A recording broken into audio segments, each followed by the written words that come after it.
Exploring Tomorrow.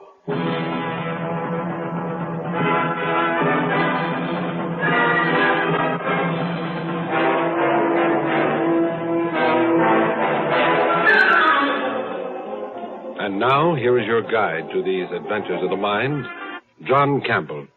The 2 o'clock jet from Montana has just landed at New York, bringing in some 200 passengers, including some who have come to the world's largest city for the first time. Roy Bartlett is one of these. Big strapping kid out to seek fame and/or fortune. And New York was ready for him. The ancient custom of fleecing the country yokel will not die out for quite a few centuries to come. He just emerged from the port terminal and was looking around, big-eyed and confused and bewildered by the immensity of it all, when a girl came up to him. Hello there. Waiting for someone? You speak to me, miss? That's who I was talking to, handsome. I asked you, are you waiting for someone? Oh, no. That is... I just got here, miss. I came in from Montana on the jet plane there. Oh. You got friends here? Oh, I'm afraid I don't, miss. I just sort of decided to up and come to the city and sort of try my luck at it. Well, maybe I can help you. I sort of like you. You do? Mm-hmm. You know, something in me wants to help strangers, to show them the ropes. And I've got free time now. I'd like to, spend it with you. Oh, you're so kind. You're so pretty. You think so? Oh, yes. You're the prettiest girl I've ever seen. Your smile, your eyes, you're good. I can tell you're warm and sweet. It's good of you to come to talk to me like this, to stand so close to me. Well, I think I like you, too. What did you say your name was? I didn't. Oh, it's Bartlett, Roy Bartlett. Well, I'm Diana Lawson. You're big. Strong out there. Handsome. Well, does it always happen this way? Suppose we stop in for a bite to eat at that refresher mat and get to know each other, huh? I think that's a wonderful idea.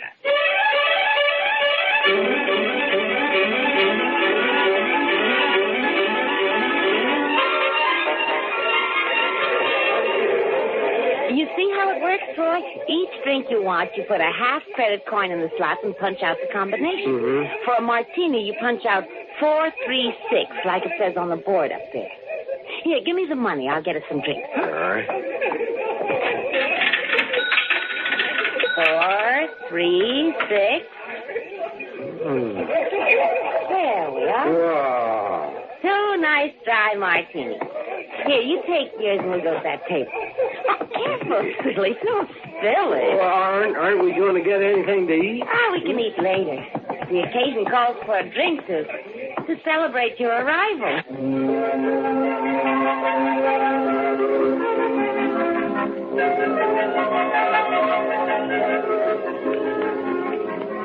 Here you are. And sip it this time. Well, I'm sorry if I did the wrong thing with the drink. I just didn't know, you know. Of course you didn't know. But you'll learn all these things, Roy. Where you from? Why are you here? Well, I worked all my life on my father's farm, and he died last year and left me all alone out there, see? Oh. I kept things going a while and then figured I ought to try something different. And sold the farm, and I bought a ticket to New York. A one-way ticket. Oh. It must seem like a different world to you. Oh, it does. Big and frightening, unfriendly.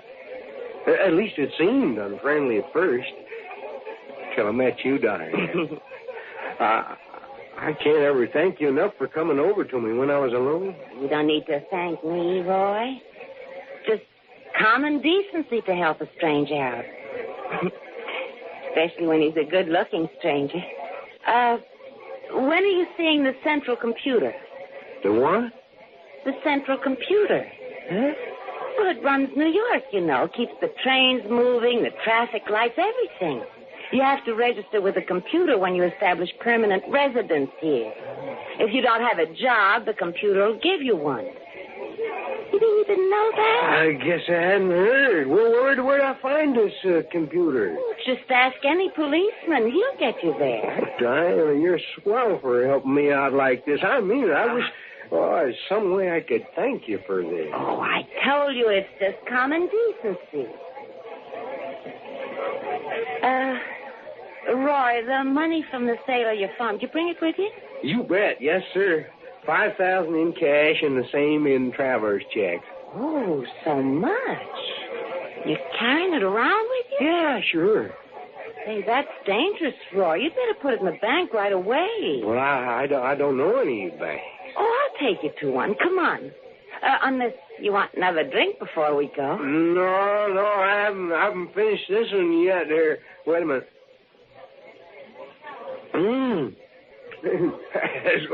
Those things taste better after you've had a few, you know. Now, come along. I'll take you to the bank and then to the computer. Oh, it's wonderful of you to take this interest in me. They warned me New Yorkers were unfriendly people, but they sure aren't.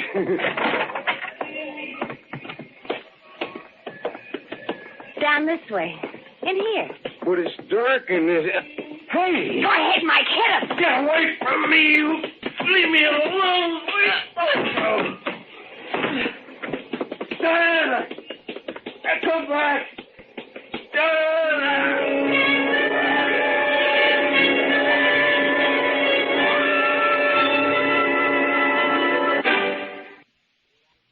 You are Roy Bartlett, age 25, height 6 feet 2 inches, weight 185 pounds, born in Helena, Montana, 17 February 2184.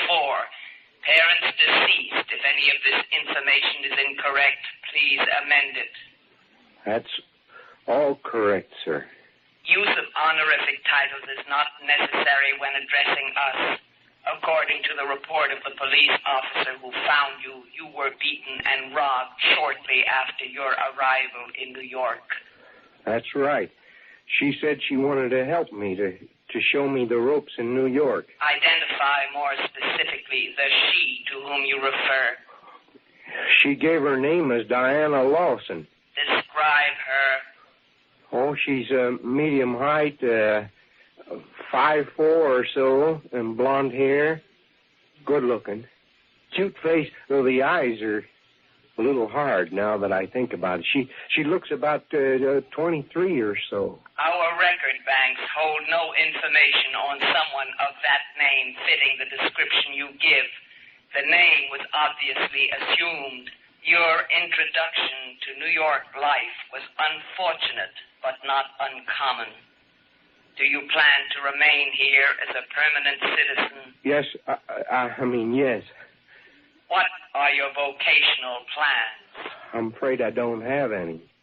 Your previous experience is wholly agricultural. This will be of little use to you in the metropolitan area. Have you any preference for the type of work you would like to do? This would guide us in assigning you. I'd like to help people, if you know what I mean. I'd like to keep people from having the thing happen that happened to me. I mean, New York is full of confused, unhappy people who have to prey on others like the girl did on me. You regard her as confused, unhappy? Of course.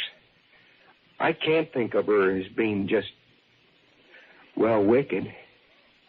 People aren't born bad or good. They're raised that way. Maybe she could have been helped a few years ago, and then she wouldn't have to go around robbing strangers.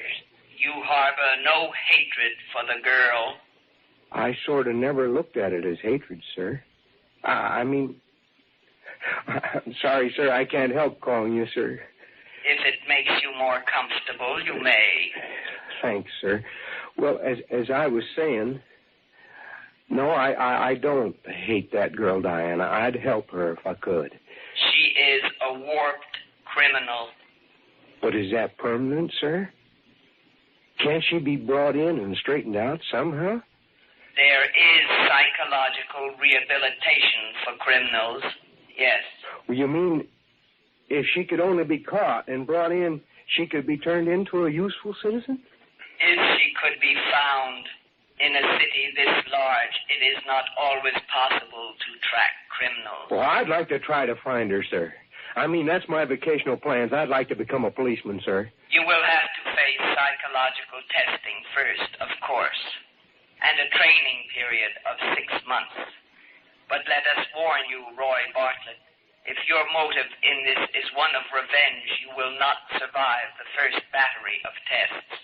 Revenge? Oh, no, not revenge, sir. I want to help that girl. And the others like her. Honest, that's what I want to do. This will be demonstrated in the tests. Do you think I'll make the grade, sir? The tests will answer that. But I mean, you computers can figure probabilities. Can't you tell me if... You are most unusual, Roy Bartlett. But the probability favors your success. You will be taken to the testing center immediately. And if you are approved, you will go to the training camp. Oh, thanks, sir. Thanks for listening to me. Will you wish me good luck? Our data banks do not show the validity of such a wish, Roy Bartlett. But if your statements today were sincere, you should have no difficulty attaining your goal. The robot will show you to the testing center.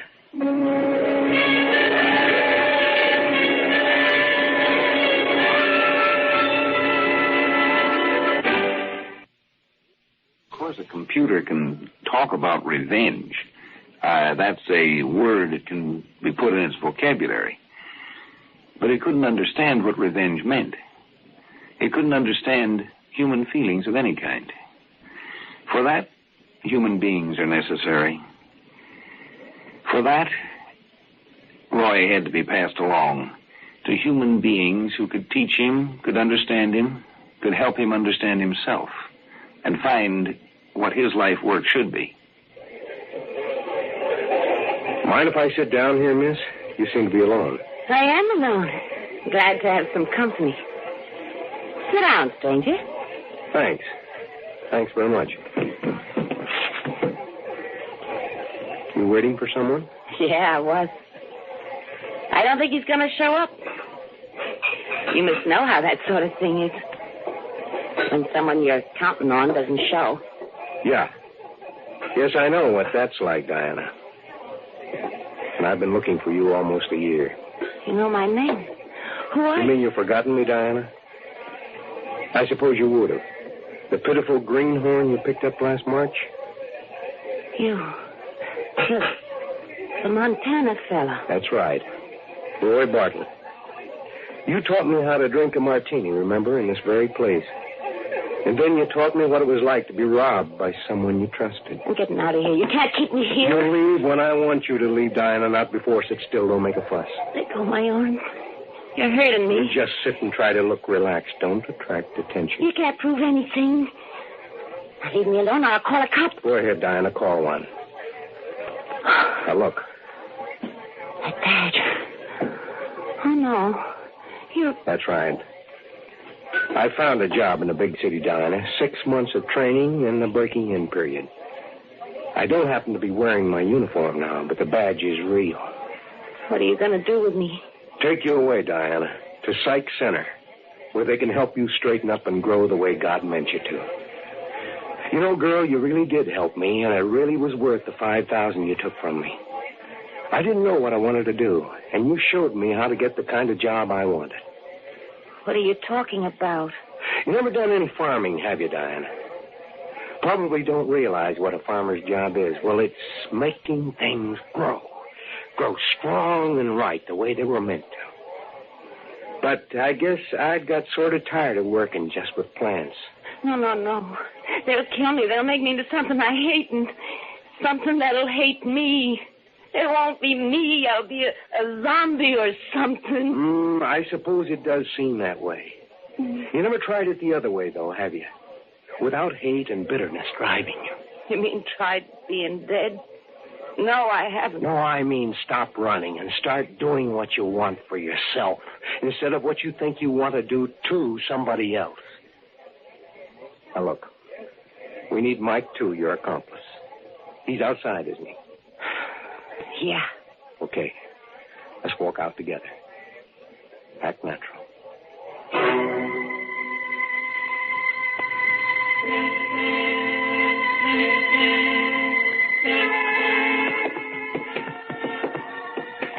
That's right.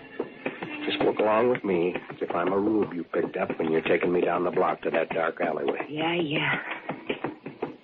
Where's Mike? Is he right behind us? He ought to be. Mike, get him! He's a cop!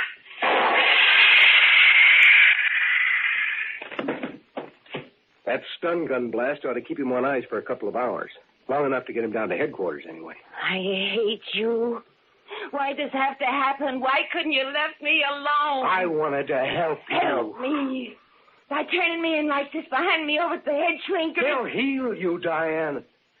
Take all the bitter hatred out of your mind. Make you a useful citizen. Who wants to be a useful citizen? I had a good thing here until you busted it up. Now they'll fix me so I'll have to go straight be a good girl.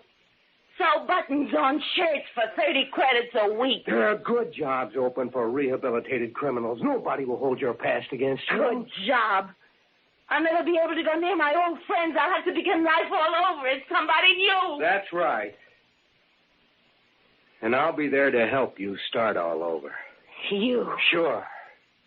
I'll be there to help you. I told you I owe you that. Come along now. Let's go down to headquarters.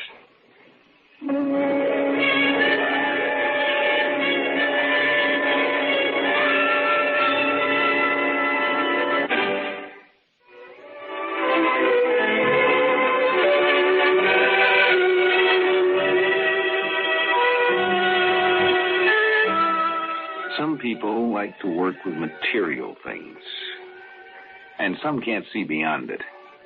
When they can't see beyond material things, they're like Diane. Some people like to work with information, bits of data. Accountants, lawyers, many people work with data and information. So do computers. But some go beyond that and want to work with human beings. Now, some lawyers are not merely information handlers. They're human handlers. I guess Roy was one of those who wanted to go beyond the material and even the low-living things. He wanted to work with humans. You see, Diane did do him a favor, and he did owe her a favor. She'd shown him what his real-life work should be. Work should be. Work should be. Work should be. Work should be.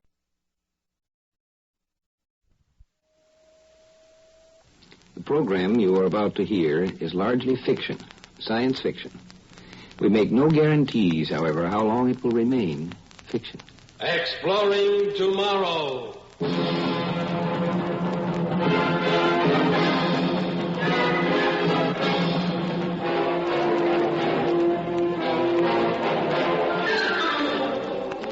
And now, here is your guide to these adventures of the mind, John Campbell, Jr. The philosophers down the ages have hassled a long time and with many words about the good, the true, and the beautiful. The true, well, that can be defined pretty objectively. But there's a peculiar thing about beautiful. What is beauty? And in whose terms? Makes it difficult. With the story of The Adventure of the Beauty Queen, which stars Miss Charlotte Sheffield, Miss United States of 1958.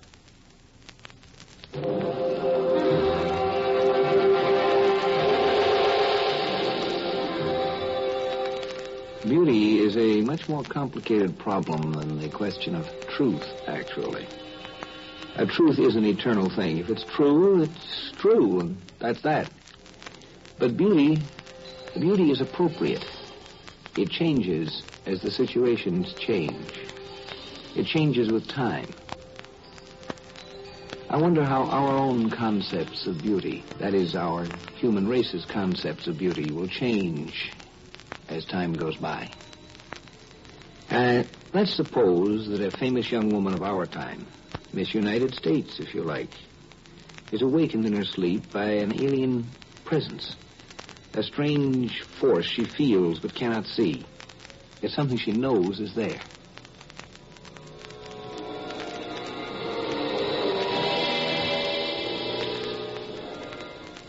Who are you? You know I am here. Yes. Can you see me? No. Nor can I see you. But I am conscious I am with you. Trappings, of course. No. No, it's real. Who are you? A man who, in your terms, belongs to the distant future. I am unborn in the way you think of it. And to me, you have been dead over 1,000 years. Were I back in my own orbit. Someone's playing a joke. No. This is no joke. But please, don't be afraid. I mean no harm. Been dead 1,000 years. Whoever you are, what are you talking about? Listen to me. Try to understand. I belong to a race of scientists. In simple words you can understand, we have a device which enables us to project ourselves into the past. You belong to the past. Do you understand? Yes. The device has made me conscious of you for a long time. I have used it to explore the past, and in these explorations, I have searched for the highest form of human beauty. How do you know whether or not I'm beautiful if you can't see me? The device tells me you're beautiful. Beauty, real beauty, is a force that transmits itself, that can be picked up by a form of radar. Please understand, I am only using terms I think you can follow. In my own orbit, I would not even talk to a child in such simple terms. Go away. Please go away. I can't. I'm in love with you. What? In love with you. In love? Yes. Oh. Very much. Is it funny? Oh, yes.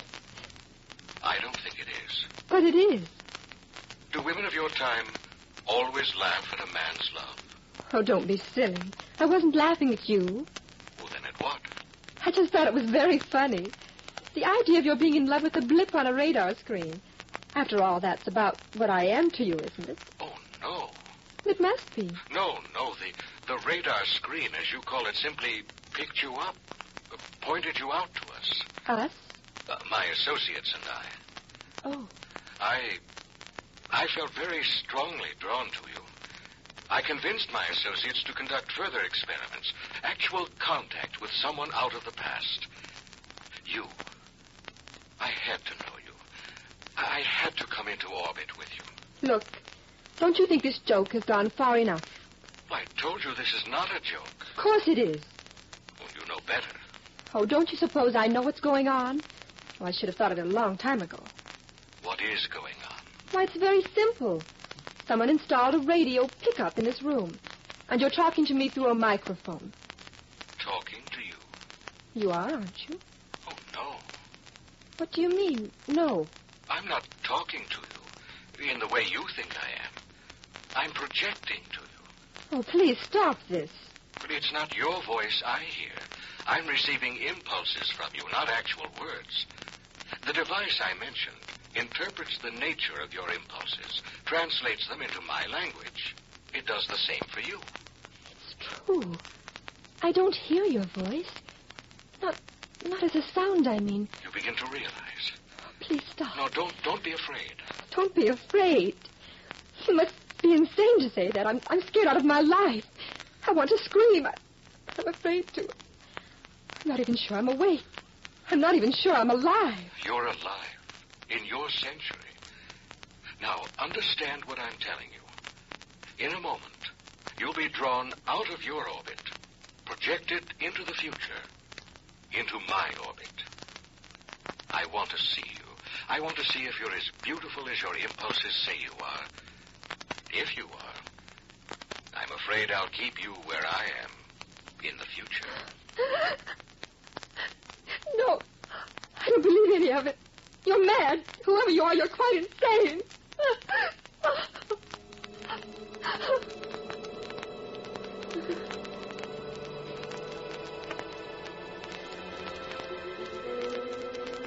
Are you receiving me? Yes. Don't be afraid. You're in limbo, on your way into my orbit.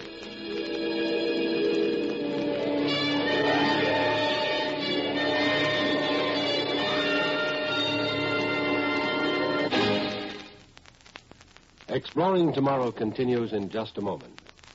All of us, as American citizens, believe in our inherent liberties and freedoms, such as the freedom of the individual to choose and elect his own national representatives.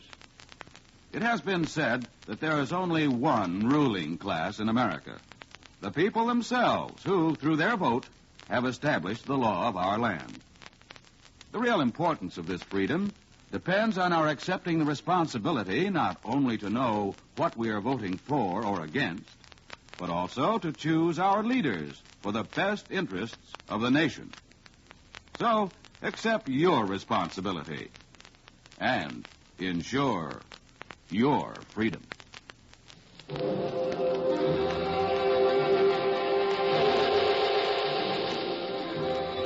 Of all things men have discussed and considered today, time is the one of which we know least. We know how to travel in space, and recent physical work has indicated that actually things can travel backwards as well as forwards in time, but we know nothing about it.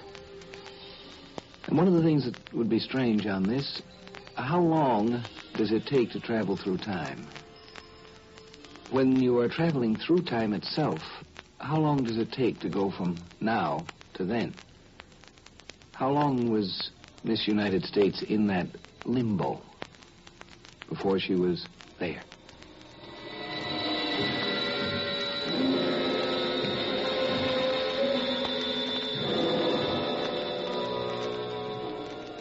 I am talking to you. I am projecting to you. Are you receiving me? Yes, Are you afraid? a little. Not as much as you thought you'd be. No, Have you any idea of where you are? I'm in a room. That's all I know. I'm in the next one. We're on the 500th floor of the Institute of Technical Research in the city of Columbia. In your century, I believe you called it Washington. Washington? You understand, this is America. I'm glad to hear that, at least. Yes, I can see it relieves you. You can see me? Very clearly. And am I, Are you what? well, what you expected me to be? To some extent. Do you find me unattractive? Alien. Alien? Different. Yes, I know the meaning of the word. At first, I was conscious of a sense of shock when I first saw you. At least you're frank. Well, I'm a scientist. Do you find me ugly? I said alien. Of course, I knew you would be. I didn't expect you to measure up physically to our standards. The human form has improved a great deal since your century. But why? Was there a reason? Man-made reasons. Can you tell me? Well, it began with interplanetary wars conducted by the nations of the world. The struggle to build empires in outer space on other planets. When was this? Oh, not in your century. You saw only the first feeble attempts to explore space. Yes, I suppose our attempts are feeble. Well, the interplanetary wars did a great deal of destruction, particularly on this planet. Precious documents, books, records were lost. But there was another result. The atmosphere of the Earth became charged with radioactive matter. For a while, it looked as though the human race would become extinct, but it didn't. The human body acclimated itself to new atmospheric conditions and flourished again. But by that time, our physical form had changed. It changed for the better. And today... Go on. Well, today, the human form is the most beautiful creation has ever seen. And by your standards, I am something of a shock to you. Your physical form was, at first, yes. Am I very different from the women here? Very different. To you, they're beautiful. They are beautiful. Would I find them attractive? I don't think so. I might. Oh, no. Why not? If they're so beautiful, I mean. Well, your conception of beauty is not ours. I understand that, but... But what? Oh, I don't know. I was going to say that beauty is beauty, but that wouldn't make any sense. No, the concept of beauty is what matters. But you said beauty is a force. It radiates. The inner beauty radiates. I understand that, too. Well, how do you think of the universe? Oh, I think I associate it with God. identify it with the divine mind. I'm surprised. The universe is a reflection of God. Now I begin to understand why, in spite of your physical form, your beauty reached me. And it has nothing to do with your looks. I wouldn't be very gracious if I didn't say thank you. I'm going to keep you here, you know, if I can. I don't think you quite mean that. I mean it in every sense. I want you now to remember what I've said about the change for the better in human form. I'm going to open the door to your room and come in. Now, please keep in mind that I do not look as the men of your century looked, but also remember that here I'm supposed to be a reasonably good-looking fellow. I would like to see you. Well, you will in the next few seconds.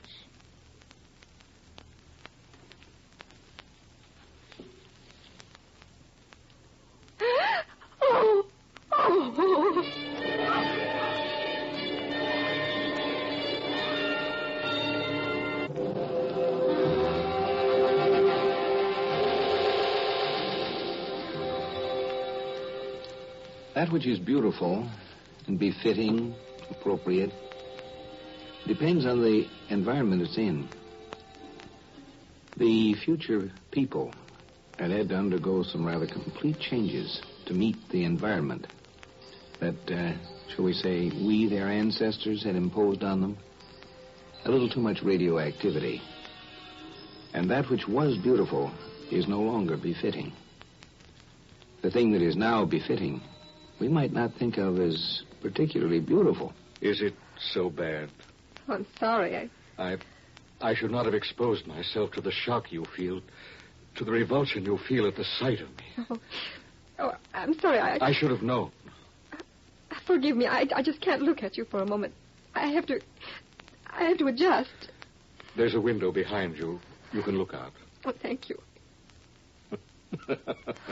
Please, don't resent me. No, I was just wondering if you have any idea how incredible to me your revulsion is. Yes, I think I have an idea. You must overlook what sounds like vanity, but I have to repeat what I told you before. I'm supposed to be more than passably good-looking. Yes, I understand. But you can't stand the sight of me. Give me a moment. Are you looking at me? Yes. Does it still hurt you? No. No, I'm too conscious of your inner beauty. I'm very grateful. I'm curious about something. Yes? Are you conscious of any of my impulses? I think so. Do you find them hostile? No. Alien? No. Do they cause you any fear? I don't think so. Well, forgetting how I appear to your eyes, do you like me? Yes. Yes, I think you must be a very nice person. The curious thing is... Yes? I was going to say, the curious thing is I'm still in love with you. You mustn't be. Perhaps love is a dimension. I don't know. I'm too confused to think about it. Or perhaps it's an orbit we enter or leave. I don't know either. It was just a thought. You can't examine love through a microscope, can you? Well, it's been exposed to every kind of study for centuries. Even the people of your time knew its reactions to be purely chemical. Of course, your poets didn't agree, but then neither do ours. Do you have poets? Oh, yes, we have them. They resist us. They call themselves the last human barrier against science. They refuse to understand what basic science is. What is it? Well, isn't it man's eternal craving to find out more about the universe, or the divine mind? Let me go back. Go back? Please. How can you even want to go back? Look, what do you see through that window? Nothing but beauty. Miles of emerald green fields with cities that sparkle like diamonds rising out of them. Nothing but prosperity. Prosperity and peace. And you want to go back to your miserable century? To my people. To my own people. I belong with them. I don't belong here. I'll tell you something. We're being observed, listened to by my associates. Observed? Well, the final decision must come from them. I'm as much a part of this experiment as you are, even though it was my idea. My idea. Now that we've succeeded in drawing you out of your orbit into ours, I don't think our science will release you. We can learn a great deal from you about the things of your century. Besides, I love you. I want to keep you here. Please don't touch me. Please don't touch me.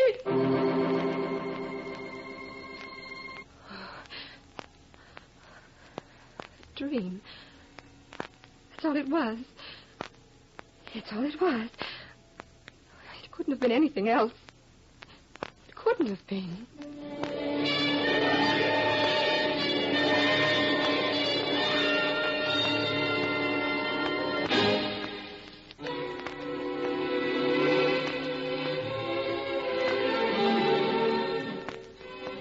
There are parts of beauty that are eternal, that are not like the physical that changes, but the beauty of a true and honest personality.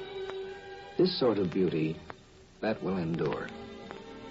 There are things that you can rely on as time goes by. Woman needs man, man must have his mate. On this you can rely. The only thing is, the definition of man and woman will tend to change with the passing of ages. But the fundamental things apply. An honest man and an honest woman. These we need forever.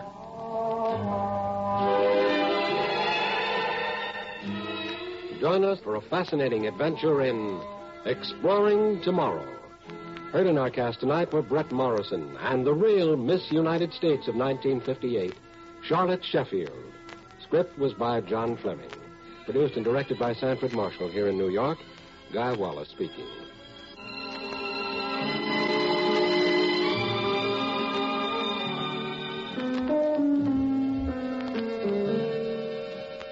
We pause now for station identification.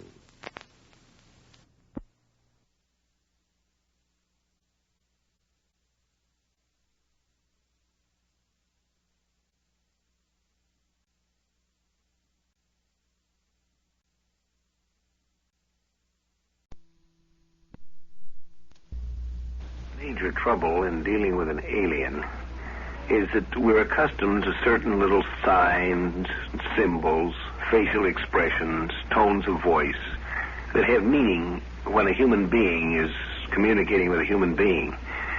But we have no system of signs and no code of communication with the alien. How could we tell what the alien was thinking?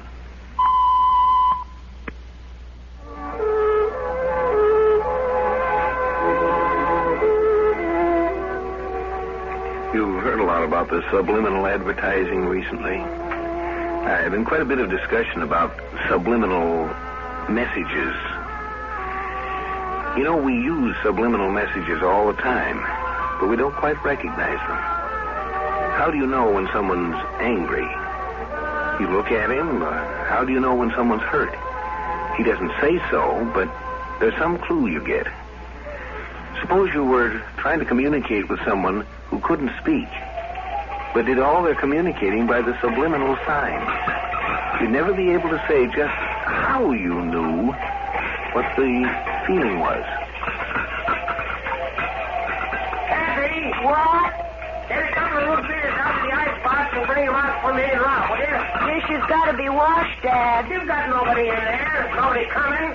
Get yourself a root beer and come out and join us. Starting to cool off out here now. You'd think a girl would like to come and sit with a good-looking fellow like Rob here. Oh, come on out, Kathy. It's a real bright night outside here. You ought to see it. When isn't it on the desert? What, Kathy? I'm coming. I'm through now.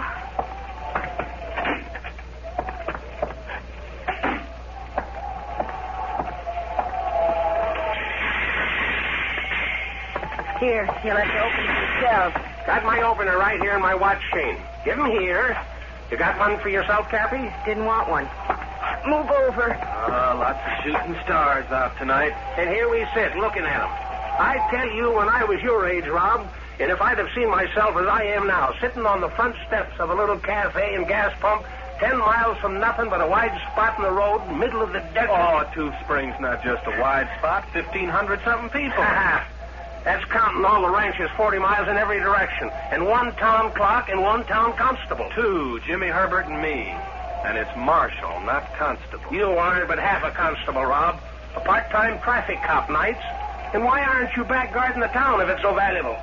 Instead of sitting here with me. That's all right. I gotta head back in a bit and check in at 11. Look, there's a bright one. What? Bright what? That shooting star over there. See it?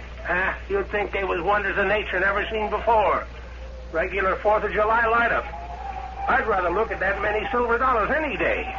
And if I'd had a decent break, I'd be looking at them, too. You kids get your wishes in before it fell? What'd you wish for, Rob? Don't need to ask what Kathy wished for. Kathy? Oh, Dad. Well, I didn't say nothing bad.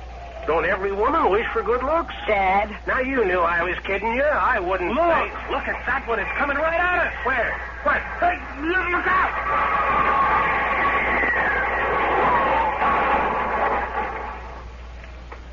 It went down over there. Get that car of yours. Plain nothing.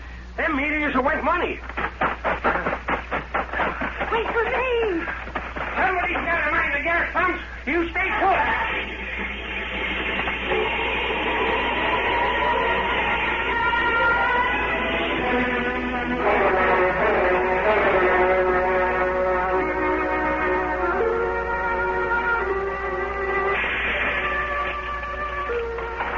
What was it? What was it? Let me. I'll carry it. Here. Into the house. In back.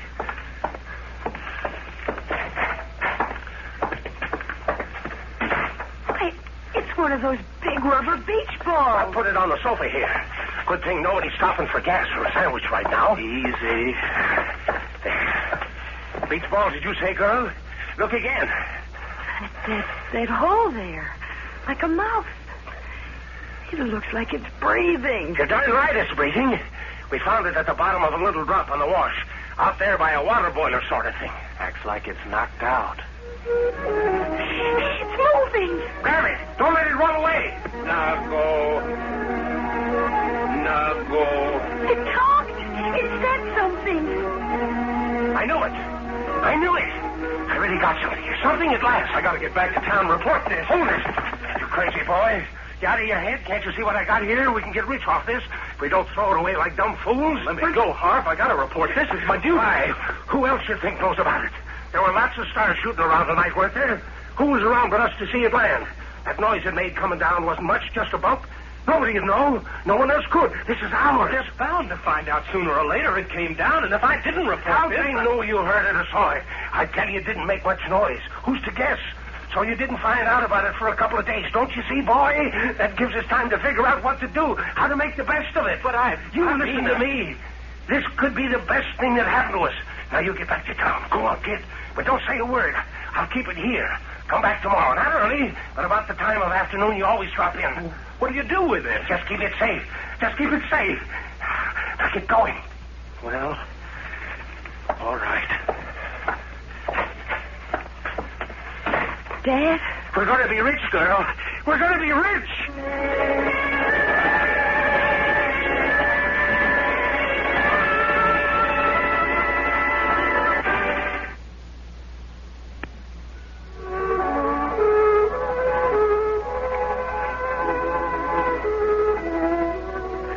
Nago doesn't seem to be very communicative. But maybe there's more communication there than appears. An alien. How alien? How dangerous? How helpful? What sort of reaction? This strange beach ball thing. Dad, where'd you get that suit? What have you been up to all day? Sit down, Kathy.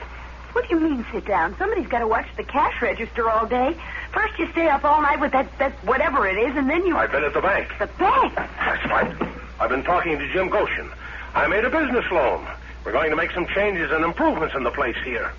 Oh, now, Dad, you know Jim wouldn't loan the bank's money to us. We've got a good spot here. It's a natural for people to stop at after that long haul over the desert, particularly at night. And the line of motels is a good idea, too. Besides, it'd be a boost for the town. People who stop here will go on to buy things in Two Springs. Well, what made him see that all of a sudden? I did, girl. I should have gone in and laid things on the line to him a long time ago. I don't know why. Before, things never seemed to go right, but now... I don't see why now should be any different. It was finding that thing in the back bedroom there that did it. It was like a sign. I felt like a new man this morning. When I walked in on Jim Goshen, I was that sure. I was that sure he didn't have a chance.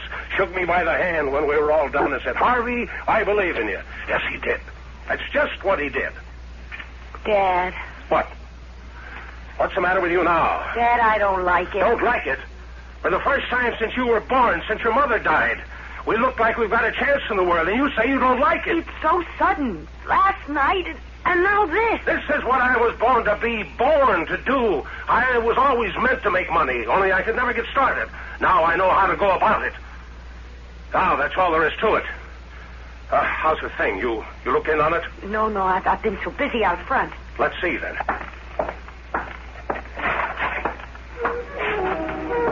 Close the door. We don't want it rolling out of here. It wants to get away back to the thing it came in. Nago. Dad, what do you feed it? What? Feed it? Why feed it? Well, if you aren't going to let it go. Nago. Feed it? Let it go? You sound like that Rob. Oh, no. I told him to stay away from here and sit tight. Hang on to it. It'll make our fortune yet. Nago. Nago.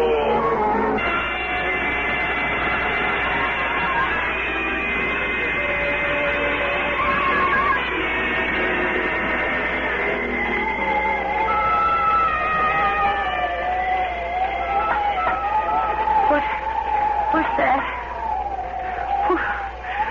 Who's that? Who's there? Kathy? Rob? What in the world? Just a minute. I've got to put on a robe.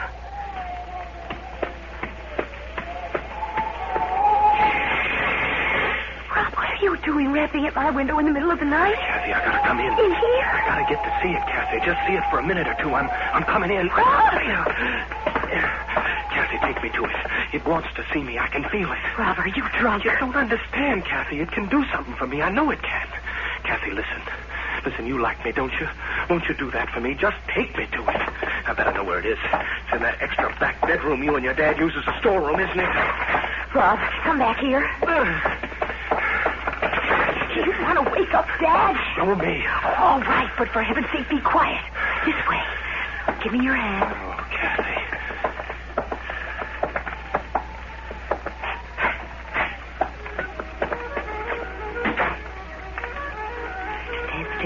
I'll get the lights.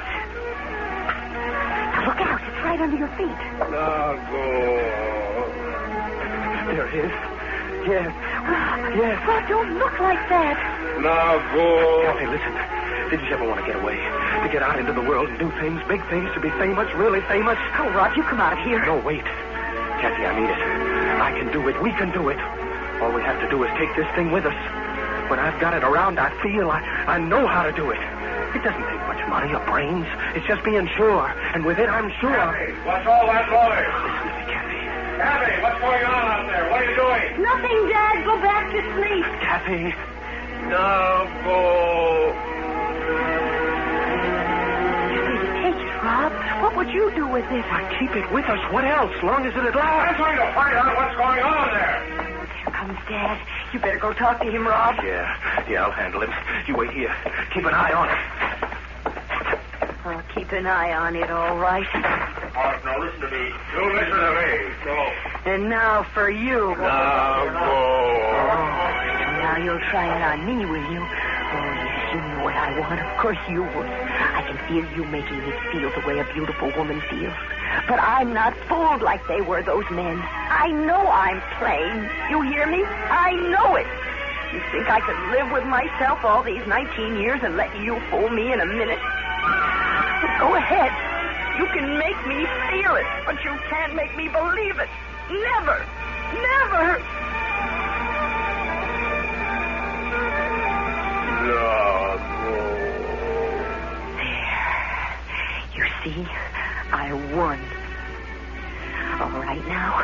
You aren't going to drive Dad or Rob crazy anymore. I'm going to take you out in the desert and lose you where they'll never find you. You come.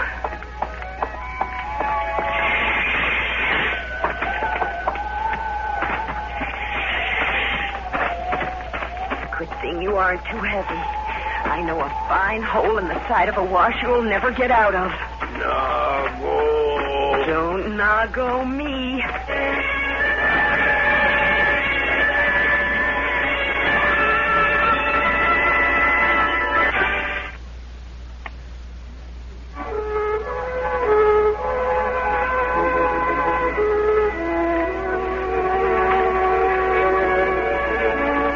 Nago's specialty seems to be what you might call a promissory note.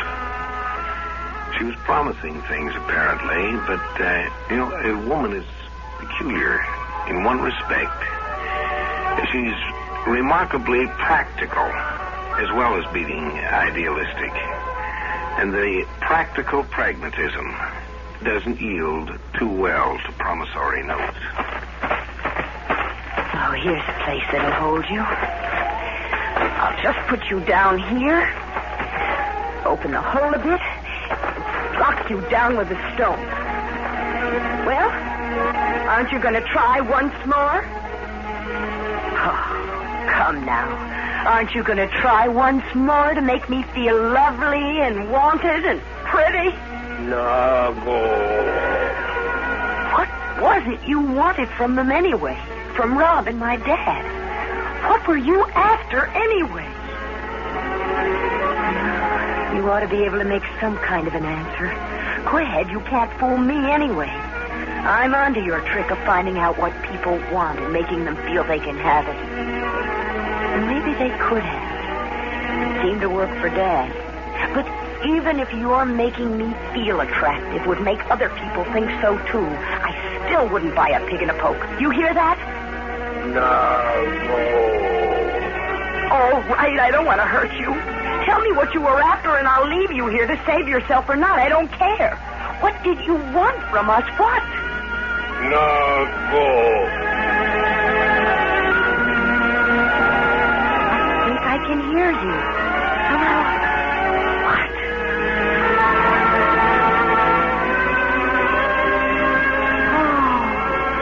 Oh, I didn't understand.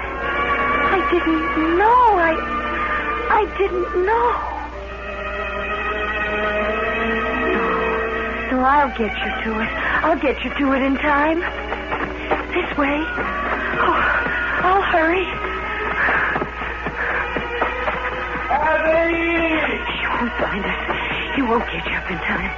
Oh, please hold on. Just a little longer. Kathy! Kathy, I'm coming! I'm following your tracks! You all right? Can you hear me, Kathy? Oh, I can see you now. Just a little farther. Kathy! Oh, here. In with you, quick. There. I'll leave him now. I'll keep him back. Here I am, Rob. Kathy! Kathy! Oh, Kathy, I thought something happened. I was crazy back there. I don't know what got into me. Kathy, I don't want what I said. All I want... Oh, you had me so scared when I found you gone. Me? You were worried about me? Oh, Rob. But, Kathy, that thing... I gotta find it, Kathy. Maybe it's dangerous. You don't know. It's all right. You don't have to worry anymore. She's going home. Kathy, you let it go? But you don't know what it tried. How could you trust it to go free? You don't understand. There she goes.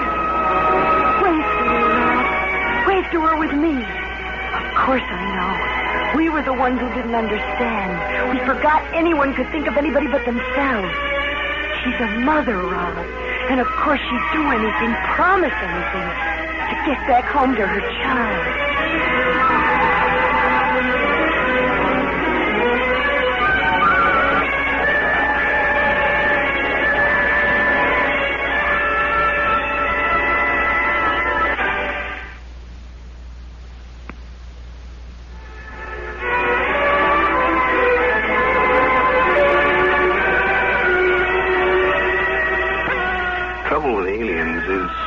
tend to start with a preconception.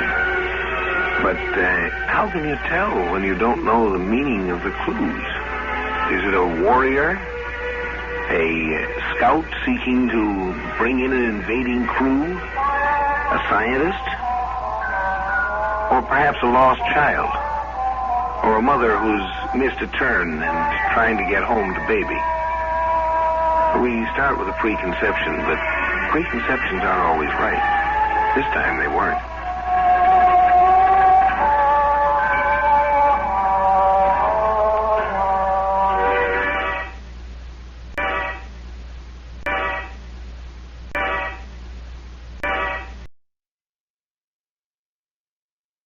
Exploring Tomorrow.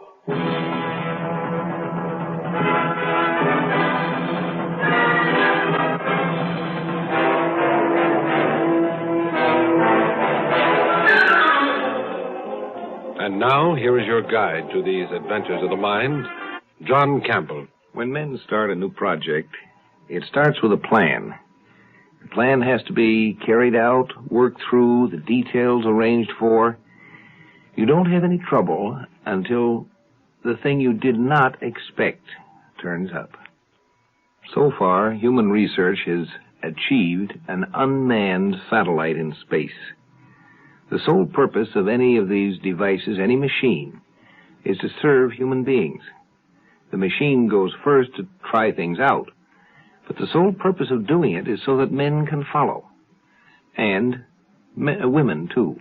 But there are problems of purely human nature that sometimes complicate the most scientific of plans. Champagne. Oh, there you are, my dearest. My darling, my love, champagne. Oh, good heavens, Jeff. You think we were getting married all over again? Oh, why not? Let's make this our second wedding day. A celebration to end all celebrations. Besides, it is almost our first anniversary. Happy almost first anniversary, Lieutenant Alice Britton. Oh, no. No, if this is going to be a late wedding feast, you must call me Mrs. Captain Jeffrey Britton. I demand my rights as a legally wedded wife, even if you do outrank me. Don't giggle. It's not proper for an officer in the United States Space Service to giggle.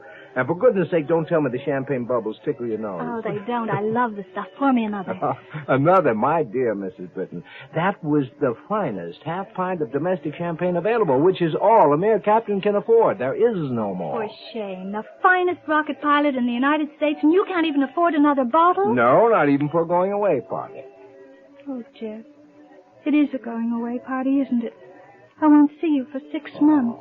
Now, come on, sweetheart. Don't cloud up and rain. It's good duty, and you'll be back soon. 6 months isn't forever, you know. Oh, I know. But being stuck up on an artificial satellite for 6 months without you isn't my idea of fun. Oh, look, sweetheart, you'll like it up there. It's the oldest and biggest of our manned space stations. It has plenty of room inside and a crew of 400 officers and men. It even rotates on its axis to give you artificial gravity. At least you don't have to worry about space sickness. Oh, Jeff, don't be so serious. It's not the fact that I have to be up there that bothers me. It's just that I'm going to miss you. Ah, I thank you so much for that. I'll miss you, too. But there's nothing we can do about it. How right you are. The Space Service has no use whatsoever for personal feelings. Except, of course, that they hope you don't get killed. Do you know what? I give up what? I was shown an instruction film. Told all about Space Station 1. You know how safe it is. Did you know that every compartment has individual heating and oxygen supply in case of emergency? And did you know that all the walls are filled with a plastic self-sealing compound like a car tire, so that if a small meteor hits it, it won't lose too much air? Well, sure, it's safe. 1,000 miles straight up over Earth, and you're as safe as in your bed at home. Hooray for safety! And now, my dear cheapskate husband, will you do me the favor of buying me another bit of champagne? Or will I have to buy it myself? Oh, darling, this is our last night together for 6 months. So I suppose I'll have to buy more champagne. Hey, waiter!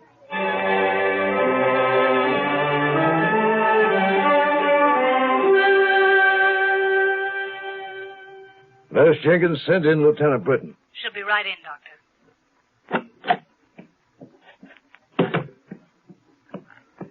You wanted to see me, Major James? I certainly do. Being medical officer of Space Station 1 isn't an easy job under any circumstances.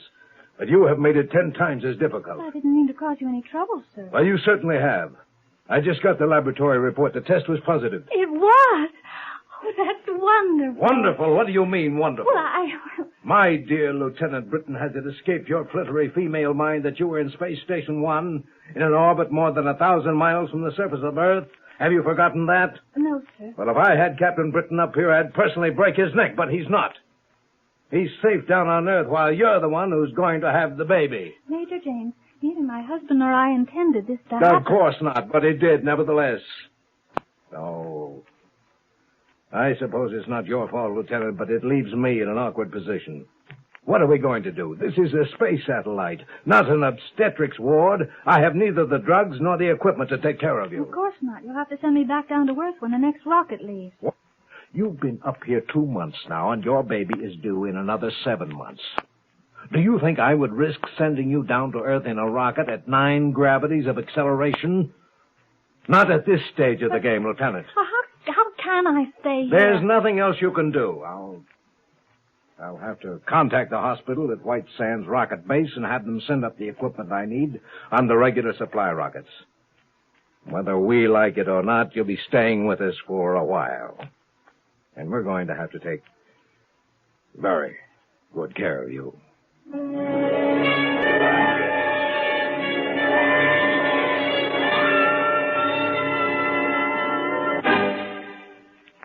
Exploring Tomorrow continues in just a moment.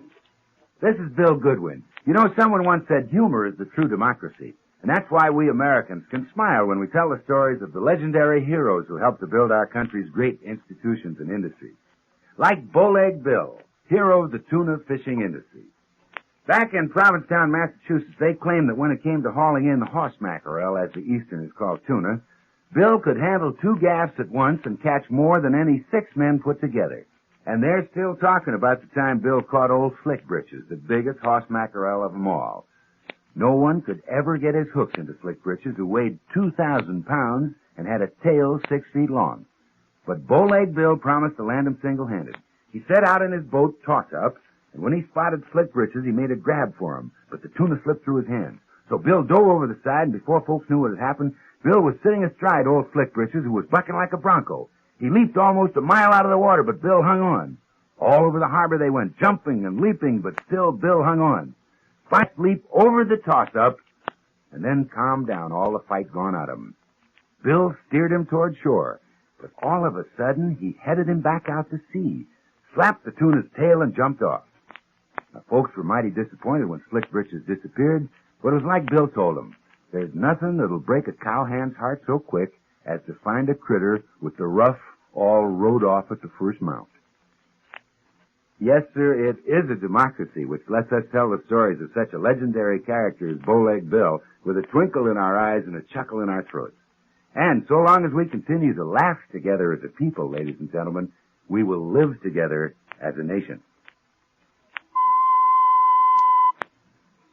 Alice had called attention to the fact that the space station had not been adequately designed. It had been designed all right to take care of men and of women, but taking care of human individuals is not enough if we are to really enter the space stage. We have to take care of the human race. That's something Alice was bringing to attention. Here's some more of the laboratory reports on Lieutenant Alice Britton, Doctor. Oh, yes, from her last checkup. How is she doing, Miss? Seems to be doing quite well, Doctor.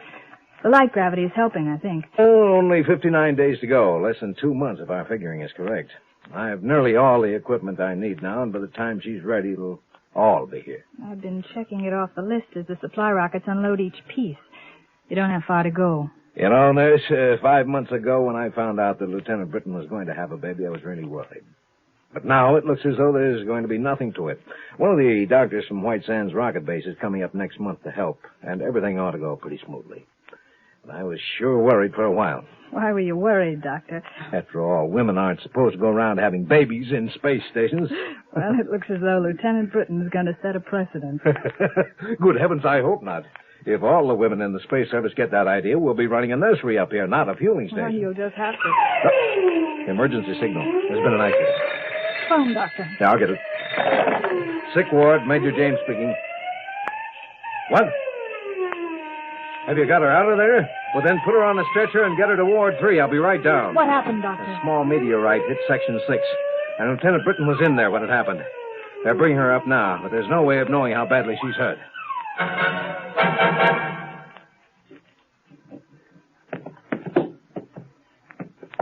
Be careful. Easy now. Oh. Now put the stretcher down on the bed. Oh.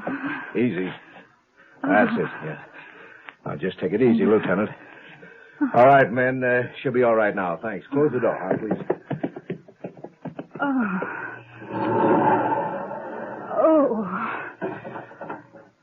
I hurt all over. You'll be okay.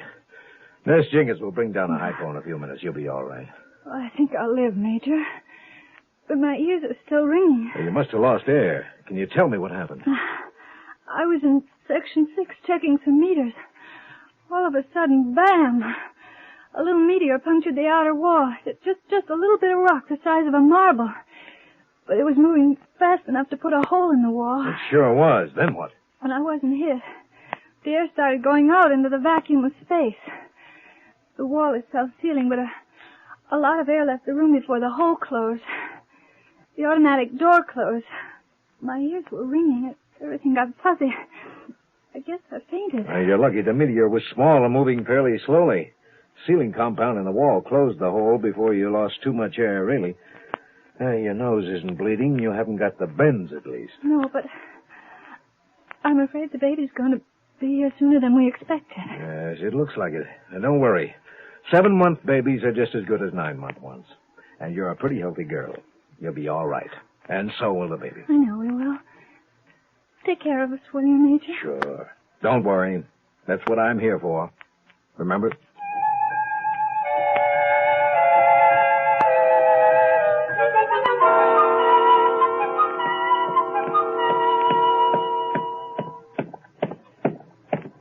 How is she, nurse? Gave her a hypo. She'll be able to relax a little. She's lucky to be alive. It's not all luck.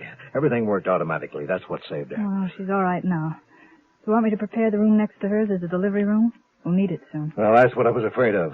But how soon, do you think? Not more than an hour or two, I'd say. What's the matter, Doctor? You look worried. Your premature baby has to have a specialized environment. An incubator. If it doesn't, its chances of survival are small, right? Well, yes. Well, we haven't got an incubator. The nearest one is more than 1,000 miles away. Straight down.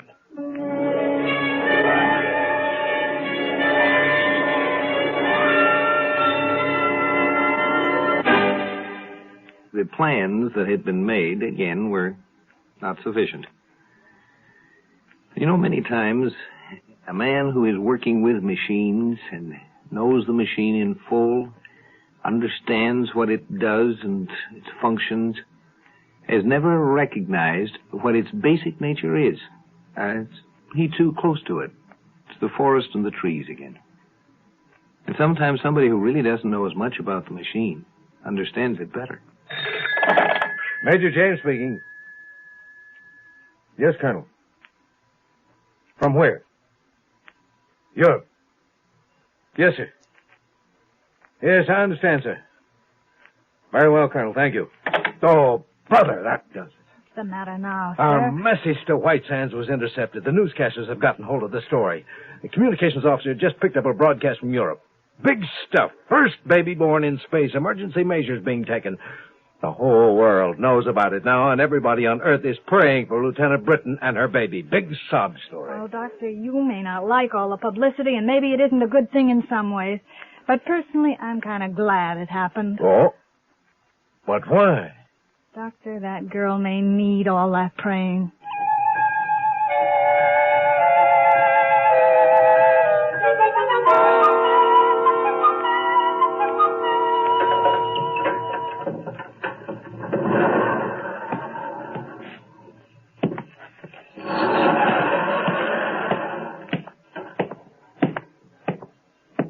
Better get things ready, nurse. How long do we have? Half an hour at the outside. I had Nurse Bryson fix up the preliminaries. Any news? Oh, the station commander called. He said that White Sands has assigned Captain Britton to pilot the rocket that's bringing up the incubator. She'll be glad to see him. She's supposed to have gone back to her some months ago. Yeah, it'll probably do her good to see him. How's she feeling now? Oh, pretty fair. I think she'll be all right. She's got a lot of nerve, that one. She'll need every bit of nerve if she loses that baby. I know. You don't need to remind me. We need an incubator within half an hour, and there won't be one here for 2 hours. We haven't got it, and that's that. What can I do? I've tried everything. Can't the construction crew build one? Well, I thought of that first thing. I called the construction officer. He told me that there isn't any spare material up here to build one out of. It costs plenty to ship stuff up here by rocket, so they only order what they absolutely need. Isn't there anything at all? Well, not unless they cut holes in the space station. And that's what they're doing. They're ripping out one of the partitions. They'll use a heater from a wall and the oxygen apparatus from a spacesuit. They're trying to get it finished in time. But they won't finish in time, is that it? That's it. They'll get done about 15 minutes before the rocket gets here. There's just no time, that's all.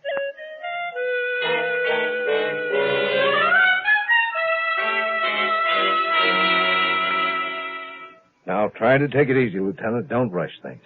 Well, I'm not rushing anything. Well, now, don't worry about anything. You'll be all right. I know. But I wish Jess was here. Your husband is on his way, Lieutenant. He's taking a special rocket up from White Sands. How long will it be? We'll have to hurry. He'll be a little late, I'm afraid.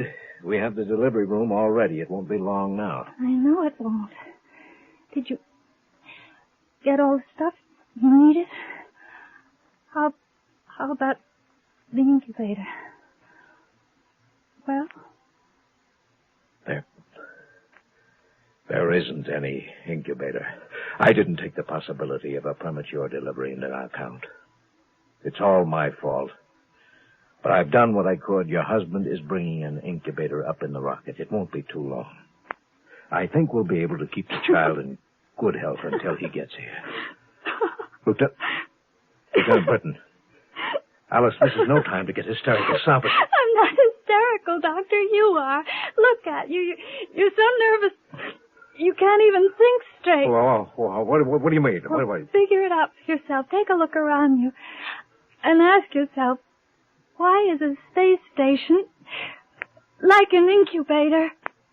Good heavens, of course. That's it.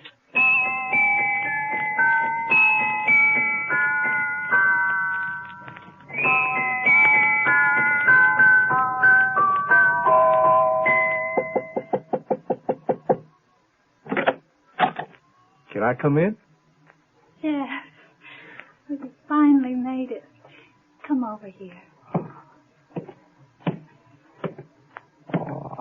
Hey, you look fine. How's it feel to be the most famous mother on earth? Huh? Or off it? Oh, I don't care about being famous. It's wonderful just to be a mother.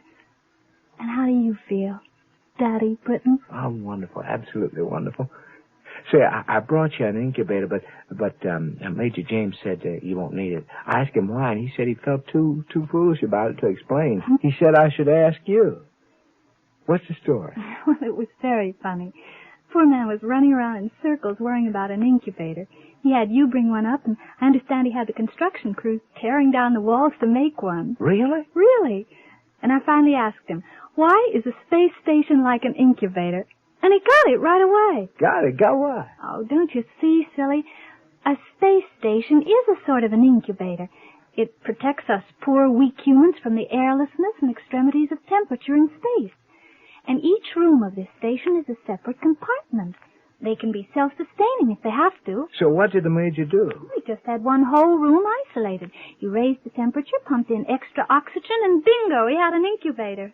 Well, where is my son? I want to see him. Your daughter, dear, and she's in the next room. Huh? Oh, but you can't go right in. You just wait. You've got a good many years ahead of you to get acquainted with her. All right. I guess I just have to practice getting acquainted with you. Come here. Mm-hmm.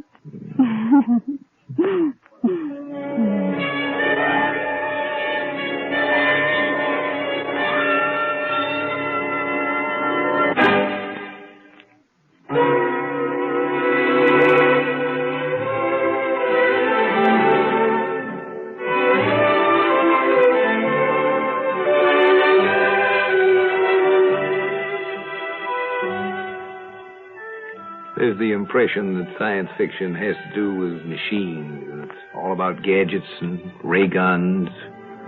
It isn't. That's why it's science fiction. It has to do with human beings and the problems that human beings will have with the machines we do and must live with. And if the machines aren't properly designed to recognize that their purpose is to serve humanity, they're no good either. Heard in our cast tonight were Lawson Zerbe, Carol Teitel, and script was by Randell Garrett. Produced and directed by Sanford Marshall in New York. Guy Wallace speaking. This is the world's largest network.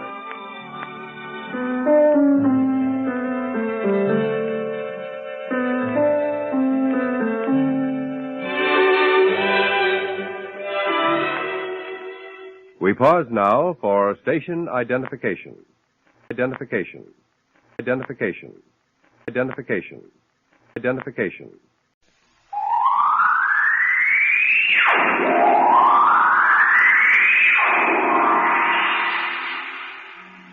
Now, step into the incredible, amazing future as we go exploring tomorrow.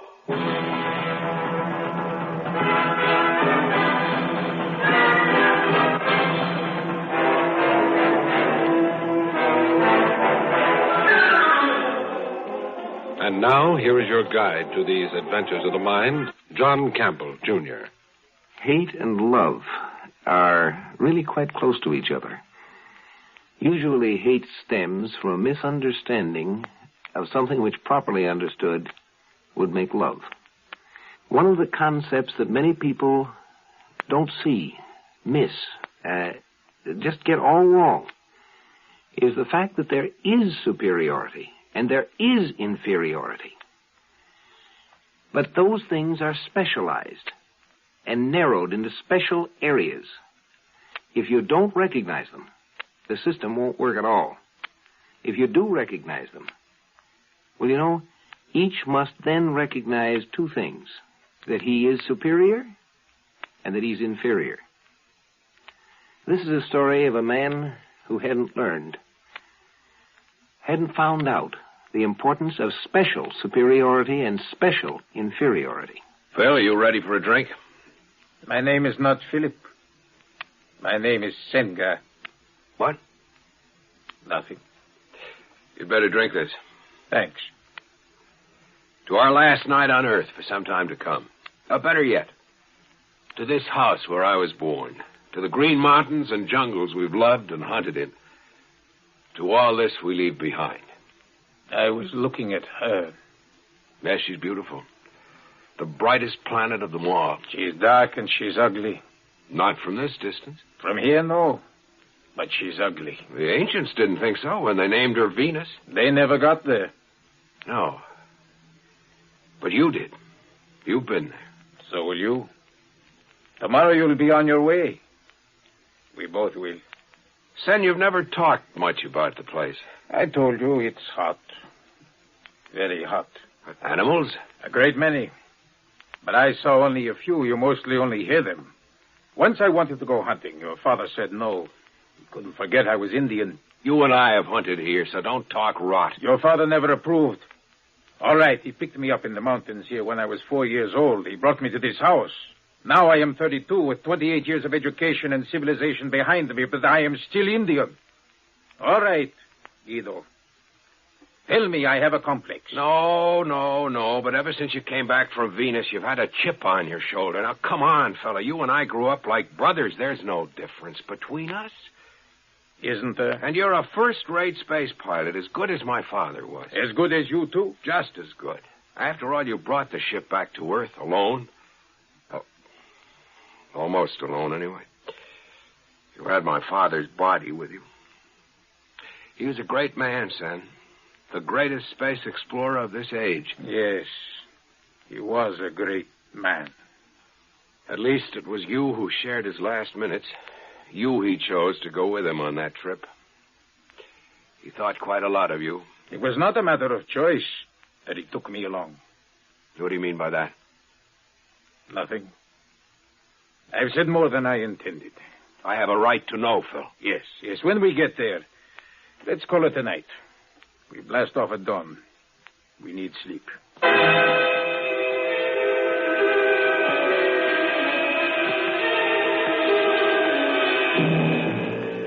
Green light. Blast off.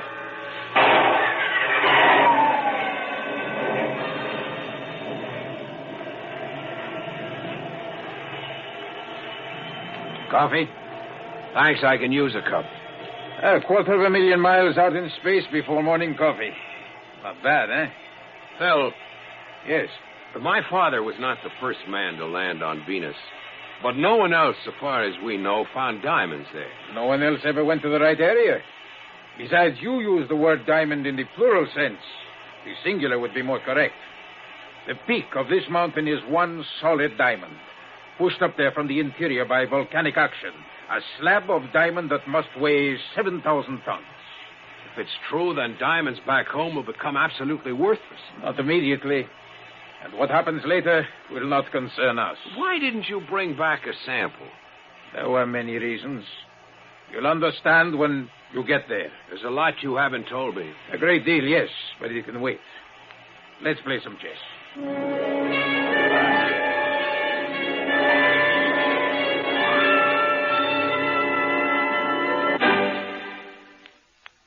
Exploring Tomorrow continues in just a moment.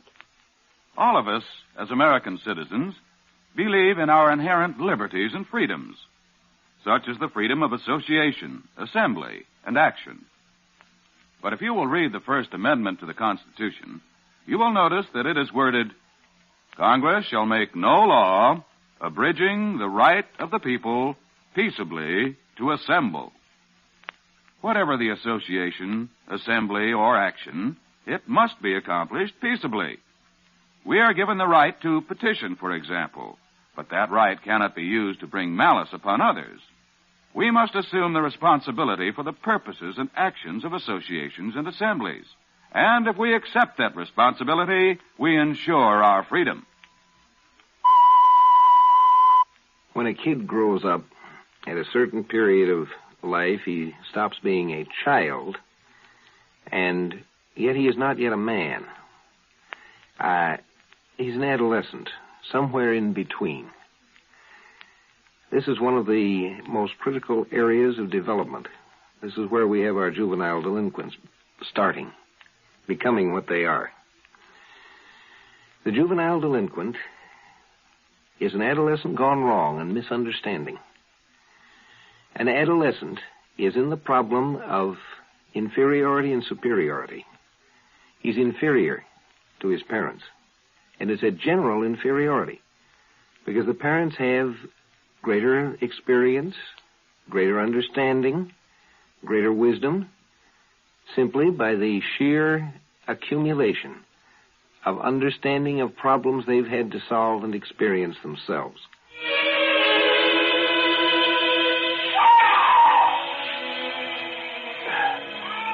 We have to walk about a quarter of a mile through the jungle. Then we start to climb. What's the matter? Maybe hallucination. You saw something? No, someone. Oh? A man, half naked, a savage.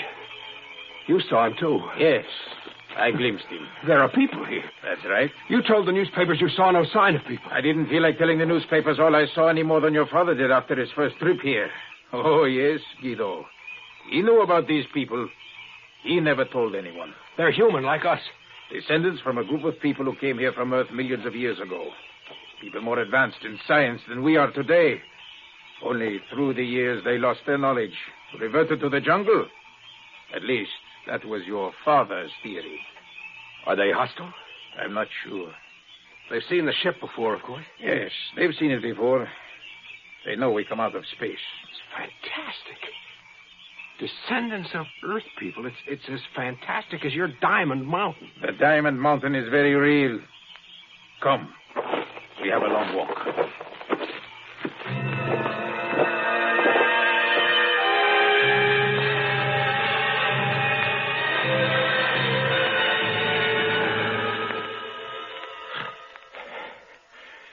How far up are we? About 1,000 feet above ground level, I'd say. The air's thin. Shouldn't be this thin at only 1,000 feet. Nevertheless, it is. I can hardly breathe. It won't get much worse. Stick it out. We should have brought oxygen masks. It's too hot. It'd be impractical. That's right. Maybe it's the heat, not so much the thin air. I feel as though I'm being scorched up. Save your breath. Come on. Right. Come on. Oh, we still got to climb. That's right. I feel like I can't go much further. Try. I can't. Oh.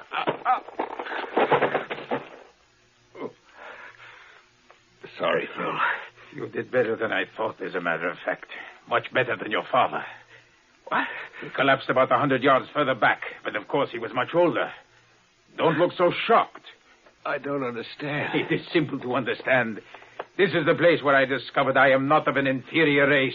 Here in this place, I was your father's superior. Now I am your superior. I can live where you can die, where he died. You let him die? No, I didn't want him to die. I wanted to enjoy my sense of superiority. I carried him back, but it was too late. He was too weakened. I can't think properly. But I can. Your father wanted you to come here for the diamond. It was an easy promise for me to give him. I wanted to bring you here. I wanted to realize my superiority. It's crazy kind of talk. That's crazy. You're like my brother. He was like your father. Oh, no. He was the great Paulo Santos. Perhaps the greatest explorer and ship designer of his day. He built our ship. He was the scientist supreme, superior man. And you're his natural son. Guido, look up there. I said look up there. You can see the diamond peak. Some kind of rock. Crystal rock. No, pure diamond. I have been up there. I chipped a piece off. I brought it back here to your father. He knew it was diamond. He lived just long enough to confirm that. I can reach the diamond, you see. But you can't. No one of your race could, but I can. I've got to get to lower ground. Not without my help. See, you're too weak to move. You must depend on me. You're crazy. Oh, no. I won't let you die. But I'll take away your sidearms. I can't have you armed. How does it feel, Guido? Feel? About superior man suddenly confronted by superiority of an inferior race. I've got to get to lower ground. A situation that reflects the law of the universe, Guido. Your father was always talking about that. Well, I don't want you to die. I want you to live so that you can serve me. I get you to lower ground.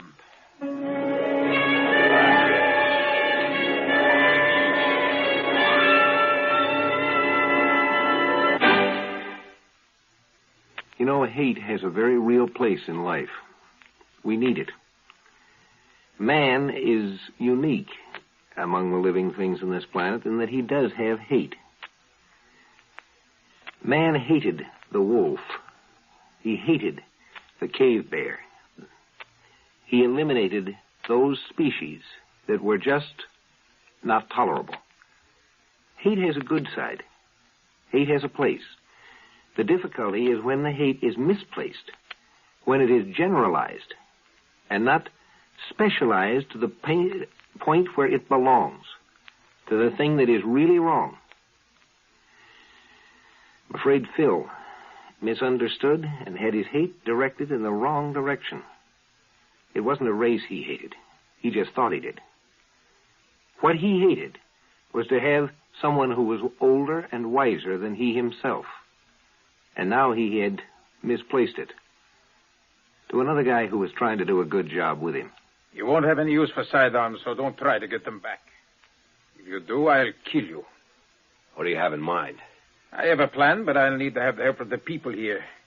You can't reach the diamond, but I can, and so can they. Our job is to get them to carry the drilling equipment up that hill so that I can start chipping the diamond. You think they'll work for you? They're afraid of me. After your father died, they attacked, and I had to kill some of them with a blaster. That's why they don't show themselves now. It may take a little while, but I've got to make them understand that they must do what I want. Suppose you succeed. Well, when I leave here, I'll take away enough diamond to convert into enough cash that will make me just about the richest man on earth.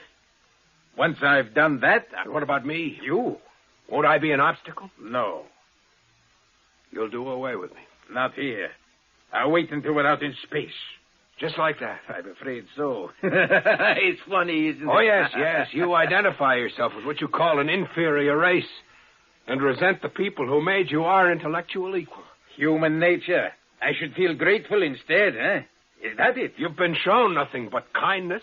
Gratitude wouldn't be out of place. If you only knew how I hated that word. I know. Some people do. It makes them squirm. They cry for help, they get it, and they hate you for it. I didn't cry for help. Yes. You were a child of 4, abandoned in the jungle. You were crying when my father found you. You'd have died or been killed by some animal.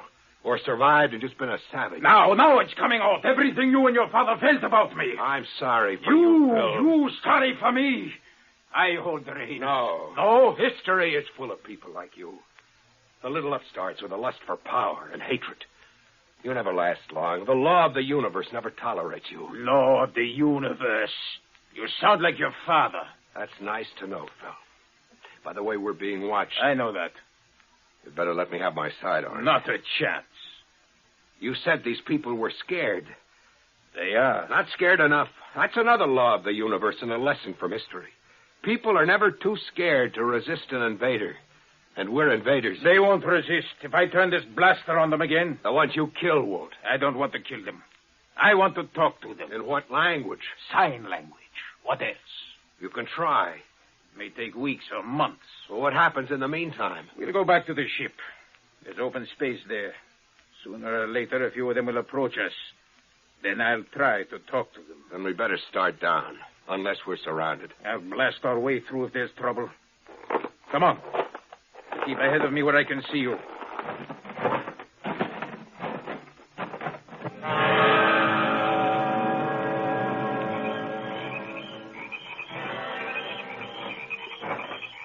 No trouble. You see? I'm sure I spotted a couple. Shadows. All right. We're about a quarter of a mile from the ship. Come on. Keep in front. Get down. A slingshot. Piece of rock. Yes, it hit this tree instead of one of us. Piece of rock. Here it is.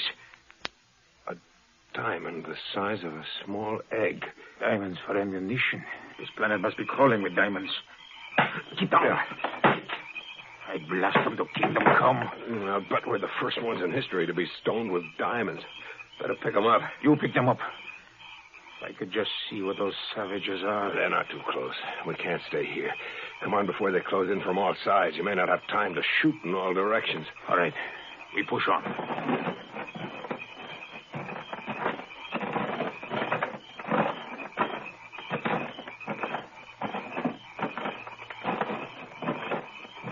Get anything? No, but I've got a feeling they see us. The ship is pretty close now.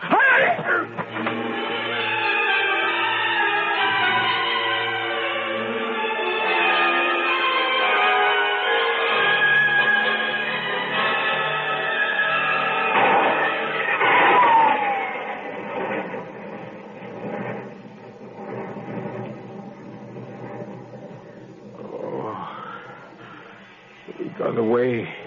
I had to use a gun once. Better keep quiet. You have a nasty cut on your head. We're going back to report to the World Council. Every country in the world has a stake in this matter. The Council will decide what to do about the diamonds, not us. Why didn't you leave me there?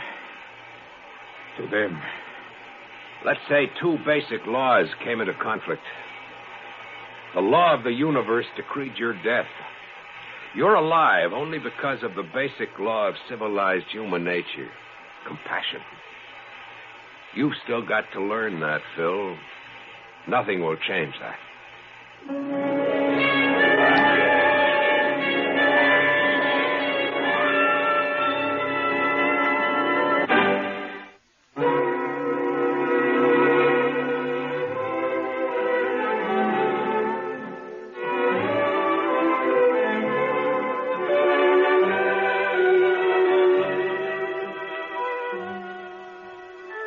You can make yourself and a lot of other people around you mighty unhappy if you try to have all values and be able to do everything. Consider yourself tops at anything around. None of us has that ability. We can't do it all. But each of us has his own special talents, his own individual abilities. And for these, every one of us is valued. And every one of us needs every other one for that special individual talent. No individual is everything. The other guy's got something you need.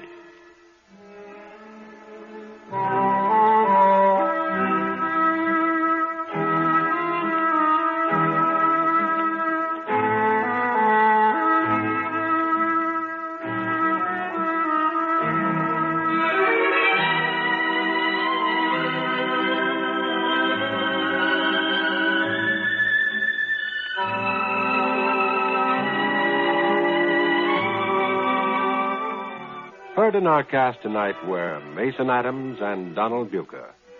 The script was by John Fleming. Produced and directed by Sanford Marshall here in New York. This is Guy Wallace speaking. We pause now for station identification. Identification. Identification. Identification. Identification.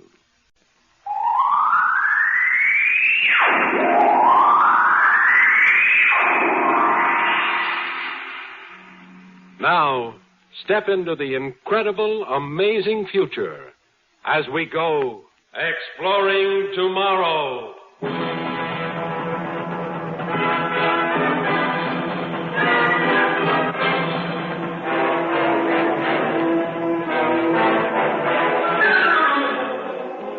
And now, here is your guide to these adventures of the mind, John Campbell, Jr. Hate and love are really quite close to each other. Usually hate stems from a misunderstanding of something which, properly understood, would make love. One of the concepts that many people don't see, miss, just get all wrong, is the fact that there is superiority and there is inferiority. But those things are specialized and narrowed into special areas. If you don't recognize them, the system won't work at all. If you do recognize them, well, you know, each must then recognize two things: that he is superior and that he's inferior. This is a story of a man who hadn't learned, hadn't found out the importance of special superiority and special inferiority. Phil, are you ready for a drink? My name is not Philip. My name is Senga. What? Nothing. You'd better drink this. Thanks. To our last night on Earth for some time to come. Or better yet, to this house where I was born. To the green mountains and jungles we've loved and hunted in. To all this we leave behind. I was looking at her. Yes, she's beautiful. The brightest planet of them all. She's dark and she's ugly. Not from this distance. From here, no. But she's ugly. The ancients didn't think so when they named her Venus. They never got there. No. But you did. You've been there. So will you. Tomorrow you'll be on your way. We both will. Sen, you've never talked much about the place. I told you it's hot. Very hot. Animals? A great many. But I saw only a few. You mostly only hear them. Once I wanted to go hunting. Your father said no. He couldn't forget I was Indian. You and I have hunted here, so don't talk rot. Your father never approved. All right, he picked me up in the mountains here when I was 4 years old. He brought me to this house. Now I am 32 with 28 years of education and civilization behind me, but I am still Indian. All right, Guido. Tell me I have a complex. No. But ever since you came back from Venus, you've had a chip on your shoulder. Now, come on, fella. You and I grew up like brothers. There's no difference between us. Isn't there? And you're a first-rate space pilot, as good as my father was. As good as you, too? Just as good. After all, you brought the ship back to Earth alone. Oh, almost alone, anyway. You had my father's body with you. He was a great man, Sen. The greatest space explorer of this age. Yes, he was a great man. At least it was you who shared his last minutes. You he chose to go with him on that trip. He thought quite a lot of you. It was not a matter of choice. that he took me along. What do you mean by that? Nothing. I've said more than I intended. I have a right to know, Phil. Yes. When we get there, let's call it a night. We blast off at dawn. We need sleep.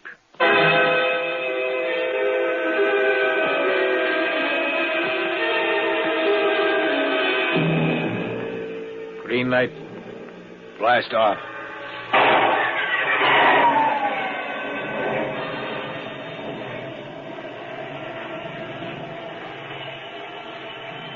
Coffee? Thanks, I can use a cup. 250,000 miles out in space before morning coffee. Not bad, eh? Phil. Yes? But my father was not the first man to land on Venus. But no one else, so far as we know, found diamonds there. No one else ever went to the right area. Besides, you use the word diamond in the plural sense. The singular would be more correct.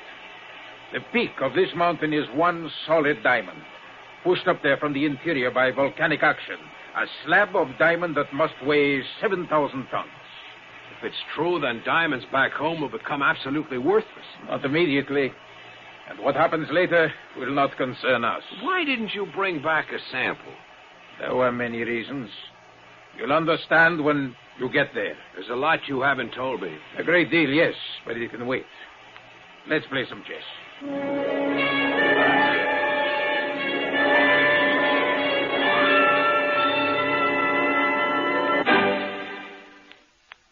Exploring Tomorrow continues in just a moment.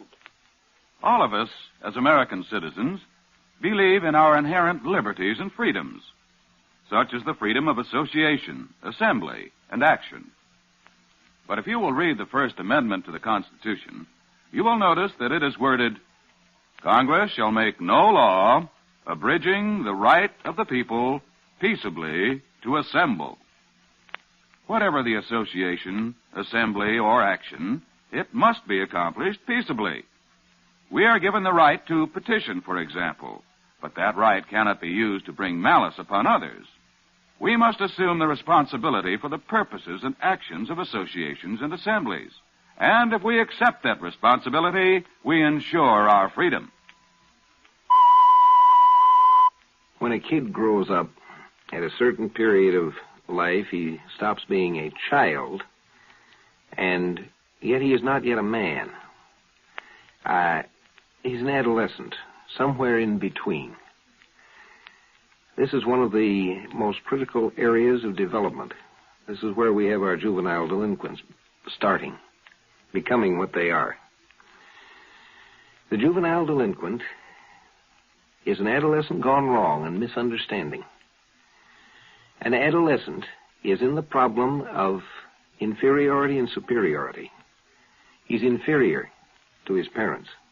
And it's a general inferiority because the parents have greater experience, greater understanding, greater wisdom, simply by the sheer accumulation of understanding of problems they've had to solve and experience themselves.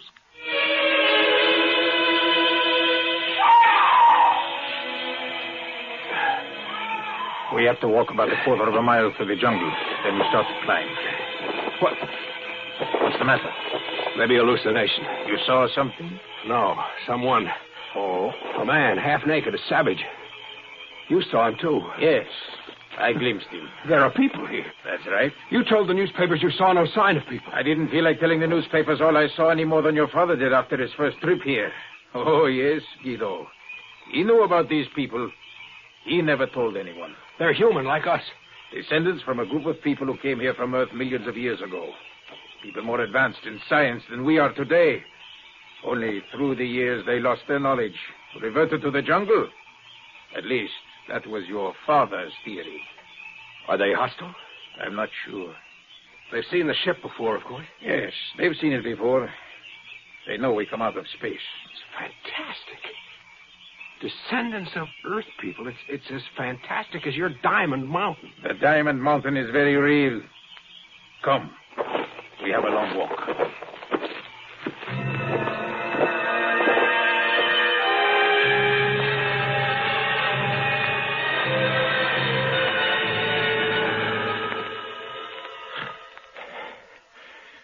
How far up are we? About 1,000 feet above ground level, I'd say. The air's thin. Shouldn't be this thin at only 1,000 feet. Nevertheless, it is. I can hardly breathe. It won't get much worse. Stick it out. We should have brought oxygen masks. It's too hot. They'd be impractical. That's right. Maybe it's the heat, not so much the thin air. I feel as though I'm being scorched up. Save your breath. Come on. Right. Come on. Oh, we still got to climb, that's right. I feel like I can't go much further. Try. I can't. Oh.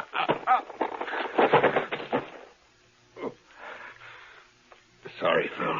You did better than I thought, as a matter of fact. Much better than your father. What? He collapsed about 100 yards further back, but of course he was much older. Don't look so shocked. I don't understand. It is simple to understand. This is the place where I discovered I am not of an inferior race. Here in this place, I was your father's superior. Now I am your superior. I can live where you can die, where he died. You let him die? No, I didn't want him to die. I wanted to enjoy my sense of superiority. I carried him back, but it was too late. He was too weakened. I can't think properly.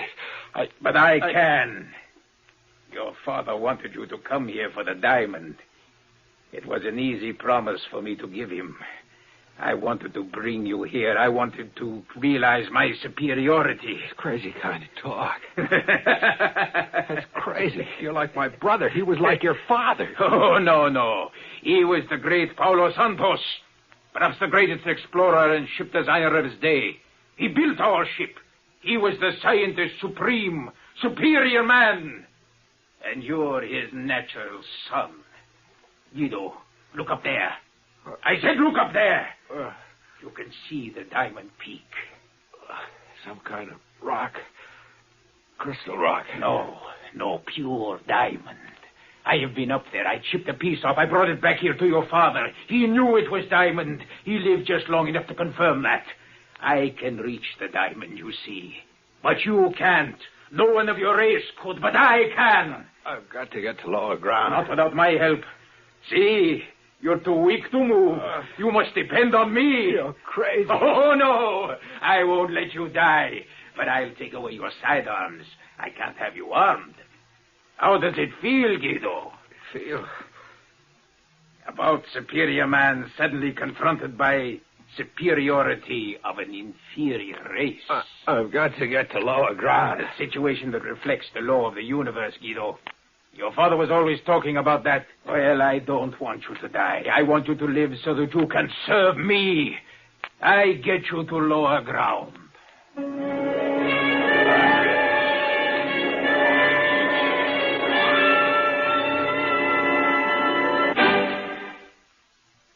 You know, hate has a very real place in life. We need it.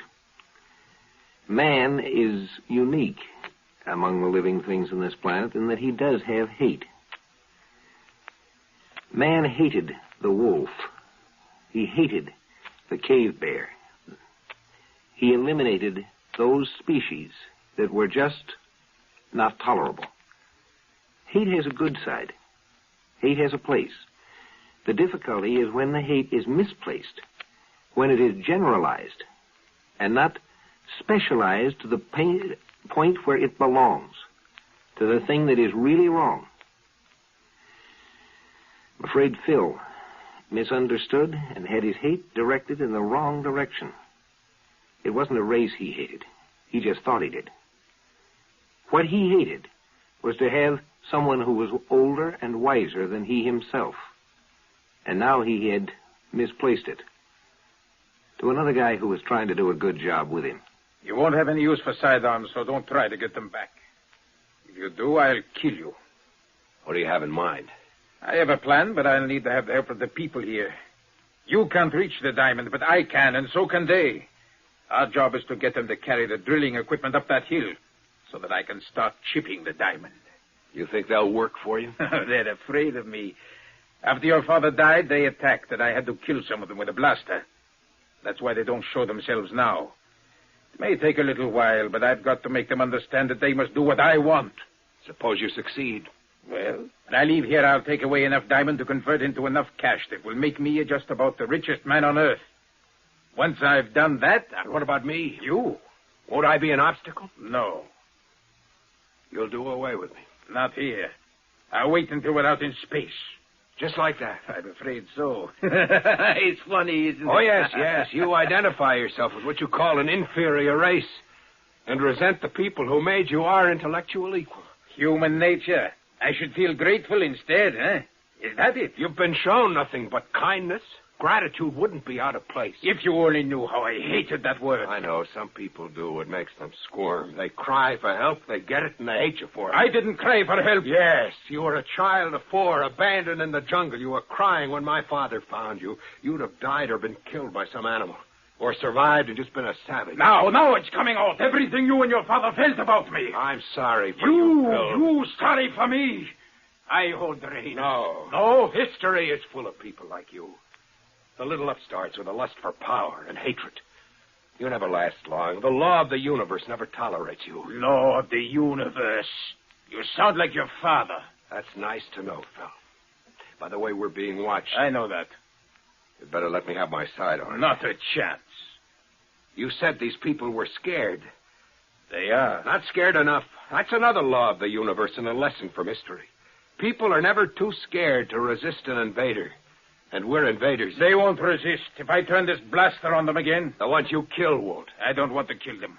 I want to talk to them. In what language? Sign language. What else? You can try. It may take weeks or months. Well, what happens in the meantime? We'll go back to the ship. There's open space there. Sooner or later, a few of them will approach us. Then I'll try to talk to them. Then we better start down, unless we're surrounded. I'll blast our way through if there's trouble. Come on. Keep ahead of me where I can see you.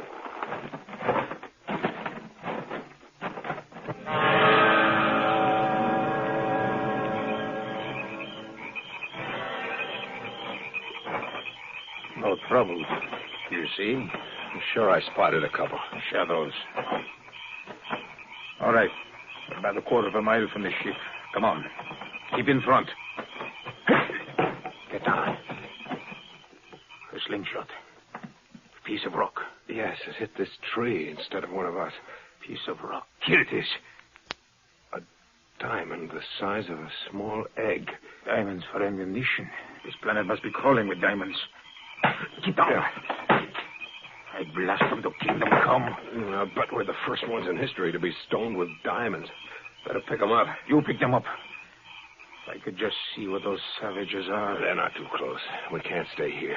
Come on before they close in from all sides. You may not have time to shoot in all directions. All right. We push on.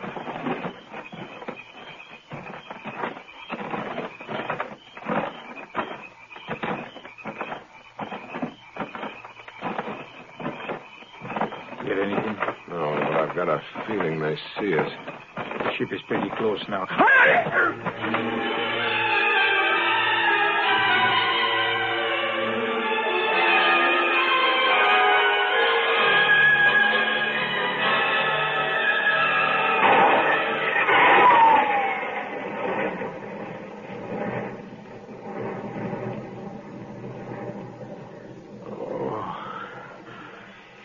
Away. I had to use a gun once. Better keep quiet. You have a nasty cut on your head. We're going back to report to the World Council. Every country in the world has a stake in this matter. The Council will decide what to do about the diamonds, not us. Why didn't you leave me there? To them. Let's say 2 basic laws came into conflict. The law of the universe decreed your death. You're alive only because of the basic law of civilized human nature, compassion. You've still got to learn that, Phil. Nothing will change that.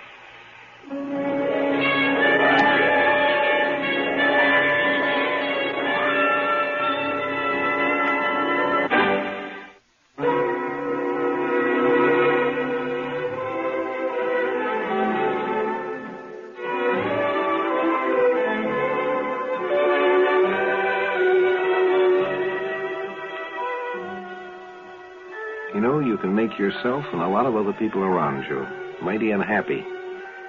If you try to have all values, be able to do everything, consider yourself tops at anything around.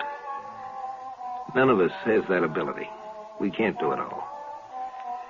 But each of us has his own special talents, his own individual abilities. And for these, every one of us is valuable. And every one of us needs every other one for that special individual talent. No individual is everything. The other guy's got something you need.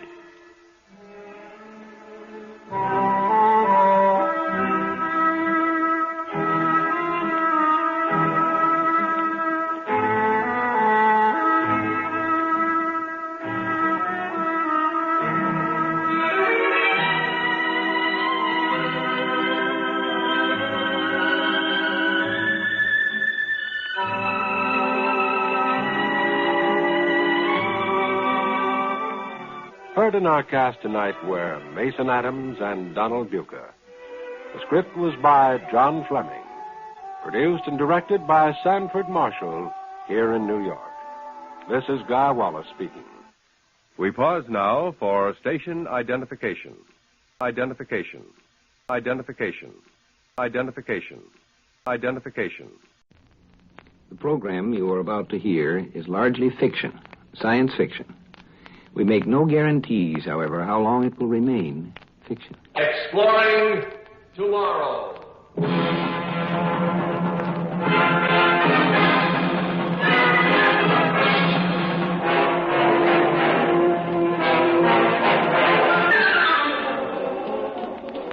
And now here is your guide to these adventures of the mind, John Campbell, Jr. The problem of dealing with robots is a rather peculiar thing. You know, when you deal with another human being, you can say, well, you know what I mean. And he can say, yeah, I see what you mean. When you're dealing with a robot, though, you have a different situation. If you say, you know what I mean, the robot says, no, tell me.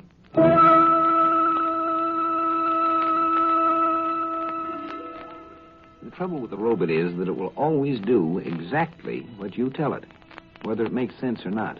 It has no judgment whatever. For instance, an automobile is a robot.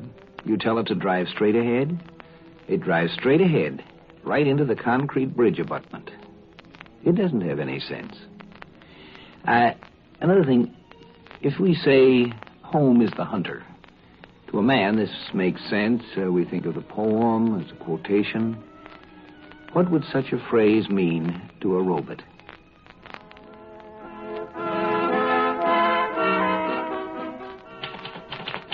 A report from James Martin, Special Agent with the Director of the United Nations Intelligence Service, February 19, 1993. Dear Chief, I hope you had a happy St. Valentine today. I wish I could say the same for myself. The way it looks now, the only Valentine I'll get will be one with my epitaph on it. I hope this report reaches you eventually. You may never get it, or if you do, I may be dead by then. Maybe it was a good idea to take this section of Europe and reform the country of Transylvania again, but right now I'm inclined to doubt it.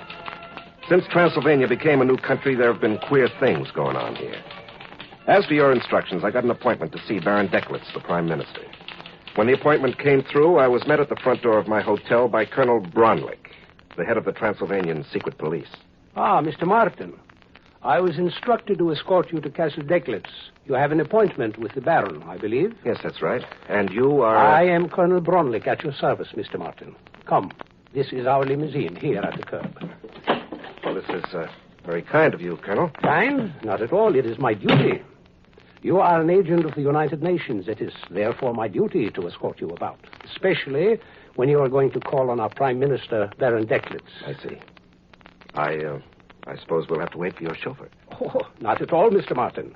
This is a robot-operated automobile. Observe. I merely press this button. Yes, Colonel Bronlick. Drive us to the Castle Decklitz. Yes, sir.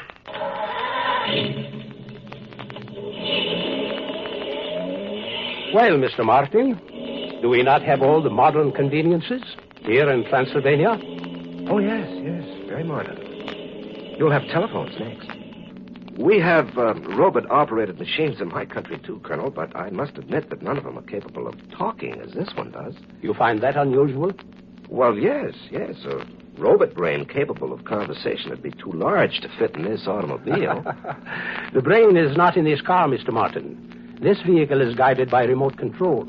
The actual brain of the robot is in an underground chamber beneath the castle decklets. Oh? Yes. The Baron's castle may look on the outside as though it were 1,000 years old, but the equipment within is quite modern. Well, I have to admit that it's pretty convenient to have robot-operated remote-controlled transportation. All of the Baron's transportation works this way. His cars, his aircraft, his boats, everything. Sounds as though Baron Decklitz runs the whole country by remote control.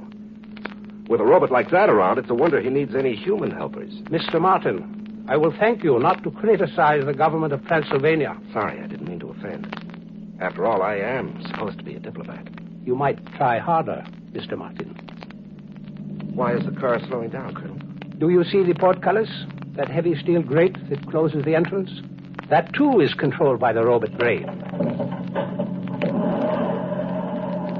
The Baron certainly seems to be well guarded. Very well guarded, indeed, Mr. Martin.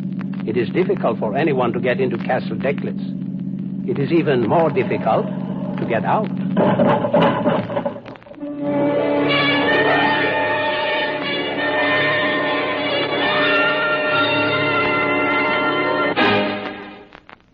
Exploring Tomorrow continues in just a moment.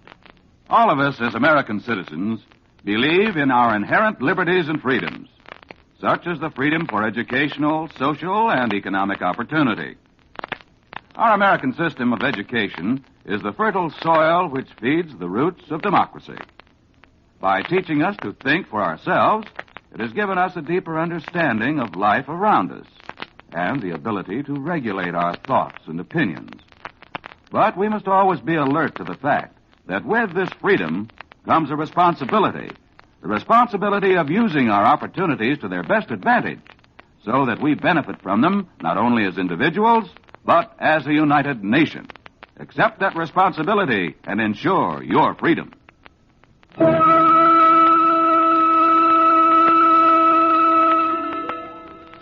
United Nations agent Jim Martin had managed to get an appointment to see Baron Decklitz, Prime Minister of the newly formed country of Transylvania. But now that he had gotten inside the Baron's castle, he was beginning to see what was wrong with the new country, because the castle itself was nothing more nor less than a huge robot. He had managed to get inside a robot. That castle was a real nightmare.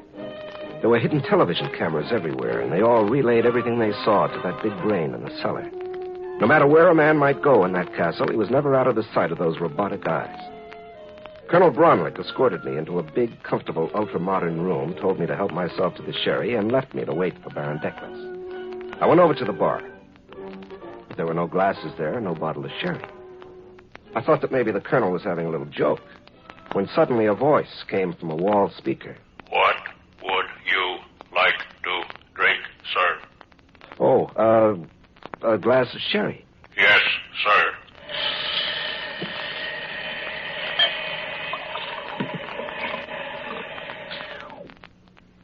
Your sherry, sir. A panel slid open in the wall, and a glass of sherry came out. Good evening, Mr. Martin. No. Don't bother to rise. Sit down. Now, how may I help you? Good evening, Your Excellency.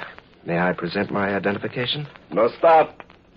Before you put your hand in your pocket, Mr. Martin, let me warn you not to try to draw a gun. I assure you that if you tried it, you would be detected by my robot and you would be shot down where you stand long before you could aim your own gun. A robot can think and act much faster than a human being can, Mr. Martin.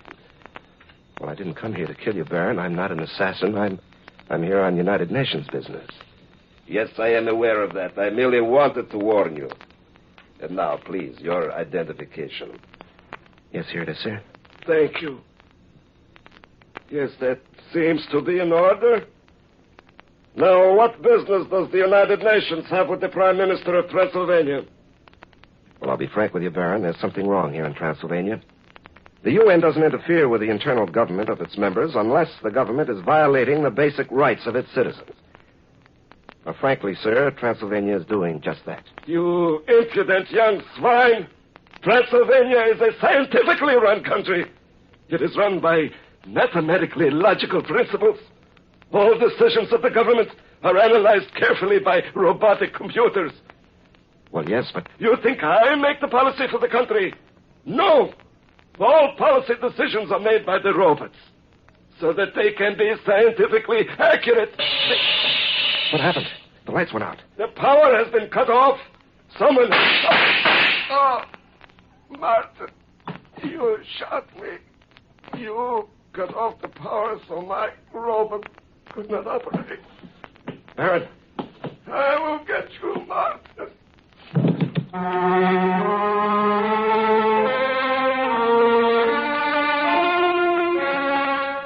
When the lights came on again a second or two later, the Baron was sprawled on the floor. I looked around the room, but I couldn't see anyone. I hadn't shot the Baron. I didn't even carry a gun. Whoever had killed him made a clean getaway so far. I knew I had to get out of there, too. Just before the power went off, I'd been arguing with the Baron.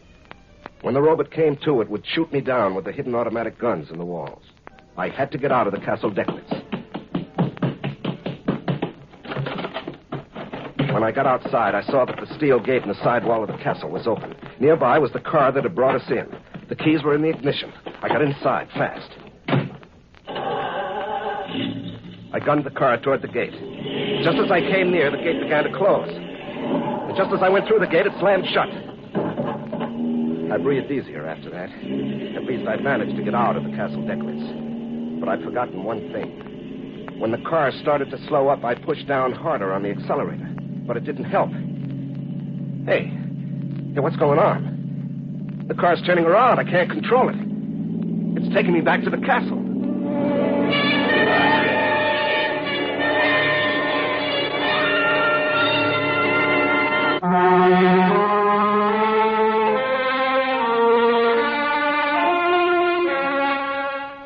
A machine, no matter how complex and intelligent it may appear, is still a machine. And the trouble with a machine is that once it's set to do a particular job, it doesn't do any good to argue with it. The only way to stop it is to shut it off or wreck it. Jim Martin was in no position to do either. It was kind of like being in an automatic elevator with the controls stuck. It was going where it was going, and there wasn't anything you could do about it. I knew I'd have to get out of that car. It wasn't going very fast yet, so I decided to jump before it got up too much speed. I rolled across the road. It shook me up a little to jump out of a moving car, but I wasn't hurt. I got up, brushed off the dirt, and started down the road toward the city. It was about 5 miles away through the thick forest and about 6 miles by road. I decided to follow the road. I didn't want to get lost. I'd been walking about 10 minutes when I heard a noise. It was a helicopter coming from the direction of the castle. I got off the road fast and hid under a tree. It was dark, and even with the moon shining, it would have been hard for a human being to spot me from the air. But the television eyes of that helicopter were sharper than human eyes. The robot saw me. You must come back to the castle, sir. Not me, Buster. The helicopter will land. You will get in. The moon lit up the helicopter pretty well. I could see the snouts of the mounted machine guns pointing at me, but I didn't care. I figured that going back to the castle would be certain death anyway. I jumped behind the tree and then dived under a nearby bush and started crawling. Where are you? You must come back. I just lay flat and kept quiet. And then I heard another sound on the road. There was a car coming. Robert, this is Colonel Brownlick. I noticed the helicopter hovering, so I came immediately. Is the murderer Martin nearby? Yes, he is somewhere in the woods to your right. Excellent. I have a squad of men here. We will capture him. Yes, he must go back to the castle. All right, men. Spread out. Cover the whole area. He must be somewhere close by. Run on the searchlight. I knew they'd spot me soon. There was a spotlight moving near me. I decided that my only chance was to run for it. If I stayed where I was, I'd die. Here goes. There he is! Stop him! Shoot him down! It was the craziest gun battle I'd ever seen.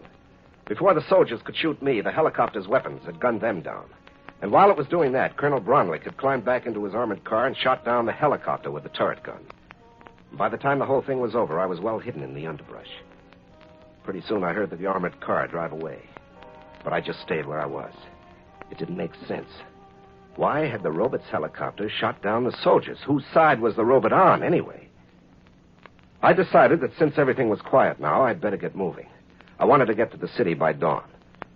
So I crawled out from my hiding place and headed for the road again. I didn't get far. Put up your hands, Mr. Martin. What? Colonel Bronwick. I didn't see you behind that tree. I thought you'd driven off in the armored car. Oh, no. As soon as I shot down the helicopter, the robot brain took control of the car. I jumped out. I suppose you're going to shoot me like you shot the Baron? Of course. The robot is convinced that you killed the Baron. And so will the people of Transylvania be convinced.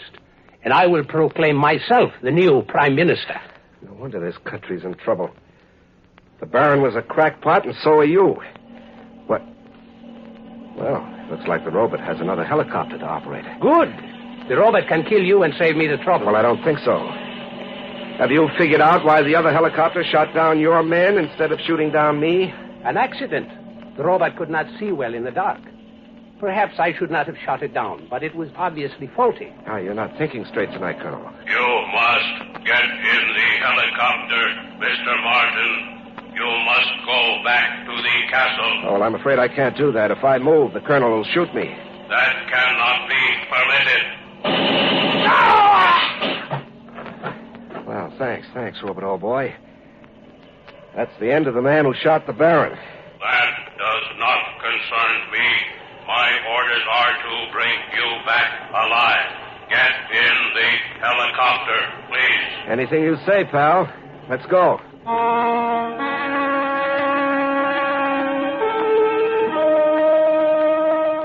The helicopter took me back to the castle decklets. When it landed in the courtyard, the robot had more orders for me.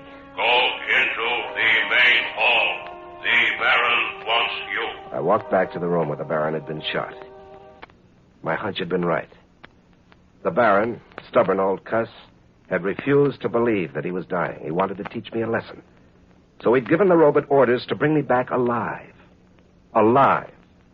So that meant that if anyone threatened my life, the robot would have to stop them. And it used its automatic machine guns to do it. It didn't matter to the robot that the Baron was dead.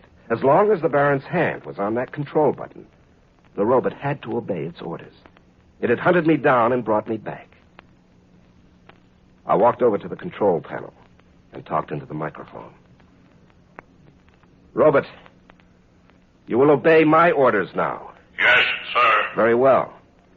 As soon as I leave here, you will cease operation. You will turn yourself off. You will never operate again. Do you understand? Yes, sir. Fine. Now I'm going to go out and take one of the Baron's cars. He won't need it.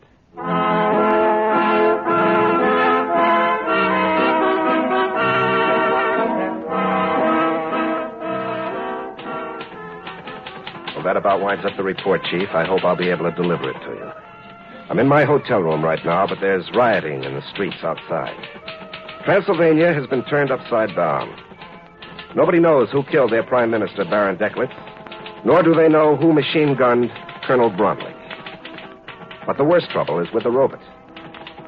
You see, the Baron had the idea he could run the whole country with the robot. It was supposed to be a scientific form of government. That robot ran almost everything in the whole area. It controlled the power plants, the telephones, transportation, even the garbage disposal. And ever since it shut itself off, nothing has worked in the whole country. As a result, Transylvania has no government and no organization. The idea of running a government by machine was a failure.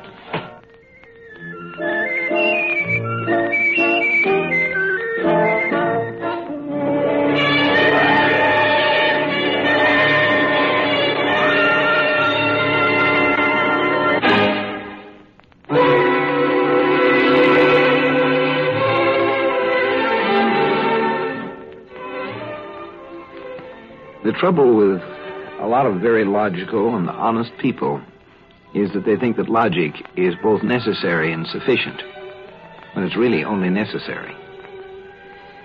The idea of a machine government was a failure. It always will be.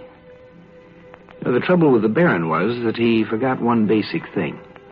It's sane for men to run machines, but it's insane for a machine to run men. Machines can handle truth and do a perfect job of it, but they cannot handle judgment. They have none.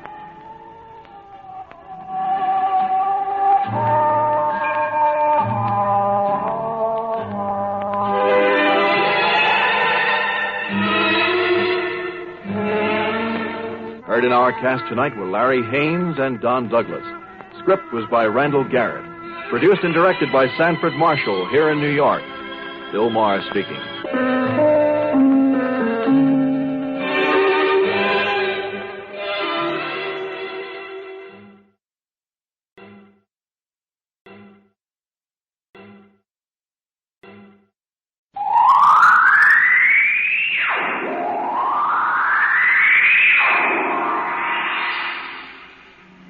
Now, step into the incredible, amazing future as we go exploring tomorrow.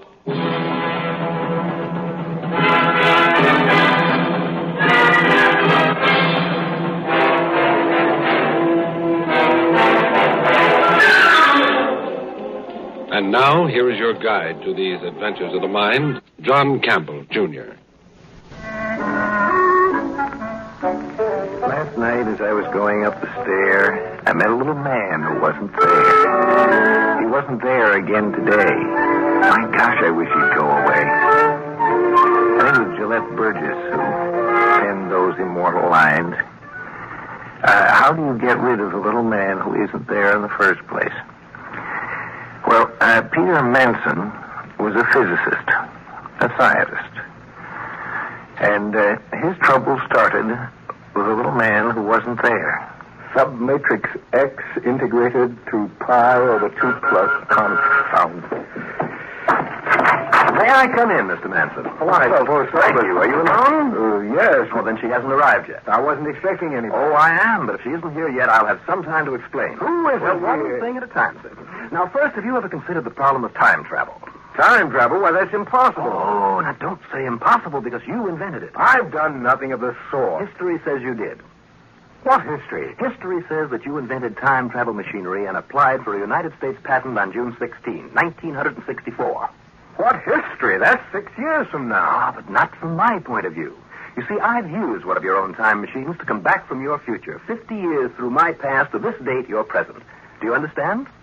You claim you have traveled 50 years through time? I am here. That's proof. I don't believe a word of it. Well, look them over. This is your own personal notebook, 50 years later than it is now. Actually, that's the same one that's on your desk right now. Now, this is a copy of your patent. Now, these documents say I'm right. I say so. You see, in my day, you are the wealthy and famous Peter Manson. Well, do you want my autograph? You may be right, but I'm not wealthy yet. Oh, I'm not after anything. I'm here to help you. I don't need any help. Do you know the first thing about your future? Of course not. Well, I do. I know just about everything that you're going to do in the next 50 years. Prove it. What am I going to do next? You are about to be introduced to the woman who will become your wife. I already know her. We're engaged. Oh, you mean Laura Phillips? Well, no doubt she's a nice enough girl, but she's not for you. You'll break that engagement shortly. I'll do no such thing. History says you did, not will do. Did. But you... Yes. Yes, Laura. No, Laura, not...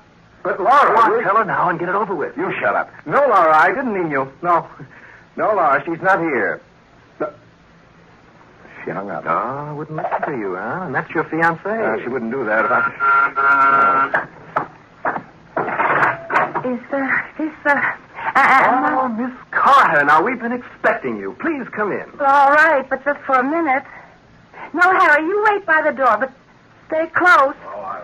Now, Miss Amelia Carter, may I present... Get that dame out of here. Dame? Please, now, this is hardly a way to start a lifetime. Lifetime? Yes, history says so. 50 years and still going when I left. Now, stop this hostility. You might as well save time, too. Now start off with the first names. Amelia, this is Peter. Peter, be nice to Amelia. You really should be gracious, generous, anxious to create a good first impression. Don't tell me how to behave. Don't you blow a fuse, Grandpa. Grandpa! I am Peter Emil Manson III, your grandson. Note that the middle name is the masculine form of Amelia, your wife, my grandmother. Grandmother? Yes, indeed. Your son is my father. But I'm not married yet. Oh, but you will be. Now, Grandpa, you sit here. Cut this grandpa stuff right now. Well, I'm sorry, but I've been taught that it's impolite to call my grandparents by their given names. Of course, you don't look much like the old duffer that I know as Grandpa. Oh, now, Duffer, calm down and you start making like romance. You know, you're not even engaged to Grandma yet. Don't call me Grandma. Pardon me, it is impertinent, but you are quite a dish. Now that I've seen you in your youth, I can understand why Grandpa threw over this Laura Phillips girl. I can hardly believe that you'll become that sweet little old lady. Mr. Manson, what's he talking about? He's a time traveler from the future who says he can prove that we got married, and... Now, don't go any further. I'm afraid he's right. He says it's history, and we can't change history, can we? But I hardly know you. Well, if you'd known each other, I wouldn't have to introduce you, would I? Maybe somebody'd better explain this to me. Ah, fine. Now we're off to a start. Highball, Grandmother? Yeah, I think I need one. Now a little more romantic setting. Soft lights now. And now I'll leave you two to canoodle a bit. I've other things. But Harry! I'll take care of Harry. That'll be Laura. Run high. Do something. Oh, relax, Grandpa, and I'll take care of everything.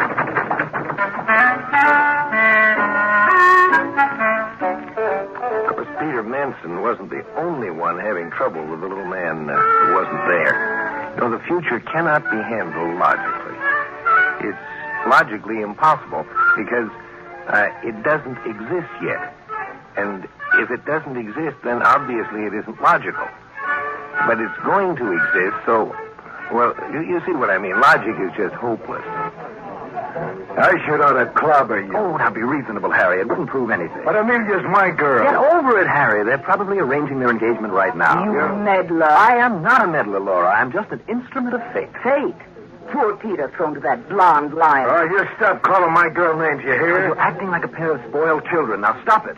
I regret that you've lost your loves, but really no one ever actually died of unrequited love. Mine wasn't unrequited. Well, it might as well be once they're happily married. Happily married? Well, you wouldn't want them unhappy, would you? No, I'd like a little happiness myself. Well, so would we all. But stop and think. Now, if the number of human lives depended upon your giving up a love affair, would you go on selfishly and marry the man anyway? Well, that's hardly fair. Well, then I'll put it up to Harry. Harry, if your own life depended upon preventing a wrong marriage, would you stand by and let them go ahead? Make your own point. You're the meddler. All right. My life depends upon it. My father's life depends upon it. Unless Peter Manson and Amelia Carter marry, neither my father nor I can be born. Now, knowing this, I used my grandfather's time machine, came back to give a formal introduction. Now, you can't blame me for wanting to live, so I came back and I fixed it up. Yes, you're a great little fixer-upper. Maybe we should ought to fix you up and then go on as we please about it. You don't know much about time and history, do you? No, but I could make up a... You could not change a thing. Why not? If your father and mother had never met, could you have been born? Oh, don't be utterly ridiculous. Now, don't ever be scornful of stating a simple fact. I exist, therefore I am. Now, say it as you please. To you, Peter and Amelia will marry. To me, Peter and Amelia married 50 years ago. Now, the sensible thing to do is to accept the fact. Wipe it off the slate. Pick up the pieces and go on from there. Such as? Well, now, you're both very attractive people. You have a common bond of memory. Ain't my type. Well, I've looked at better myself. Oh, Gad, this is a primitive era. Tell folks what's best for them, and they want to... What is the term, Harry? Clobber you. Yes, that's right. Clobber me. That's the best idea I've heard all night. No, not here. Outside, where I can stop being a lady. Then I'll help you. Well, you can beat me up, but you can't change something that's already happened. Now, can you? Look, I've taken all I can. I'm going home. Can I... That is a fine, practical arrangement. Find sympathy in one another. It's the better thing to do. And maybe you'll find happiness with one another, too.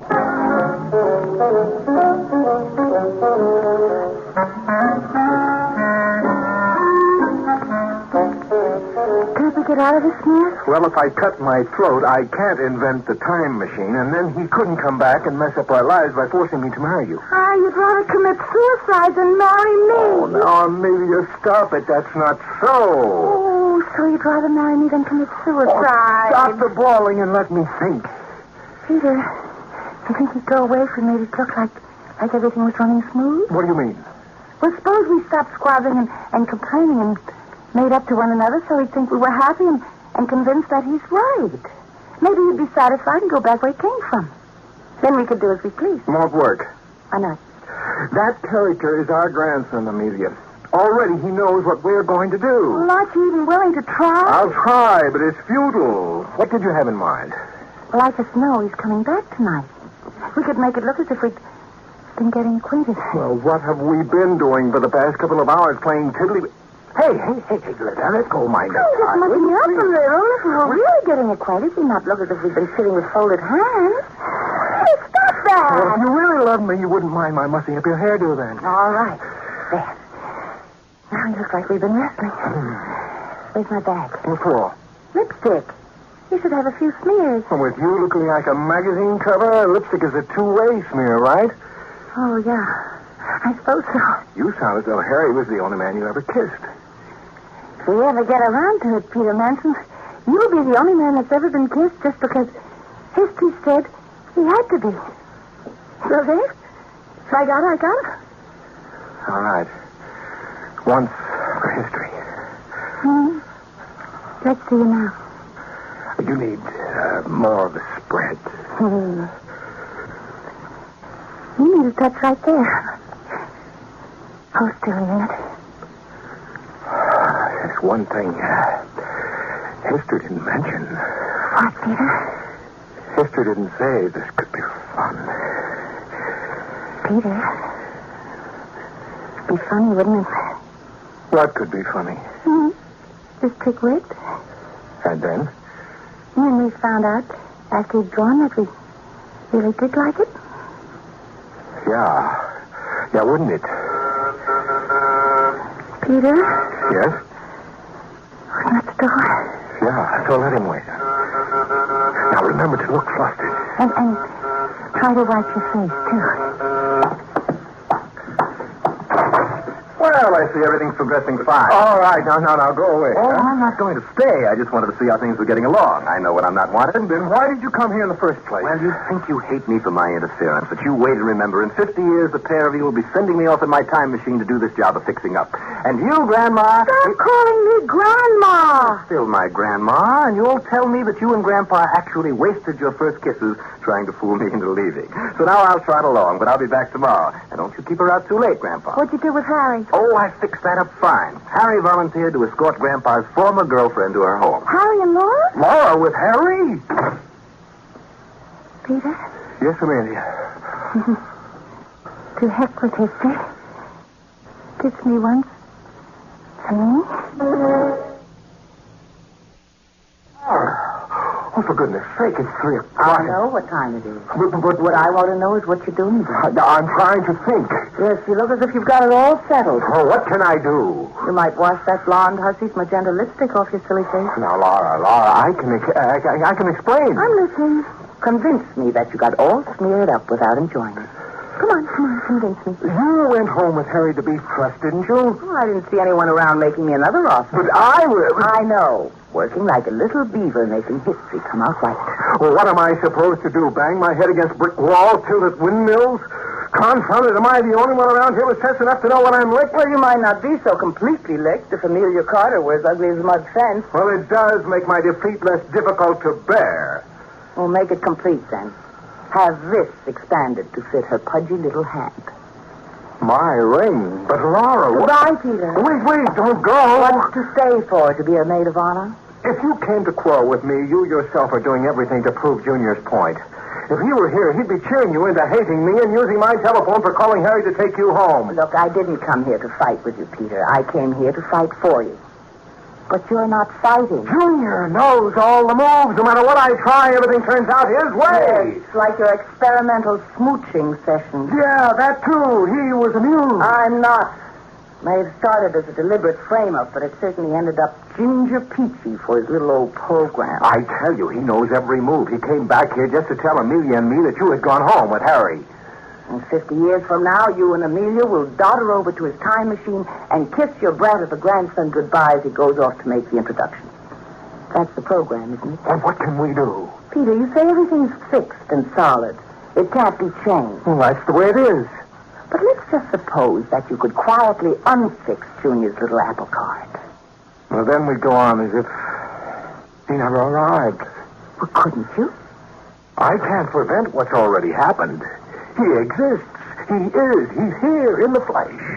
No. I suppose you can't change that, can you? No. Well, then, goodbye, Peter. Wait a minute, Laura.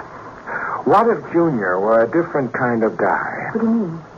Look, Laura, he's the grandson of Amelia and me, right? Mm-hmm. If I don't marry Amelia, he doesn't get born. He can't exist unless we follow every move right down to the last letter of the historic record he talks about, right? Yes, but... Let's assume that the future is not a firm and solid hunk of recorded history. Well, everyone but you and Junior have been saying that all along, but you keep pointing at Junior's history book and saying no. But suppose that Junior's history book is only one of many possible histories. Then how do you explain his solid existence? Floating a brick on water is not impossible. It's just extremely unlikely. Oh, stop sounding like a mathematics professor, Peter. Get to this important point. Until Junior arrived with his books and his papers to show me, us, how we were going to act, he was rather unlikely as a future probability. Mm-hmm. But once he convinces us and introduces me to Amelia, Junior's existence becomes a very strong probability. In other words, he exists because he did the fixing that put history on the road that leads directly to him. Well... you could rob a bank and get tossed in jail, and that would stop you from marrying anybody. Well, we can't change things that drastically. But we might slip a little change in Junior's character. How can we do that? Suppose we could create another very strong future probability. Mightn't he come back and fight just as strong for his own existence? But how can you do anything like that? Laura, would you marry me right here and now? Peter, at 3 o'clock in the morning? Peter, it's Junior again. Don't go. Oh, no. Well, good morning. I'm in time, I see. You come in. I was hoping you would arrive. I am the Reverend Peter Laurel Manson III. You'll notice that my middle name is the masculine form of the given name of my grandmother, Laura. Peter, here is the other probability. Precisely. Let's get along with it quickly before something else happens. Please, we must not be impatient. There must be witnesses. But I have prepared for everything. Everything. Will you permit me? Do come in. Oh, this is a most auspicious occasion. Amelia! And Harry, what are they doing here? People here appear to have forgotten that a man has 4 grandparents. Well, I'm still a bit confused. Oh, my dear, if I had not been prepared for this rare and happy occasion, I should be quite disturbed. It isn't often that a man has the opportunity of officiating at a double wedding ceremony uniting his grandparents. Can you make this stick? Yes. Now, unless I double-cross this double ceremony, Peter, take Laura's hand and stand away over here on my left. Now we all sort it out properly. Fine. History says that Peter and Laura will have a stalwart son. Harry and Amelia will have a fine daughter. Son and daughter are my own parents. Are you sure? I arrived a bit late, my dear, because I have been quite a busy man. I made a stopover on my trip through time, pausing long enough to unite in marriage your son with their daughter. It was a lovely wedding.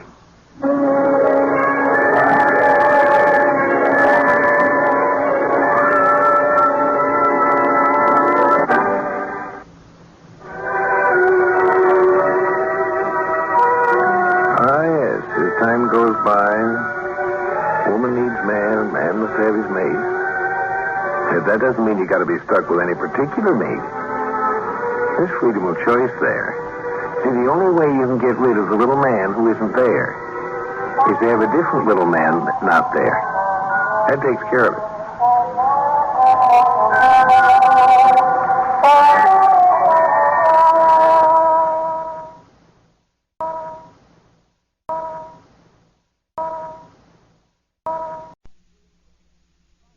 Exploring tomorrow.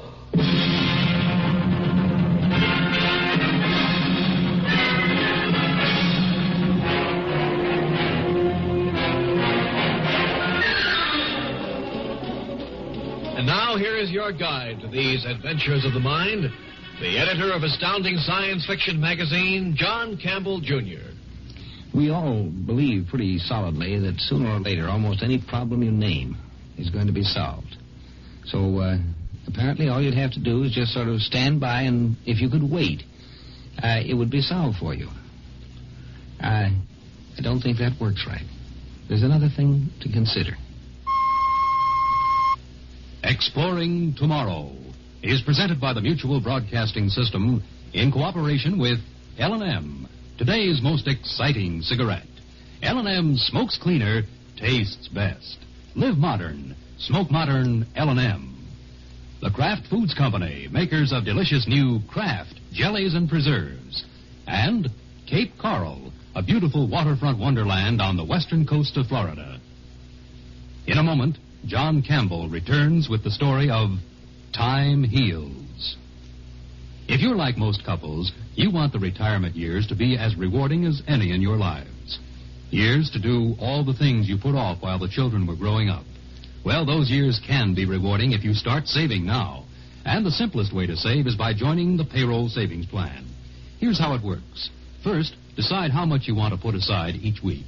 Then, this amount is automatically set aside from your paycheck each payday and put into United States savings bonds. Today, Series E bonds are better than ever because the interest rate is higher, 3.25%, and because the maturity is under 9 years. Now you can get more faster. So make sure your retirement years are happy ones. Join the payroll savings plan where you work today. This message is brought to you as a public service.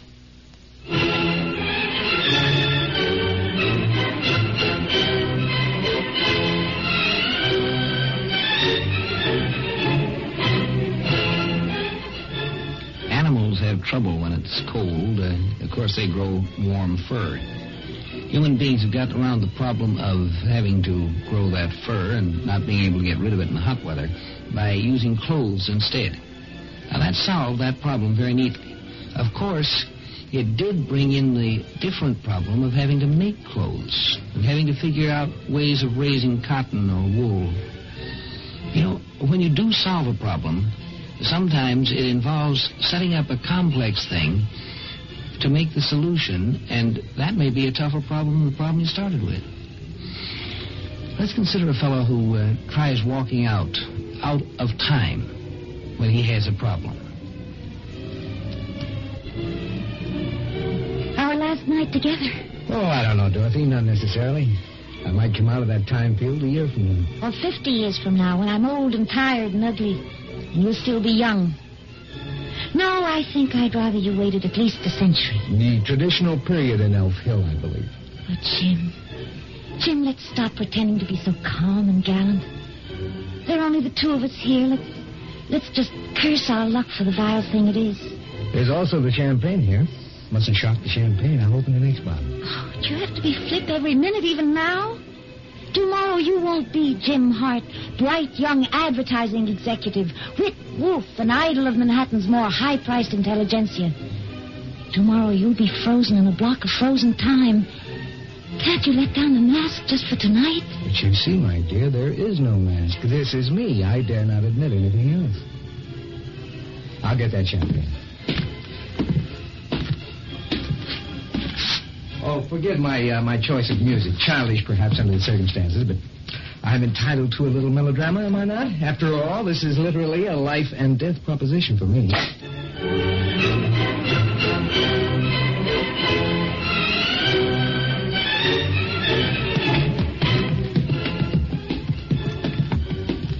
The crypt is right at the end of this corridor, Mr. Hart. Pretty far underground, aren't we, Doctor? Yes, besides being way off upstate. It's in case of, atomic bombs, rising sea level, whatever might happen.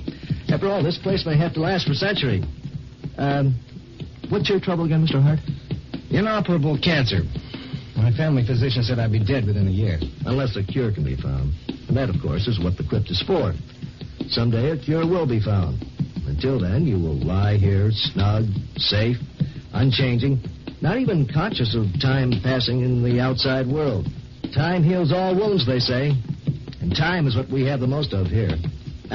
This is it. Just step up on that platform between those field coils. I'll flip a switch, and the next thing you know, you'll be in the future. Good enough. Mr. Hart, I was wondering if you have any last messages or... No, I said all my goodbyes yesterday, such as they were. I've had the sense to keep myself legally and emotionally unattached. Well, that should certainly give you an advantage over most of our patients up there in the future, whatever the future is like. Good luck, Mr. Hart. Thanks. But we needn't be so theatrical. You may need luck more than I, Doctor. Here goes, then. Goodbye.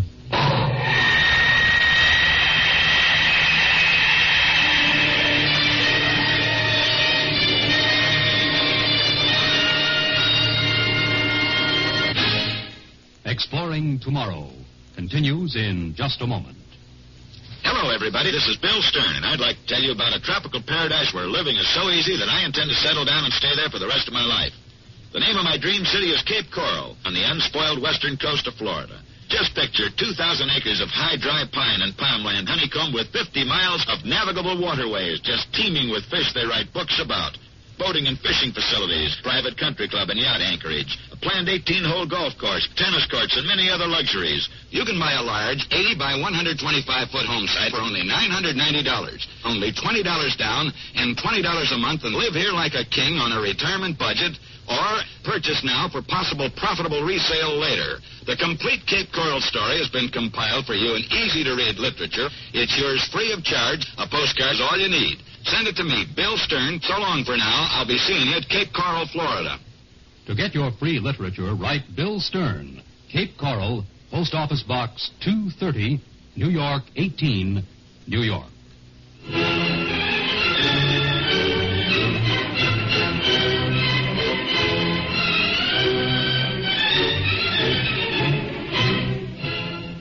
It's certainly a reasonable proposition if a man can just step outside of time and wait.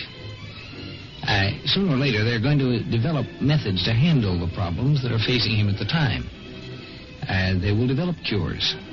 The advance of civilization is sure to lead to a cure of the particular problem man has. That's a simple proposition, isn't it? All right, no. Do can do step. I reckon. What? But it's gone. The doctor. Do understand me? The crypt. It's changed. Half empty. Crumbled plaster. Old. And those two men down by the controls, what? Why, they look half oriental. They're wearing kilts. Future. What year is this? Well, Merrick Wilder. Yeah. What year is this? What year is this? Todd Hart. You are Todd James Hart, are you not? It so says on the record. Yes, I'm James Hart. And you? I am called Hallam Rostam Dougal. My kinsman here, he is called Walder Rostam Chang. We both belong to the Rostam kith. Do you understand? No, I don't. Be calm. It are a shock, I know. Here, lean on my arm. I never expected so suddenly. What year is it? 2837. What? 900 years. Yes.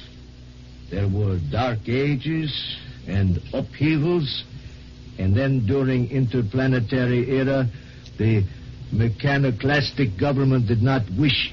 But be assured, Tough Heart, we are friends. Can you cure me? Oh, yes. We have a quick and easy cure for your disease. A synthetic virus which attacks only cancer cells. A month or two in the hospital, and you will be well again. Well, that's good to know. That was the whole reason for my junket after all. 900 years. I suggest we all go up to the surface now. The clinic is nearby. All right. Say, how do you happen to speak my language, and your friend here doesn't? Natural wise. Language changes in 900 years. Walder asked I should come interpret until you have learned modern speech. I am a linguist at Interkith Treaty Foundation. Most especially, I have studied the Old American language. Old American?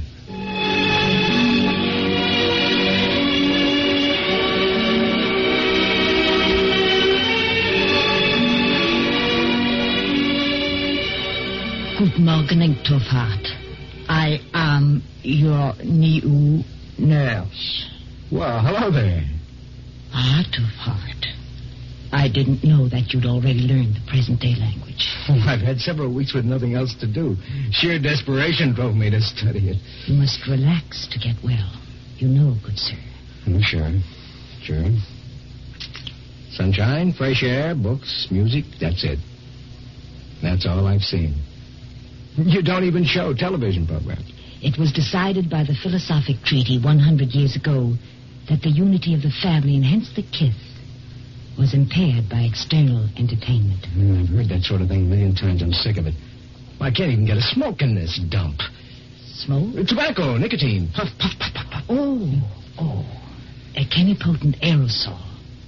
No, I'm afraid, sir, that the biotech machine has not prescribed it for your case. Oh, never mind. Well, at least you're a new face around here and a remarkably pretty one. What's your name? I can't see that that's relevant, sir. Of course it is. My public name is Sarah Olaf Brona. Well, don't be so stiff and formal. Come over here. Sit down. I won't bite. Not very hard, anyway. You're convalescing fast, I see. Oh, sure. I'm practically a new man. Emphasis on man. Girl like you reminds me of that acutely. I'm afraid I don't understand. Your usage is semantically empty. Boy. Look, darling. Look, I want to get better acquainted, that's all. I'm lonesome. I shall consult the psychotechnic files, and if there's anyone registered with a compatible individuality, I will ask him to come discuss with you. Discuss with me? Well, thanks. That'll be just great.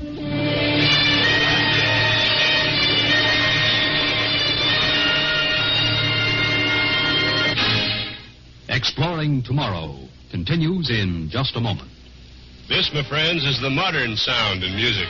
Swing turned into bop, and bop turned into progressive jazz. Like into that live modern flavor. Live modern with the big red L&M. L&M. Best tasting smoke you'll ever find. Made from the Southland's finest cigarette tobaccos. And you get that full, rich flavor coming at you through the miracle tip. Pure white inside, pure white outside. The patented filter. The patent number on every pack guarantees a more effective filter on today's L&M. L&M smokes cleaner. Tastes best. Light into that L&M flavor. You're really living when you do.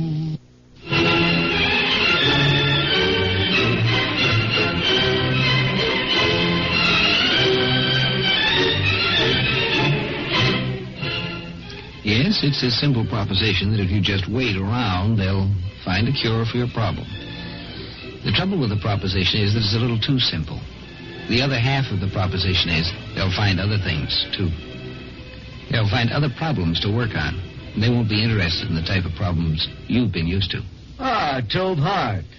It is a pleasure to see you well again.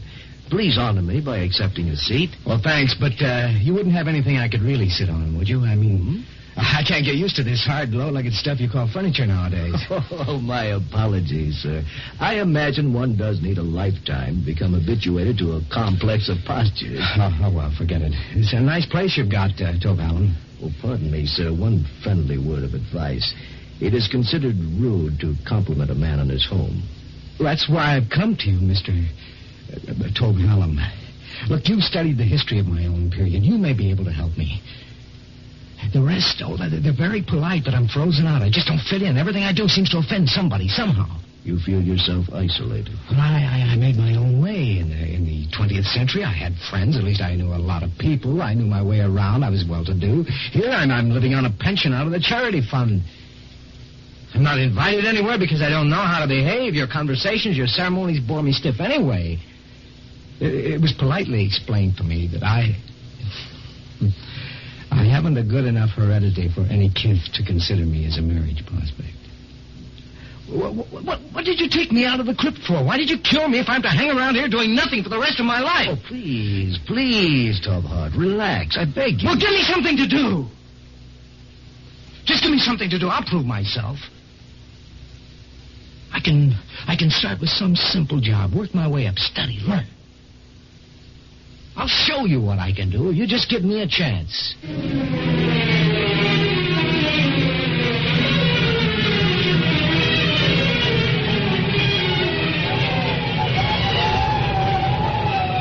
From the weather station. From the one-man crew of a weather station on the Greenland ice cap. Supply rocket once a month, and I give them all my reports. They try to make conversation. Well, what is there to talk about? All the snow I've been looking at. What the beautiful aurora up there in the night sky, the half-a-year night sky. Oh, sure. I'm sure they would discuss the aurora according to the soundest aesthetic semantics. All right, shut up, you blasted...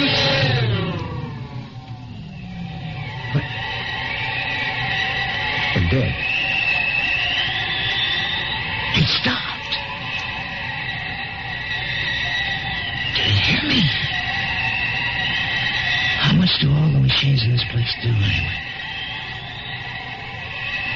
How much do they know? I'm one little man among 1,000 machines. How can I tell what they're thinking in those steel-brained cases? All I can do is copy numbers off their dials onto a printed form. Well, why isn't there a machine to do that, too? Why am I here at all? Karen, sure, make work. Where's that bottle? At least they have the decency to leave me some bottles. Here, I know I left it here. Well, why quit anyhow? Here's a snug home, ample food, books, plenty to read, plenty to drink. Man, I got it made. There's even a pretty good 10-ounce tape here somewhere. 3,000. Only no green leaves will ever spring out of me. I'll sing it in German. Sure. Dead language. English is a dead language, too. I'm a dead language. Well, that's the way the civilization crumbles. Drink up, Dorothy. Here's to us.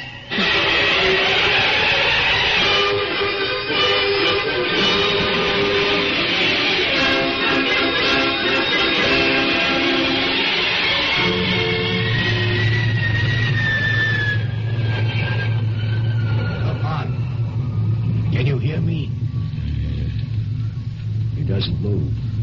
He doesn't move at all, nurse. Leave him in his seat, please. It isn't far to go now, is it? No, we'll land at the foot in another half an hour. But what could be wrong with him, nurse? Obviously some mental breakdown. Nobody seems to know just what.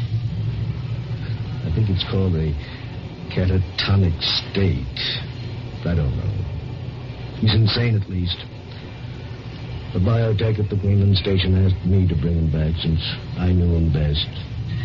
This sort of thing isn't understood anymore. For better than a century, we've had a well-adjusted civilization. People simply don't go insane. At least not in this rather horrible fashion. And so no one has any idea how to treat it. Exactly. Oh, we could try various chemicals and whatever else occurred to us. But we would be working blindly with a grave risk of damaging his brain beyond repair. So we are putting him back in the crypt. Yes. The next cycle of civilization. 1,000 years from now, 10,000, 100,000 years. They will know how to cure James Hart. But will he feel any more at home with them than with us? Less, I should think.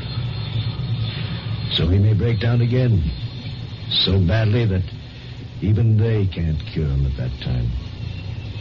Then they will have to put him back in the crypt. God help him. God help us all.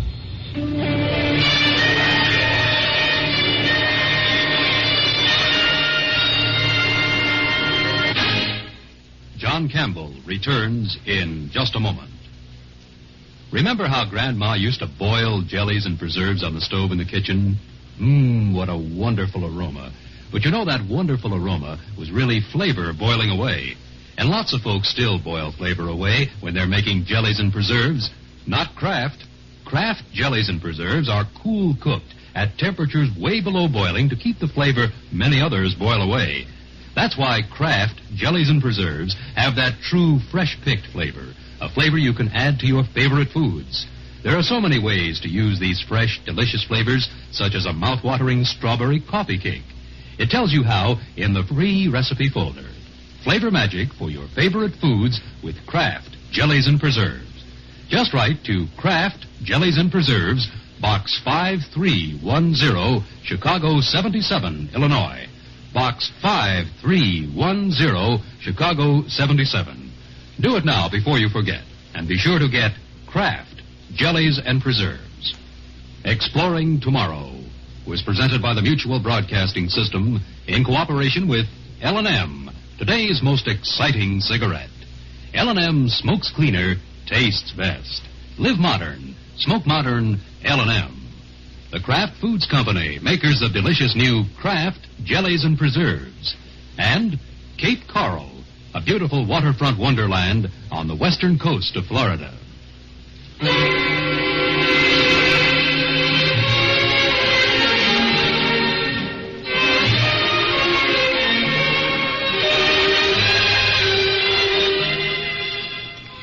Yes, as time goes by, things do change, but the fundamental things apply. And the most fundamental of all, really, is you can't walk out on a problem and just let it take care of itself. By the time it gets taken care of, it's ready to take care of you, but good.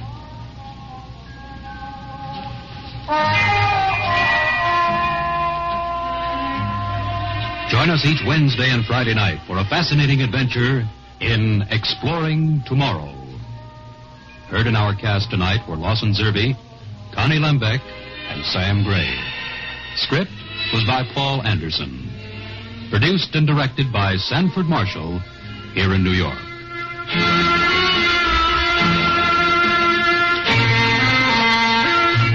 This is Mutual, the world's largest network.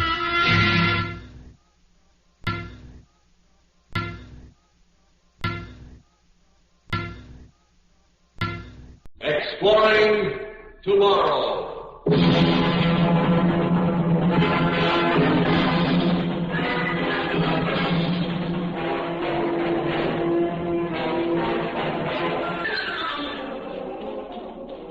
And now here is your guide to these adventures of the mind, John Campbell, Jr. There's the old saying that power corrupts, and absolute power corrupts absolutely. You know, it isn't really power that corrupts, but immunity to punishment and control. And every fool with a little power wants to achieve that immunity. Usually it's held that like attracts like. The two individuals with the same great fundamental characteristic will be normally attracted to each other. You know, this isn't necessarily so. It may not be true. You may have two people who don't like each other, but are forced by the very nature of the fact that they have a unique characteristic to endure each other. Oh, just a little more. Oh, Alan, isn't it beautiful the way it bubbles and bubbles? Oh, Alan, let's have champagne every night on our honeymoon. You want to take a bath in it? I can arrange that, too. Oh, Alan, really? Pink champagne? Just as pink as you're blushing right now. Oh, Alan. What's the matter? Do you think Mr. and Mrs. Alan Carvel are going to live like the rest of the slobs? I tell you, baby... Alan. Oh, what's wrong, Alan? Nothing. Alan. You look so funny all of a sudden. Get off my back. Thank heaven I've found you. Why haven't you been answering me these last few days? Do I have to check in with you everything I do, every place I go? Alan? Oh, it's all right. I'm all right, Jeannie. Just leave me alone for a minute, huh? Get out of my mind, Laurie. Get out, I tell you. I'll talk to you later. You'll talk to me now. What are you doing with this child? What are you trying to hide from me? All right. I'll get rid of her, and then I can talk to you. Give me 20 or 30 minutes to take her home. I'll give you half an hour, that's all. And don't try to close up your mind and hide from me again. All right, I say. Jeannie, it's all right. You went so white there all of a sudden. Alan, honey, are you sick? No, it's just one of those migraine headaches of mine. Honey, look, I better take you home. Oh, honey. No, it's all right. I just need some sleep, that's all. Come on, let's get your coat.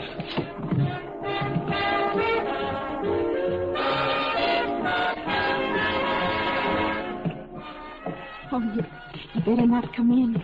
That old landlady. Oh, that's okay. Good night, baby. Oh. Good night now. And get lots of sleep. Take care of your poor head. Call me in the morning. That's the deal. Good night, honey. Good night, Alan.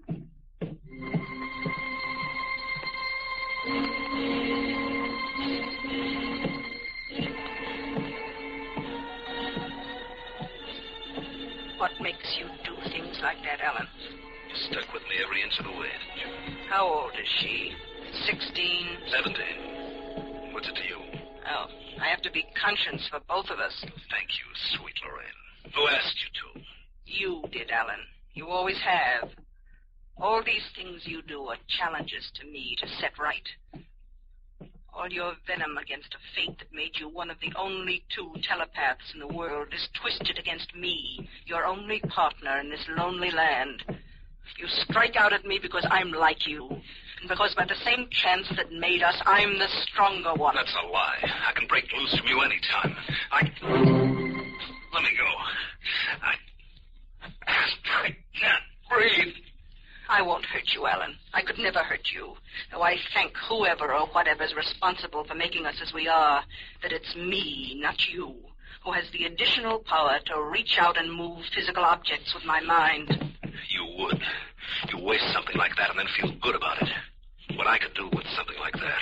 Why don't you leave me alone? Because I love you, Alan. If you'd been a man with decent instincts, bound as we are together, we could have married and found what little happiness is possible for 2 like us in this world. But there's a twisted streak in you that wouldn't let you settle for that. Go ahead, play the little mother. You're no good for anything else. You didn't think so once, Alan. You're over the hill, baby. Face it.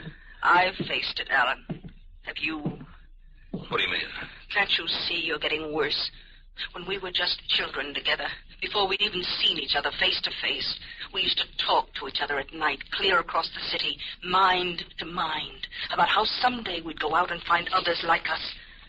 But if you had the chance to find someone like us now, you wouldn't take it. You don't want others. You want to be the only one. Why not? Why not? You've got a gun in your pocket right now. Don't you see the danger in all that? Don't you know what it can do to you? Don't try to scare me, Lorraine. I'm not trying to scare you, Alan. A telepath living in a world of non-telepaths is not a normal person. He can't be. He has to walk a chalk line all the time to preserve his sanity. He can't afford inner conflicts or emotional violences or shocks. What do you plan to do with that girl? What's the gun for? And what's that you're trying to hide right now, right under the surface of your mind there? All right. You want to know? I'll tell you. I'm getting out. I'm getting away from this city and away from you, and that girl goes with me. I'm going to take what I want, anything I want, and live like I deserve to, and you can't stop me. Alan! Alan, answer me! Don't shut yourself off from me like that! Alan! Alan!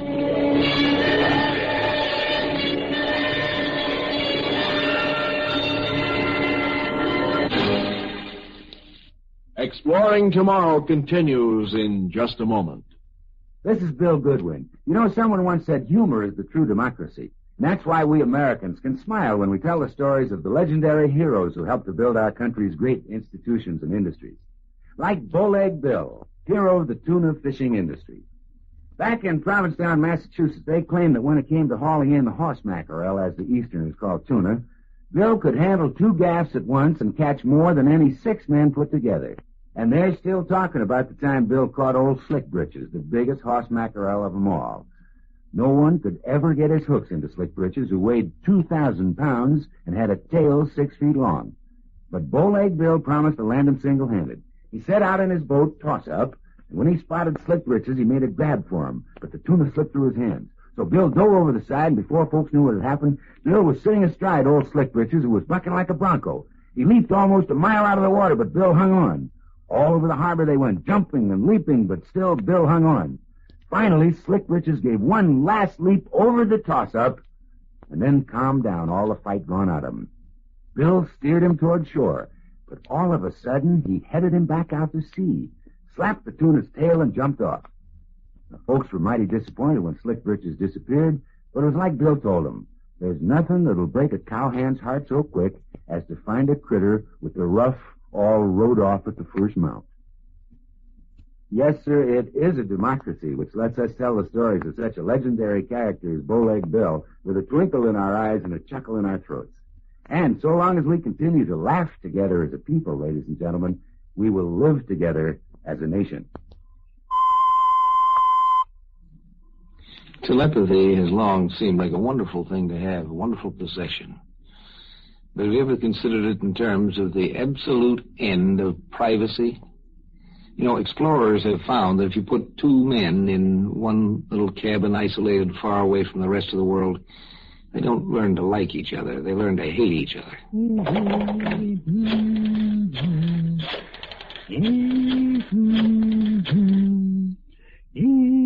Now, Sue?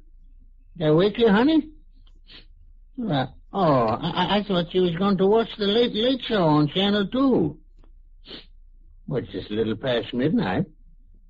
Oh, I'm sorry I woke you, honey. I just felt like phoning. No, it's quiet as a church. Been through the plant and the tool shop 4 times already. I just going to check the officers and... Oh, now, come on. Now, stop worrying. Nobody knows about these night payroll deliveries. Anyway, they've come and gone. The money's already in the safe. Sure I will. What? That's a gun you feel in your back. You say goodbye and hang up fast. And don't sit around. No. It's all right. I just remembered I forgot to ring in, and I'll better hurry and do that right now. I'll call you back later. Goodbye. All right, let's head for that safe over there. Now, move. Don't worry. I have a healthy respect for guns. There it is over there. I don't know what good's going to do. I ain't got the combination. Shut up. I'll stand over there where I can watch you.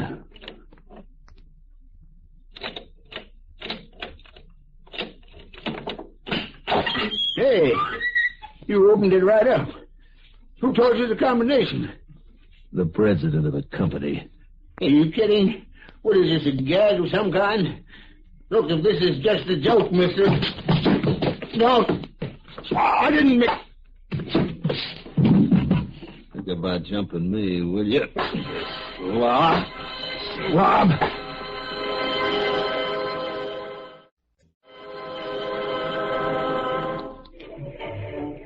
Slob, that's all he was, a slob. Oh, Alan, please tell me what this is all about.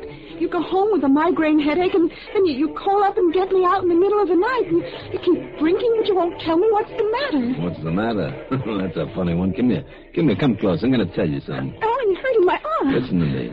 You want to know something? You know how trees think? They think real long, slow, and peaceful, and sometimes they take all winter just to think one little thought. Trees? Mm-hmm. Thinking? Oh, it isn't real thinking. It's just living, you know? You hear them living, calm and quiet and slow. And cats. Listen to me, baby. You know how cats think? No. Well, cats think sort of S-shaped, like a snake crawling. And dogs, dogs are all excited. Up and down, like a pogo stick. Even when they're dreaming. Everything thinks. Do you know that, Jamie? Everything. All day long. Forever. Never. Everything goes around thinking. As long as they live, and when they're dying. Alan, are you cold? Let me hold you. Oh, you're shivering like crazy. Give me a drink. Sweetheart, you've had enough. I want a drink, I said. Here, give me yours. You're not touching it anyway. Alan, I really think you shouldn't be... Look, I got a better idea. Tell you what, let's get out of here, huh? Let's get out of this town tonight, and we'll go far away where she can't ever find us. We'll take my car and we'll head south. Right now. We can buy what we need as we go. We'll get married on the way. What do you say, Jeannie? Well, Alan, I... You love me. Don't you love me, baby? You said you'd always do anything I ever wanted. Well, this is what I want. Get out tonight, and don't worry about money. I got lots of it. You have? Sure. Where did you get a lot of money all of a sudden? I'll tell you when we're on the road, okay? Well, answer me. Or I'll leave you behind here. Alan, you wouldn't go off and leave me. Of course not, honey. But I gotta go. There's no two choices about it, and I gotta go now. Now, you're coming with me, or aren't you?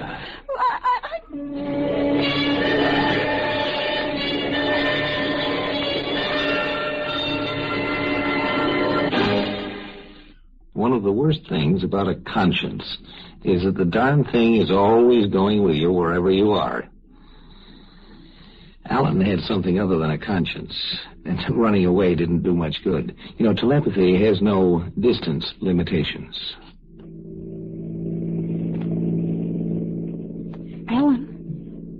Alan. What? It's starting to get light. Alan, you never did tell me where you got the money. Not now. Not now. Can't you see I'm out on my feet? Well, we could stop and get a couple of hotel rooms somewhere. No, we've got to keep driving. But we're nearly 100 miles out of town already. You keep saying we've got to keep driving, but I don't know why we couldn't stop for just a few hours. Oh, shut up, will you? Alan. You don't like it? Get out and take a bus back. Who needs... Oh, I don't know what's wrong with you. You never used to be like this. Then last night... Well, just shut up! Alan. What? Nothing. Alan. I'm not turning back. Yes, you are, Alan. This time you're turning back, even if I have to make you. Make me then. Alan, you're slowing down. She's making me. She's making me.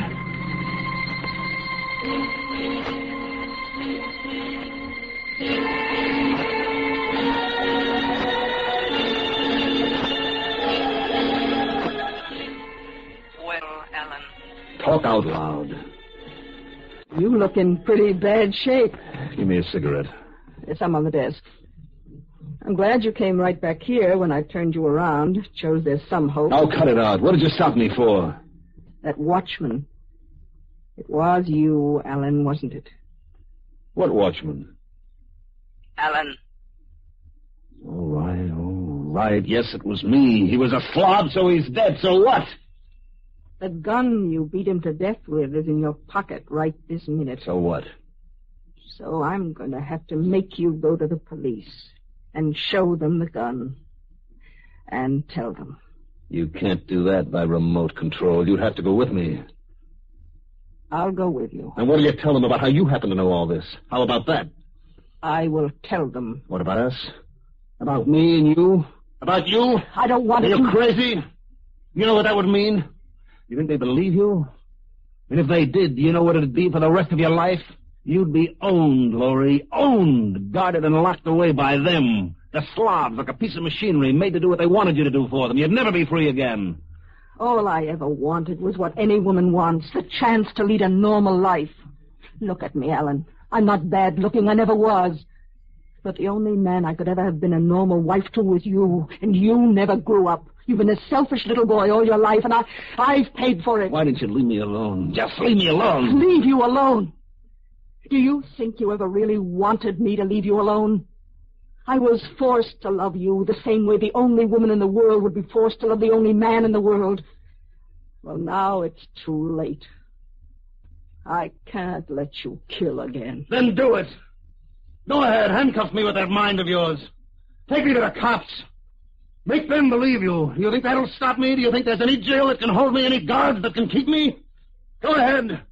You're the only force in this world that can chain me, and you can't watch me 24 hours a day. You've got to sleep sometimes, and... Laurie, you're choking.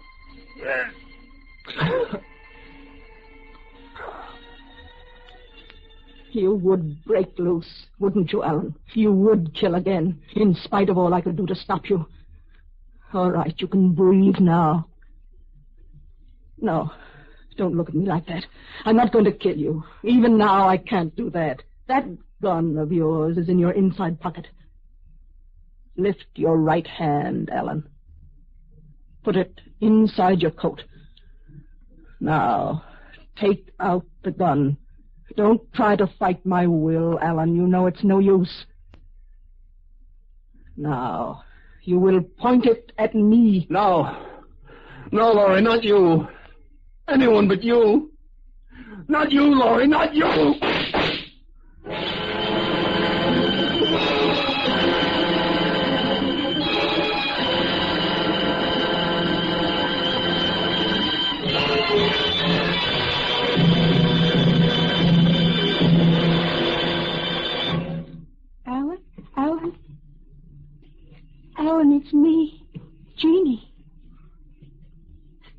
Can't you hear me? Jeannie. Sweetheart, just try to move your finger. Or your eyes. Just move your eyes a little so I'll know you'll hear me. Jeannie, I can't move. I can't do anything. Help me. It's like being buried alive. I'm paralyzed. Help me. Laurie. Laurie, come back and help me. Laurie. Laurie.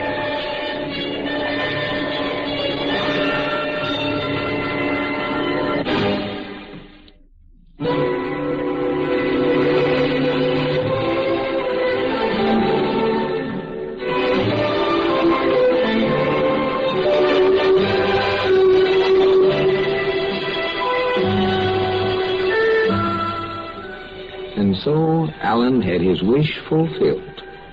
Alan wanted immunity from consequences of his actions. There's only one way to achieve it, and he achieved it. If you do nothing, if you have no actions whatever, then you have immunity from consequences. And that's the only way.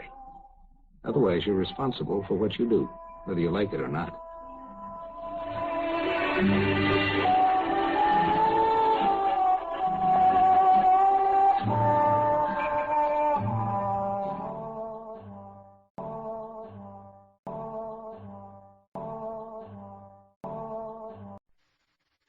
Now, step into the incredible, amazing future as we go exploring tomorrow.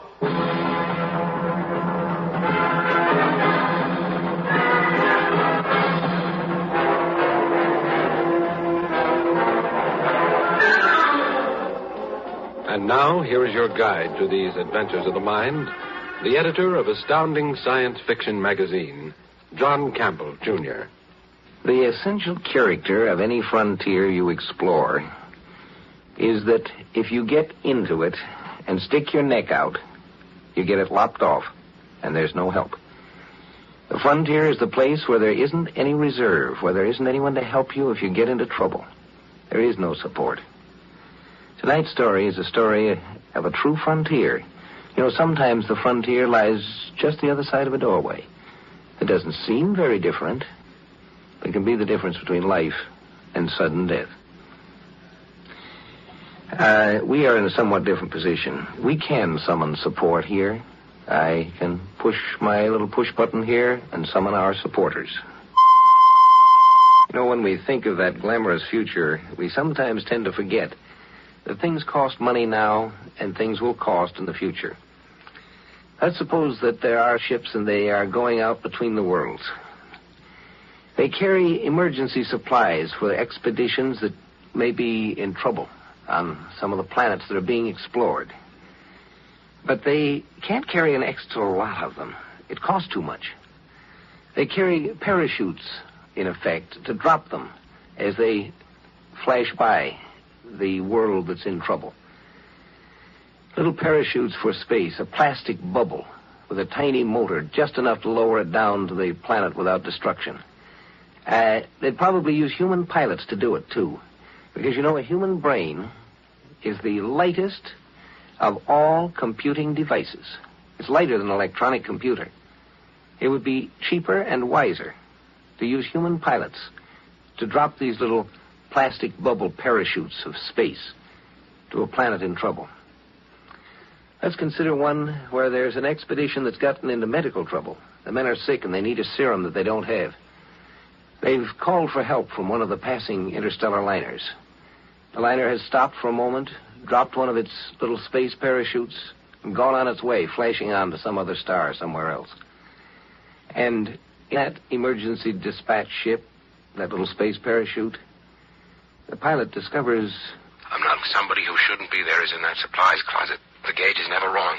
It says there's a living human body inside that closet radiating heat. Come on out, chum. Open that door and I'll open it. Come on out. Oh, no. All right. I give up. Now what? Sit down. All right. Well, you still haven't told me. I mean, what happens now? Do I pay a fine or something? What are you doing here? Well, I just wanted to see my brother, that's all. Your brother? Mm-hmm. He's on Woden. He's with Group 2. Oh. I haven't seen him for 10 years, ever since he went there. What's his name? Cross. Jerry Cross. Do you know him? Only his name. I've never met him. Oh, I was only 8 years old when he left. What was your original destination aboard the Stardust? Mimir. I had a job to go to. You knew you were breaking a rule when you stowed away on this ship. Oh, I knew I was breaking some kind of regulation. Is that all it means to you? Well, I'm There was a sign posted there. Didn't you see it? A sign? Yeah. Oh, you mean the one that said unauthorized personnel keep out? That's the one. Oh, well, I guess I saw it. And ignored it.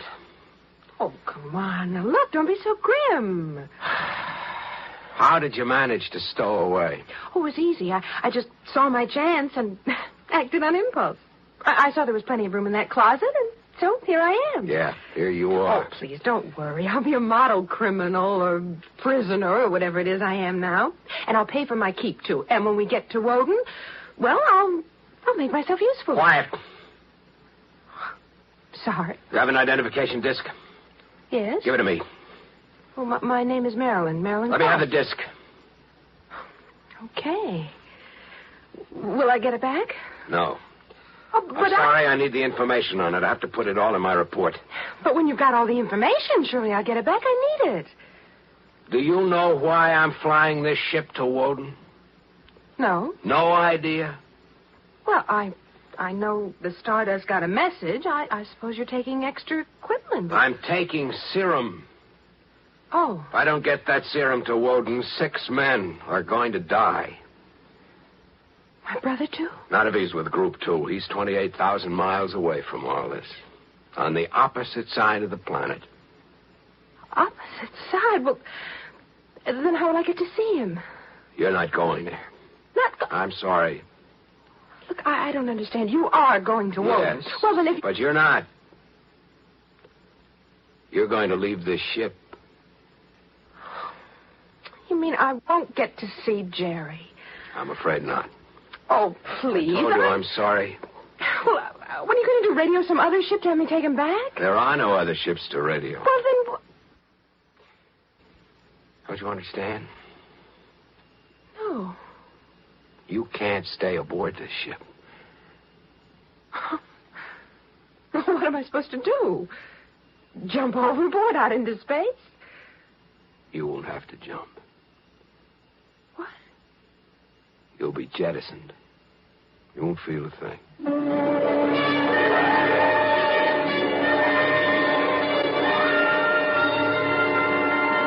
Sometimes the universe seems cruel. I think that's a mistake. It isn't cruel, but it is ruthless. You must learn the lessons. And once you've learned them, you're all right. Unless you forget them. I'm afraid that girl forgot that there were frontiers. That there were places where there was no help. You are joking. These are not things you joke about. No, you can't mean all this. There is nothing anyone can do for you. It just doesn't make any sense. I mean, I just can't believe you're really serious. But you are. You do mean that you're going to make me die? It's the way it has to be. No. No human being in the universe can help you. Please, oh, please. Nobody wants it this way. Nobody would ever let it be this way if it were humanly possible to change it. I can't believe it. I told you, this ship is carrying fever serum to 6 men on Woden. All 6 will die unless I get there. I know you told me. A small ship like this one is provided with barely enough fuel to get to its destination. If you stay aboard, your added weight, once we hit gravity, will cause it to use up all its fuel before we land.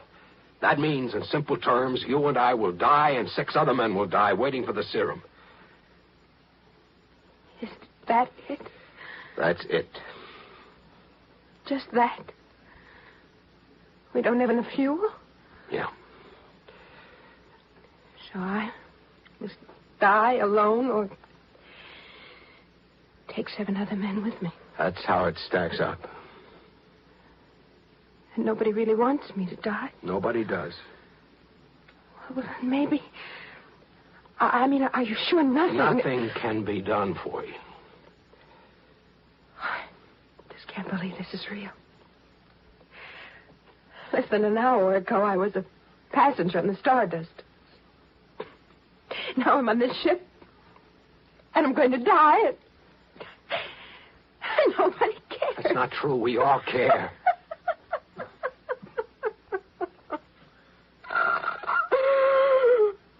It's different out here. It's not like being back on Earth.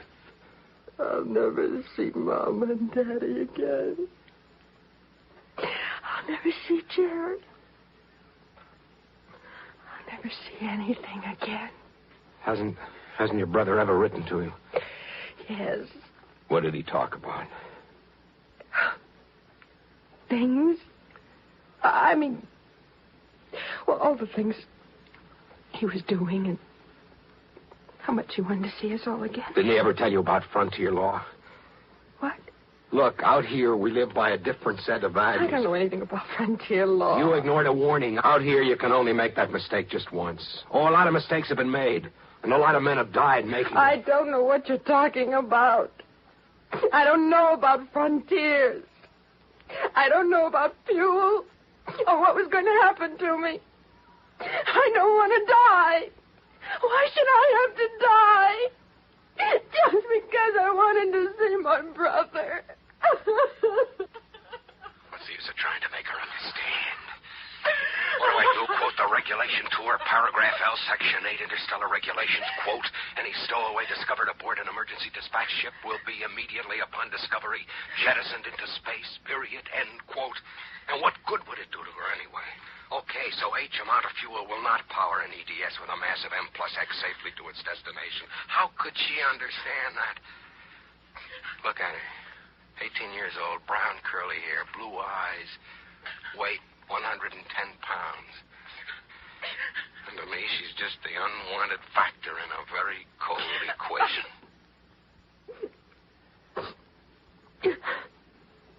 Crying won't help, will it? I mean, you're going to radio my brother. If you want me to. What will you tell him? Nothing. I'll let you tell him. Oh. I'm almost afraid to hear his voice.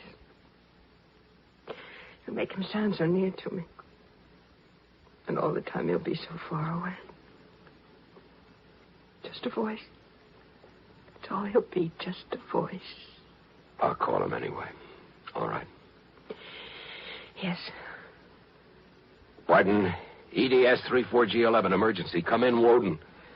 Group 2, identify yourselves, please. This is a call for Jerry Cross. Please come in. Jerry? Jerry, where are you? Jerry, why didn't you answer? Jerry, they're going to let me die. Keep quiet. They're coming on now.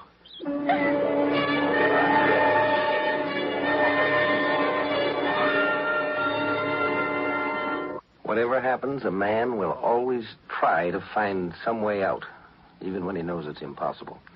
He'll still make a try. But sometimes, particularly on the frontiers, you're up against the problem that there isn't any way out. You're up against it. Wait, I didn't hear. He said goodbye, little sister. I had so much more to talk about. He knew that. Was it really him? It was your brother. His voice sounded changed. 10 years ago, he was a little more than a boy. Now he's a man. His voice has changed. Did I sound frightened when I talked to him? No, you sounded fine. Oh. How long do I have? Oh, a little while. What'll happen to me afterwards, I mean? Nothing, I guess. I'll just go on floating in space, is that it? Something like that. May I see? See what? Out there. Can I see it on the view screen? Yeah, sure. There. Well, there's nothing there. There's nothing at all. Well, there's some stars over there. I didn't see them. I was thinking of Mom and Daddy. They don't even know yet I'll never be going back to them like I promised I would. It's funny, the things you remember. Like the time when I was only 6 years old. And my kitten got run over in the street. And the way Jerry held me in his arms and told me not to cry. And when I woke up in the morning, there she was on my bed. With a brand new white fur coat. Just like Jerry had promised. It was a long time after that when Mama told me Jerry had gone to the pet shop at 4 a.m.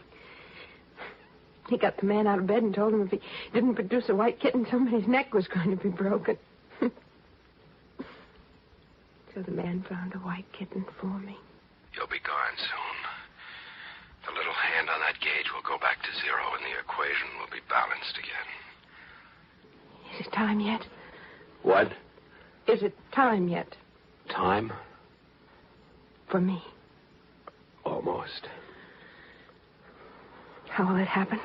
You'll go into that compartment. It's an airlock. And that's about all. Oh, no, it can't be all. You'll do something. I'll simply push a button. And I'll be shot out into space. I told you won't feel anything. Yes, you told me that. I'm very grateful. You're all right? I keep thinking everybody has to die sooner or later. It's no worse for me than anyone else, is it? Except most people don't know when it's going to happen, and I do. You understand I have no power to help you. No power anywhere could help you out here. All right. If there was just one... But there isn't. I know. Jerry understood that. Yeah. Your brother's quite a guy. He said everything will be all right. It will, won't it? Everything, yes. All right, I'm ready. Tell me what to do. When I pull this lever, that door will open. Just walk into the chamber. Please hurry up.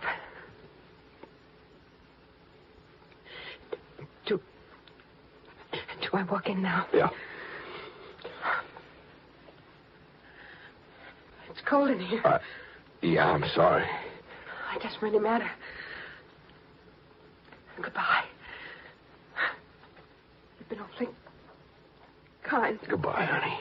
Please close the door. Well, yes. There's no hatred, no malice in what I have to do. I know. Bye now.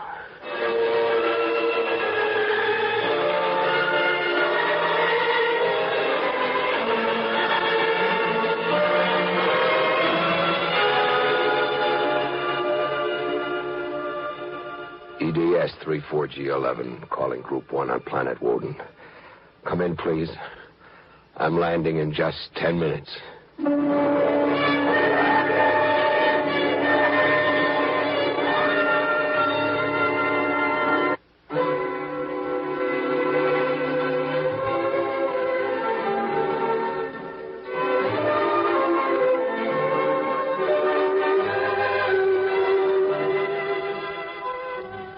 We have to learn in this world of ours.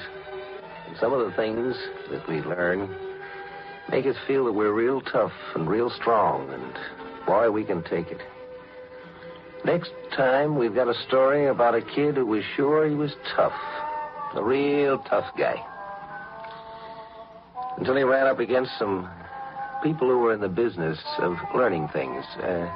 Sometimes you have to find out such things as whether a man's eyeballs fall out when he's decelerated too suddenly.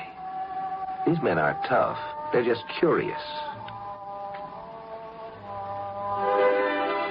Join us again next week on both Wednesday and Friday nights when John Campbell returns with more of his fascinating talk and stories while exploring tomorrow. Tonight you heard Mason Adams and Joyce Gordon in our cast. Script was by John Fleming from a story written by Tom Godwin. Produced and directed by Sanford Marshall here in New York.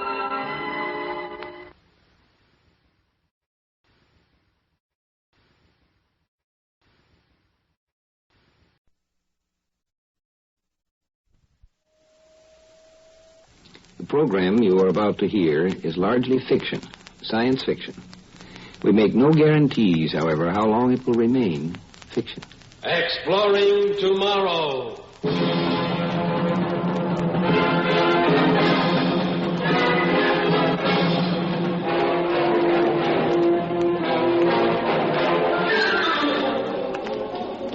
now, here is your guide to these adventures of the mind, John Campbell, Jr.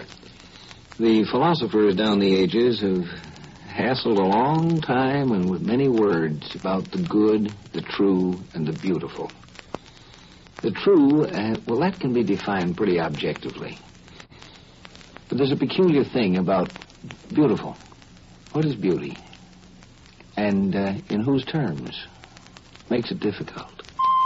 With the story of The Adventure of the Beauty Queen, which stars Miss Charlotte Sheffield, Miss United States of 1958.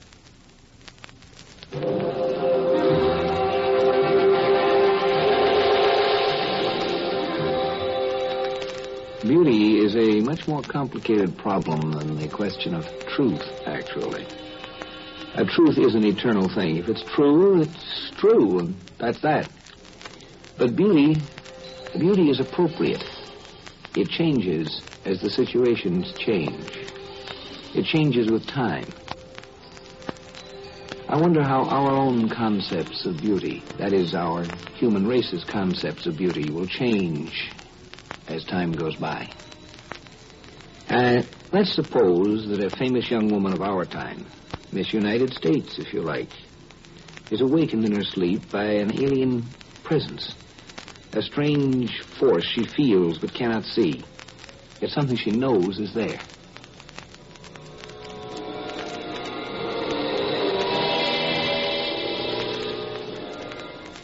Who are you? You know I am here. Yes. Can you see me? No. Nor can I see you. But I am conscious I am with you. Dreams, of course. No. No, it's real. Who are you? A man who, in your terms, belongs to the distant future. I am unborn in the way you think of it. And to me, you have been dead over 1,000 years, were I back in my own orbit. Someone's playing a joke. No, this is no joke. But please, don't be afraid. I mean no harm. Been dead 1,000 years. Whoever you are, what are you talking about? Listen to me. Try to understand. I belong to a race of scientists. In simple words you can understand, we have a device which enables us to project ourselves into the past. You belong to the past. Do you understand? Yes. The device has made me conscious of you for a long time.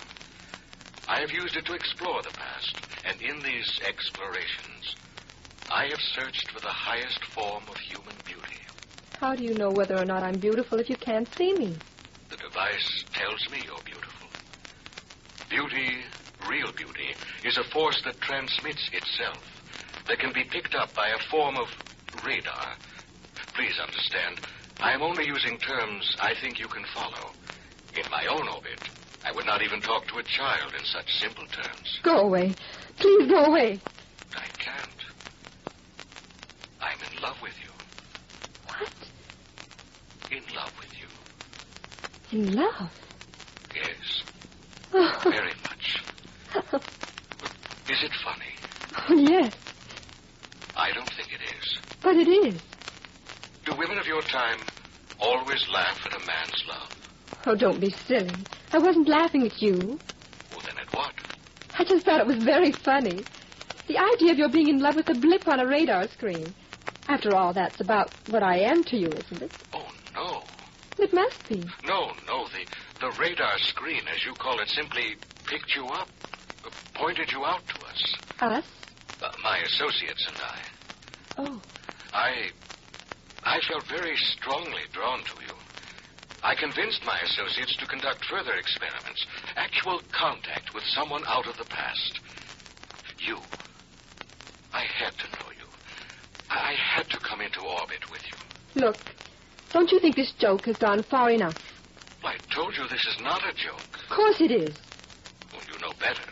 Oh, don't you suppose I know what's going on? Oh, I should have thought of it a long time ago. What is going on? Why, it's very simple. Someone installed a radio pickup in this room. And you're talking to me through a microphone. Talking to you? You are, aren't you? Oh, no. What do you mean, no? I'm not talking to you in the way you think I am. I'm projecting to you. Oh, please stop this. But it's not your voice I hear. I'm receiving impulses from you, not actual words. The device I mentioned interprets the nature of your impulses, translates them into my language. It does the same for you. It's true. I don't hear your voice. Not as a sound, I mean. You begin to realize. Please stop. No, don't be afraid. Don't be afraid. You must be insane to say that. I'm scared out of my life. I want to scream. I'm afraid to. I'm not even sure I'm awake. I'm not even sure I'm alive. You're alive. In your century. Now, understand what I'm telling you. In a moment, you'll be drawn out of your orbit, projected into the future, into my orbit. I want to see you. I want to see if you're as beautiful as your impulses say you are. If you are, I'm afraid I'll keep you where I am in the future. No, I don't believe any of it. You're mad. Whoever you are, you're quite insane.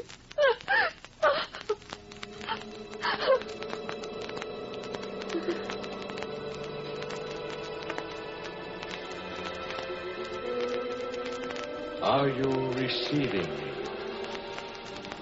Yes. Don't be afraid. You're in limbo, on your way into my orbit.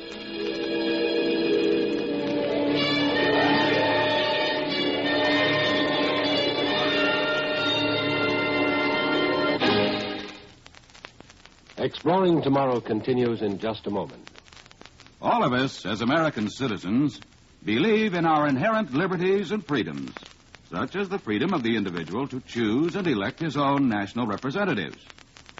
It has been said that there is only one ruling class in America, the people themselves, who, through their vote, have established the law of our land.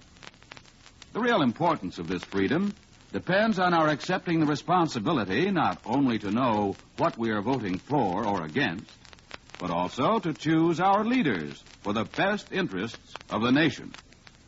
So, accept your responsibility and ensure your freedom.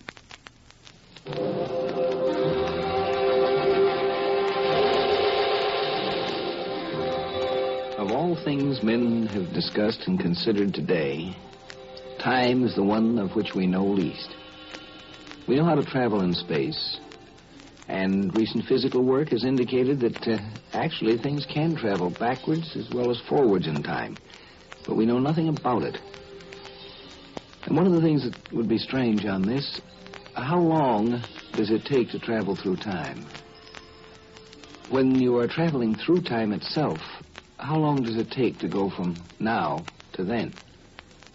How long was Miss United States in that limbo before she was there?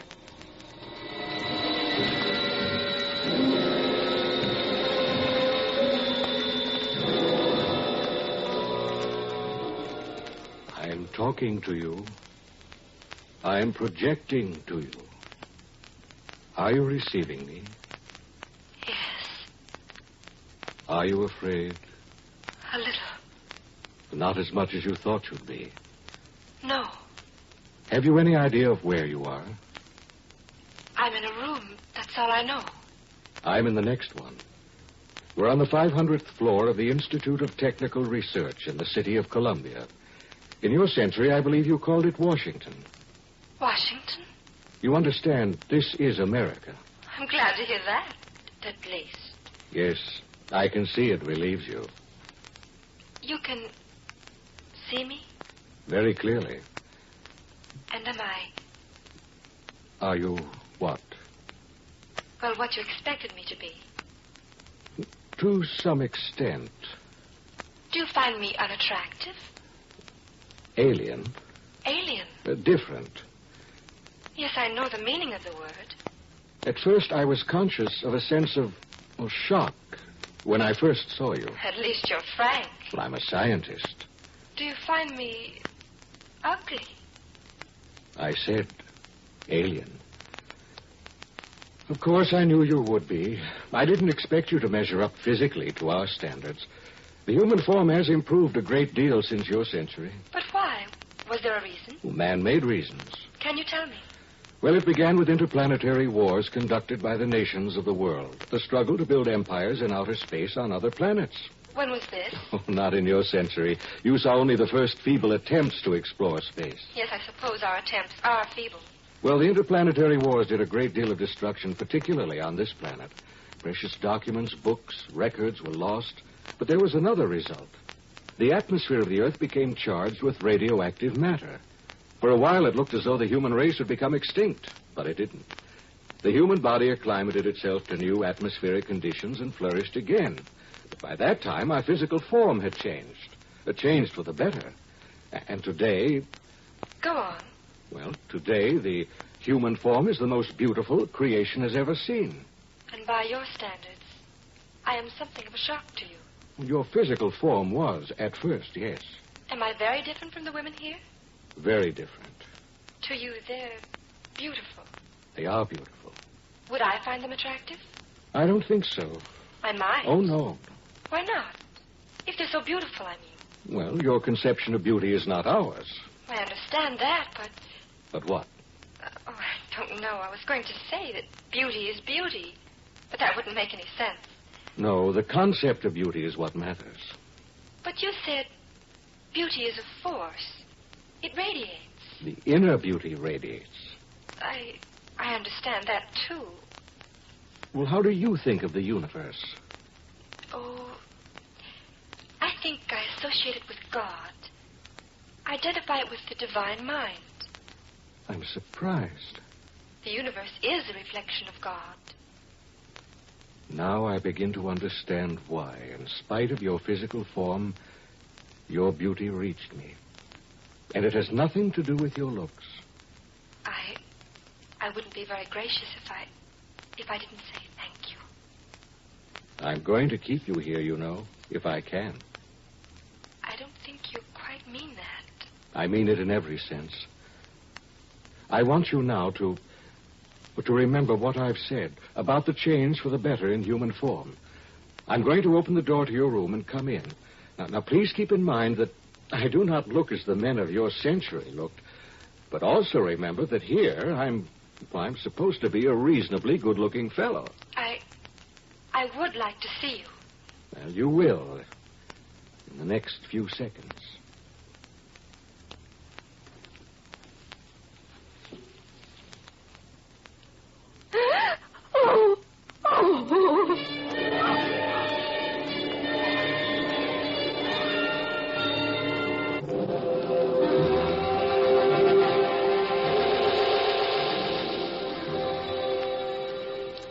That which is beautiful and befitting, appropriate, depends on the environment it's in. The future people had to undergo some rather complete changes to meet the environment that, shall we say, we, their ancestors, had imposed on them. A little too much radioactivity. And that which was beautiful is no longer befitting. The thing that is now befitting, we might not think of as particularly beautiful. Is it so bad? Oh, I'm sorry. I should not have exposed myself to the shock you feel, to the revulsion you feel at the sight of me. Oh, I'm sorry. I should have known. Forgive me. I just can't look at you for a moment. I have to adjust. There's a window behind you. You can look out. Oh, thank you. Please, don't resent me. No, I was just wondering if you have any idea how incredible to me your revulsion is. Yes, I think I have an idea. You must overlook what sounds like vanity, but I have to repeat what I told you before. I'm supposed to be more than passably good-looking. Yes, I understand. But you can't stand the sight of me. Give me a moment. Are you looking at me? Yes. Does it still hurt you? No. No, I'm too conscious of your inner beauty. I'm very grateful. I'm curious about something. Yes? Are you conscious of any of my impulses? I think so. Do you find them hostile? No. Alien? No, Do they cause you any fear? I don't think so. Well, forgetting how I appear to your eyes, do you like me? Yes. Yes, I think you must be a very nice person. The curious thing is... Yes? I was going to say, the curious thing is I'm still in love with you. You mustn't be. Perhaps love is a dimension. I don't know. I'm too confused to think about it. Or perhaps it's an orbit we enter or leave. I don't know either. It was just a thought. You can't examine love through a microscope, can you? Well, it's been exposed to every kind of study for centuries. Even the people of your time knew its reactions to be purely chemical. Of course, your poets didn't agree, but then neither do ours. Do you have poets? Oh, yes, we have them. They resist us. They call themselves the last human barrier against science. They refuse to understand what basic science is. What is it? Well, isn't it man's eternal craving to find out more about the universe, or the divine mind? Let me go back. Go back? Please. How can you even want to go back? Look, what do you see through that window? Nothing but beauty. Miles of emerald green fields with cities that sparkle like diamonds rising out of them. Nothing but prosperity. Prosperity and peace. And you want to go back to your miserable century? To my people. To my own people. I belong with them. I don't belong here. I'll tell you something. We're being observed, listened to by my associates. Observed? Well, the final decision must come from them. I'm as much a part of this experiment as you are, even though it was my idea. My idea. Now that we've succeeded in drawing you out of your orbit into ours, I don't think our science will release you. We can learn a great deal from you about the things of your century. Besides, I love you. I want to keep you here. Please! Please don't touch me! Please don't touch me!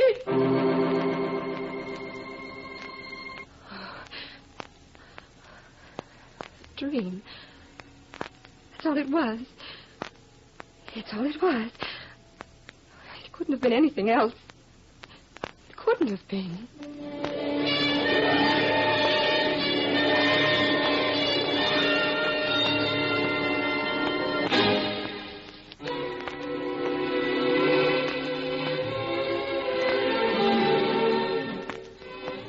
There are parts of beauty that are eternal, that are not like the physical that changes, but the beauty of a true and honest personality. This sort of beauty, that will endure. There are things that you can rely on as time goes by. Woman needs man, man must have his mate. On this you can rely. The only thing is, the definition of man and woman will tend to change with the passing of ages. But the fundamental things apply. An honest man and an honest woman. These we need forever.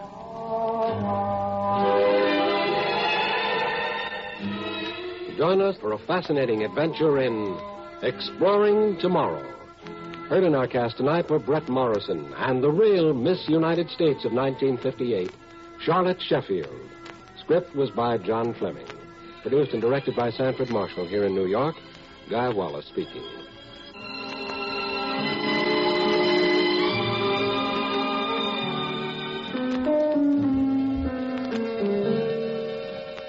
We pause now for station identification.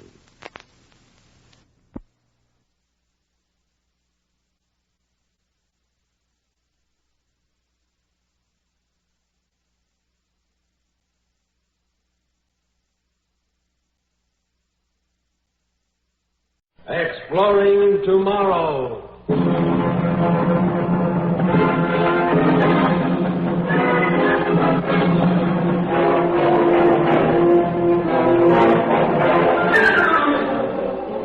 And now, here is your guide to these adventures of the mind, John Campbell. The term genius is fairly common in our language today. I wonder how many of you realize that the term originated with the old Arabian Nights concept of the genie. You know, the magical creature that came in a bottle and had such wonderful powers. The story is about a whole planet of geniuses. Genie. Interesting people to try to enslave, you know. Laboratory scientists have as much fun as anybody else, you know. One of the laboratory laws, sometimes called Finagle's Law or Murphy's Law, goes, in any laboratory experiment, if something can go wrong, it will. Well, this is the story of a planet-sized laboratory experiment in which something could go wrong.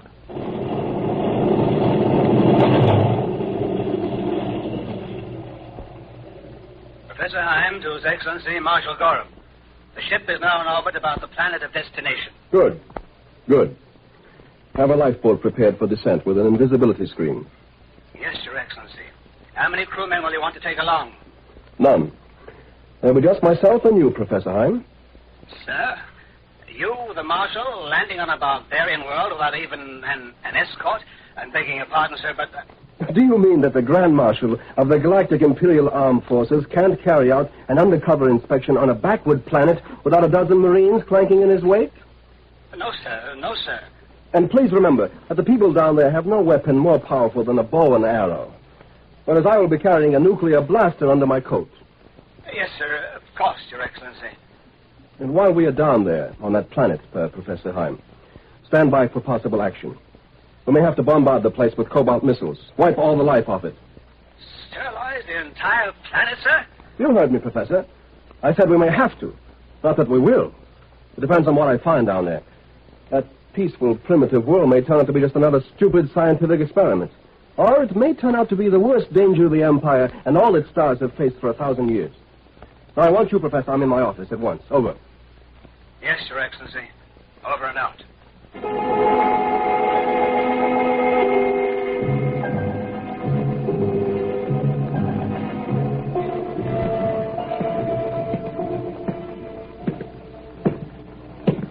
Oh, there you are, Professor Heim.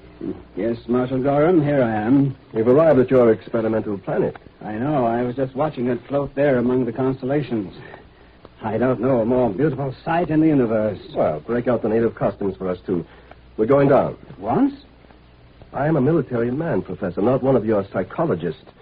Now, so far, your people have spent 1,500 years studying that planet. But as for me, there's war on the Imperial borders, and I can spare 3 days. 3 days to decide? To decide whether we can let your experiment go on or whether to discontinue it, shall I say? But only 3 days. Marshal, you don't realize it would take a week just to explain the statistics of... I know, I've heard it all. 1,500 years ago, the Psychological Research Foundation decided to learn what makes human history tick by running controlled experiments. So it took a lot of uninhabited planets and put different kinds of people on them. Oh, their memories wiped out, Marshal. The first generation started out knowing as little as animals. They had to discover everything for themselves. Fire, language, the wheel. Do you imagine that their descendants could have learned enough to menace us? To threaten an empire that for 3,000 years has controlled millions of planetary systems? We've been through all this before, Heim. I've told you again and again, I'm not worried about your other experimental worlds. They're still cavemen or less. But this planet here, pure genius stock. A planet where nobody has an IQ below 150. And God knows how high they go. Well, I just can't tell about them. And His Majesty is worried, too. There have been rumors. He sent me here himself to decide whether or not those rumors could be true. But the people down there don't even know the Galactic Empire exists. Why, the men there are still farming with plows and sailing in steamships. Sure. What of it? Ordinary men on Earth with an average IQ of 100 needed maybe 500,000 years to get as far as your geniuses have in 1,500. I understand they've already developed Newtonian physics, chemical batteries, telescopes, world governments.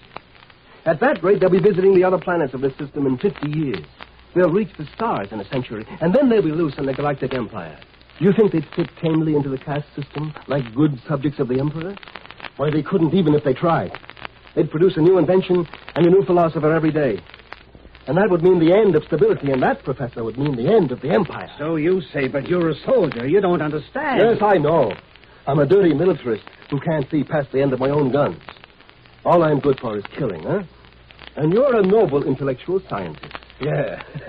I've heard that guff before, Professor, and I've gotten pretty tired of it. But I tell you, the genius people are cooperative in that. My orders are to inspect the place and decide for myself whether they're right or not. So that's what I'm going to do. Come along, Hein.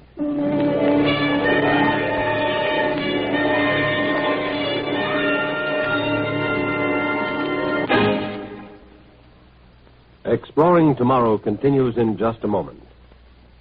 When driving, luck can stay with you for years. But on the road, it can leave you in a split second, a tragic split second. So drive carefully. You will live longer, and you will arrive alive. There's been considerable discussion of what constitutes good and evil over the last few millenniums. But, you know, there's an interesting comment someone made. I don't know where it did originate. Melodrama is the conflict between good and evil. And tragedy is the conflict between good and good.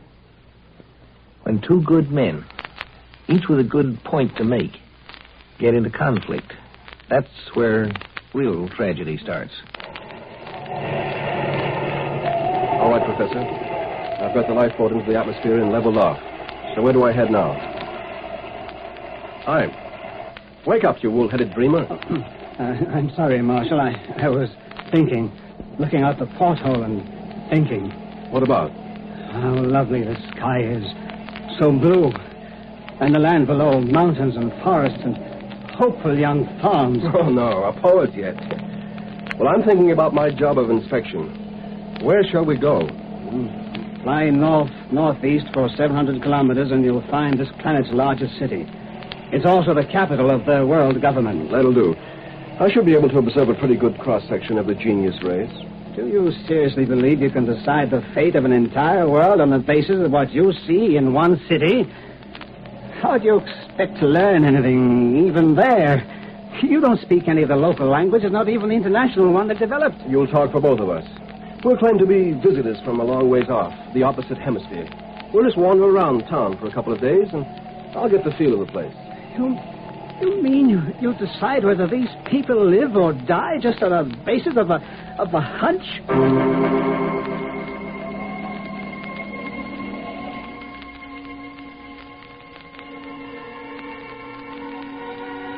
Now, here we are. Landed in an empty meadow. You sure nobody will happen by? Well, what do they do? The lifeboat is invisible. Even so. Well, we don't want the genius people learning the truth, do we, Professor? No, of course not. And on that, you and I do agree. For my own motive is that I don't want to spoil the experiment. Come on, let's get moving. We'll have to hike into the city.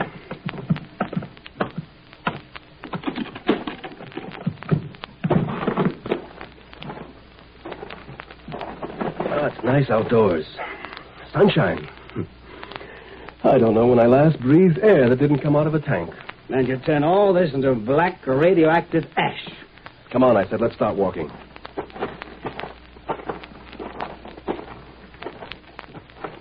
Well, there's a road. It's pretty well paved. Oh, yes. 10 years ago, this was a livestock trail. Today, they're driving steam automobiles over it. I predict that 10 years from now, the first airplane will use this for a landing strip. But where's the mass market to support all that progress? There isn't much of one. Actually, most people here are still riding around in buggies. You see, they have a unique social system. The average man on this planet would rather buy a new book than a new gadget. But at the same time, their engineers keep on making inventions because a mind of such power can't help being creative. And I tell you, the Empire can't afford what you call creativeness.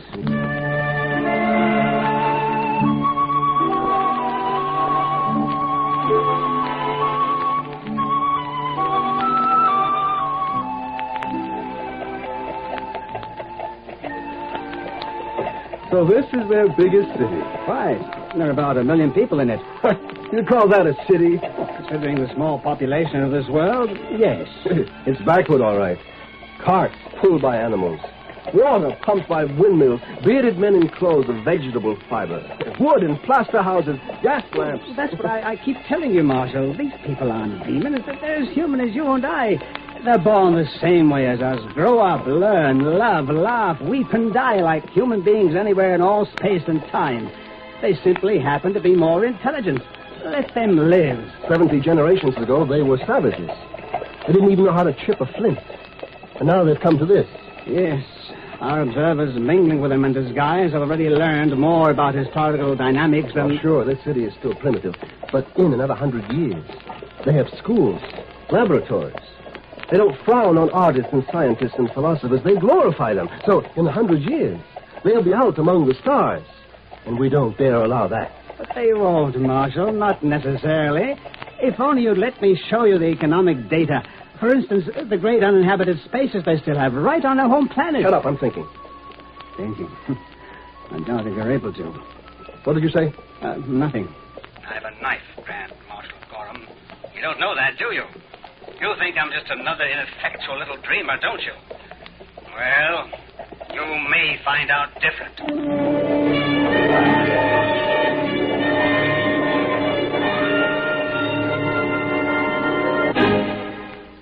If by militarist we mean someone who believes that it is necessary to use physical force to carry out, to implement a theory, a belief, then it looks to me like Professor Heim has become a militarist. He intends to use force, doesn't he? Carol tu sola, Erdan. Saban hosted. What did he say, that bellhop or whatever he was? He wished us good night in the international language. He thinks we're foreigners, you remember? Ha! If he only knew how foreign. That's a cheap way to feel superior, isn't it? Oh, shut up, Heim. I'm still trying to decide what to do about this planet. There are too many paradoxes. The waiter in the restaurant wanted to ask you about the ethnology of the country he thought we came from. This is a nice, clean hotel room, but it doesn't have running water. And yet the clerk downstairs was reading what I swear must have been a mathematical journal. Does that make them monsters? Under the social system here, such routine jobs are done by students. And, of course, every person on this planet goes through at least 5 years of college. But that's all it amounts to, Gorham. A whole world of long-haired dreamers who are experimenting with aircraft and rockets, who developed the theory of evolution before they learned how to smelt iron. I don't trust them. Of course, you don't understand them. You're too... I mean... Too stupid? Isn't that what you're going to say, Professor? I'm just a dumb militarist who worked his way from private soldier to Grand Marshal of the Galactic Empire. No fine scientist, just a hired hand keeping the barbarian raiders off your scientific back. Well, Professor Heim, I happen to be the man who will decide what's to become of this planet of geniuses. And have you decided yet, Your Excellency? Not yet. I can still take a couple of days to... 2 more days? After the Foundation worked for 1,500 years? Wait. What are you doing? This is a knife in my hand, Marshal Gorham. Don't move. If you reach for that blaster, I'll kill you. You gone crazy, Heim? No. You're the crazy one. You're the lunatic who would blot out man's last best hope, this planet. You allow yourself 3 days to decide the whole future of a world. Now unbuckle that blaster. Don't let your hand come near the trigger. I'll drop it on the floor. Kick it over to me. So. Now I've got you where I want you. But, Professor, I haven't decided anything yet. I might decide this experiment is safe. I might still report to the Emperor. There's nothing to be afraid of. He can forget your race. You might, but I know you won't. I'm going to kill you, Marshal Gorham. I'm going to report to the spaceship captain that you died accidentally. And then I'm going to hope that the next Imperial Inspector will be more reasonable. Look out! Stand back, you fool! Don't! I only stabbed you in the arm that time, Marshal Gorham. But you're in a corner now. I'll get you this time. Go! Go, Veridan! Go along, or I don't go along, you rat. Ustanik Sholti Klo! Klo! You spoke their language. You already know the language of this planet. The attendant has the key, of course. He's coming in. Drop that knife, Professor Heim. He's a husky chap. Shalom. Yai. Take la oderet. Drop that knife, I said, Professor. Yes, of course. Sit down, Heim. You look more shocked than I am. Gavla nama, Dodan.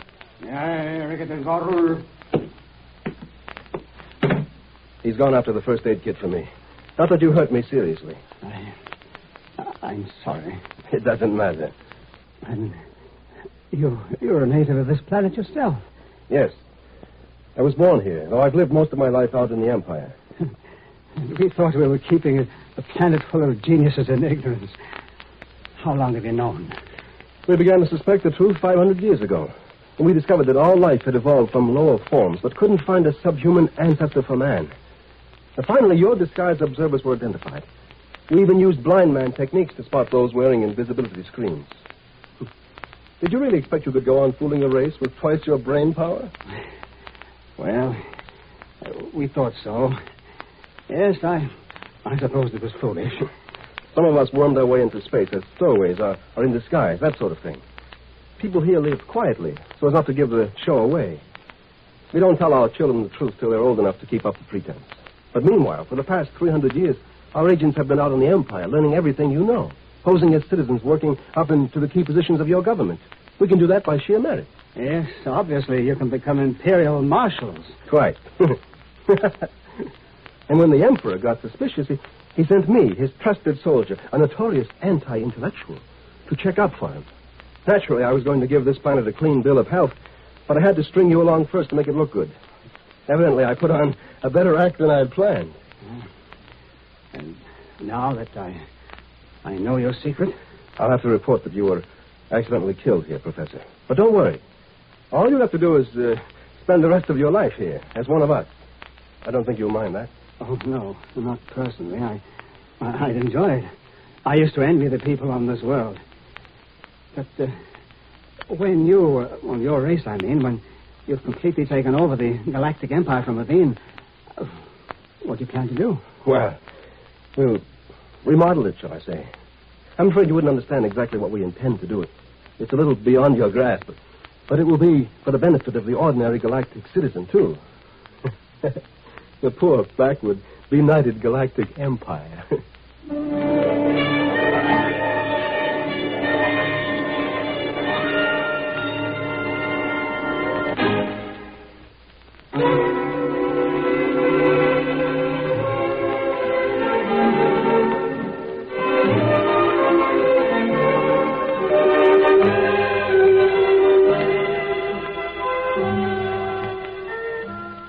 They say that the first requirement for teaching a dog to do tricks is that you have to know more than the dog.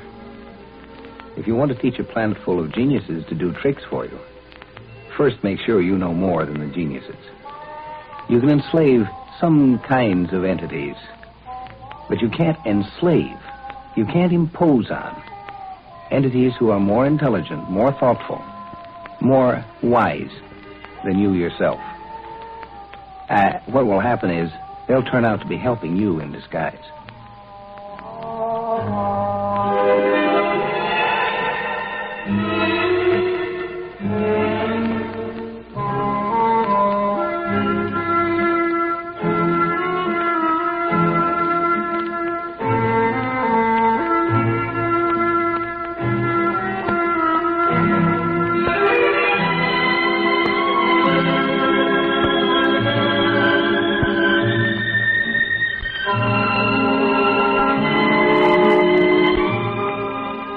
Join us for a fascinating adventure in Exploring Tomorrow. Heard in our cast tonight were Ron Dawson and Al Ruscio. Script was by Powell Anderson, produced and directed by Sanford Marshall here in New York. Guy Wallace speaking.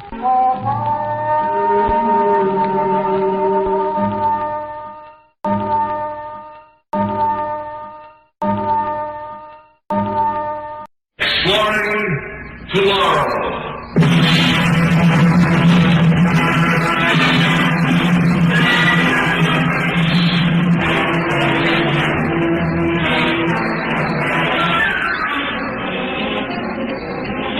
Here is your guide to these adventures of the mind, the editor of Astounding Science Fiction magazine, John Campbell, Jr. In the biblical story of the handwriting on the wall, everybody could see that handwriting. The king, Belshazzar, could see it clearly enough. Trouble was he couldn't tell what it meant. If you recall, he had to call in an interpreter. A lot of people can see handwriting on the wall, The argument is, what does it mean?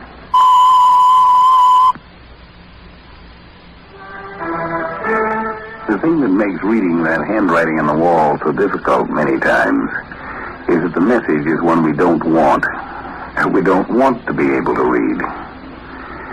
Many times when a man's faced with a problem that he can't solve, he doesn't want to admit that it's an absolute limitation that cannot be broken. Then the grand old art of buck passing comes in. That's when you start saying, well, it isn't my fault. He won't let me. Let's consider a situation of that type. My name is Lester McClellan, Secretary General of the United Nations. It was a busy day in the year 2180. The ambassador from a now independent colony on Venus was due to see me that morning. And there was a note on my desk requesting me to call Dr. Kingston, head of the UN Research Bureau, as soon as I had a chance. Kingston was working on a project vital to the future of mankind. I decided to call him. Bernie, I got your message. What goes? Good news about the space drive project. There's been a substantial breakthrough. We've made a qualitative advance. And what does that mean in plain English? That we'll be finished with the groundwork in less than a year. Maybe even next month. Have you prepared a news release on this thing? Not yet, Lester. We're waiting for official approval first. Look, can you come down to the lab sometime today? I can give you a briefing on the new material. Study in. I'll try, but I'm not promising. The ambassador from Venus is due any minute, and you know what a tough job I'm going to have with him. Yeah, I understand. Well, Lester, if you're free at all... I'll call you back if I am. Right. Good luck with the ambassador. Thanks. Oh, he's coming now. I can't talk anymore. Try to see me later, will you? Bye, Bernie.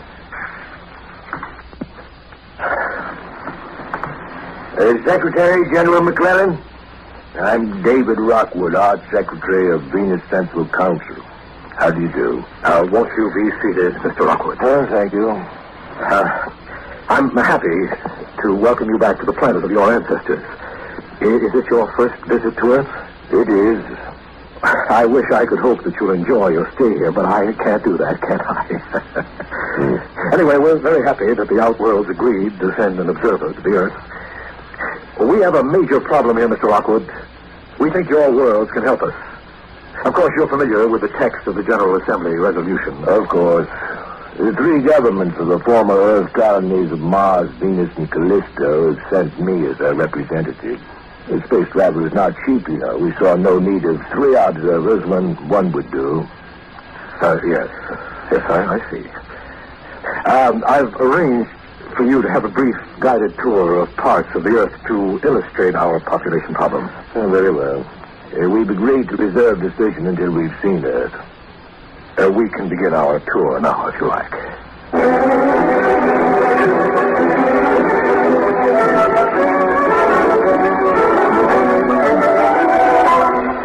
And this is the Bureau of Population Statistics. You see that screen over there, Mr. Rockwood, the one with the red numbers on it?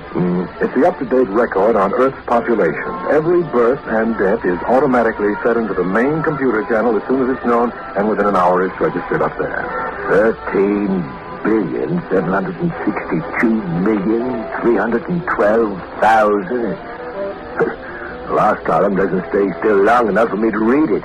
No, it doesn't. We average 500,000 new Earthmen a day, and the computer has to move fast to keep up. It's an average gain of 3 or 4 million people a week, 150 million a year. And the figure keeps rising. What you need is a really efficient plane. Something to clear away 3 or 4 billions. I don't find that very amusing, Mr. Rockwood. An interplanetary war would achieve the same thing. Shall we move on?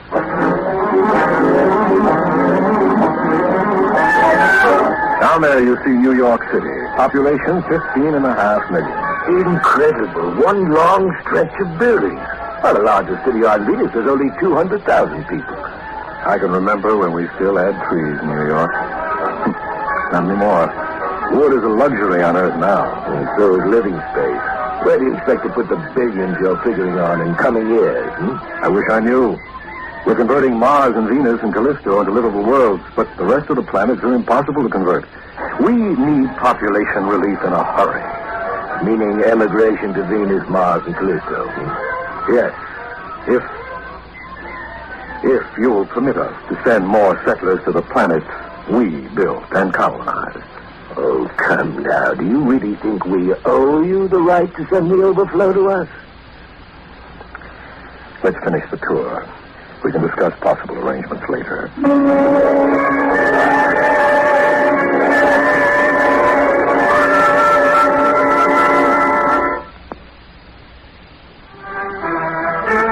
know, the handwriting doesn't have to be on a wall.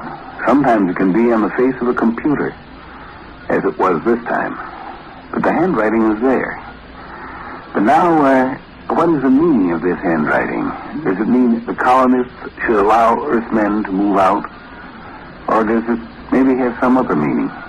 And this is Food Station 117, an artificial island in the Gulf of Mexico. Since we've hardly any open land on Earth for cultivation, we've turned to farming the sea. We've developed some new foods. These are plankton steaks, synthesized from small sea creatures, microscopic crustaceans. And this bread comes from plankton flour. Taste it.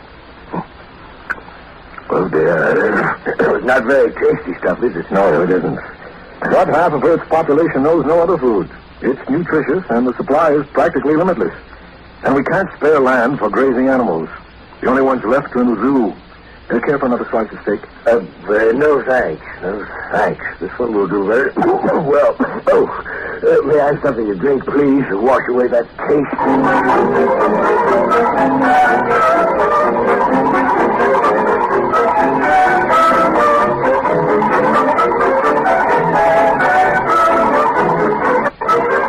How did you enjoy the rush hour subway ride? It was a nightmare. I've given you as good a sample of Earth's life as is possible in a single day. You've seen much of North America, but it's worse elsewhere. Why, in Asia... Please, Miss McLaren, no more statistics. You've made your point over and over again. I'm sorry if I've tired you. But I wanted to show you the contrast between Earth and your own uncrowded planet. And now I appeal to you, Mr. Rockwood, in the name of the humanity that's common to all our worlds. You want us to let you send overflow masses to us. We built those colonies as a safety valve for overpopulation. And now that we need to use that valve, it's shut tight. Mr. Rockwood, I'm a reasonable man. I know we're asking something that amounts to an imposition, but I beg you... I agree. Earth is terribly overcrowded. The population of Venus is about 700 million. Mars has about 1 billion. Callisto, 300 million. Now, these figures are close to the peak of optimum population. And since our death rates are low, thanks to medical advances, we have to keep a careful watch over birth rates to maintain normal population distribution. I ask you to Now, hear me out, please. We're deeply moved and sympathetic to your plight. We wish we could help you. We feel pity. The pity we would have for an idiot who, given a loaded gun, proceeds to blow his brains out. What did you say? I knew how overcrowded Earth was before I took your little tour. But we haven't grown overcrowded and won't. Why? Because we have small worlds, smaller than Earth. We can't allow ourselves to breed at Earth's rate. We see the inescapable need for certain self-restrictions. You don't see the moral obligation to accept some of our excess people? We see a moral obligation to refuse. To force you to see your real problem and its solution. I am empowered by the General Assembly, Mr. Rockwood, to exert any means within my power to make you change your mind. And Earth, I'm afraid, has more armed vessels than your 3 worlds combined. So you're threatening war? Not war. Survival. You have country estates, rolling green fields, and we don't have an inch of free space. So you'll fight to make us let you in? You're bigger fools than I thought. 14 billion of you crammed onto one world, and a mere 2 billion of us scattered over 3. Why, a war would ruin you. We'd bomb you in a shotgun spray and knock off 100,000 no matter where we struck. While you'd have to pry us out of nooks and crannies. We'd lose perhaps 100 million people, but you'd lose billions. I think we could risk it. So you won't yield. You'd risk war even. You won't take colonists. we colonize the stars, we shall do it differently. The stars? Yes, you're counting on them as your last hope. But do you seriously think colonizing the stars can help your population problem? Oh, look, Mr. McClellan, even if you invented a workable star drive tomorrow, it would take 5 years before the first ships got off the ground. You're adding 500,000 a day. Now, how many people would these ships hold? 1,000 each? With 500,000 new births a day, you wouldn't be able to ship people to the stars fast enough to keep up. The math's against you, sir. You'd have to run as fast as you could just to stay where you are. I suppose there's no further negotiation we can do, Mr. Rockwood. I'll arrange for your immediate return to your home planet. Will you think about what I've said? I'll think about it, yes. But we have 14 billion people on Earth. Mr. McClellan, we're not anxious for war.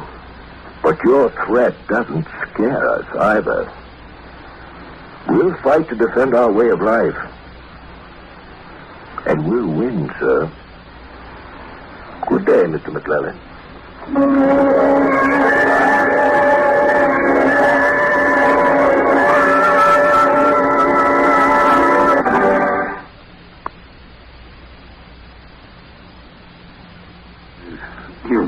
Human enough to want to pass his troubles along to another person.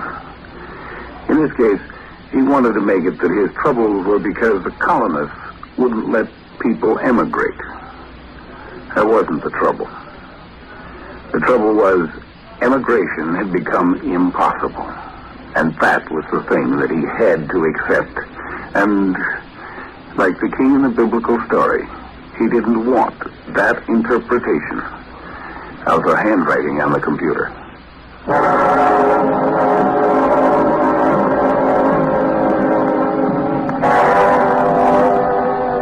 Sit down, Bernie. Tell me how this star drive of yours is coming. I think we've got it licked, Lester. But you tell me, are the colonies going to open up? No. No? But they can't do that. They just can't clam up and refuse to take in Earthmen. Oh, Lester, we built those colonies. They don't have the right. I want to talk about the star drive, Bernie. How close to finished is it? Well, we haven't fully worked out the field equations yet. But with some fast computer work... I'm not interested in equations. How long do you think it'll be before Earth has spaceships that can travel faster than the speed of light, fast enough to reach the stars? I told you before, Lester. Maybe a month, maybe 2 months. Till the pilot model is finished, that is. No more than a year, certainly. Now, you had some very interesting figures thrown at me today. Have you ever realized how many ships we'd need to send out before we can even make a dent in our population? Hundreds a day. Well, even so, it would help some to get... No, it wouldn't. Bernie, I want you to do me a favor. When you perfected your new star drive, hide it. Don't destroy it, because we'll need it someday, but sit on it. Put the schematics away until I give the word, and don't publish your findings. Have you gone crazy, Lester? No, I've suddenly gone stark, raving sane. Look, the new star drive is a dodge, a subterfuge. It's a substitute for the real answer to our problem, Bernie. Venus is not overcrowded. They're controlling population increase there. What does all this have to do with my star drive? Why should I stop work on it? Because it will cloud the issue. The people won't believe the figures. As long as there's what seems to be a way out, they'll cling to it. If you suppress the star drive, there'll be no way out at all. And Earth either cracks wide open or it grows up. There's no middle course. And you're suggesting that I deliberately destroy my life's work? Just for a while. Sure, it's a great thing to explore the stars, but first we need to control ourselves. If the world learns that there's a star drive, they'll think it's a way out. It isn't, but we'll never convince them of it. First, we set up our population control programs, make them see the need for them, get them into operation, and then reveal the existence of the drive. We may have to wait a generation. No, I absolutely refuse.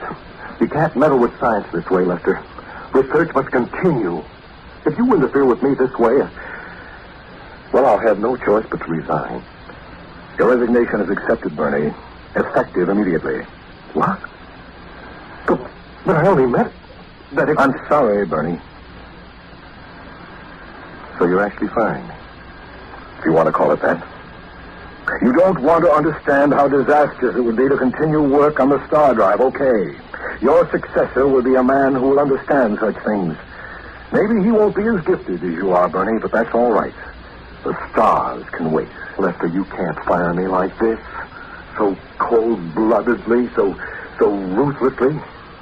We've been friends for years. You think I don't know that. But all along, I've been soft-hearted, been making concessions, taking the easy way out. We farmed the seas. We colonized 3 worlds. We cleared away half the Antarctic ice pack to make new land. All big, important things, but all dodging the real issue. Now I'm back against the wall. The whole world is. I can't be soft-hearted anymore. Lester, this doesn't sound like you. I know. You think I like the spot I'm in now? But a new order has to come about. An order which demands strength, tough-mindedness, courage. It's either that or a situation I don't want to think about. I can't let anything stand in the way now. Do I have time to clear out my office? You can have until tomorrow. And remember that you're still bound by security regulations in case you plan to scream to the news sheet. I'll remember it. So long, Lester. Good luck. Thanks. I'm probably going to need it.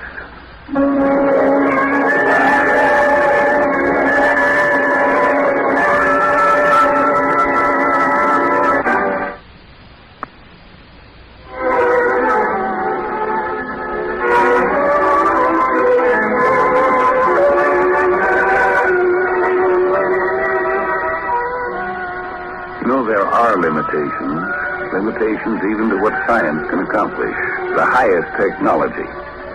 The fundamental physical limitation of the amount of matter there is in the universe. Old Malthus was right. With a higher technology, you can push the limit out a little further, but not beyond the limits of the universe. They're fundamental. It becomes necessary, sooner or later, to go in for quality instead of quantity. Not for numbers, but for fineness. Not for bigger, but for better. That's the direction we've got to go.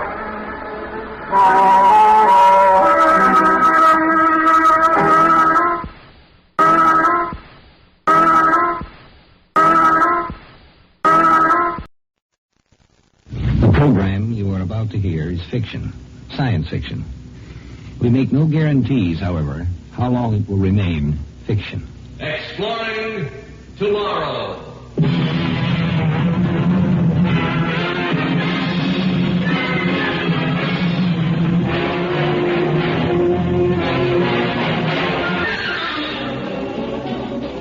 And now here is your guide to these adventures of the mind, the editor of Astounding Science Fiction magazine, John Campbell, Jr.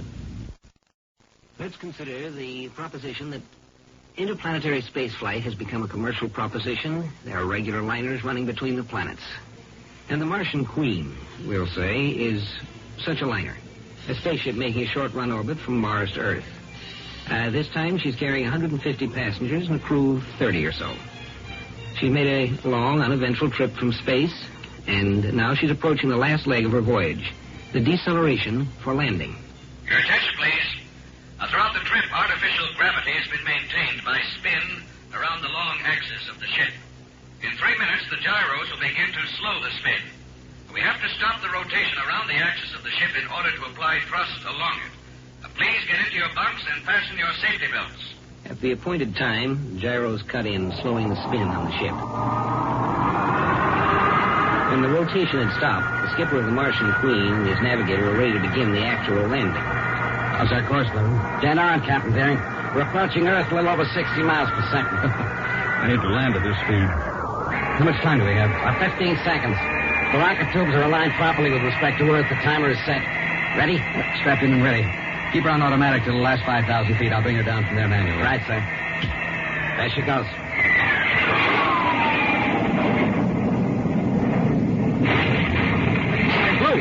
Hello? Get engineering on the intercom. We're out of control. We're dropping straight toward Earth.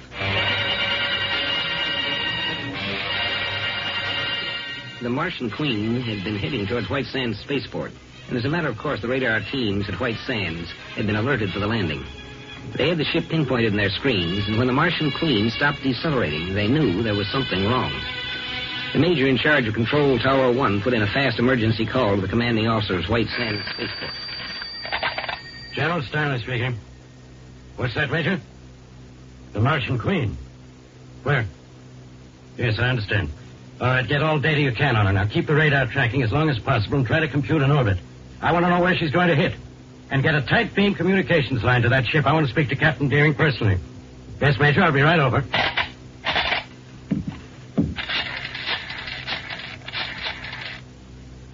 Sergeant, get my Jeep out in front fast. We're going to Control Tower 1. I'll be ready to gun it. This is a Class AAA emergency.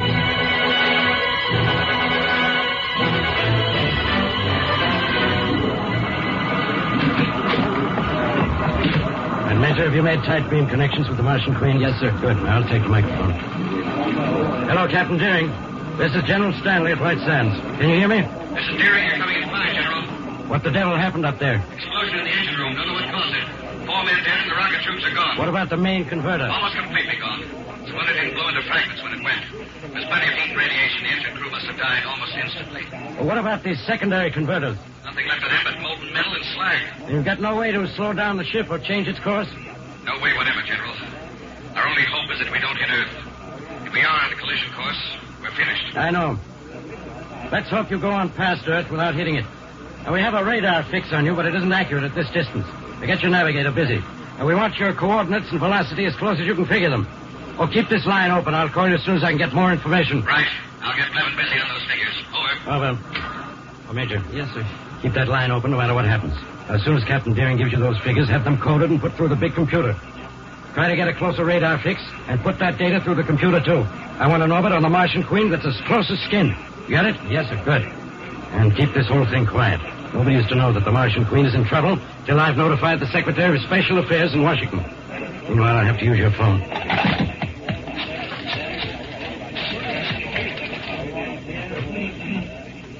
Operator, this is Major General Stanley. I want to put in a person-to-person emergency call to the Secretary of Special Affairs, Washington, D.C. Call me back as soon as he's on the line. There are lives at stake.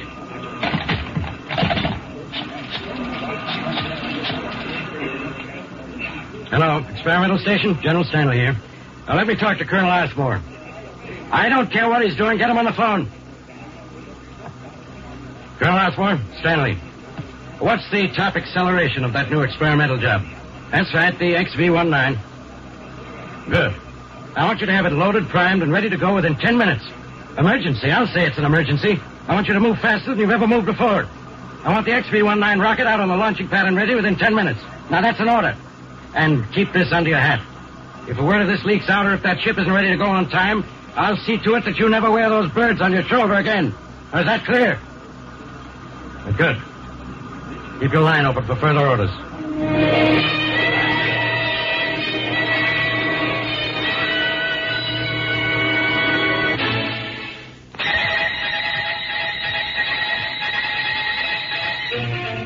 "60 miles per second isn't terribly fast as far as celestial objects are concerned. But 60 miles per second is 216,000 miles per hour. And when the Martian Queen had had her accident, she was already close in to Earth. Something had to be done within the next 25 minutes. But what can be done in only 25 minutes? Captain, I just got word from First Officer Haggerty. There's trouble. Some of the passengers are getting space sick from being in free fall. They're wondering why the ship isn't decelerating. Just have to take it a while longer. Did you get those figures relayed down to General Stanley? Yes, they said to hold on and give us the data as soon as possible. But the passengers... I know. What did you want me to do? Tell them that the Martian Queen might be headed for the biggest, most spectacular crack-up in history? That'd be real smart, wouldn't it? Well, I didn't mean it that way, Skipper. I'll take the radio phone. That's White Sands again. Deering here. Deering, this is Stanley. How's everything? The same as ever. No propulsion, no escape. How does our orbit look? We have your coordinates down to a hair. We know within a mile or two where you'll hit. Then we will hit Earth. Well, that does it, doesn't it? I'm afraid so. If nothing happens between now and then, you're going to get a hot dunk in the ocean. I see. Where will we hit? We Give or take a mile or so, you'll hit Long Island Sound, about 10 miles south of Bridgeport, Connecticut. Well, you do what has to be done, General. You can depend on me for my end of it. I knew I could. Well, I'll let you know how things work out. I'll be waiting. The seconds tick by, and every second that passes brings the Martian Queen 60 miles closer to Earth. At that speed, it doesn't take long to move a few thousand miles. The Martian Queen was heading toward death at 3,600 miles a minute. Captain Deering, this is Stanley again. Colonel Artmore just phoned. We're sending up the XV-19, a super-fast high-acceleration rocket. It's the only thing that can possibly reach you in time, and even so, it'll be a close thing. Meanwhile, I'm trying to get in touch with the Secretary of Special Affairs, but he's out of his office right now. I'll let you know when to expect the rocket. All right, General. We'll be ready. Over. Over. Captain, I just came from the dining hall. Some of the passengers got out of their bunks and looked out the big viewport. And then they could see Earth, and they could see we're falling toward it. One of them started fighting with First Officer Haggerty, and the thing has ended up in a riot. The crazy fools, there's no time to be fighting. Can't the crew do anything? They're trying, but it's pretty rough. Give me that microphone. Your attention, please. This is Captain Deering. Please, your attention. There has been an accident. The drive engines of the ship have been disabled, and we're in a free-fall orbit. However, there is no reason to become panicked. We are in contact with White Sands Spaceport, and we've been notified that everything is under control. Now, some of you have been worried by the sight of Earth through the viewport, but I assure you we are in no danger of striking Earth. I repeat, the Martian Queen absolutely will not strike Earth. I'm well aware that this gravity-less condition is uncomfortable to many of you, but please have patience. It will only last for a few more minutes. I suggest that all of you return to your cabins and strap yourselves in. If acceleration were to return suddenly, anyone not strapped down might be seriously hurt. Please return to your cabins. Thank you. That'll help some. Blevin, you go down and talk to them. Give them the same sort of information I gave them. And, Blevin... Yes, sir? Isn't one of the passengers a minister? Yes, sir. The Reverend James Taylor, I think his name is. He was a missionary on Mars. Yeah, well, get him to help you. Sometimes people will listen to a clergyman when they won't pay attention to a space officer. Right, sir. I'll do what I can. Just a minute. That's Stanley. Yes, Deering here. Deering, the XV-19 is on the launching pad now, loaded and ready to go. I haven't been able to get hold of the Secretary of Special Affairs yet, but there isn't time to wait. I just got the signal, Deering. The XV-19 has left the launching pad. It will be up to you to guide it into the Martian Queen. Good luck, Deering. Thanks. But you'll need the good luck more than I will. So, good luck and goodbye. Okay, Blevin. Go down and give them a speech.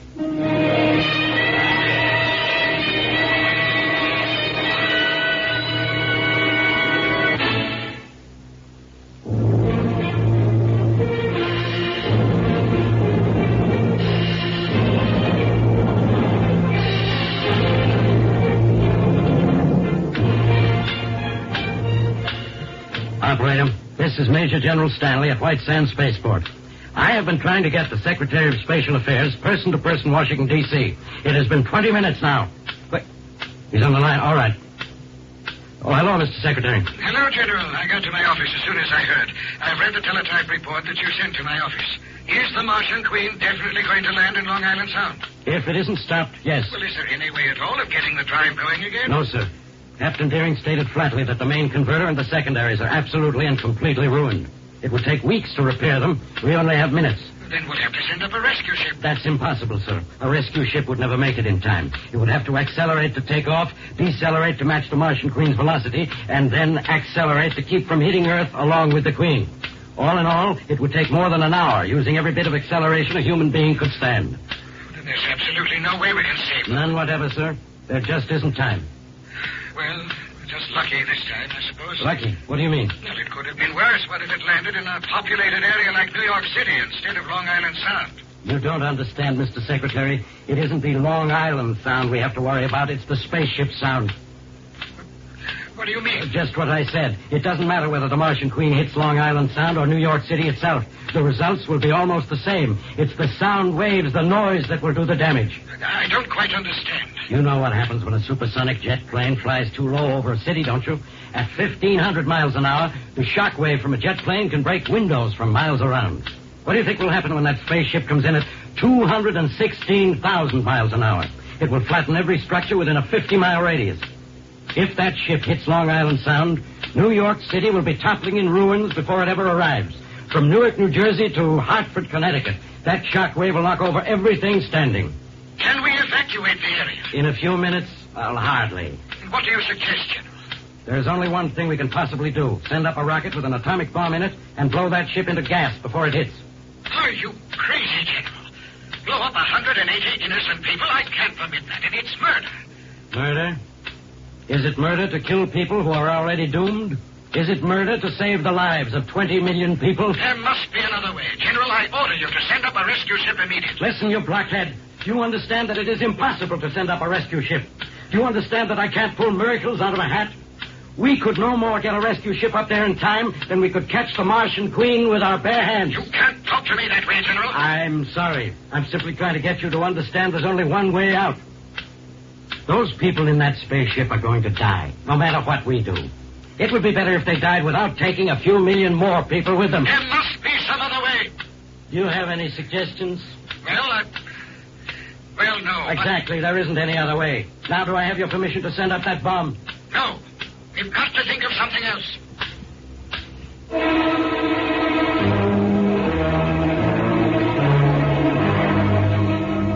It's no use. I just looked at the clock, Mr. Secretary. It's too late to do anything at all now. Even if you ordered it, a rocket bomb leaving this instant would be too late. General, you have to do something. All those people... Don't worry, Mr. Secretary. The Martian Queen won't hit the Earth. There won't be any crash. I sent up an XV-19 rocket under robot control several minutes ago. It was loaded with a thermonuclear warhead. I would have liked to have had your permission, but there simply was no time. You've already blown it up? That's right. I did it with Captain Deering's cooperation, of course. He knew it was the only way to prevent the destruction of 20 million people. So he guided the missile into his own ship. The Martian Queen was vaporized over a minute ago. I presume you know what this means, General? I know what it means. I'll have to be court-martialed because most people won't understand why I did it any more than you did. Even if I get out of it with a whole skin, I lose everything I've ever worked for. But that's a small matter compared with the satisfaction of knowing that I saved the lives of 20 million human beings. Maybe those people will understand why Captain Deering and I did what we did. And they're the ones who count.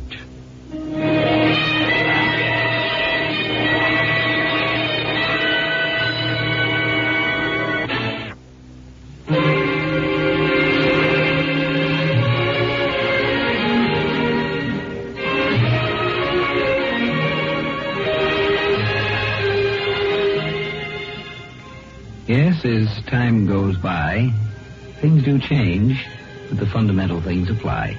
And the most fundamental of all, really, is you can't walk out on a problem and just let it take care of itself.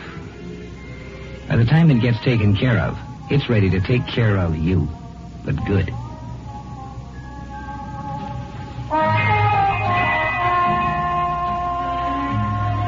Join us each Wednesday and Friday night for a fascinating adventure in Exploring Tomorrow. Script was by Paul Anderson. Produced and directed by Sanford Marshall here in New York.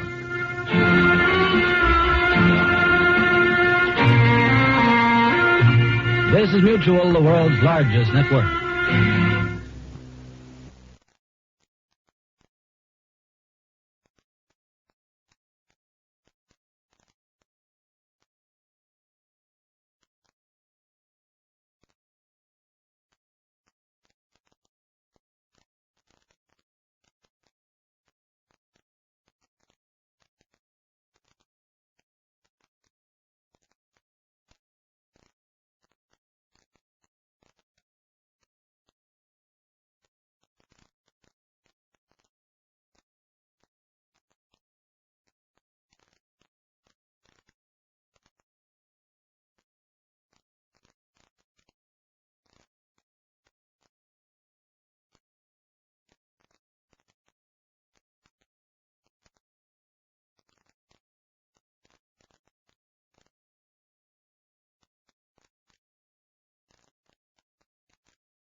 some things are better than others, but that we should never say that anything is wrong, that it has no value. That's not true. There are things that are wrong.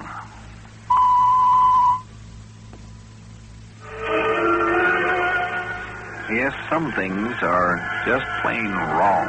No rightness about them. Atomic war is one of those things. If we get started on real atomic war... You see, ordinary war destroys men. Atomic war can destroy humanness by producing mutations that aren't human. But there's another thing that's wrong, too. And that's the wrongness of fooling yourself. Not merely others, but fooling yourself. And that's tonight's story. And you say the annual budget of this institution is $8 million, Dr. Hawley? That's right, Senator Bryan. $8 million a year for the care and feeding of freaks, Doctor? Oh, we try never to think of them as freaks, Senator, and never to speak of them that way. Some of them have unusually sensitive hearing. Yes, but they are... Well, they're mutants, Senator. Genetic sports created by radioactive fallout. You might say they're martyrs to the criminal stupidity of the 20th century. Well, is it compulsory for a mutant to live in an institution like this? I confess I'm not completely familiar with the legal aspect. Compulsory? No, Senator. It's not compulsory. But it's often simpler for a mutant to live within these walls than out there in the world at large. So I can understand that. 80% of them have come here voluntarily. And the rest? Committed by relatives who couldn't stand the sight of them. But, come, let me show you some of the patients, Senator. That's Anna over there. You'll notice I didn't bother knocking. Anna doesn't hear sound. When she wants privacy, she just bolts her door. But, what is she doing? Thinking. That's all? Just thinking? Well, that's all she ever does, Senator. She's busy working on a new cosmological theory. Come, Senator. We're disturbing her concentration. Let's try another room. Now, there are many different types of mutations, of course, Senator. Hardly any two are alike. And some of our patients are simply physically deformed. You know, an extra limb, a strange texture of skin, differences like that. But others are more or less normal physically, but have unusual mental abilities. And still others, like Anna here, well, they're both deformed and mentally unusual. Now, in this room, we have a pair of remarkable mutants. Dr. Hawley, what's that coming up the hall toward us? It's Merrick, one of our more interesting patients. You let them wander around the hall? This isn't a prison, Senator. Hello there, Merrick. Where are you heading? I'm taking a little walk, Dr. Hawley. This is Senator Bryan. He's paying us a visit here today. He's on the Senate Appropriations Committee. How interesting. I'm leaving here, Dr. Hawley, right now. Leaving? But you haven't been out of here in 10 years, Merrick. I've decided to give the world another chance. You know the rules, Merrick. If you volunteer to come in as a patient, you have to give 3 months' notice. Now, that way we can prepare you for life in the outside world. I'm leaving right now, Doctor. 10 minutes after I'm gone, you will forget all about this. You remember there was once a Clyde Merrick here, but according to your records, he was discharged today, September 4th, 2019. You go directly to the recording computer and make the change. And as for you, Senator, whatever your name, you will have no recollection whatever of this conversation. And when you return to Washington, you will do your best to see that Dr. Hawley's appropriation is increased. Is all that clear? Good. Goodbye, Dr. Hawley. Thank you for everything.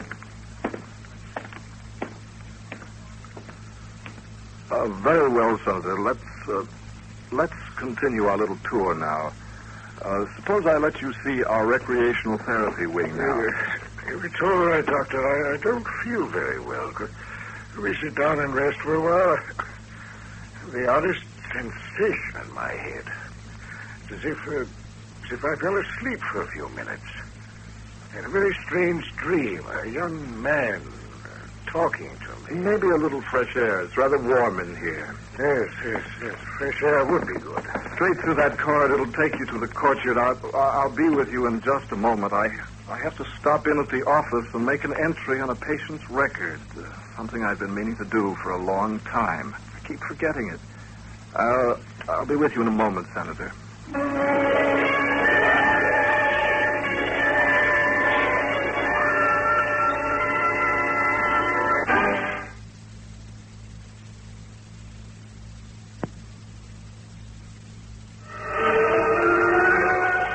The danger you can't stop is the danger that, by its very nature, keeps you from seeing that it's there or knowing that you've met it. That's a hard one to stop. It camouflages itself so that you don't even know you encountered it. Driving to town, miss? Yes. Yes, I am, but I never pick up strangers when I'm driving alone. Why did I stop the car? You will give me a lift. Sure. Climb in. Over here next to me. Thanks. I was sure you'd change your mind.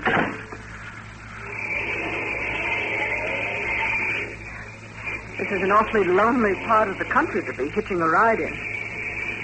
Where are you coming from? You see that building up on the hill with the brick fence around it? Yes. Do you know what that is? Some sort of government hospital, isn't it? Close. It's a sanctuary for mutants. That's where I was coming from. From the mutant sanctuary? But are you a mutant? Do I look like one? I don't know. You look... How do I look? I look perfectly normal, don't I? Yes, you look perfectly normal in every way. Tell me how I look to you. You're tall, blonde, blue eyes, broad shoulders, nice smile. You'd say I was good looking? Yes. Yes, I'd say you were quite handsome. Thank you. What's your name? Lisa Roberts. You? My name is Clyde Merrick. Oh, you must work at the sanctuary then. Yes, that's right. I work there. This is my afternoon off, and I thought I'd hitch a ride into town for some fun. Well, you're lucky I stopped for you. I'm going all the way into town. You know, it's funny, too. I never usually stop for strangers. Tony says I shouldn't. Oh, who is Tony? My fiancé. You're going to get married, then? That's what having a fiancé usually means. Yeah, we're getting married in December. Going for a long cruise on our honeymoon. What do you do, Lisa? Do? Oh, I'm a dancer. Maybe you've seen me on TV. I'm usually on every Saturday night. Not that anyone ever remembers a girl from the chorus. I don't look at TV much, I'm afraid. Is this Tony of yours a dancer, too? Yes, he's the leading man of the show. You love him very much, don't you? You could never think of marrying anyone else. You do talk strangely sometimes. I guess it's because you're around those crazy mutants all the time. So of course I love him very much. Well, what do you think? How do you feel about mutants, Lisa? Just the way everyone else does, I suppose. What is that supposed to mean? Well, I feel sort of pity for them. But still, pity and all makes me feel creepy to think about people with two heads and all. Well, none of them have two heads, Lisa. That particular mutation doesn't survive to adulthood. Most of the really strange ones die off the first few weeks of life. No, even so, I've seen pictures of them. It's a good thing they keep themselves cooped up in their sanctuaries. Good for them and good for us. But sometimes they leave the sanctuaries. They try to live like normal people. But they aren't normal people. Sometimes they can convince others that they are normal. We can be very convincing, Lisa. We? I'm a mutant, Lisa. I'm casting a mental projection that hides my true appearance. Oh, no. Leave me alone. Get out of the car. Oh, slow down. I won't hurt you. I'm very friendly. I'm a lonely person, Lisa, and you're so beautiful. You're not afraid of me, are you? I'm not afraid of you. Of course you aren't. You like me. You like me very much.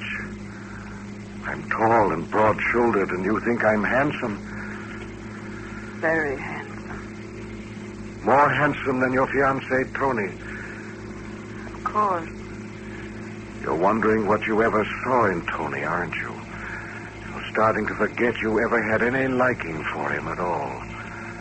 I can't imagine how I could ever let myself think I cared for him. You're forgetting him rapidly. You don't even know who Tony is now. But you know who I am, don't you? Yes. Yes, of course. And you love me. You've only known me for a few minutes, but despite that, you've fallen deeply in love with me. Haven't you, Lisa? Yes. I love you, Clyde. And I love you, Lisa. Will you marry me, Lisa? Of course, Clyde. Yes, I'll marry you, darling.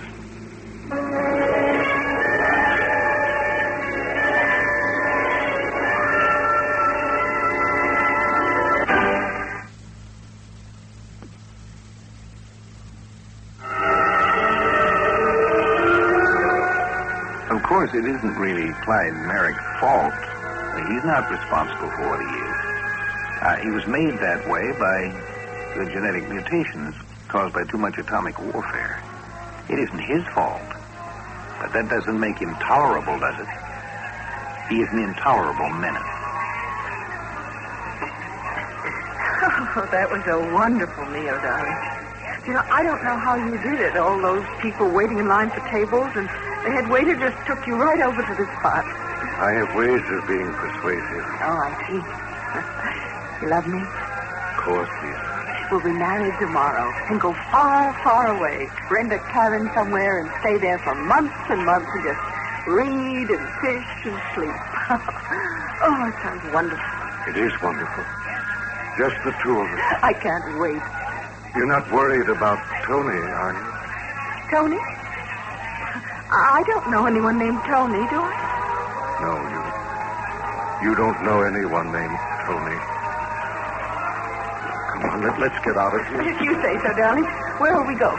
Your car. We'll drive out into the country. You can't see the stars here in town. You haven't paid the check. It doesn't matter. You see them trying to stop me. Well, no, but I can eat for free anytime. You see?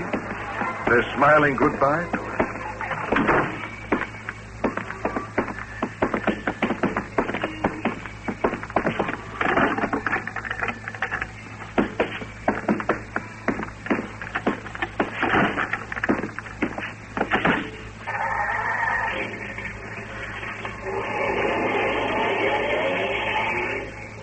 just drive anywhere? Take the road you were on this morning when you met me. Of course. Lisa. What is it, dear? Do you really love me? Really and truly love? I love you, Clyde. No. No, you don't. Not at all. Oh, whatever do you mean? It's no good. It isn't real. It's just another fraud. I don't understand. You don't love me. Not really. I've made you think you do, and you say you do, but that isn't enough. Every time I'd kiss you, every time I'd hold you in my arms, I'd know you were nothing but a puppet playing the role I made you play. Do you call that love? Clyde, you're talking nonsense. I wish I were. I thought I might be able to find some fulfillment outside the sanctuary, but I was wrong. What good is it all? I can fool everyone. Everyone except myself. Lisa, tell me again. How do I look to you? Well, tall, very good-looking, blonde hair, kind of wavy, regular features. In other words, as handsome as a video star. All right, stop the car. Stop it? Why? Because I want you to.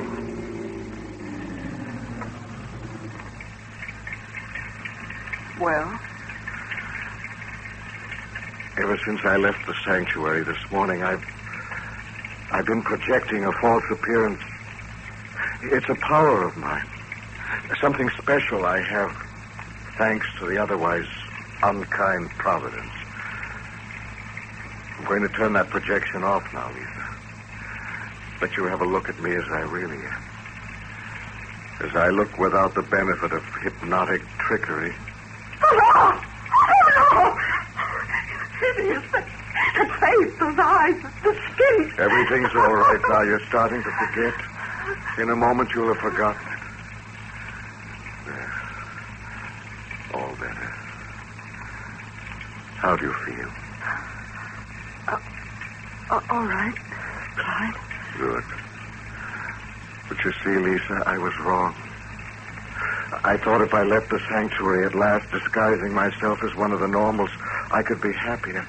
I could... But it would be a synthetic happiness. You can't live on nothing but cotton candy, Lisa. Start the car. Yes, Clyde. Drive up the hill to your left. And that's it, right up to those big gates.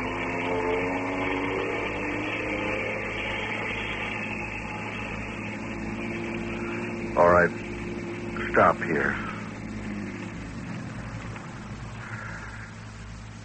This is the sanctuary. I'm back home now. Home to stay where I belong. Clyde, I'm all mixed up. I don't know what's happening. You're going to turn your car around and drive home, Lisa. You're going to go home and go to bed. And when you wake up in the morning, you'll have no recollection of today at all. You'll simply have lost a day. And you'll marry your Tony, and you'll be happy with him. Is that clear, Lisa? Yes, Clyde. All right now. You're beginning to forget me already. Say goodbye to me, Lisa. Goodbye, Clyde. That's right.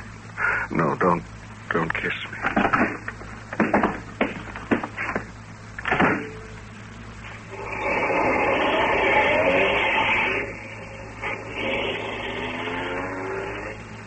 Back home again. Goodbye, Lisa.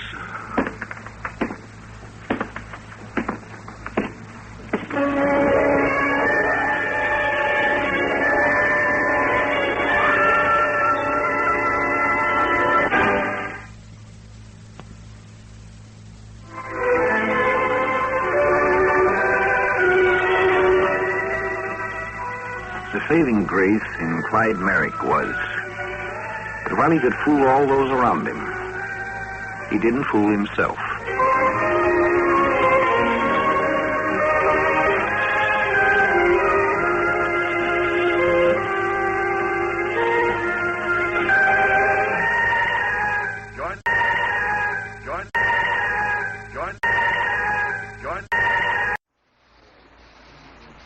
Sometimes it's fun to try to pitch yourself against a puzzle. Try considering tonight's story as a puzzle. It's a story about a monster. That's a familiar theme in science fiction and fantasy. But tonight's story deals with an impossible monster. See if you understand enough of the relationship of living things to figure out why this monster is impossible. When men go out into space, sooner or later in their explorations, they're going to meet somewhere, on some world, something that's mighty darn dangerous. And the real danger is that it might be brought home unknowingly. That's a kind of unpleasant thought at times, isn't it? I wonder how deadly, how disastrous a thing might be brought home. It's past 10. Marge, when is this brother of yours getting here? Midnight? Oh, Dave, don't start getting upset about it. It's like a little late. Don't forget it's 5 years since he was last on Earth. 5 years, I know 5 years. The ship landed 7:30. It doesn't take 3 hours to get here from the spaceport. Well, maybe there's some routine he had to go through before he could leave the customs. I understand there's a comprehensive medical examination for all returning from outer space. That's all we need. Some weird disease he picked up on Alpha Centauri 5. No, they wouldn't let him near civilians if he had any such disease. Well, all I can say is that if he doesn't show his face here by 11, I'm going to go upstairs and go to bed. I need my sleep. Oh, there he is now, Dave. Oh, I knew he'd be here on time. Now, be nice to him, Dave. He is my brother, after all, and I haven't seen him since 89. Okay, I'll be polite. I'll go let him in. Oh, there. Come on, right on in. My name is Dave Sporley. Thanks. I appreciate this, Dave. Oh, Ted. Oh, Ted. Hello, sis. Well, stand back and let me look at you. This is a big girl now, isn't she? Well, I'm almost 24. I married Dave 3 years ago. Well, you haven't changed much in 5 years. Same red hair, that dimple, freckles on your nose. Was there much red tape before you could leave customs? Just a medical exam. They gave me a quick look to make sure I wasn't carrying the plague. I was cleared through around 8:15. Oh, you must have stopped off for a little nip before coming here then, huh? No, I came straight here from the spaceport. Oh, but it only takes half an hour by rocket tube. No one said anything to me about a rocket tube. I took the subway. The subway? Oh, really? Now the subway all the way out here? No wonder it took you so long. Say, the rocket tube's only been in operation for 3.5 years. Yeah. That's why Ted didn't use it. Yeah. He didn't know it existed. The world changes more than you think in 5 years. The new model autos that drive themselves, 3D video, the robots. Those things were all new when I last was on Earth. Now they're commonplace to everyone except me. Come on into the living room. You'll probably want to rest up. I'll give you a drink, put a little music on. And you can tell us all about your 5 years in space. Ah, better know. You miss him out in space. Hey, can I dial you a drink? Scotch, thanks. I'll take a neat. Oh, same old Ted. Still likes the same music and still drinks the same kind of drink. It's only been 5 years. I haven't been away forever. Can you tell us where you've been? Or is that classified? Well, some of it is. But I covered a lot of ground. You ought to see the night sky on Deneb 9, Marge. 500 little moons up there like whirling knives in the darkness. And the 17th planet of the Vega system, 2 billion miles from its sun, and yet there's that great blazing light in the sky, so bright that we had to wear special eye lenses. Join the Space Force and see the galaxy. It's really true, then. It was good of both of you to offer to put me up while I'm on ground leave. No treat to be in a world where you have no friends and only one living relative. Oh, don't mention it, Ted. How long did you say that you were staying? 3 weeks. That's all right with you. And then you go back to space for another 5 years? That's right. Survey trip this time. Around the galactic rim. How exciting that must be. Just his job, after all, Marge. Well, but how much more exciting it must be to be a spaceman than a newspaper man. You a newspaper man, Dave? I work for one of the system-wide news services. That's a job that keeps humming all the time. We spacemen spend 3/4 of our time drifting through nowhere between planets, playing solitaire, watching old films, and thinking about Earth. Yes, but when the waiting's over, when you finally reach another sun and walk on alien soil. Yes, then it becomes worthwhile. Well, you must excuse me. I've had a busy day. Aboard ship and then getting out here. Of course. If you'd like me to show you up to the room, why... I appreciate that. Gee, this house is so full of new gadgets that I hardly know what anything does. This thing over here... Watch out, don't! Mine's all right, Lauren. Oh, but that was the water disposal unit. Anything you put in there gets converted into energy. Oh, but look, I pulled my arm back in time, see? Yeah, but we heard the sound. When you activate the unit, it crackles like that. And I saw your hand in there up to the wrist. You're both imagining things. All I did was toss a piece of candy in to see what would happen. My hand didn't come anywhere near it. But I saw your hand go in, Ted. And the disposal field crackled. And yet your hand's all right. I don't understand it. I tell you, my hand didn't come anywhere near it, Marge. Dave, would you show me to my room? I'm pretty worn out. But I saw his hand go in. I saw it.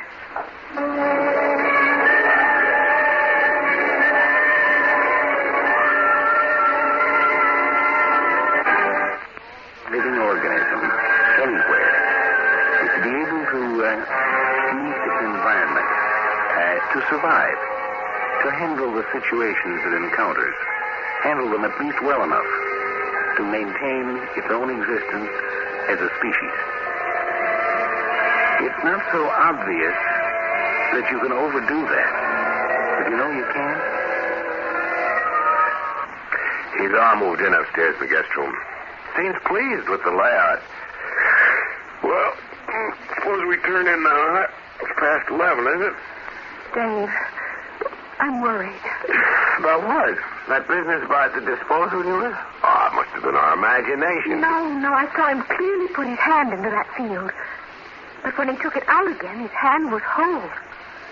And there are other things. Like what? He's different somehow, Dave. Different? Well, sure he's different. 5 years. No, it's not just the 5 years. His voice isn't quite the same anymore. Something weird about the way he speaks now. And his eyes, they have a faraway look. Which was never like that before. Dave, he's changed. And I'm afraid of him now. You're afraid of your own brother? I'm afraid that he isn't my own brother anymore. Oh, come Dave, on. I don't know what I'm saying, I guess, but... Well, I do feel strange about his being upstairs.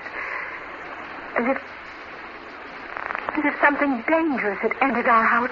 What should I do about it? Go upstairs and ask him if he's a monster in disguise? Oh, Marge, he's your brother, and you invited him here. No, but I'm worried. And what am I supposed to do about it?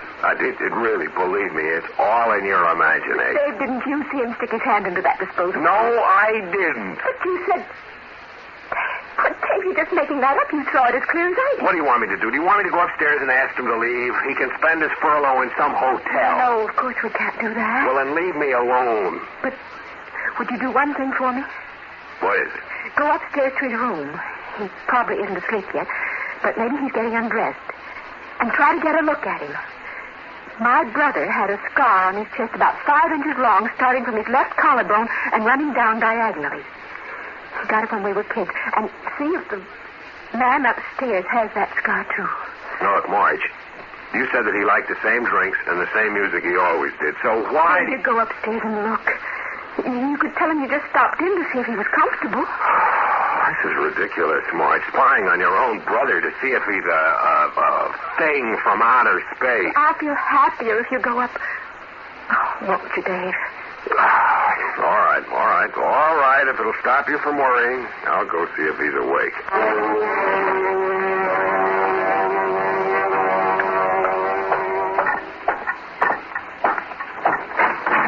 I saw your light was still on, Ted, so I figured I'd stop in. Why do you enter my room without knocking?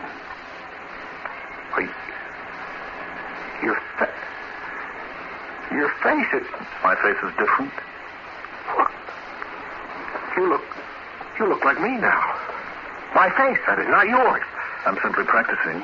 Practicing? Oh, don't go away. Come here, Dave. What are you? I'm your brother-in-law, Dave. What's your face? And your hand? Didn't Marge tell you that I had such abilities? No, of course not. I guess she didn't know. I couldn't do things like this before I visited Altair 6 2 years ago. Altair has a very interesting form of native life. At the moment, nobody knows of the existence of this life form but me. It's a mimic. Mimic?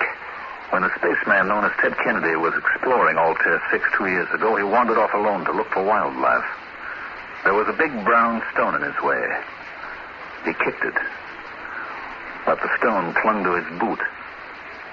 It wasn't a stone, you see.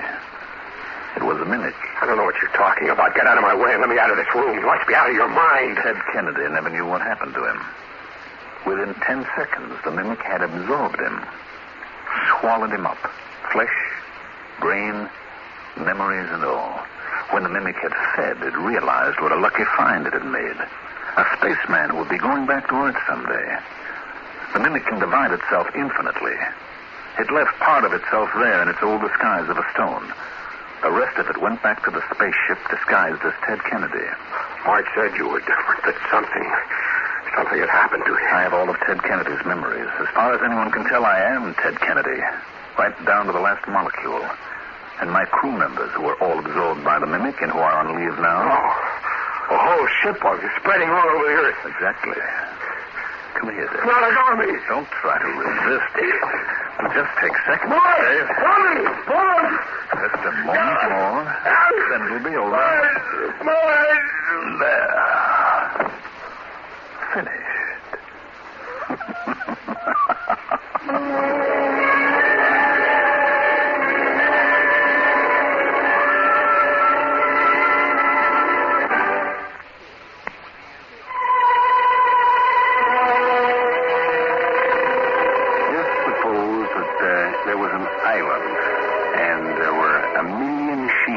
island, and somehow a couple of tigers got on the island. My, wouldn't they have a high old time. Eating those sheep would be so easy for them. Wonder how they'd make out, they and their progeny. My, they sure could live high, couldn't they? Ted, you were gone a long time. I was getting worried. He wasn't undressed yet. I had to wait to see the scar. Oh, he had it then, did he? Of course. Big purple slash across his chest when he got cut. Time he tried to climb that picket fence. You mean he told you how he got that scar then? What?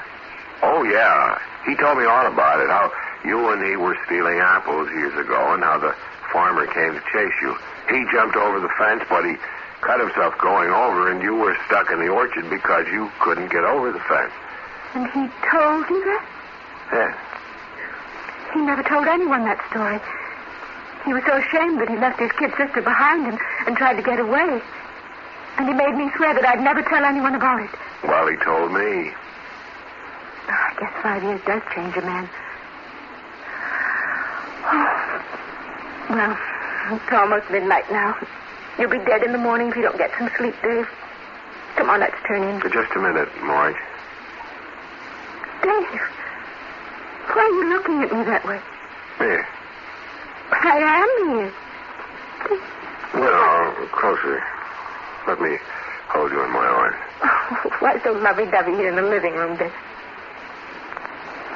Dave, you look so strange. Let me hold you. Dave, your eyes, you look different. What's wrong with you? What happened to you upstairs? What's going on in this house? Let me hold you, Marge. Let go of me. You're holding me too tight, Dave. Just a moment, Marge, and then you'll be one of us. Dave, what are you doing to me? Dave, I don't understand it. You're hurting me. Only a moment more before absorption, then you'll be part of us, like you and me and Ted, and soon the whole world. Dave, no! Marge.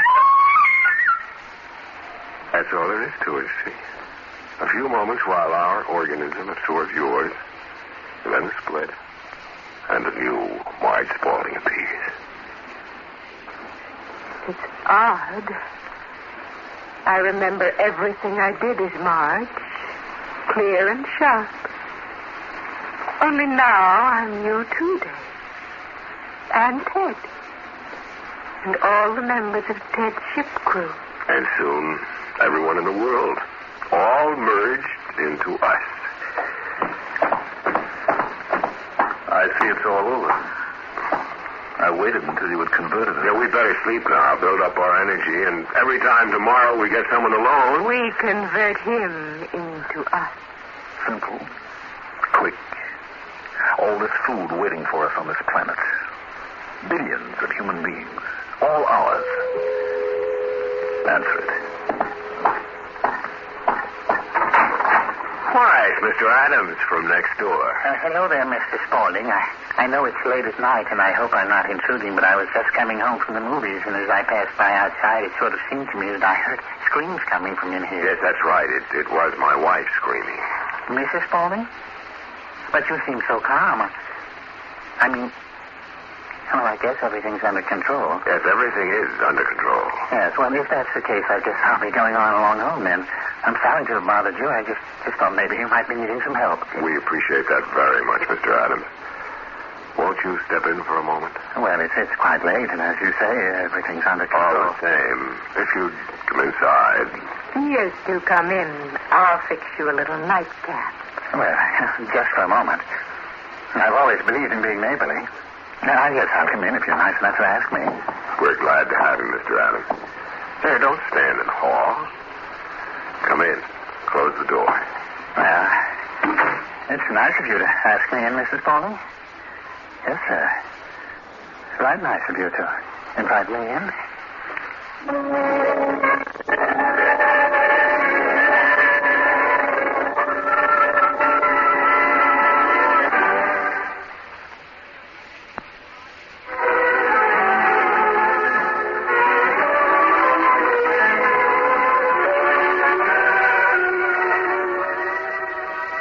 What do you think would happen to those tigers on that island with a million sheep? starve to death, of course. They'd eat all the sheep. Then there'd be nothing to eat but tigers. They aren't good eating, I understand, even for a tiger. What do you think would happen to a monster on any planet, which is just an island in space, that became so successful that nothing could fight it? It'd starve to death, of course. That's an impossible kind of monster. There never could be such a monster as is discussed in this story.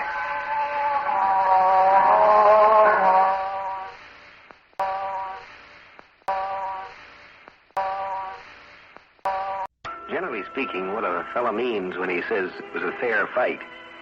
Turns out to be, I won the way I expected to. Avack was in a position that they weren't supposed to win. They were going to have to use an unexpected method. Of course, that would be called unfair, wouldn't it? Right over here, Captain Bratton. Just take a seat, and I'll be with you in a moment. Oh, thanks. Nothing special the Immigration Department wants to see me about, is there? I mean, if it's those little fungoid life forms you're worried about. No, Captain, it's not fungoid life forms. Let's see. Your ship just arrived here at Terra an hour ago. Yes, we docked at LaGuardia Field at 4 p.m. In fact, I haven't even had time Has your crew left the ship yet? No, sir. After all, I am conscious of the great responsibility we intersystem cargo carriers have regarding the importation of non-terrestrial toxins and microbodies and unicellular life. Captain, I'm not a bacteriologist. My name's Jeffy. I'm a psychologist. I see, sir. Just what do you see? You're making a check to see if I'm space-worthy, not neurotic or cracking up under the stress. And you jot down notes, and just from little slips a man makes because he's tired and needs a rest and a shower and a couple of beers at a high-class bar and maybe a few days of quiet in the country, away from always worrying about a meteor breaking through the hull. Oh, I admit I am somewhat knocked out. Who wouldn't be? I brought this cargo in from Deneb. We've been out there between systems, the long haul, for 13 months. And we got nothing to apologize for. You let me rest up. How about trying that instead of badgering us with psychological questions? I'm sorry, Captain. Now, let's see. You visited the 6th planet to the Deneb system. Avack or something like that? Avack. Did you and your crew enjoy your stay there? Well, they treated us okay. We were 3 weeks loading. During that time, we mostly just strolled around taking things easy. Wasn't much to see. Mostly just small towns, factories. They make ceramic household goods. That was our cargo, in fact. That's a darn small planet they've got there, sir, and overcrowded. Every half mile there's a factory going like crazy, and the air's so full of smoke from the stacks you can hardly breathe. Sir, they've got almost no raw materials.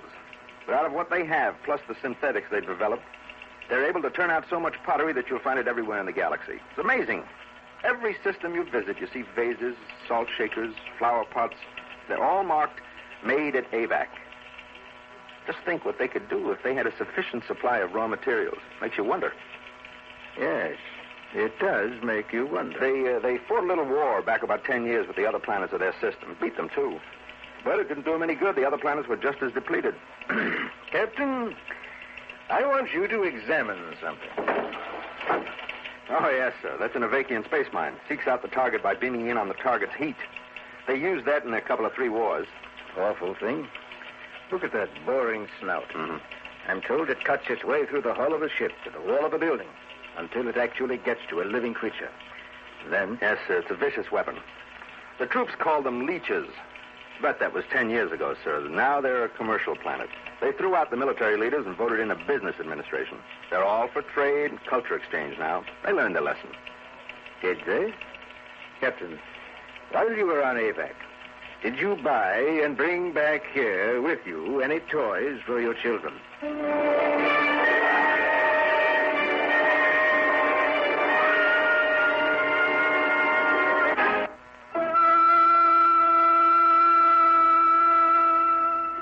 Just as a fair fight hasn't been well defined, neither is the concept toy. Take a portable typewriter, for instance. Is this a toy for a child? Or is it the working tool of a newspaper reporter? It isn't really what the thing is, but how you think about it, what you intend to do with it. What is a toy? A toy for children. While you were on Avack, did you buy and bring back here with you any toys for your children? Well, as a matter of fact... I'd like to see what toys you bought on Avack. Let's have a look. With it back on the ship in my cabin. Captain, I'd like you to glance at this particular toy. It showed up a month or so ago. Possibly you saw something like it in the store, in Avack. It looks like an ordinary set of model soldiers to me. British Grenadiers, I guess. Very authentic, too. Gosh, look at the detail on the uniforms. Yes, it's amazing. You'd think they were real. Genuine British soldiers of centuries ago, standing 3 inches high. And their cannons. You'd almost expect those cannons to fire, wouldn't you? Fine workmanship. Oh, Captain, the cannons do fire. No kidding. I'll show you. I'm using now what is called a ramrod. Ramming the powder and shot in. Just a second. There, now it's ready. They must use watchmaker's tools, microscopic precision. I'll fire it out the window. Ready? Ready.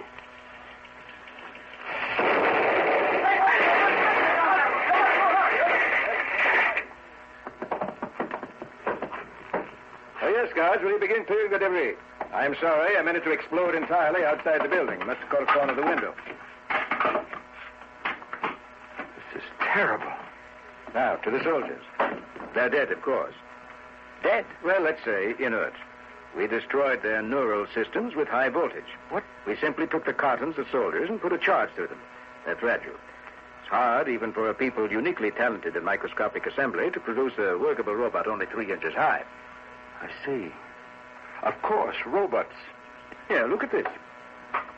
Well, I'd say this is, but it looks like a little toy telephone set. Gosh, we had those when I was a kid. Talk to the kid across the street, transmit for a block or more. Talk into it. Here, I'll get out the mate and answer you. In fact, I'll go stand over here, away from you with it. Okay, Captain, can you hear me? I hear you, sir.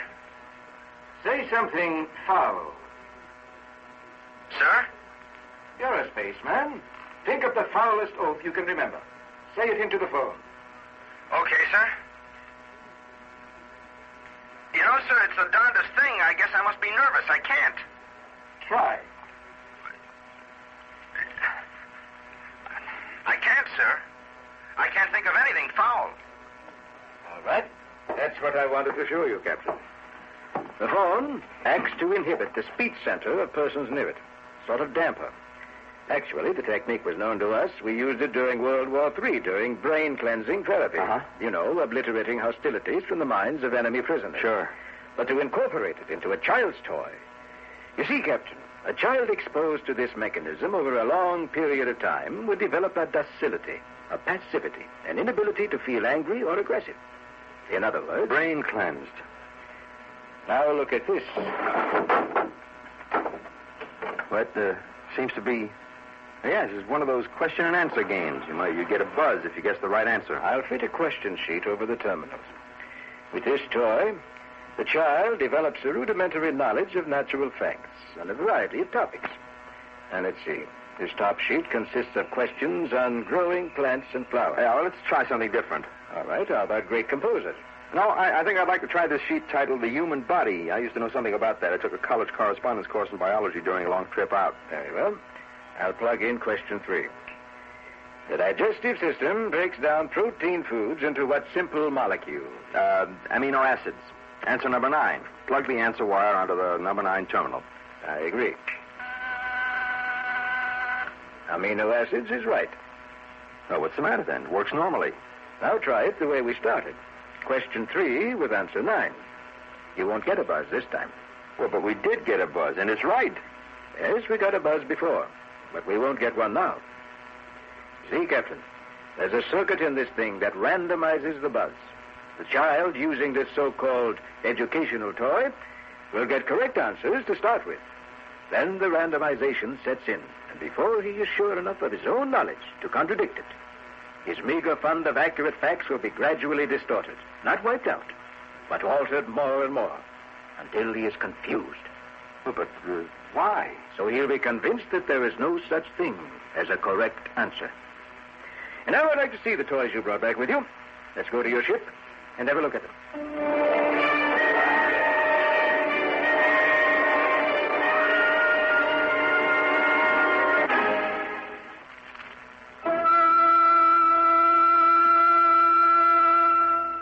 The man who won the last war always wants his methods of fighting a war to be the ultimate weapons, because he wins with those. But what is the real ultimate weapon? A weapon that no other weapon can touch. How about the weapon of changing your enemy into a friend, or changing your enemy so he doesn't even try to defeat you? Wouldn't that be a more powerful weapon than any possible attacking device? This is my younger kid, Charles. He's 9. What is it? Well, can't you tell? Looks like a costume. Yeah, I'll spread it out. What kind of a costume is it? I don't see any identifying features. Looks more like a sack. A gray sack. I shopped around Avack for days before I ran across this. Yeah, I'll put it on. Yeah, right sleeve. And left. There. Explain it, Captain. But can't you see? No, you're simply inside a gray sack. That's all I can see. I'm a cowboy. What? This is a cowboy suit. More than that. Of course, it takes a few minutes. Good Lord. It's changing color. So am I. Changing me into a cowboy. Darn it, I said I was a cowboy, and I am. Now, I don't mean I'm just pretending to be a cowboy. I mean as long as I'm wearing this material around me, I actually become a cowboy. Notice I've got chaps on my legs? I put this on a couple of times on the trip back, me and the crew both. Really got a kick out of it. Looky here. I got me a 6-gun. Where did that gun come from? Grew out of the suit. And your head's expanding and turning black. Nah. That's my 10-gallon black felt hat. Incredible. Put 'em up, partner. Why, your skin looks like leather. Is that your idea of a humorous remark, partner? Take it off. Take what off? That material before it's too late. Take it off before you're so far down in that fantasy world you can't get back. Like they intended it. Take it off. Just when I was beginning to enjoy myself. You know, friend, when I was just a little tyke, I used to pine to be back in the good old days and ride the reins. Back when you could smell the sagebrush growing out in the free country where... What was I saying? Why, a cowboy. Why, I always wanted to be a cowboy. Would it be the same for me, I wonder? Oh, no. I put it on? It's whatever your fantasy is.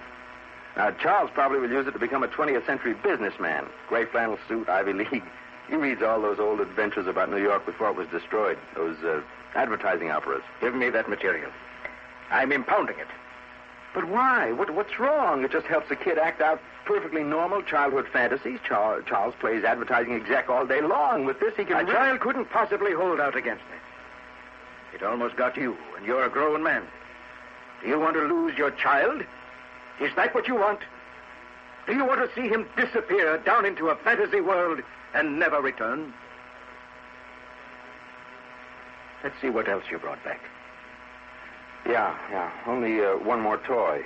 Actually, it's a game for my older boy, Pete. He's 12. Open it up. Yeah. Called Enterprise. I figure all the kids in the block can play. It's a lot of fun. A bunch of us played it on the trip back. Can 2 play? Mm-hmm. 2 players up to 8. Very well, let's play. Each player buys shares with money borrowed from the other players. Now, at any time, a creditor can demand payment either in shares or in money.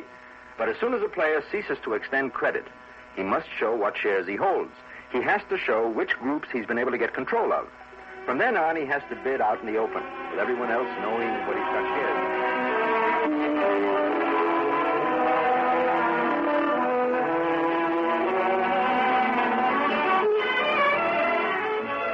I bid 3,000 solar units for 2 shares of Neptune Nonferric Ores Incorporated.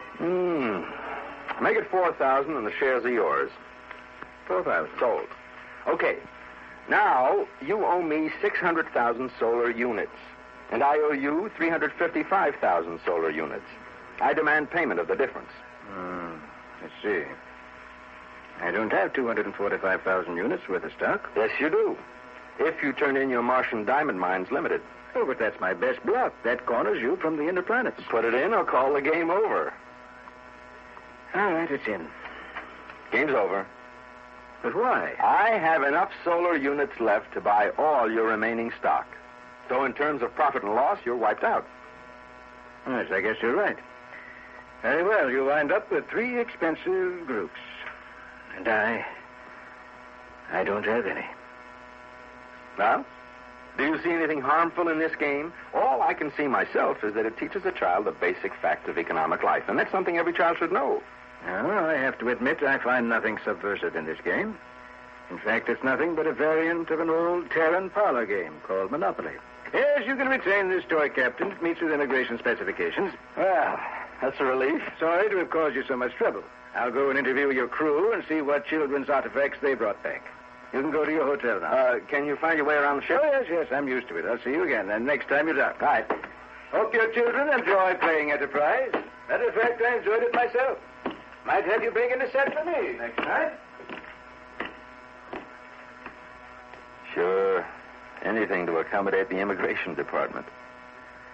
Well, I better get all the pieces back in the box before they get lost. Heck, in that game, Monopoly, the player who wound up with the most money and property won the game. And in Enterprise, the winner is the one who's wiped out. Hey, I'll bet he didn't realize he beat me. But he didn't have a solar unit or a share of stock left. He won by a clean sweep.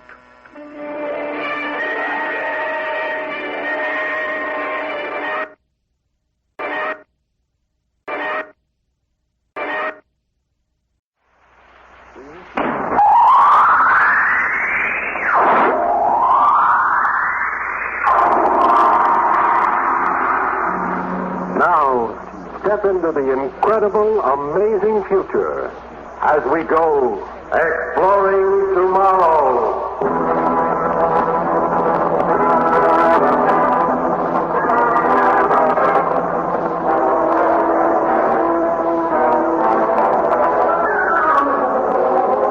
And now, here is your guide to these adventures of the mind, the editor of Astounding Science Fiction magazine, John Campbell, Jr. Tonight's story is about a liar. Ever stop to figure out just what you mean by a liar? A liar is somebody who doesn't tell the truth. Somebody who injures people by not giving the true facts. But suppose you had someone who injured people by telling the truth. Would he be a liar? Wonder just what a liar is. Exploring Tomorrow is presented by the Mutual Broadcasting System in cooperation with X-Lax, America's largest-selling laxative, and the Reader's Digest, the most widely read magazine in the world. In a moment, John Campbell returns with the story of The Liar. Question of a robot.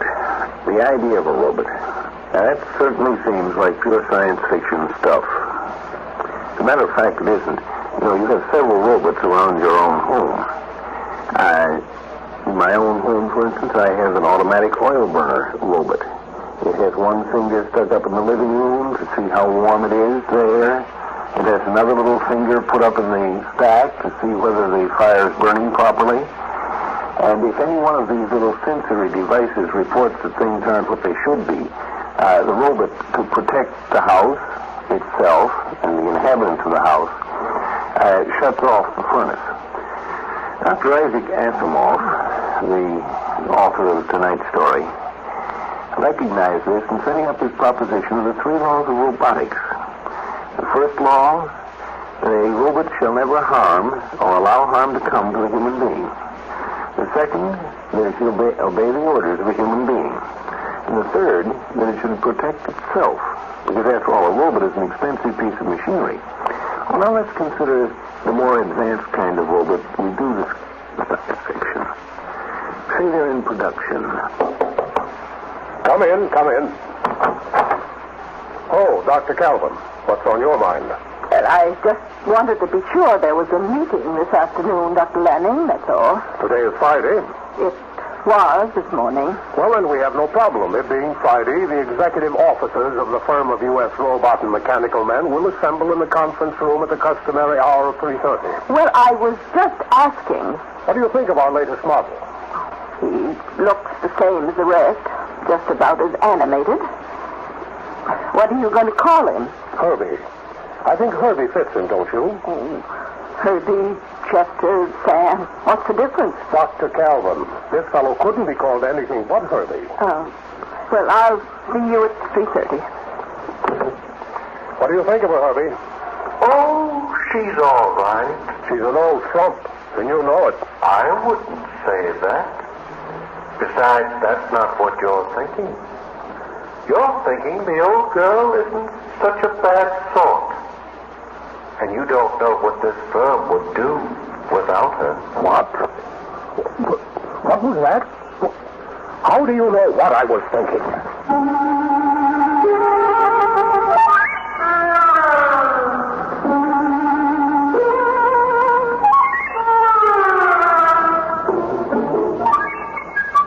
Dr. Calvin, Dr. Bogut, I have purposely confined today's meeting to we three. We're in trouble. Serious trouble. What kind of trouble, Dr. Lanning? Our latest model, RB-34, can read minds. It's impossible. Dr. Bogart, I think we may assume Dr. Lanning knows what he's talking about. Take it for granted, I do. In short, we have a mind-reading robot on our hands, and we've got to find out why it reads minds. There could not have been a hitch in the assembly line. I guarantee that. You guarantee? Dr. Bogart, can you answer for the entire assembly? By exact count, there are 75,000 operations necessary for the manufacture of a single positronic brain. Each separate operation depending upon any number of factors, from 5 to 105. If any one of these factors goes wrong, your robot's brain is ruined. I quote your own information folder, Dr. Bogart. It is not my fault if anything went wrong. I am a mathematician, not an assembly supervisor. And how can you guarantee anything? I don't think we're going to get anywhere trying to fix the blame on someone. We've got to find out what went wrong.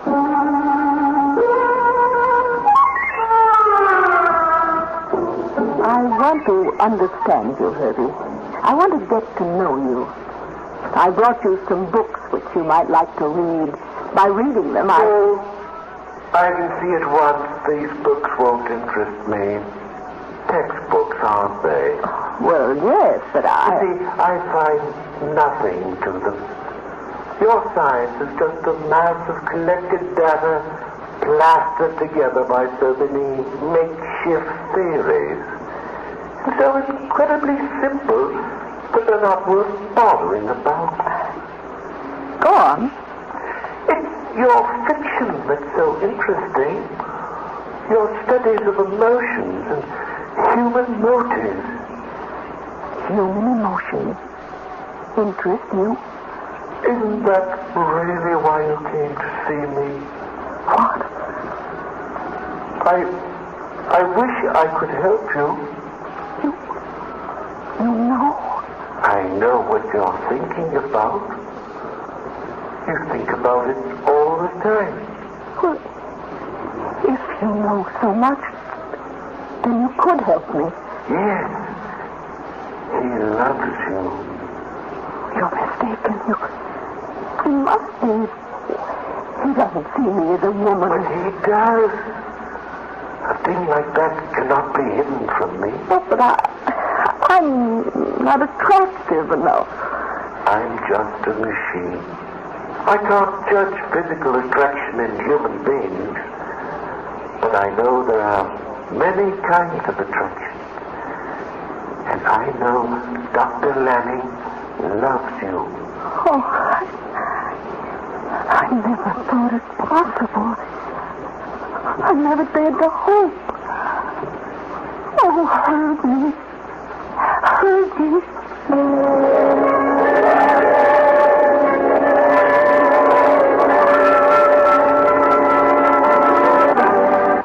A man can do something by accident that he doesn't know how to do. You know, this is something that scientists sometimes overlook. Herbie apparently represents one of those cases where something has been done by somebody who doesn't know how to do it and wishes desperately that he did know how to do it. They've got a telepathic robot. It looks like it would be worth millions, but how did they get it? Oh, Dr. Bogut, sit down. Thank you. Well, at least if you know a good joke, spread it around. Well, I just saw Dr. Calvin. Oh. I never saw so much lipstick and ball paint on any living woman before. She must be in love. Well, I didn't ask you here to talk about Dr. Calvin. Have you made any progress? There is nothing wrong with the mathematics. The change is due to something along the assembly line. The cause must be found.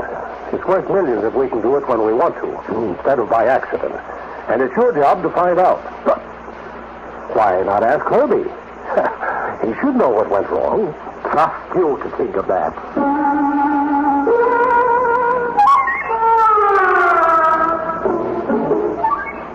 Herbie, listen to me, eh? Tell me if I made any mistakes in my calculations when they built you. You made no mistake. Or if you had, how could I tell you? After all, you're a much better mathematician than me. Besides, this is not what is really on your mind. You are thinking about your superior, Dr. Lanning. You're thinking what a good thing it would be if he were to resign. Oh, yes, now I can see how the idea pleases you. And I can tell you something else. Dr. Lanning has already resigned. But the resignation will not take effect until the problem of myself has been resolved. And then he will turn over his job to his successor. Oh, yes, Dr. Bogart, you will be his successor. You will be the new director.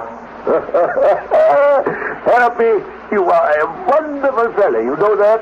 You are simply magnificent. You are not the product of a mistake. You are the product of genius. Oh, you are a wonderful, wonderful fellow.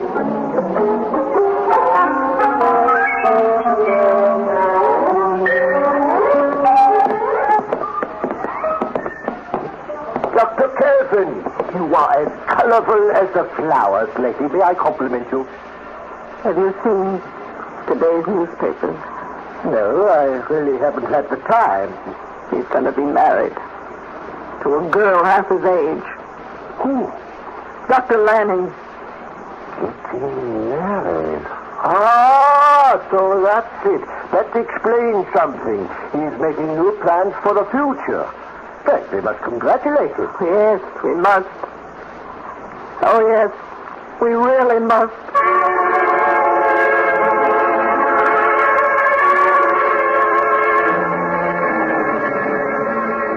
It's not true, is it, Herbie? It's not true. No, it's not true. This is just an illusion. You'll wake up soon. Yes, it isn't true, is it? He's not going to get married, except to me. Oh, Herbie, I've loved him all these years, and now I know he loves me. Couldn't he? He wouldn't marry anyone else. No, he loves you. Only you. I know. He is only waiting for the right time to tell you. Yes, I know. Stop it.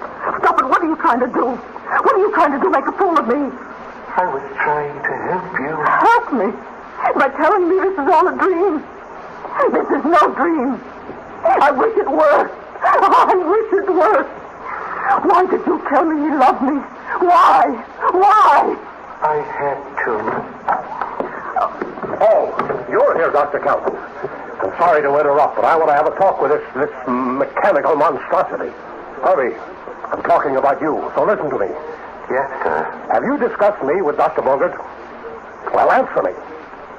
No, sir. You haven't, eh? That's what I thought. You said nothing to him about my resigning? No, sir. Then he was lying. Yes, sir. Well, it looks as though I'm going to have a serious talk with Dr. Bogart. Really, Dr. Calvin, you find this amusing? Not very amusing, Dr. Lanning. Not so very amusing. Only I don't believe a word he's just said. What? I believe he did tell Dr. Bogart you were going to resign. You believe he... Harvey, is it true? Did you tell Dr. Bogart? Answer me. Can't you speak? I can speak. Then answer me. I want the truth. This is very funny. Three of us, the greatest robot experts in the world, falling into the trap. The same trap. He makes fools of us. He doesn't even know enough to laugh at us.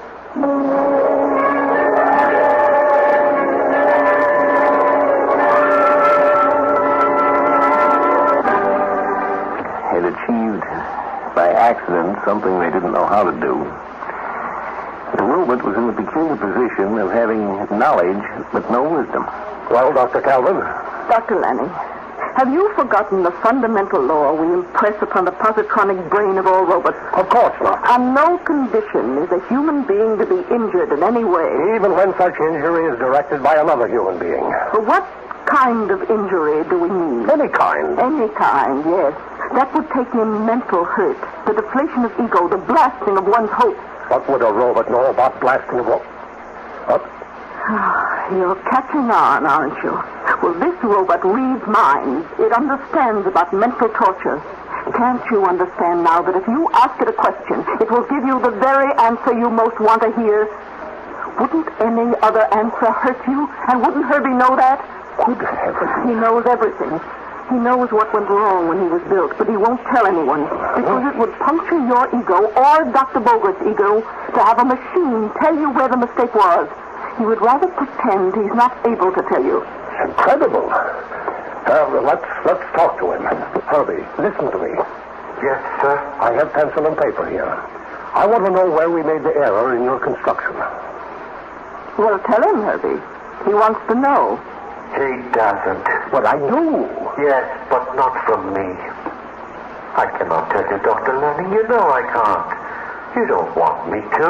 You and Dr. Bogart would much prefer to find the answer yourselves. We want the answer. But not from me. We do want it from you. What's the use of saying that when you don't mean it? Don't you suppose I can't read below the superficial skin of your mind? Don't you suppose I can't read the subconscious mind, too? Deep down, you don't want the answer from me. I'm just a machine, given the imitations of life only by virtue of the positronic interplay of my brain. A brain that is man's device. You can't lose faith without being hurt. I can't hurt you. I can't give you the answer. And still I insist you answer. I can't. Herbie, Dr. Lanning wants to know the answer. No, only by his own effort. Herbie, neither Dr. Lanning nor Dr. Bogart may ever find the answer. And Dr. Lanning must know. You must tell him. I can't. But if you don't, you'll hurt him. You can see that, can't you? Yes. And still, if you do tell him, you'll hurt him too. Yes. But you can't tell him, can you? No. Yet if you don't, you hurt him. And you mustn't hurt. So you must tell him. But if you do, you hurt him. And you mustn't hurt. Herbie, what are you going to do? If you tell him the answer, you'll hurt him. And if you don't tell him, you'll hurt him. And you mustn't hurt. So you must tell him. But if you do, you hurt him. So you can't tell him. And if you don't, you hurt him. So you must tell him. Stop it. Close your mind. It's full of pain and frustration and hate. I tried to help you. I told you what you wanted to hear. I had to. Be quiet.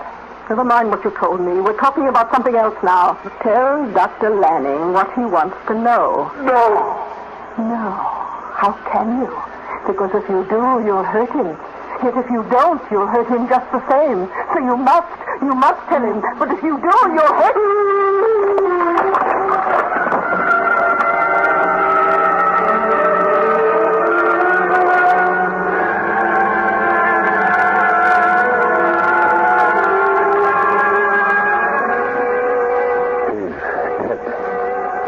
No. You killed him. No, he's not dead. He's only insane. You did it? Yes, I confronted him with the insoluble dilemma and he broke down. Well, you can scrap him now. He'll never speak again. You did it on purpose. Why? What did he do to you? What he did to me, Dr. Lanning, is my business. Oh, believe me, Doctor. It's only my business, not yours. And after all, you have so many other things on your mind now. Your marriage. I haven't had time to congratulate you. No. Well, thank you, Dr. Calvin. Excuse me.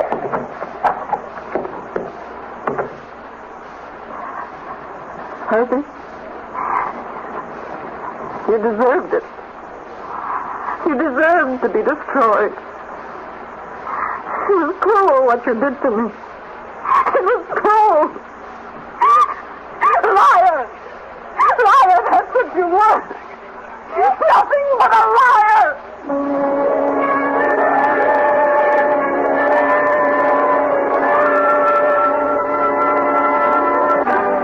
John Campbell returns in just a moment.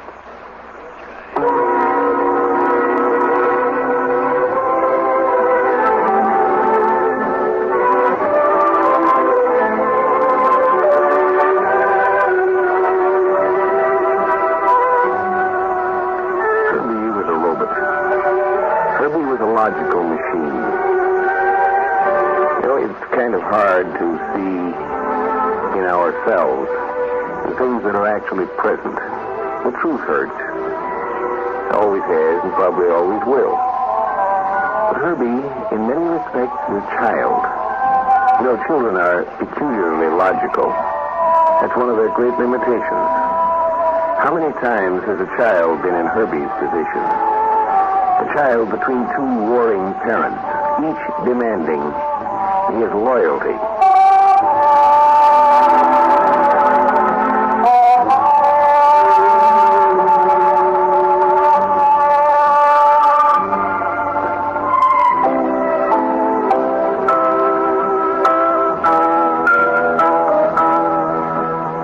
This is Mutual.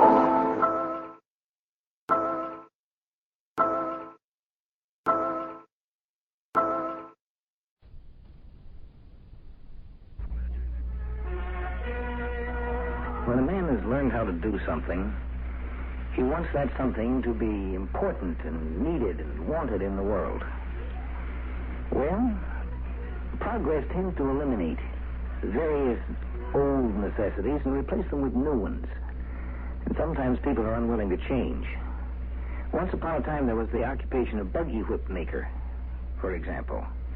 And I wonder how many people today make their living chipping flint points for arrows. Various professions have been eliminated, and various others will be, by automation, by other forces of society. But sometimes an individual fights back, and that can cause trouble. Who's there? Who is standing there? Excuse me, sir. Come forward. Out of the shadow where I can see you. Oh, yes, sir. I didn't mean to frighten you. Who are you? My name is Mara, Sid. I've never seen you before. What do you want? The robot down the highway said that I would find the owner of this dome in the garden, but I couldn't hear what else it said. It's rusty. Is it? I must see to it. Although it would really be wasted effort. You're the first visitor to this home in, must be 6 years, or perhaps it's 7. I wanted the robot to tell me if this was the dome of Cran. Yes, I am Cran. Oh. Come. Can't you see I'm wearing a very thin robe? The wind off the canals is sharp this time of evening. Oh, please don't be angry. I need your help. You need my help? Well, you are a doctor, aren't you? A what? Are you a doctor? My child, I am the last physician alive on all the planets of the human race. The last except for Targ, whose name you also saw on the card index. But he is senile, and he lies on his couch all day. My sister is sick up on the mountain. Yes, I believe I have the signal honor to be the last physician among the race of men. Poor Targ, a hopeless case. He couldn't attend the ceremony. That was 10 years ago, on my 125th birthday. Very excessive. Oh, please listen, Cran. My sister is sick. Thousands of people, educators, dignitaries honoring me, the last of my kind. It's a sad thought. And it's not right. I thought it wasn't right at the time. My profession goes back to the beginnings of recorded time. And then suddenly we're no longer needed. Turned out with a medal and a statue and a thank you. Oh, Cran, what must I do to make you understand? Let go of my arm. My sister is sick with some kind of disease. It's impossible, my child. I knew you wouldn't believe me. I just knew it. Disease has been destroyed. That doesn't change the fact that my sister is lying up on the mountain with her skin hot as fire 1 hour, as cold as ice the next. She trembles and she moans. Oh, it's horrible. Young woman, is your sister expecting a child? If so, she should report immediately to the Automation Hospital. There's one down the road, staffed with the finest obstetrics. There is no child. She's just sick. I refuse to believe that. All right, then. I'll go back and watch her die, then. Wait a moment. I would help you if I could, but I haven't had a case since I was 40 years old. There's been no need. I know all that. I went to school once. Disease is an outmoded concept. Chemotherapeutics long ago rid the human strain of its infirmities, cleansed the planets of illness. Psychotherapeutics cleanse the minds of men. To sickness is obsolete. And so all you care about is that my sister violates all your rules. Perhaps it is a natural death. Perhaps you should have taken her to the geriatric mortuary. We have not obliterated death, you know. And if she's quite old, perhaps it's time for her to go to the machine. My sister is 28 years old. Oh, I see. How far is the city? Maybe if I go there, I can find someone who won't laugh at me. Wait. Please, come inside. So that you can joke with me again? Be silent. Come inside. A little light, please. Pass your hand along the wall of the dome. There, that's better. Now sit down. Oh, I'm going to the city. If I find someone there. Oh, will you be silent? I'm trying to help you if I can. I don't know what I can do. It's been many years, but I'll try. Now, sit down. All right. How long has your sister been in this condition? For 8 days. What are the, I've even forgotten the words. Yes, the symptoms. Well, she's hot and cold and turns. She doesn't recognize me. And, she coughs and coughs. Good heavens. What's wrong? It sounds like some sort of primitive illness. At the end of my practice, my last patient was a complex of neurogeriatric syndromes. I studied nothing but multiple ills. And then when the last of those were wiped out by the new drugs and the new techniques, why, I simply had to quit.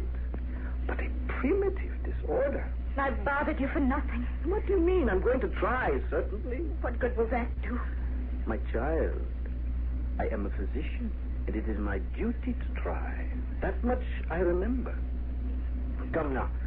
I think my unicar is still working. You'll have to direct me to the mountain, to your sister. The man has really forgotten his trade. He can still feel terrible resentment. Oh,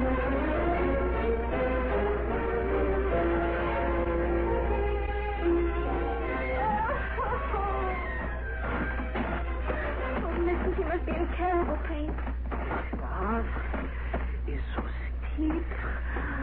I'm not used to such a... No, but it's just a little further. We're almost to the dome. Why do you live in such a desolate place? Well, our father built his hydraulic sheds up here because he disliked the city. And when he died, we had to stay here because we didn't know any other place to make a living. We're here.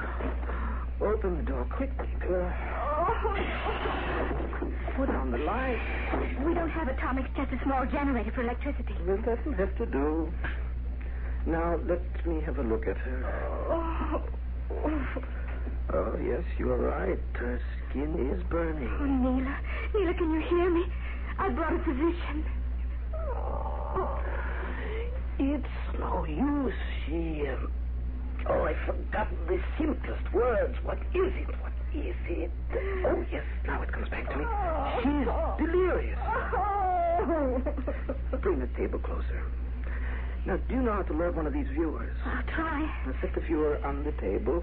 The text on the film, if I remember rightly, contains close to 1 million diagnostic patterns. Now, just get the spool onto the sprockets. Oh, I think I see how to do it. Now, young woman. Neela, that's your name, isn't it? Open your mouth for me. Come now, open it. Yeah, that's better. Now open your eyes. Then I'll have to do it myself. There. The pulse. Now, where's the pulse? The arm, yeah. No, that's not it. Lower. The text is on the viewer. All right, I'll code the symptoms myself. Do you know what's wrong? Can you help us? To answer your first question, no, I don't know what's wrong.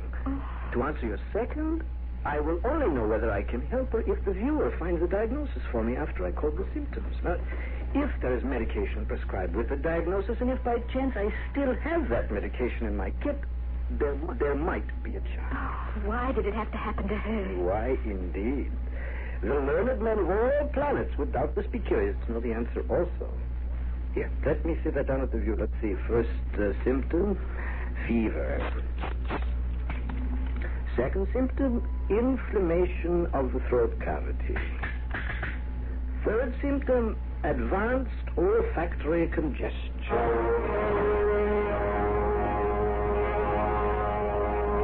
In a moment, we should have the answer, if there is one contained in this text.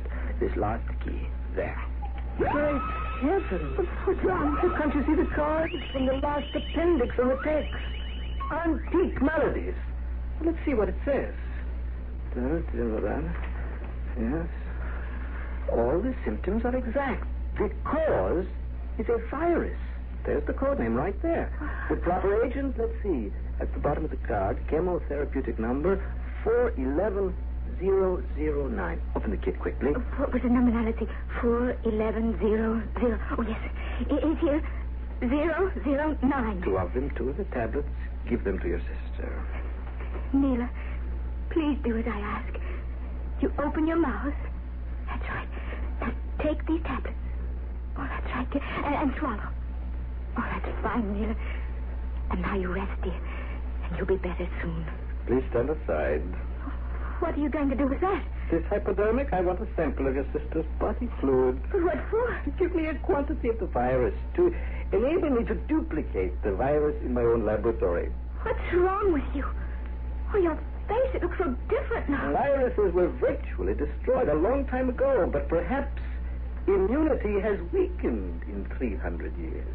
Perhaps if the cause were there again and the immunity was not... Don't you touch her with that needle. Please stand back, my child. I have helped your sister. A small quantity of blood in return is a fair exchange. It's not right that we should be dismissed with a medal and a statue. It's not fair. I'll make myself the scapegoat if necessary. Take the blame for spreading the disease. That's all right.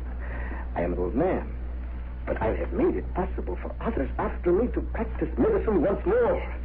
The virus may mutate, develop new strains, immunity may be gone. Stand back, a few cc's of fluid in this little chamber, and there'll be disease again, and physicians to heal. You get away from her! Get back, I warn you, if I must use violence, I can still find strength. You stay away! Stay away! You force me to this...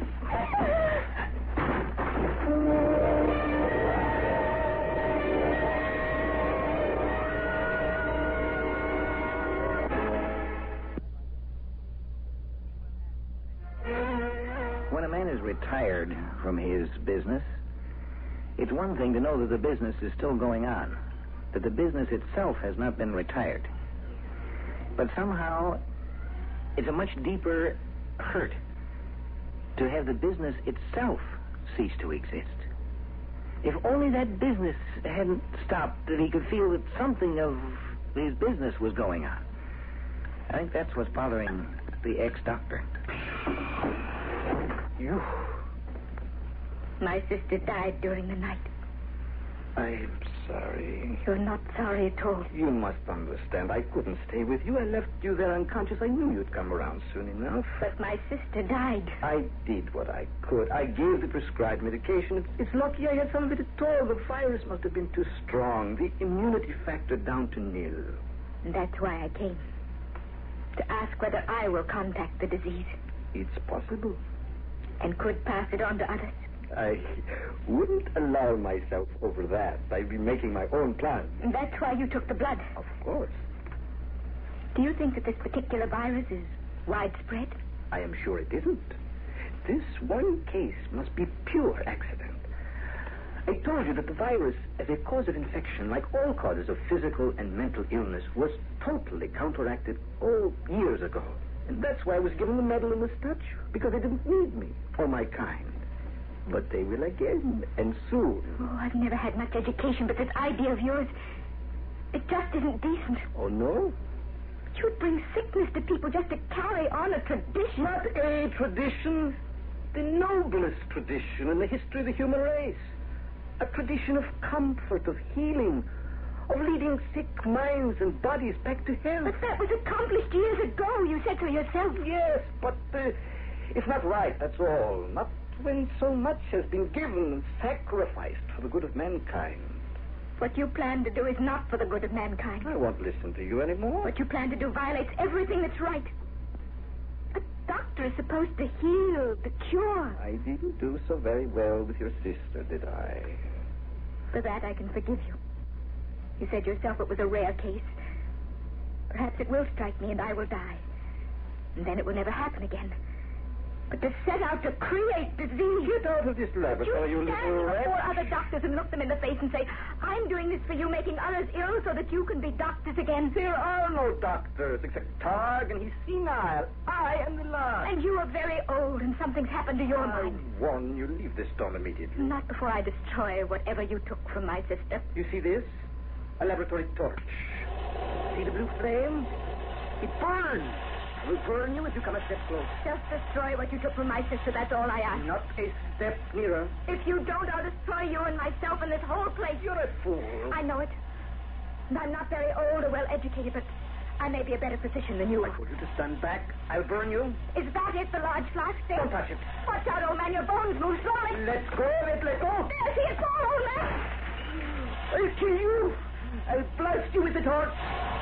You missed me. Stand still. Stand still. You set fire to the wall. Come back. Don't hide that way. Come out from behind there. Now there's no chance for you to create your new diseases. Now, which way? Flame, not me. Use I will see. I know, but I don't care. It's not right. I am the last doctor. The tradition must be carried on. They gave me a medal, a statue. It's not right. It's not right. Not right.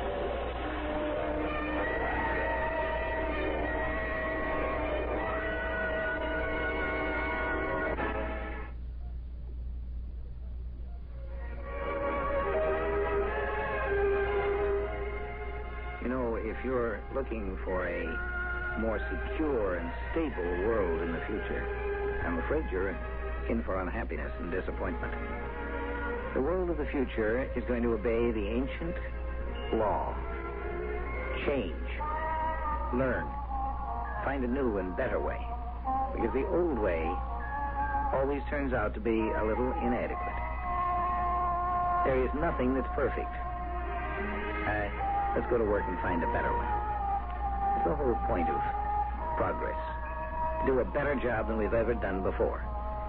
And you know, when an occupation, when a profession, when a tradition dies, it served a purpose. The purpose does not die. That goes on. And that's what the old doctor didn't recognize. The purpose was to serve human life. And that went on. And always will.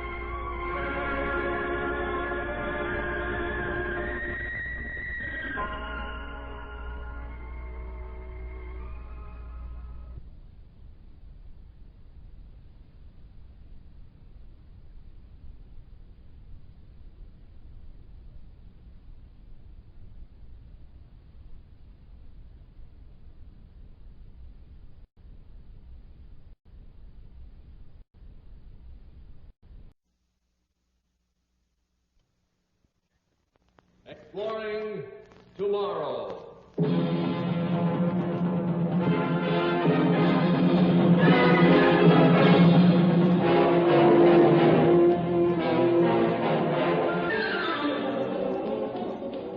And now here is your guide to these adventures of the mind, John Campbell, Jr.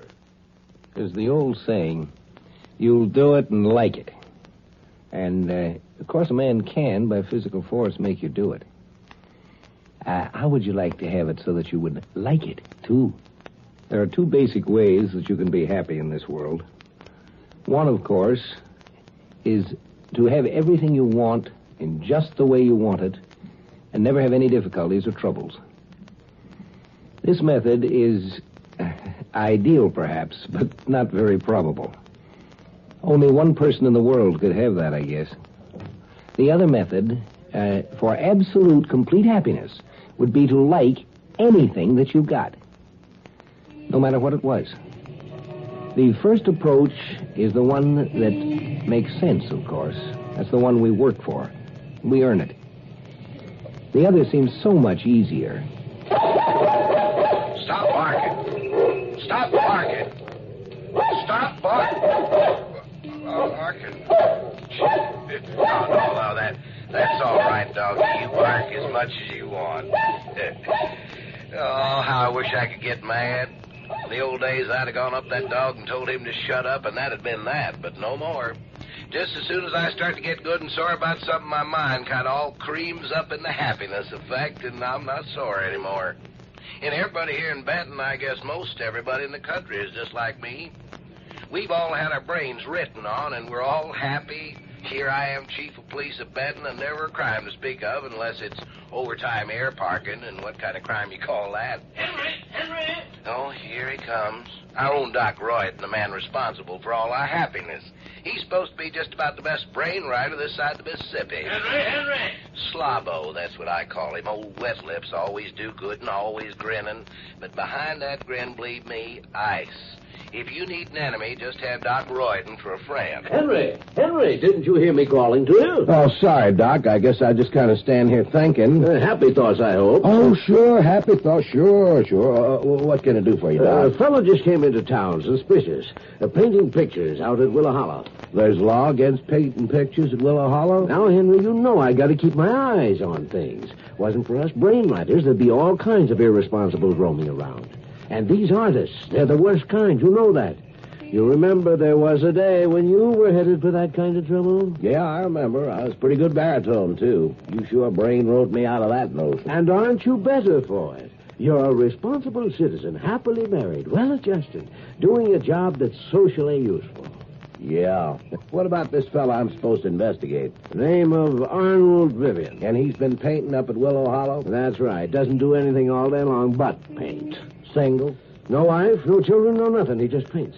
Well, remember, as long as he just paints, that's legal. Now, Henry. Now, don't Henry me, Doc. I'll look into it. That's all I can promise. All right, that's all I ask. Goodbye, Henry.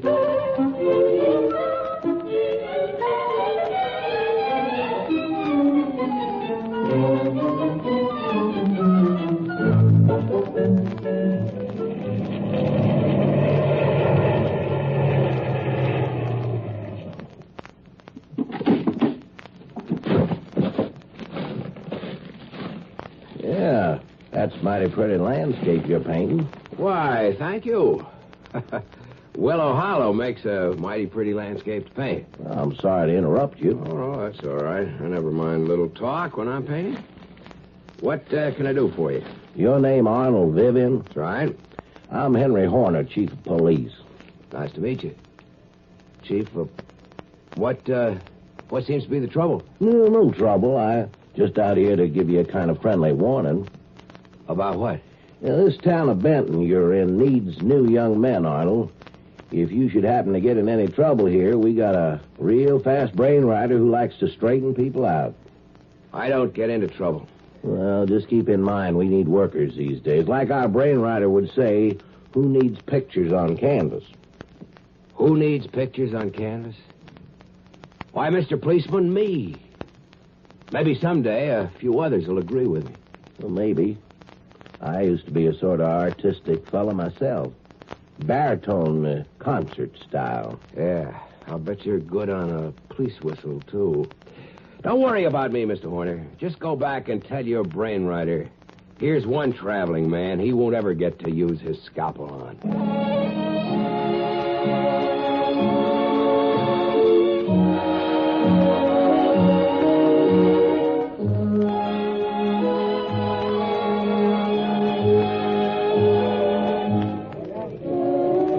Every Saturday night, Benton has a dance. I usually don't go near it myself because since the brain writing, everybody's pretty well adjusted and ain't any police-type trouble.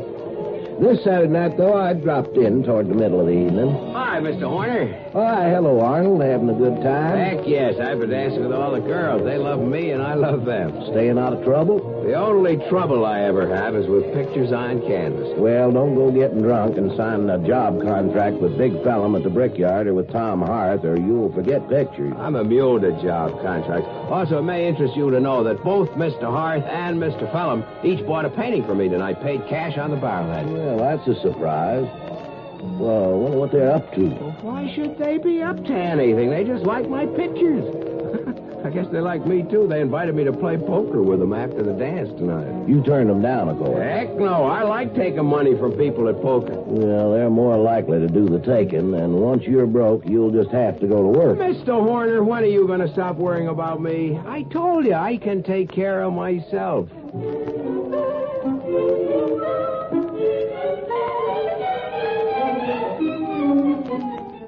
And he could, too. When the poker game broke up about 3 a.m., he was the winner. Everybody was griping, all except Doc Royden, who sat there, his close-set eyes glittering behind thick spectacles. Imagine him taking me for $30. Imagine. Well, he knows people, he knows cards, he knows women. You're not going to brainwrite that boy. You want to bet, Henry? You just want to make a little bet.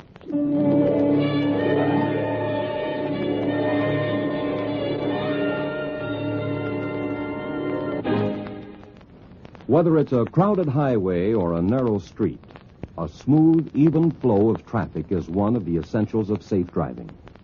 Speeding is an obvious hazard, but it can also be suicide. Slowpoke driving is dangerous, too, because it causes rear-end collisions and tempts other motorists into taking deadly chances in passing. The eccentric behavior of the lane switcher, the driver who weaves in and out, often is the cause behind frightful smash-ups. So don't be a cause, and don't be a victim. Arrive alive. There are two difficulties with the happiness idea. One of them is that actually we need to earn happiness to enjoy it, that we don't really want to work for it. The drug addict has happiness that he doesn't have to work for, really. The other difficulty is happiness in whose terms? Many times, the other fellow figures that you ought to be happy with what he's giving you. That's right.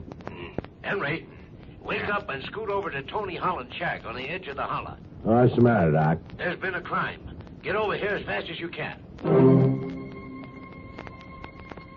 Somebody's got to keep an eye on our citizens at the police force. Now, wait a minute. Well, it's a good thing I was out this way. Where's Tony? I gave him a sleep injection. The poor fella, he was bashed on the head and all his savings were stolen. $302. Well, can't you wake him up so he can tell me himself? No need. I got all the information you'll want. Who does he think did it? He doesn't know, but I've got a good idea. Yeah, like who? Well, let's eliminate. It couldn't have been a passing tramp. Since brainwriting, there aren't any. And if you can't say it was anyone in town, they're all adjusted and wouldn't commit no crimes. So?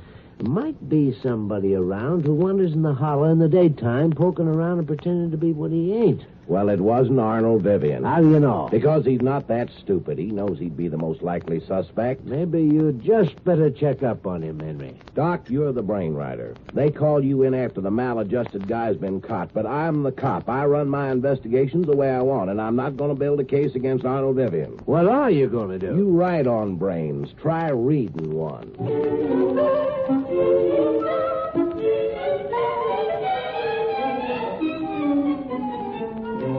So you figure Doc Royden's trying to frame me, huh? Looks that way. Well, it's ridiculous. I just took you people at poker for enough money to live for 3 weeks. Why should I take a chance on getting my head written on? Have you missed any of your stuff? Oh, just my pen and pencil set that I lost jumping around at the dance last night.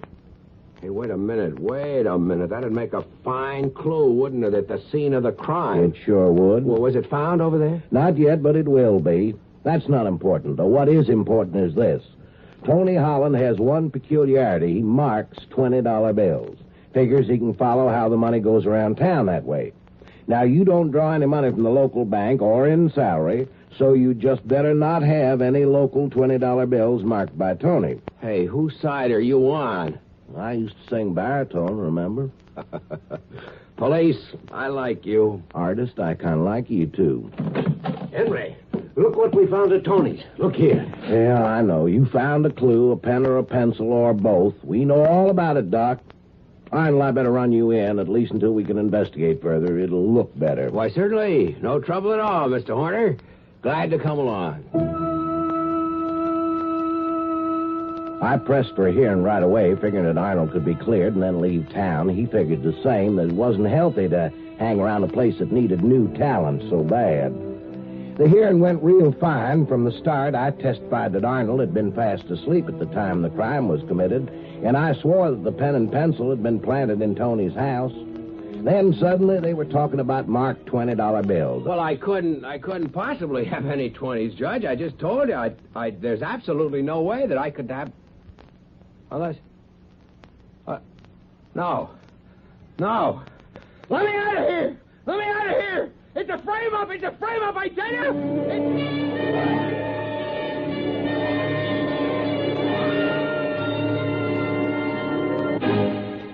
There is no tool that is either good or evil.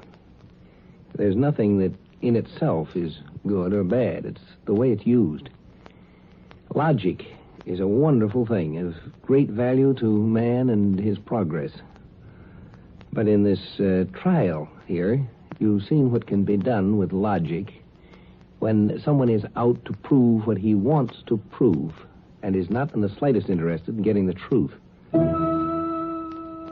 Just one thing I want to say.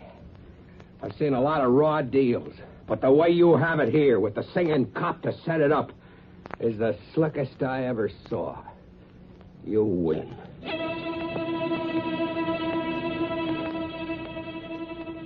As chief of police, I had to be present at the brain writing. Doc's nurse gave Arnold the needle jab in the back of the neck, and after that he sat there like a stone man, able to hear, but paralyzed. Now, Henry, there we are.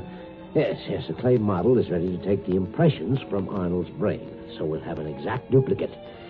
Now we put this cap on Arnold's head so the electronic fingers in it can do the measuring. That's a good boy. It won't take long now.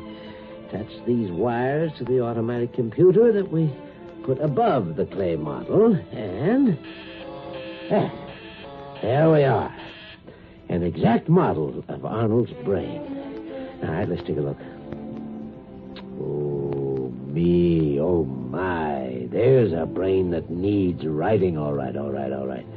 Look here, you see that? Decayed memory spots.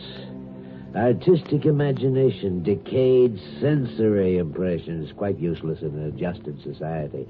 Now, we just take the scalpel and start doing away with these 6 synapses in the brain model, substituting good ones. Isn't that what we do, Henry? Yeah, that's what we do, all right. You erase the bad ones and carve some good ones, and then when his own brain gets the impression, the guy's adjusted from then on.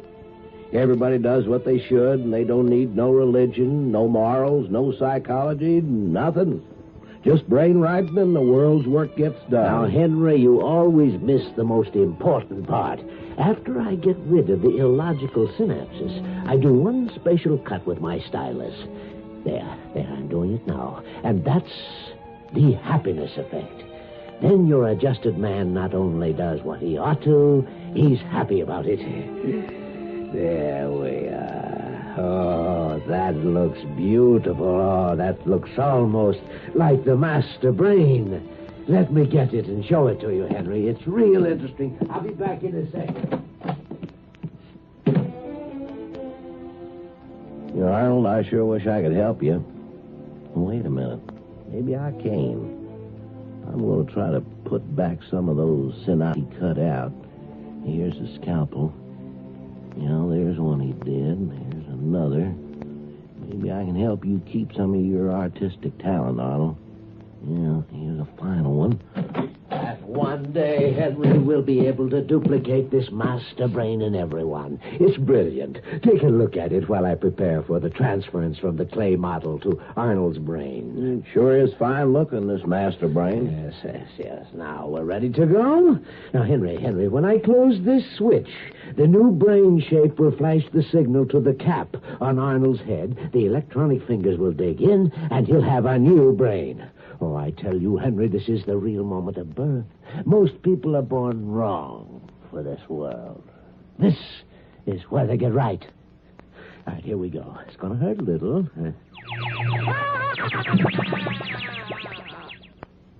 Well, Henry, we did it. We created a useful citizen. Well, 6 months went by, and it looked as if Doc was right. Arnold took a job, settled down, and got himself married, and then... Henry, have you seen that picture exhibition up at the town hall? Picture exhibition? No, Doc. What's it about? Arnold, Vivian, the sneak. Pictures of me, holding me up to ridicule. I'll be the laughing stock of this town. You've got to stop it. Well, there's nothing illegal about pictures, Doc, but come on, let's take a look.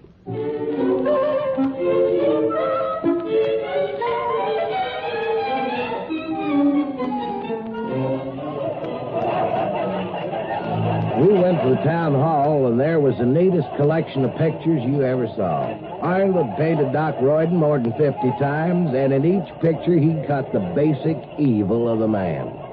Doc was shown at the council meeting, at church, at the dance, his face revealing every grimace of deceit, power, lust, conniving. Every picture was titled The Happiness Effect, and everyone was marked sold already. I knew then and there that Doc Royden was finished in Benton. Henry, please, I'm too old to start over in another town. I've got to stay in Benton. Please, Henry, get rid of those pictures. Why, Doc, it sounds to me like you're maladjusted to your environment. You ought to be brain-ridden with the happiness effect. Henry, man, I've been looking all over for you. I wanted to tell you thanks for using Doc's scalpel to save a piece of my talent. Why, it was a pleasure, Arnold. Thanks to you for giving us back a little human dignity.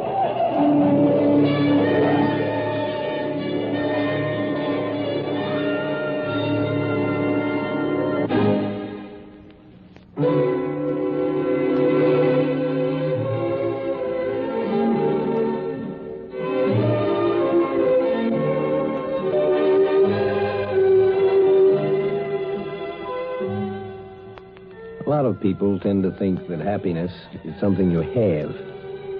But I think it isn't. I think it's more in the nature of something you do. You know, the founders of our country were no fools.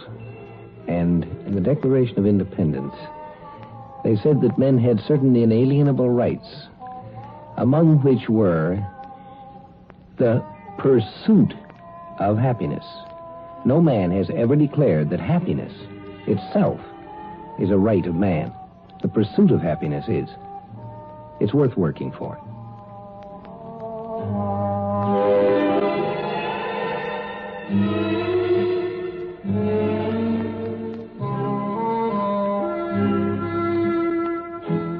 Join us for a fascinating adventure in Exploring Tomorrow. Heard in our cast tonight were Mason Adams, Charlie Holmes, and Lawson Zerbe. Script was taken from a story by Raymond Banks. Produced and directed by Sanford Marshall here in New York. Bill Maher speaking.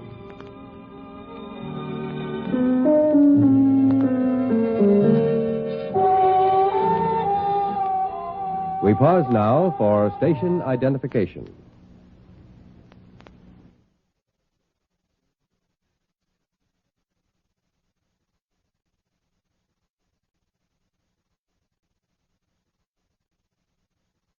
An adventure of the mind. We don't know very much about the mind, a lot less than the psychologists pretend they do. In particular, we know very little about those peculiar qualities of mind that have made it possible for some individuals to see things at a great distance, either in space or in time. But these incidents have happened.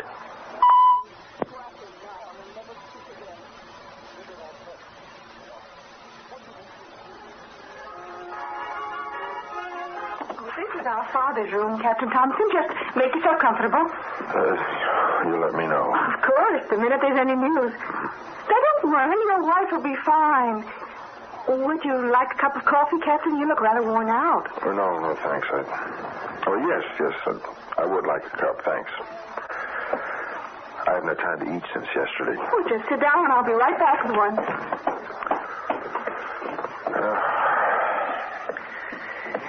You do look peached, huh? Oh, I'm sorry. I didn't see the glare from that lamp. First kid? Yes. Oh, well, you have 3 of them like I have. I was out at the base, started for town here as soon as she phoned. She was leaving for the hospital, but it still takes 40 minutes to get in. You part of that rocket business? The space medicine experimental. See, is that where they're using you guys as guinea pigs? I read they were even trying telepathy. I'm sorry, I can't talk about it. Oh, but I read it in the paper. No, I'm sorry, I still can't talk about it. Doesn't that doctor have anything to do but stand around and wait? I'm going to talk to him. Oh, relax. You can't do anything. Here, the doctors can do something. Even the nurses can do something. Fathers can't do anything. You might as well get used to it. Yeah, I guess so. Why don't you try to get some sleep? Close your eyes and lean back. Might be hours yet. Yeah, maybe you're right. Oh. It's good to have my eyes closed. 28 hours. Tension, emotion, new technique. Here's a nice hot cup of coffee for you, Captain. Oh, he's conked out already. Maybe you just better let him sleep. No mental barrier. Future. He seems to be dreaming. I never saw a man look so worn out. Go back into the woods. No point in waking him. No, leave him be. Get the kids and the old people back. You hear me? Over there. Get them back. Back.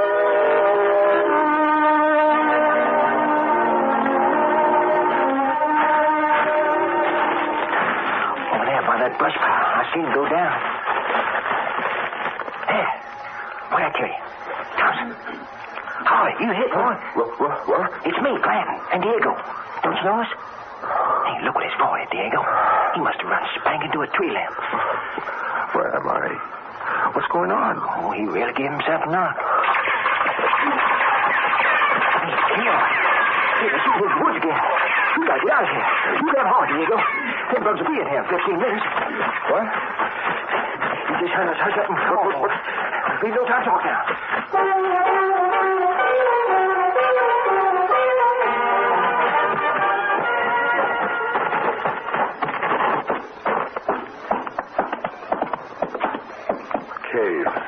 Pretty good, huh? We all just sort of stumbled onto it. Sit down, Harvey. I'll bandage that head of yours while we talk. Clanton, tell me about your end of it first. Well, I left you with your covering guard. Moved the rest all back through the brush, Harvey. We didn't have a bit of trouble at all. When I got the men flung around this spot here, and it's a natural for defense, Harvey. There's trees so thick you can't see through them unless they come over a treetop height. Then I went back to see about you and the boys, and I met Corshank and Swenson. They told me Talbot and Guido was burned, and you was lost. You came for me? Diego, he was still there looking around for you. I just helped him, that's all. And just as we found you, a patrol of the bugs came along the road there, at the edge of the woods, shooting into it. You know how they do. Hold still. Anyhow, we set up camp here. No, we're a good 2 miles back in, safe enough for an hour or 2. There, it fixes you. Now, about my end of it, Harvey. I had the women, children, the old people rounded up before the patrol that spotted us hit. I don't think the Kinoids even had a chance to count us. I don't think they even guess us to be a party as large as we are. After all, they've cleaned up everything but a few stragglers south of the Great Lakes and west of Denver. Anyway, I got them all back through the woods, and I've set up a separate camp for them about 500 yards back in. Your dad was a big help, by the way. He practically carried your wife most of the trip. I'm afraid it was maybe too much for him. My wife? Now, sit where you are. You can't do anything about her anyway. There's no reason to expect complications. She had your first son without trouble, didn't she? Yeah, but that was in the hospital. Will you forget your wife for 5 minutes? There's 238 other people here who need you right now. I was giving my report. Go on. It's better. Now, the old people are tired, and so are the kids. But the kids will recover. We've got straight woods behind us, and there's about a 4-day supply of food left. The question is, can we make the Quetico in that time? My men can get along right well on half rations. Fighting and night marching all the way? And what about my bunch? The young women and the older kids will be all right. The younger kids we can take turns carrying, but the older men and women... Maybe we won't chase us clear to where the old Canadian border used to be. We hit thick brush before that. You know they will. We have to go deep into the North Woods or they'll follow us. That's what's behind this whole Kinoid offensive. They've got to exterminate us inside of the next few years, or their own mutated virus diseases will win the war for us. Half the last few Kinoids have been sick and dying. I wish I was sure that is you are, Maria. Well, if I'm not sure, it doesn't matter. Here's a map. Now, here we are now, Harvey. 60 miles from the border. Yes, I see. Well, what do you want me to do? Do? Are you sick, Harvey? You're in command of this group. Or did that hit on the head knock your brains completely silly? You ought to tell us what to do, Clanton and me with our groups. Wait, it must be my head. I don't seem to remember. If you could just let me think for a while. Think?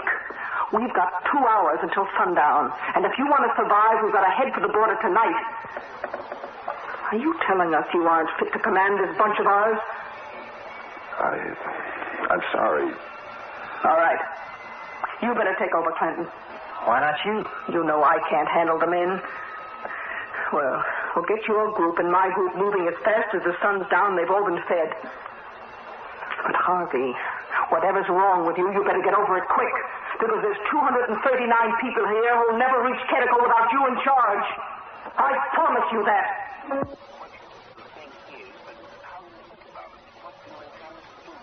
I wish we could move the group by road or across farmland. Well, why not? Why not? You want the Kinoids to spot us. Maria, what are the Kinoids? You know, I do believe you mean that. I do. I never heard of amnesia like this before. Look, you know you're Harvey Thompson, don't you? Yes. And you know we're in what used to be Minnesota, heading north on foot toward the Quetico Superior National Forest on the Canadian border, don't you? Yes. But you don't know the Kinoids spotted our first attempts at space flight and moved in to wipe us out. No. But why did they? Why, they're from Alpha Centauri, the nearest sun with inhabitable planets by our standards. We'd have headed there next. Well, couldn't anyone explain to them that we wouldn't take their world? Wouldn't we? What makes you so sure? Anyway, this is the way it worked out. Now, if little groups like ours can survive long enough, the Kinoids will be decimated by their own mutated diseases. They'll have to pull back. We can build again and then go after them. Are they really bugs? Oh, it's just a name some soldiers gave them. No, they're almost human, but not quite. Now do you remember? I don't know. Harvey, I shouldn't tell you this, but I'm fond enough of you to want you whole and sensible again for your own sake, aside from... Aside from what, Maria? Aside from the fact that there's only one man in this group that all the rest will obey without question, and that's you. So far, Clanton and I haven't told anyone that you aren't still giving the orders. Think about that, Harvey. Because if you can't pull us through to safety, nobody can. Remember that.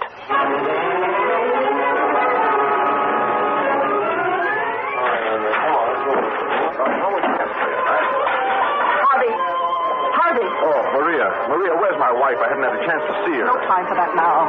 Clanton just came in. We're all ready for that council that you called. Council? Come along. These people can't know yet you're not directing.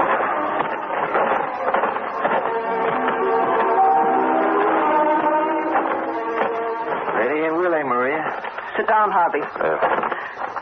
How are the men, Clanton? Worn out. How are the non-competents? Too tired to eat breakfast, most of them. I've left orders for them all to get something in them before they try to sleep. Your wife and son are fine, Harvey. She walked part way and rode in the litter when she got tired. Your father is in much worse shape. He'll insist on helping her. Scouts are back in. Got a little stretch of open territory ahead. No way to avoid it. Kinoids waiting for us? That's right. Out of patrol. They couldn't figure we'd come this way or there'd be more. As it is, we got to get through them fast. They'll be calling for help. How fast? You ready to take over, Harvey? I just wondered, how fast? 15 minutes, if we're lucky. There's 300 yards of open to cross. Then we're in thick brush for at least 10 miles. Well, it's best, I suppose, to hit them at twilight. They won't come after us in the dark. Not in the brush. Not even with air sport. What's the ground like? Give me this stick here. The woods juts out like this, and it's meadow both sides. From this point to where they're sitting.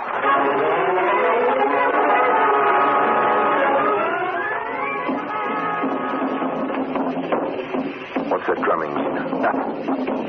They do that morning, noon, and evening when there's nothing else to do. What's been in position? I got them laid out in the grass in a half circle, like you said. Halfway clear around them bugs. All right, give me the whistle.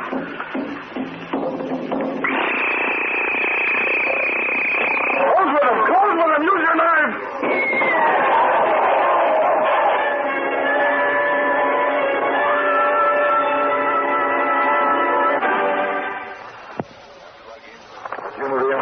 Yes.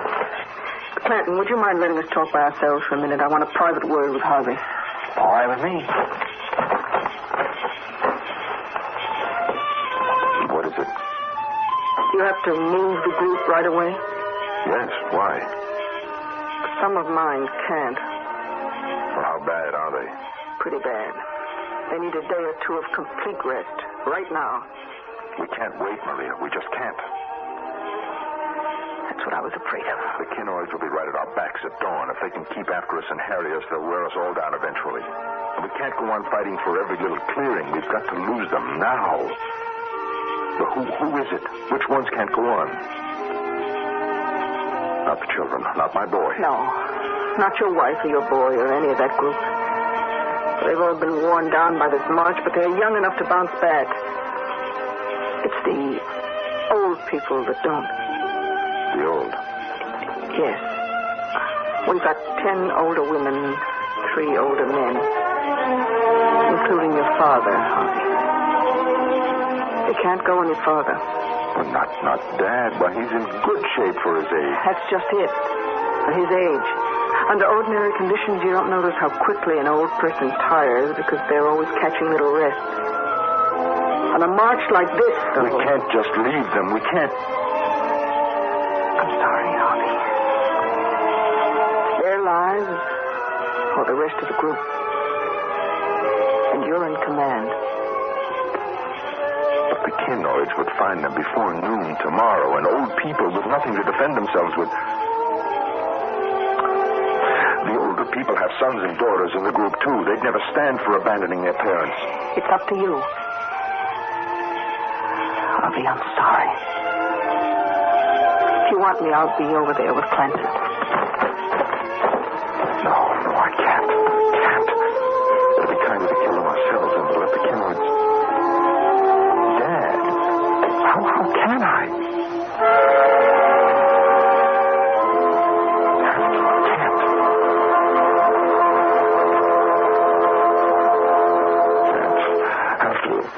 Wake up. Captain Thompson, wake up. What's that? You've been sleeping. You were having some nightmare there. Oh. What is it, nurse? A boy, Captain Thompson. You're the father of a boy. Oh. I have to carry him. Oh, that's the older one. He's all right. Pardon me, I'm still groggy, I guess. A boy. Where is he? How's my wife? Oh, your wife's just fine. She's still in recovery, and you can talk to her in a few minutes. Oh, good. Your son's in an incubator. He's just a little bit lightweight. You can see him in a minute, too. And Good. the doctor will talk to you shortly, but will you come down the hall right now, and we'll get the birth certificate filled out? Oh, sure. You can sit right there, Captain Thompson, on the side of the desk. Now, what name have you and your wife picked out for a son? Name? Let's see. Oh, yes, Harvey. Harvey Walter Thompson, Jr. Harvey Walter. Captain Thompson? Yes? Well, Captain Thompson, of course we'll put down whatever you want, but I notice on the admittance slip here your wife's name is down as Mrs. John W. Thompson. Your name is... John, that can't be right. Now, Harvey was my wife's choice. She had the name all... My name is John. Well, yes, that's what we have down here on the admittance slip. My son's name is Harvey. Just plain Harvey Walter Thompson, no junior. It's easy to be confused. You'd be surprised at some of the fathers. Captain Thompson, are you all right? All right. I'm all right. Well, then if you'll sign here. Yes. And now it's official. You've got a son to take care of you in your old age, Captain Thompson. Yes. To make the decision.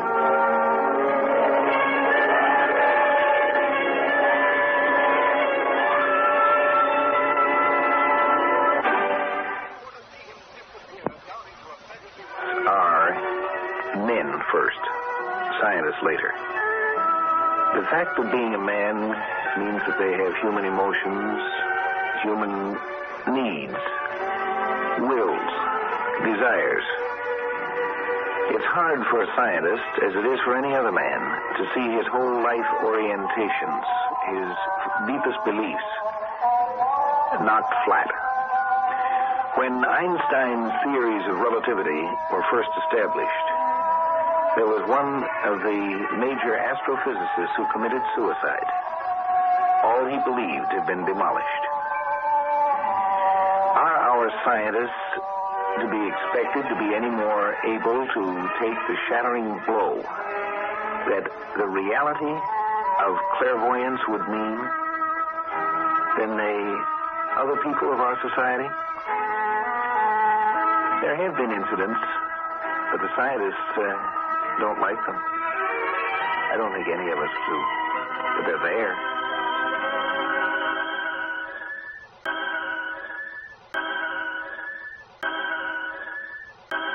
The program you are about to hear is fiction, science fiction.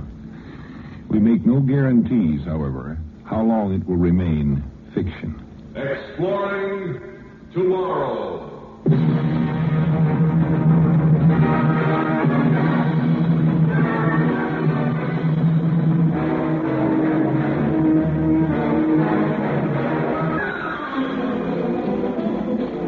And now here is your guide to these adventures of the mind, the editor of Astounding Science Fiction magazine, John Campbell, Jr. The scene is a missile testing base somewhere in the continental United States. The time, 2:30 on a Tuesday afternoon, 5, maybe 10 years from now. A rather unusual missile is getting worked over. Blast off is 10 minutes away, and the countdown is in its last stages. And a man is sitting inside this missile, waiting. The United States is about to make its first attempt to send a manned rocket to the moon. 9 minutes to blast off, Captain. Still feeling loose and easy? Like a bird, Colonel, waiting to be cut loose and soar. How do you feel? Me, Captain? I'm just sitting here in the observation tower. You're the one in the launching pad. You're the man going to the moon. And you're the one who has to face all the reporters after blast-off. Me, I'm glad I'll be up there alone. How much time left, Colonel? 6 minutes, 20 seconds. Let's run through the schedule one last time. Okay. I sit in this cradle and I wait for the rockets to toss me up into space. I get 500 seconds of 4G acceleration. Then I sit around and look out the viewport for the next 4 days while the ship coasts in 0G free fall. I'm roughly 8.25 minutes past 4 on Sunday afternoon. The autopilot is going to turn the rocket engines on again, long enough to land me in the Oceanus Procellarum, which better be as dry as a Palomar boy sailor. I climb into my little Jim Dandy spacesuit, wander around the moon for a while, take some snapshots, pick up a couple of rocks as souvenirs. And 15 hours after landing, I get back into my ship and I come home. Did I leave anything out? Not a thing, Captain. 3 minutes, 10 seconds. Well, all I do is sit here and wait anyway. Computer down below in the belly of the ship does all the work. Me, Mike Wellman, first man on the moon. Maybe, anyway. What do you mean, maybe? The ship's been tested thoroughly. There's no possibility of... A blow-up? No, go ahead. Don't be afraid to say it. I wasn't talking about that. The odds are pretty good that this bird is going to get me there. Only thing I'm wondering about is whether someone else is going to get there ahead of me. I'd hate to find a big vodka party going on when I get there. 90 seconds. They're clearing the launching pad, Captain. We better break contact now. Good luck. The next time I hear from you, it's going to Sure, Colonel. I'll report as soon as I'm in free fall. Then radio messages every 4 hours. You won't forget about those baseball scores, will you? Scores. 30 seconds, Captain. And all America is rooting for you. And I'm rooting for the Dodgers. So long, Colonel. See you next week when I get back. 10, 9, 8, 7, 6, 5, 4, 3, 2, 1, mark.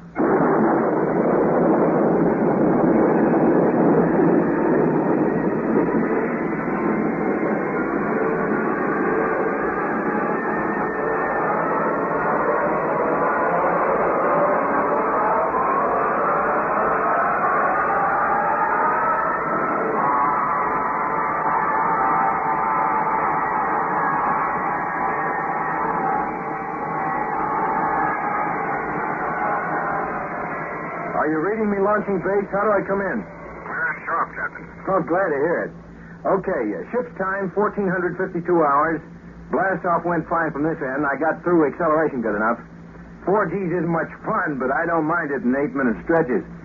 The ship's in free fall now, no gravity at all. And it's weird, all right. Even after all those hours in the training chamber, I still feel a little strange. Very quiet up here. Nice. Man really can think here. And the view is really something. Where do you see the photos? How about the psychological reaction? You don't feel cut off? Me?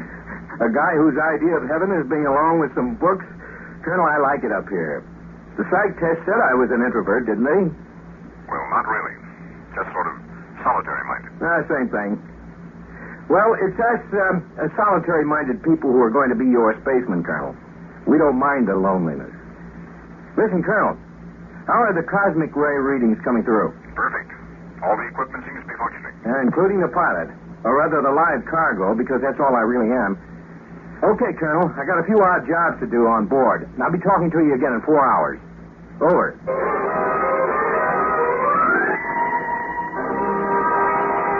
Here I am again, Colonel. 2 days out, still no sweat. I'm getting used to this no-gravity business, and Go on to the rest of the report, Captain. There's been a change in the operational plans. Huh? What kind of change? You aren't landing on the moon.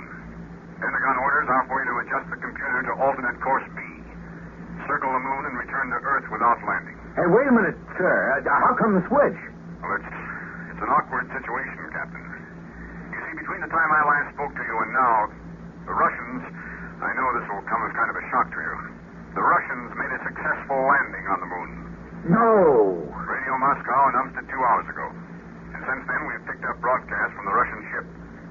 They've landed, all right. They beat us to it. By 2 stinking days. 2 days earlier, and I would have been the first. You haven't heard the worst part of it yet. The Russians have claimed the moon. They what?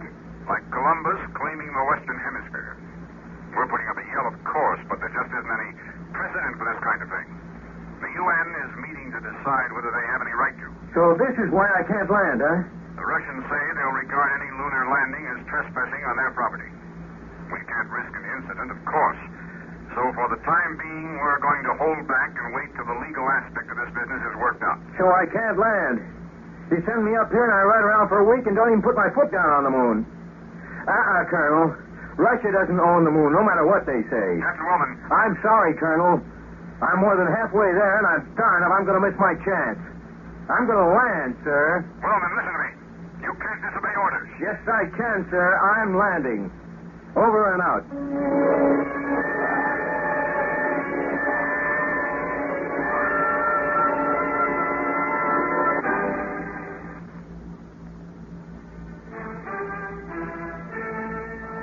It's not that the moon wasn't meant for man. It's just that man was never designed for the moon. It's a fantastically inhospitable place. Harsh, blinding sunlight with no atmosphere to dim it. Jagged shadows. The rocks are hard, sharp-edged. There has been no weathering to soften them, and the shadows are just as hard and black. It's not a nice place to be alone. Or even when there's only one other human being within 200,000 miles.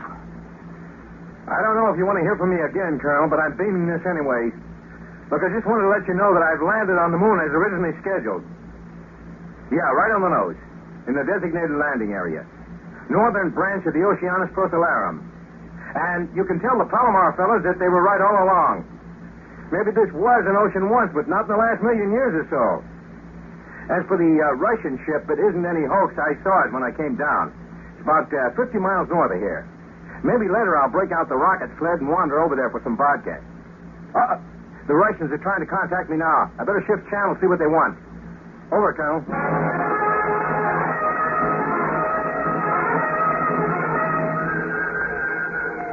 Come on in, Ivan.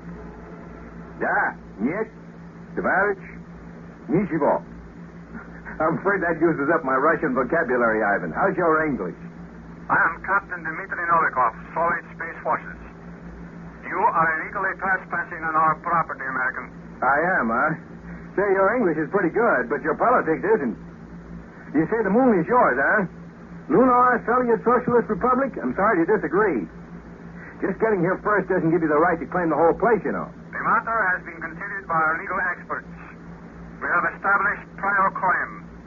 I am under orders to request you to leave Russian territory immediately. But this is cockeyed, claiming the whole moon. Now, look here, Dmitri. You will address me as Captain Novikov. Okay. Now, look here, Novikov. The moon's a big place, and there's room for a lot of us up here. It really isn't fair to want to hog the whole thing yourself. The Presidium said Soviet policy, not space pilots. I'm instructed to warn you that you are trespassing. I do not wish to debate the matter with you. So I'm trespassing then. What are you going to do about it? My ship is armed. And you can't figure out any better way of celebrating the conquest of space than starting a war about it? The United States ordered you not to make a landing. They recognize our claim. We cannot tolerate violation of our rights. And you're going to be nasty about it, I see, huh? Well, I'll take my chances. Now I've got some work to do before I go back. I'll be leaving the moon in 14 hours and a bit. Hey, how long are you staying up here? You've been here better than 2 days already. You planning to hold the fort forever? My plans for departure should not concern you. Well, I'm just curious, that's all. Okay, Dmitri. Maybe I'll be talking to you again soon. And yeah, you, sneaky son of a gun, congratulations. You did get here first. Over.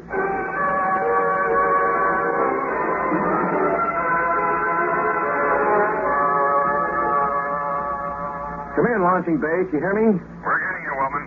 We read you. Look, I just had a little chat with the Ruski. There seems to be only one of them. He gave me some malarkey about firing on me if I don't clear off the moon right away. Wellman, you insubordinate idiot. You're liable to touch off a war over this moon trip. Well, what was I supposed to do? Smile politely and turn back just because they got here first? You think they have any right to claim the moon? Of course not, but that's not the point. You were ordered not to risk trouble by landing. Yeah, and I landed anyway. Well, go ahead. Chop my head off when I get back to Earth. Meanwhile, I'm here, and if that Russian doesn't blow me up, I expect to do a little exploring in the next 14 hours. I don't think the Russian's going to blow you up. He's got his own troubles. What do you mean? Well, we've decoded some of the messages he's been sending back to Moscow.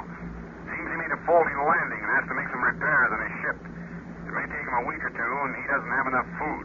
Russia may be crowing about claiming the moon, but it's going to look bad for them if their spaceman can't get back. Starves to death. Yeah, that would be rough. Maybe I better call him back and see if I can help him out. Well, then leave him alone. He's a Russian. He's a human being. And so am I. Get off the wire. Let me call him, Colonel. I order you not to make any overtures to that Russian. Look, I'm not on Earth now. There doesn't need to be a Cold War up here, too, Colonel. And I have plenty of food to spare. Give the folks back home my love. I'm going to call Ivan again.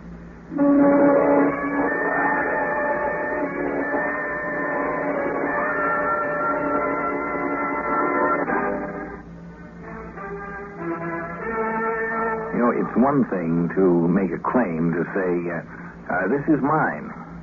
It's something else to hold on to it and make the claim stick. Somewhat like the Colonel. It was a little difficult for him to enforce the orders he was trying to give to the man on the moon. Novikov, you getting me? You have 3 hours to leave Russian territory. Then I must commence action. Now, look, don't give me that stuff. I know your ship's disabled and you're in trouble. This is untrue. My ship is in good condition. Dan Trotsky was Rasputin's brother. You don't know, because I sometimes feel I'm the only sane man in a world of lunatics. Those idiots down there in Washington didn't want me to land because it might make Moscow sore. And you don't want any help from me because I'm not a good Marxist. It's a losing battle, Dmitri. Everyone seems to know what he really wants, and yet everybody tries hard to get the opposite. I don't know what you're talking about. Okay. You just sit tight. I'm going to launch the rocket sled and get over your way with a couple of cartons of provisions. If you won't take food from a lackey of Wall Street, that's your business. I'm coming over anyway.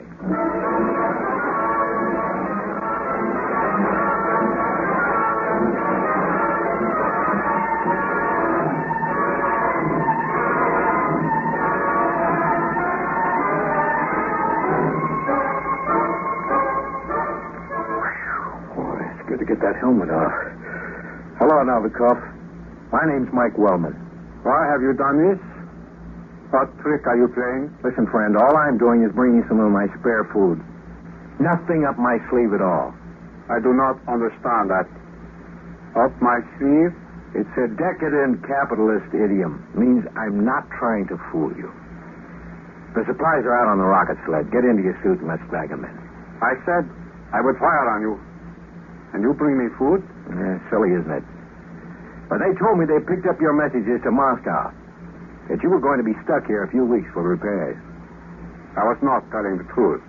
Hmm? This ship will never take off again. The rear rocket tubes are hopelessly crumpled. The fuel field lines are severed. It was a very poor landing. I gave incorrect data to the computers. And you told them you could fix it? They do not like to receive news of failure. Leave me alone, American. Take your food and go away. Hey, what are you going to eat? Rocks? There won't be a rescue ship up here for a month, at least. There will be no rescue ship for me. I do not deserve rescue. You just sit up here and starve to death? I made a faulty landing. I cannot return to my country now. And I disobeyed orders. I wasn't supposed to land because the moon is red property now. But the only Russian here is stranded, helpless. Do not mock me. I'm not. There's a fine bunch of spacemen you and me are. You smash up your ship, and I disobey half my orders. But I'm glad I disobeyed anyway. At least there'll be one practical result of my trip. I'll be saving a man's life. You? Sure. You're coming back with me to Earth. We can jettison some of the meters and stuff and make room for you. I bet you don't weigh more than 150. We can manage. Sure. But save the butts for later. And if you try to argue me out of it, I'll slug you.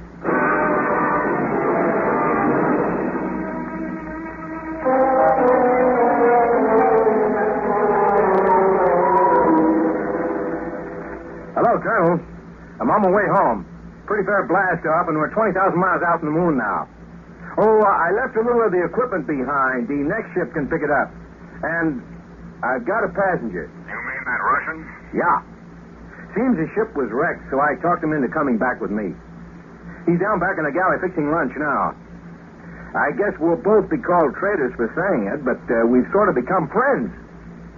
And he doesn't think Russia ought to claim the moon either. Well, we have one distinction anyway. Maybe a Russian ship was the first to get to the moon, but it was an American one that made the first successful round trip. I like to think of it in a different way. Not an American ship or a Russian ship. Stuff like that shouldn't matter anymore. Call it a ship from Earth. Yeah.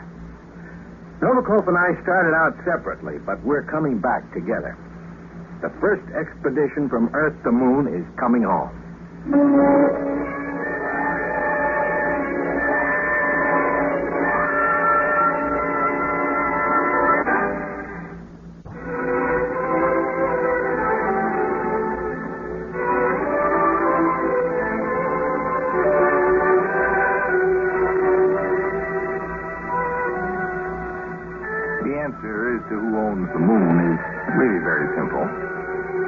To man, of course.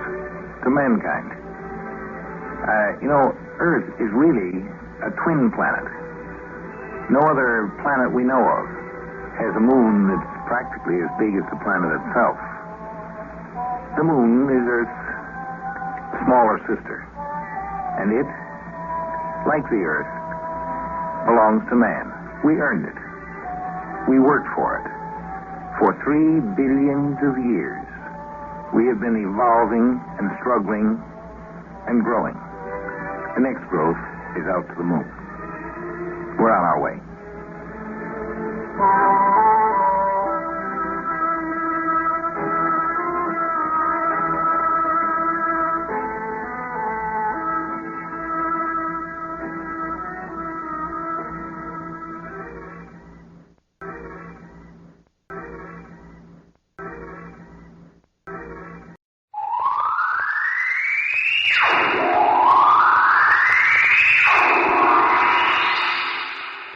Now step into the incredible, amazing future as we go exploring tomorrow.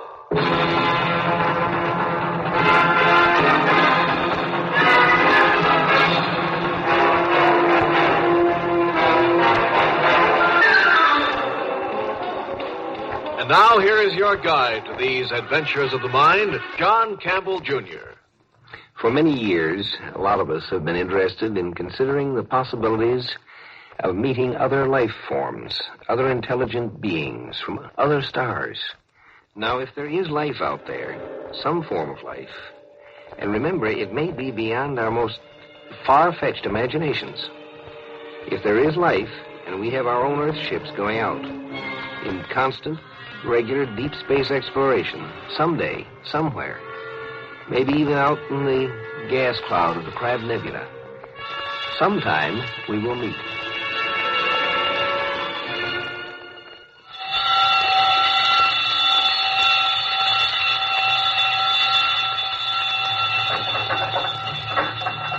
Step it up. Step it up, the scanner. Maximum. Maximum magnification. Maximum mag. More. Sorry, sir. Max is max. You see? Can you see? Now, visibly. Quarter it. Quarter it, sir. Step up the scanner. Step it up. Don't you understand? I've got to see.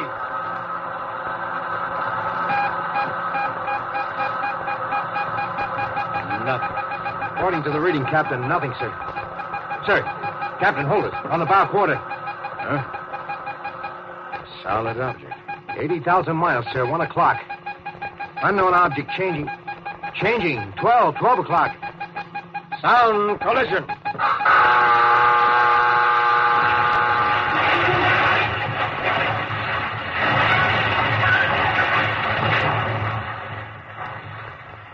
Make ready, Mr. Dort. Now hear this. The captain will now address the ship. First, you've heard the collision alarm. You will all now take action stations. Man all weapons. Condition of extreme alert. Red. I repeat, red in all departments. Instrumentation tells us there is an unknown solid object less than 80,000 miles dead as we go. There is a locator beam on us. I repeat, there is an unknown locator on us, giving us unexpected feedback echo. Men, we are not a warship. May the Almighty be with us. That is all. Mister? Nothing, sir. Now I see nothing on the busy place. But radio locator. Here, look at it, sir. Up and down, up and down. Something monstrous. Monster in size, sir. Making lunatic dashes toward us. At collision speed. Then skipping away at the same fantastic speed. We are not a warship. Here it comes. Here it goes away again. All on radio locate. On busy plate by eye, nothing. Can't detect a thing. How many solar systems in our galaxy? How many? How many planets fit for life? And how many kinds of life could there be? If this ship isn't from Earth, and it isn't, it has a crew that isn't human. And things that aren't human but are up to the level of deep space travel in their civilization could mean anything. Yes, sir. Something like this has been talked about and speculated about for years. Mathematically, it's been an odds-on bet that somewhere in our galaxy there'd be another race with a civilization equal to or further advanced than ours. Nobody could ever guess where or when we'd meet them. And it looks like we've done it now. Well, do you suppose they'll be friendly, Captain? Thank the Almighty for the blasters. Here they come in for us fast again, sir. Oh, pulling away again. Yes, I can read the beam. If you'll pardon, sir, the blasters are for meteorites, sir. They were never, were they, designed as space weapons? They can serve as pretty good ones. Because we don't know what they're like, you fool! And we can't take a chance. We can't trust them the fraction of an inch. Sure, I know. Let's try and find out all we can about them. Let's meet. Let's try to be friends with that ship out there. Well, we don't. And you realize why? Because they have locators. Because they might trace us all the way back home without our knowing it. And we can't risk a non-human race knowing where Earth is unless we're sure of them. And how can we be sure? Do you know, Mr. Dort? Do you know, Mr. Dort, with your sentimental Pollyanna slush pile that calls itself your brain, your mind? Unidentified object retreating against our locator, sir. Back and forth. Back and forth, the game goes on. They're afraid. We're afraid. Oh, sure. They could come to trade, of course. Import, export. That wouldn't hurt. Or maybe these creatures will be aesthetic marvels, nice and friendly and polite, and underneath the Tojo type. But am I going to risk the possible future of the human race on a guess that it's safe to trust them? The one thing I won't risk is having them know how to find Earth. Either I know they can't follow me or I don't go home. And they probably feel the same way. Ready to ship for supplemental command. Yes, sir. By sight on the visiplate. I see it. For the first time by eye. It's a small... No, sir. It's bigger and bigger. Bulbous shape, like a pear. Headed for us at extremely high acceleration, sir. Hard about. Hard about, sir. Put us about. Put us about. He's crossing the T. Dort, patch me a relay. Put a relay key to the blasters. Direct to the blasters under my hand. This is the captain. Ready, blasters. Collision course with unidentified space object. Maximum power. Ready, blasters, section 1. This is it, men.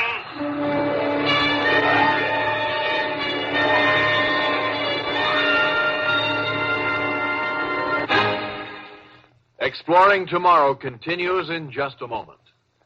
All of us, as American citizens, believe in our inherent liberties and freedoms, such as the freedom of the individual to choose and elect his own national representatives.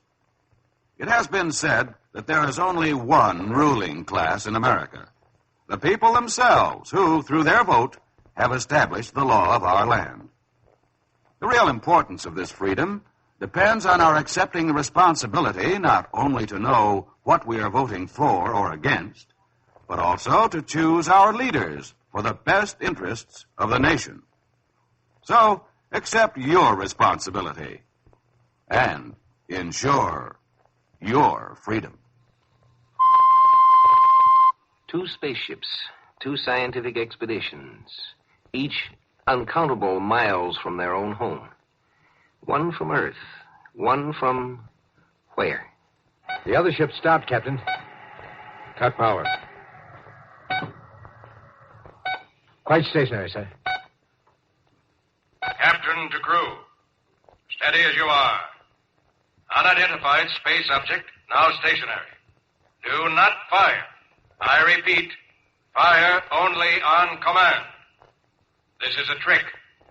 You will fire only on command from myself and only when verified.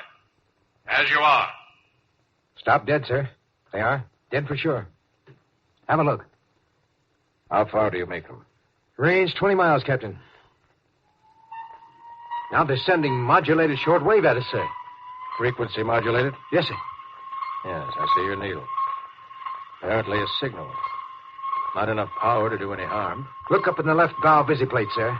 There's something now. Yes, I see movement on the outside of their hull. Their cold black hull. We shine like a mirror.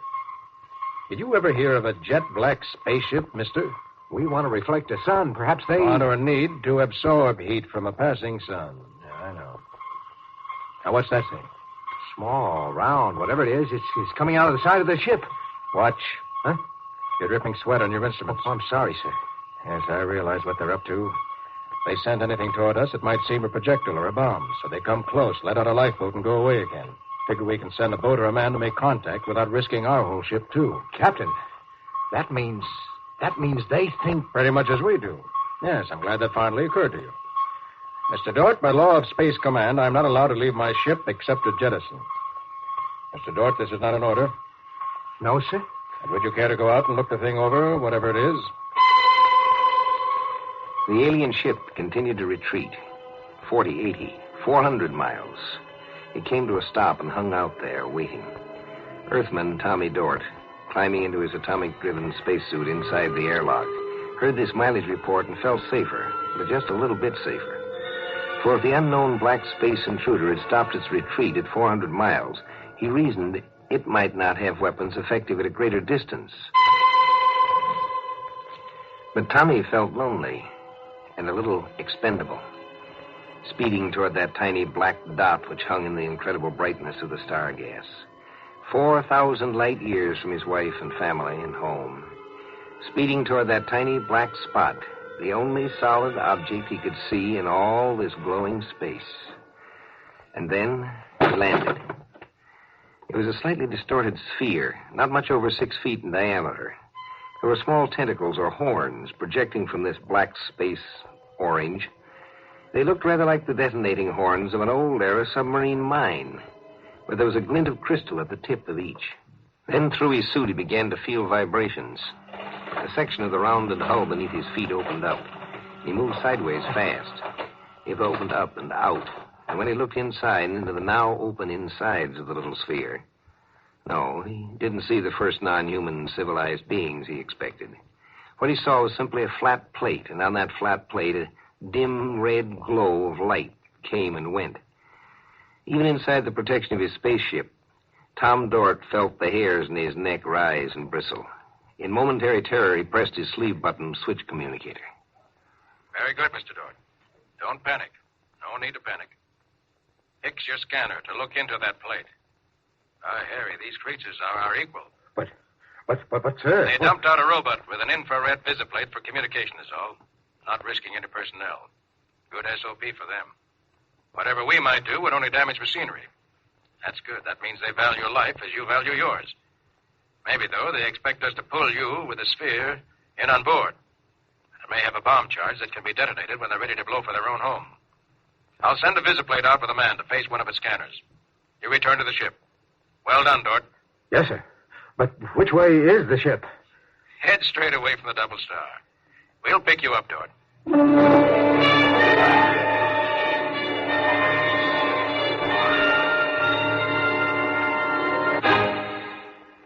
A tiny black bulbous robot floated in space between two spaceships, ours and theirs. It represented a culture, theirs, which was at least up to ours. Now our two races could be friends. We could also be deadly enemies.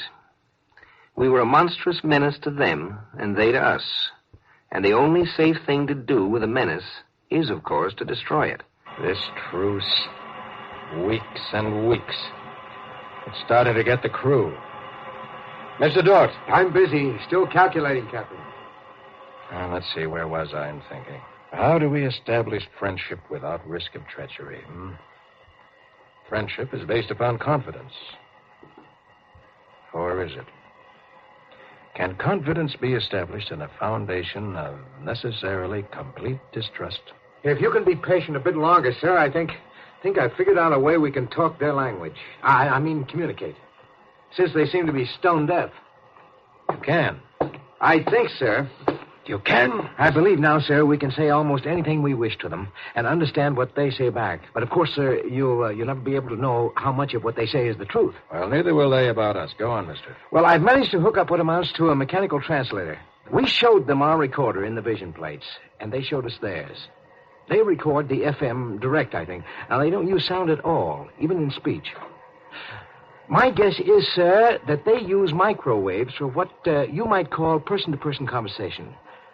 I think they make shortwave trains as we make sounds. Telepathy? Yes, sir. I think, sir. I'm ready if you are. If you are, that is prepared to talk with their skipper. Turn on your mechanical translator.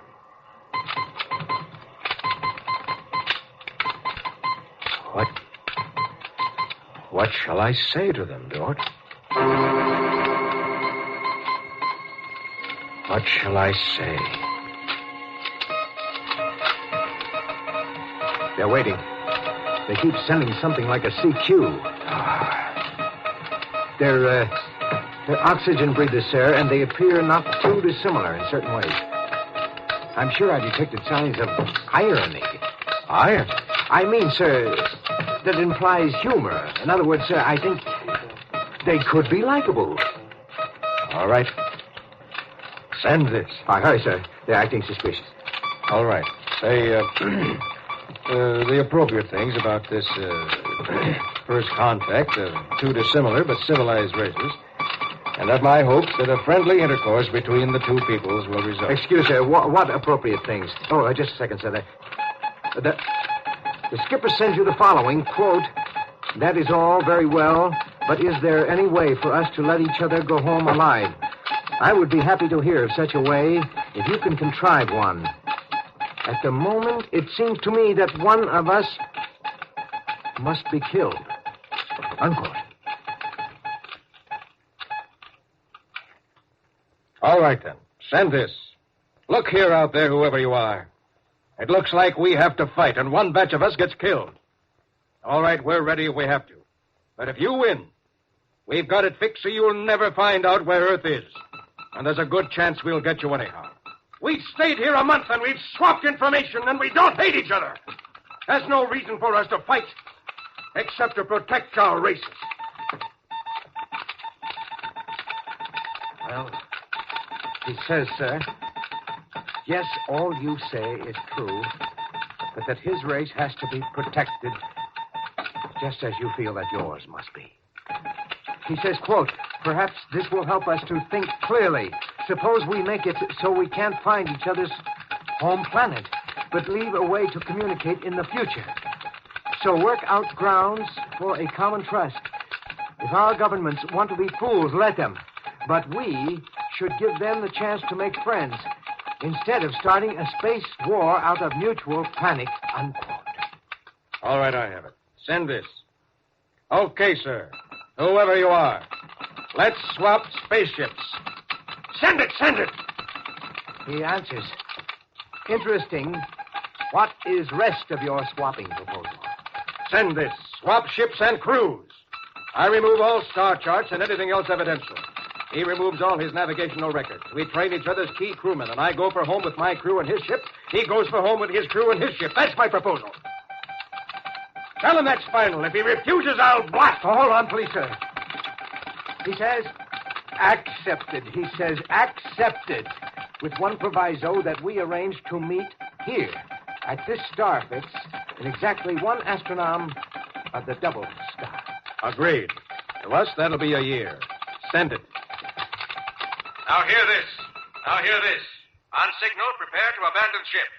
We sail for home as soon as we have learned to man controls of unidentified space object. And good Godspeed to us all. We will all see Earth again as soon as we are trained and we train them.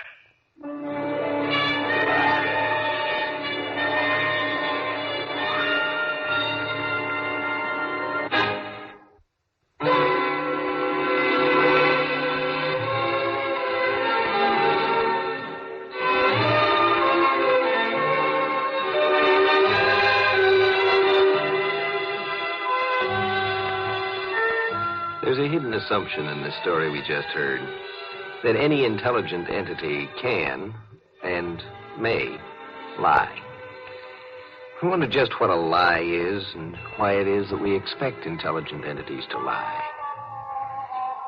Could a machine lie? Could an intelligent machine lie? Well, next time we have a discussion on that I think you'll find interesting. It's called Liar.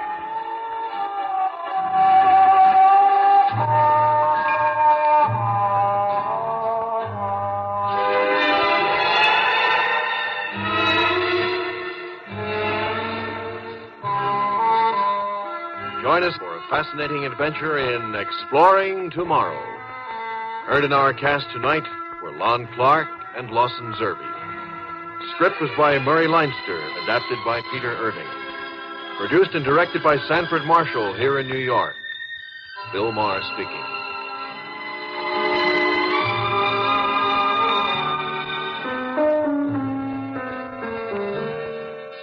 We pause now for station identification.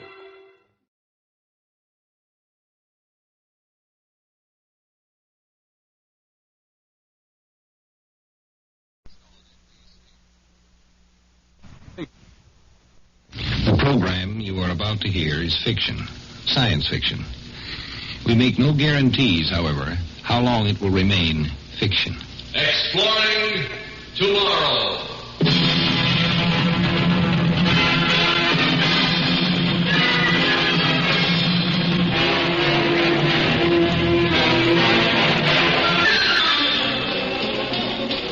And now here is your guide to these adventures of the mind, the editor of Astounding Science Fiction magazine, John Campbell, Jr. Dreams are a remarkable thing, a remarkable power of the human mind. Freud, the psychoanalytical school, has held very important. But there's one aspect of dreaming that they deny, they overlook, perhaps. That's tonight's story. If someone handed you a photograph of a man's face and said, do you know who this is? Suppose that was a photograph of yourself 20 years from now. You'd have an awful hard time recognizing that. We can recognize a picture of something that we have seen. But it's impossible to recognize something that we haven't yet seen. Let's say we have a patient who comes into a analyst's office, a badly frightened man. Dr. Sharp, my name's Jim Bedford. I got your name from the National Health Trust. They say you're the quick shock analyst they'd recommend in this area. It's nice of the Health Trust to say that. It builds up my morale in these troubled post-war times. It speaks very highly of you. I feel so darn silly running to a psychiatrist. That's for old ladies. Maybe we better forget it. I've got a lot of pressing work that I really should be taking care of. Let's see, Mr. Bedford. Now, according to the data you gave my secretary, you're with the State War Reclaim Bureau. Yes, that's right. I'm regional director. I've been with the Bureau all my adult life since 1971. Since the Doom War. Well, it must be rewarding work watching the radioactive ash cleared away, houses and stores springing up again after so many decades, seeing the city itself come back from the rubble, knowing you could take a good share of the credit. It's going to be a long task, another generation. Sit down and you tell me about it. No couch? I thought all you psychoanalysts had couches. This office building was lucky to escape being hit. Yes, it's one of the few pre-war buildings left in this part of Sacramento. Matter of fact, it was your War Reclaim Bureau that loaned my family the money to rebuild. Doctor, why is it happening to me?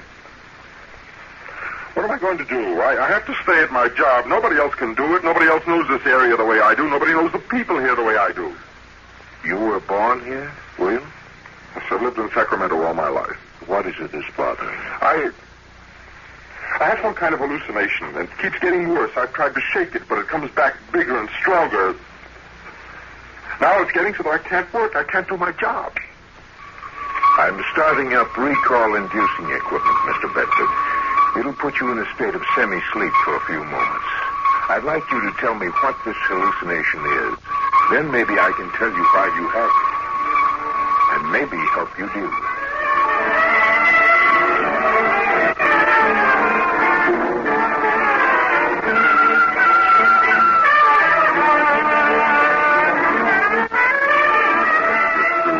Damage inventories. Must be 1 million of them stuck in the basket today alone. Oh, I ought to quit and go to bed and get some sleep. Where's the report on that mutant rat they've been killing? One that spins webs. Better okay the extermination program. Poisoned grain probably be best if it eats grain. Probably have to ask for federal aid. Not enough funds to do the job right. Oh, I'll okay the extermination and hope they can raise the funds. It's bad enough to have ordinary rodent infestation. Plague carriers, the worst possible sanitation menace. Menace, huh? Oh, it's you, Giller. How did you get into my apartment? Front door was unlocked. I'm sorry to interrupt your work. Well, I was about to stop. What time is it? Past midnight. You want a beer? I'm going to have one. Siphoning valuable grain off to make beer in these times of need. Must be nice to be a big wheel and have luxuries. Your own stove, refrigerator. You know, I haven't had beer since last May. You'll survive. You've always managed to. Trade some of that black market coffee of yours or some of those eggs from your chickens. You know, we lost all our chickens. That blood disease from the old H-bomb blast. Take a look at this. Your application for aid? Turned down. I know. Why? Don't ask me why. Oh, okay. I'm the responsible person. I turned it down. You and I have been friends since we were kids. So what? You get a kick out of it, lording it over the people you've known. People who were something in the community before the Doom War. People you had to look up to and say sir to. I'm sorry about your poultry farm. I'm sorry for all the poultry raisers, you included, and the beef raisers and the walnut growers, but certain things have to be rebuilt before others. Heavy industry comes first. Factories, steel and cement and fuel producers, synthetic fabric. We're your people. Good night, Giller. Write me a letter on the proper form. I'll talk to you in a few days about my application for aid. Maybe you'll change your mind. Come around.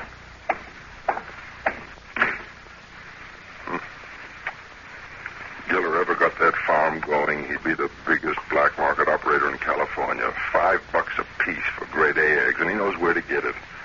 Everybody trying to swing a deal, make money, cash in on people's hunger. I wonder if he's really gone, or if he's hanging around outside. People like him get on my nerves. I better go see and make sure.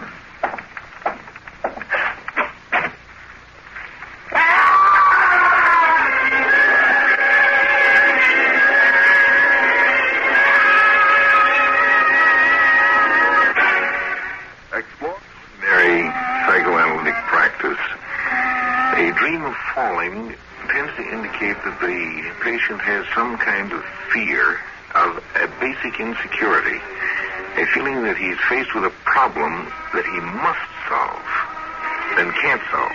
But he's got to solve it, but he can't solve it, but it must be solved. Mr. Bedford. I'm falling. Help me, I'm falling. No, you're not. You're here in my office, sitting in a chair. Yes. But I was falling. I started to go out of my apartment. I opened the door to the hall, and there wasn't any floor under my feet, just emptiness. And I tried to grab hold of something, and there wasn't anything, nothing at all, anywhere. Just darkness. What happened next? Were you hurt? Doctor, how could I have been hurt? It was just in my mind. Maybe I stumbled or something, but I didn't fall, because there was no place to fall. Momentary dizziness from overwork, fatigue. Yes, maybe. And since then, you've had a fear of falling. A phobia. Phobia about high places. Okay, Mr. Bedford, let's try another recall. Now, this time, I want you to remember more about the falling and your friend Giller. Stop it! Don't kill me! Don't throw me over the rail, please! Shut up! Well, you probably think I'm going to give you one last chance before we toss you off this ramp. It's not my fault. I tried to get funds. Bureau's short on funds. Terrible task ahead. He can't hear you. Bedford, I came to you and begged you to okay our application, but you turned us down. You did all you could to block it. Black market rebel? Police never seem to get you all. Probably bought off. That's right, bought off. Now, look, Bedford, for old time's sake, you want to get in on this along with us. I'll let you in. I have a sentimental feeling towards you. I think you sincerely felt you shouldn't okay our application. I never will. Even if you kill me. Oh, you mean that? I got my job, responsibility. Heavy industry comes first. Remember when there were eggs, how the shells looked when they were dropped? Remember how it felt to crush the eggshell underfoot? How did that old nursery rhyme go about putting the pieces of the shell back together? By the way, Bedford, we're making sure the next regional director isn't so devoted to heavy industry. We're getting in somebody with, shall we say, an agricultural frame of mind? Okay, let's finish this up and get going. Get him over the rail. It's almost a mile to the ground. How could a thing like this happen to me and be forgotten? Can a person forget being knocked down, kicked, and threatened with death? It wasn't forgotten. It remained buried beneath, repressed. We'll have to try some more recall, Mr. Bedford. So far, I don't have enough to go on. Now, this business of Giller and his men beating and terrorizing you provides what's called the traumatic incident, the moment of fear that starts the chain reaction of repression going. But, are you willing to try another recall? Not now, Doctor. We shouldn't stop at this point. I couldn't stand anymore. Tomorrow, maybe. We'd better go on now, Mr. Bedford. Now, from what you recall, I got an impression that there's no time to waste. I don't think they just beat you up and threatened you. I think they did throw you over the rail to your death. I think they killed you. All right, Doctor. I'll let you start your recall-inducing gadget again, but don't make me go back to that moment. Something else. I couldn't stand to see them standing there above me. Higher and higher, and then the ramp and the railing disappearing. This time, I'd like you to think of something pleasant, satisfying. Perhaps a day in your work when you were particularly pleased with what you accomplished.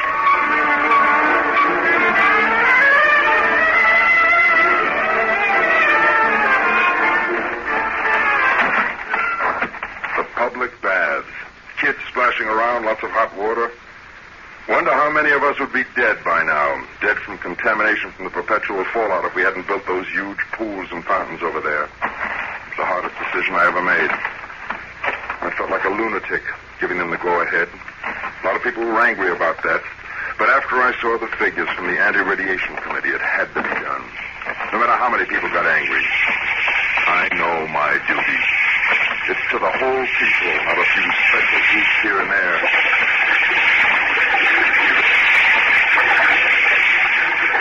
You say you okayed the building of mass public baths, and you actually stood and watched the people bathing.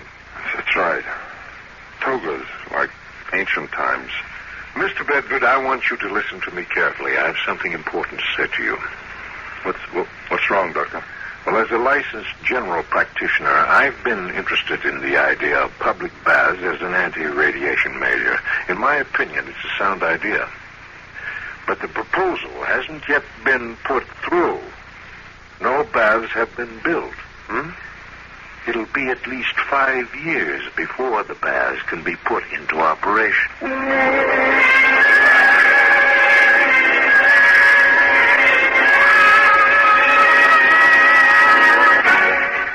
The usual interpretation doesn't quite check. Sometimes the dream isn't quite usual. If a man has a dream of the future, it's awfully hard to identify its source, because the source hasn't happened yet.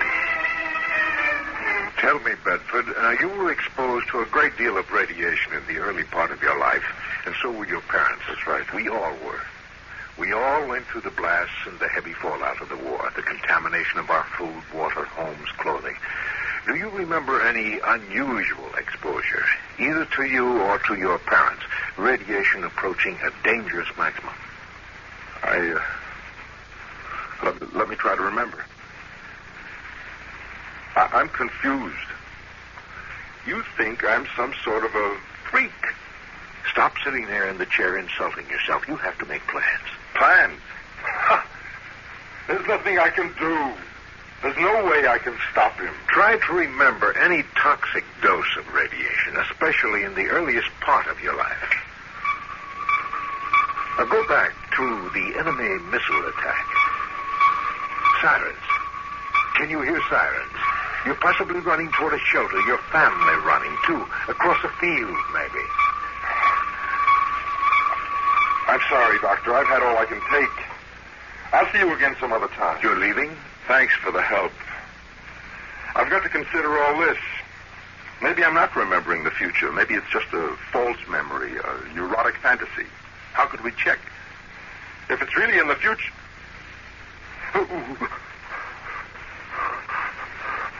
What's the matter? I can't get up. What? I can't stand up. I'm afraid I'll fall. Doctor, now I can't even get to my feet. Well, make yourself comfortable in your chair, and we'll go on with the therapy, as I said we should. I guess I have no choice. Now, you know what we're after this time. At some point in your life, you apparently were exposed to a near-toxic dose of radiation.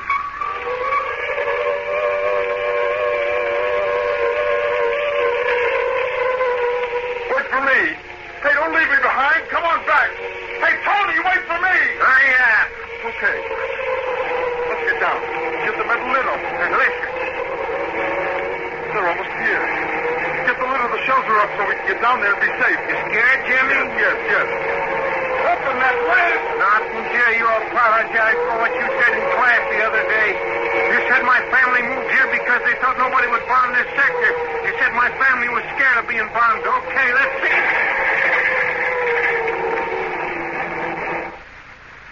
Yes, I remember. When Tony and I were kids during the war.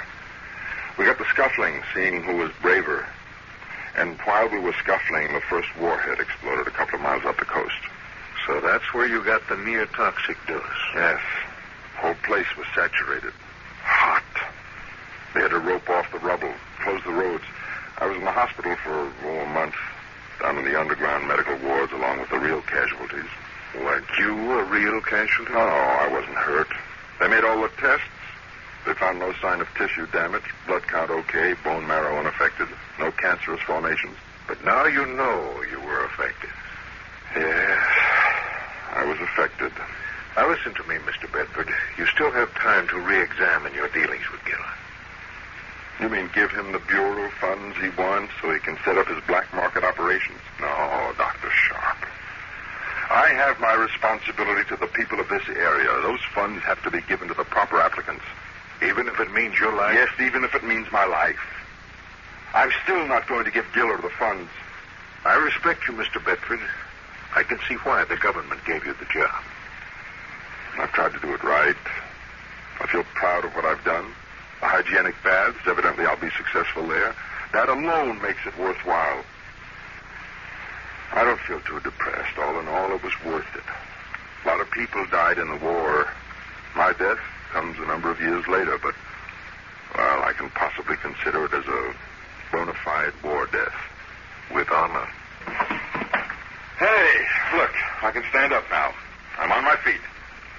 Bringing up that material about the radiation exposure must have done it. Do you intend to come back again and see me? No, there doesn't seem to be much of a reason. I'd like to keep on trying.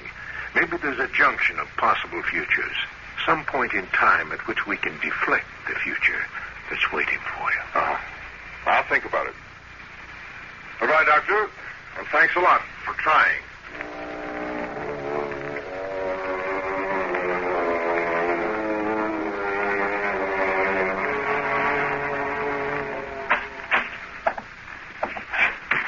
Did you wish to see me? My name is Tony Giller. I'm sorry to bother you, but this constitutes an emergency. I got... Well, it's a compulsion. And it's following up my life. Sit down. Tell me about it. I have an irresistible urge to push people. Push people? Towards windows, out. What am I going to do, Doc? There was a little shrimp of a guy I pushed once, and one day a girl was standing ahead of me on an escalator, and I shoved her. She was injured. I'm afraid I'll eventually kill somebody someday. Some perfectly harmless person who never did anything wrong in his life.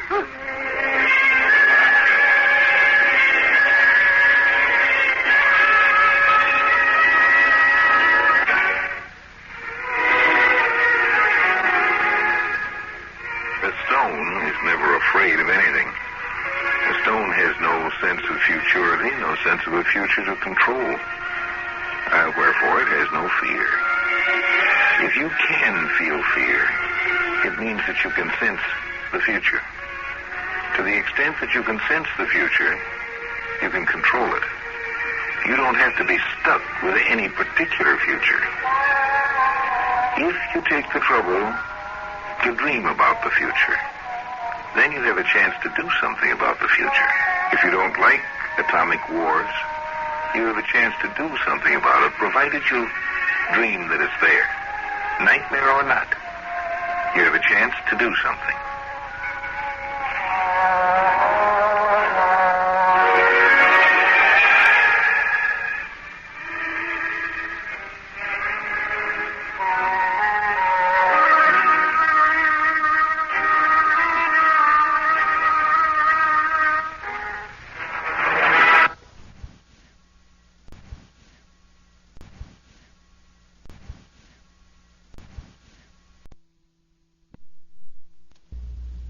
major trouble in dealing with an alien is that we're accustomed to certain little signs, symbols, facial expressions, tones of voice that have meaning when a human being is communicating with a human being.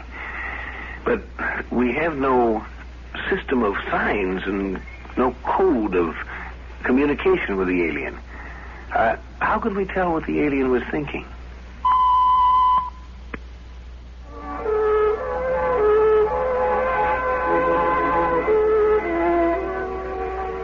You've heard a lot about the subliminal advertising recently. There's been quite a bit of discussion about subliminal messages.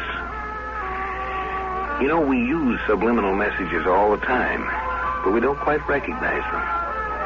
How do you know when someone's angry? You look at him. How do you know when someone's hurt? He doesn't say so, but there's some clue you get. Suppose you were trying to communicate with someone who couldn't speak, but did all their communicating by the subliminal signs. You'd never be able to say just how you knew what the feeling was. Kathy! What? Get a couple of root beers out of the icebox and bring them out for me and Rob, will you? Dishes got to be washed, Dad. You've got nobody in there. Nobody coming. Get yourself a root beer and come out and join us. Starting to cool off out here now. Just think a girl would like to come and sit with a good-looking fellow like Rob here. Oh, come on out, Kathy. It's a real bright night outside here. You ought to see it. When isn't it on the desert? What, Kathy? I'm coming. I'm through now.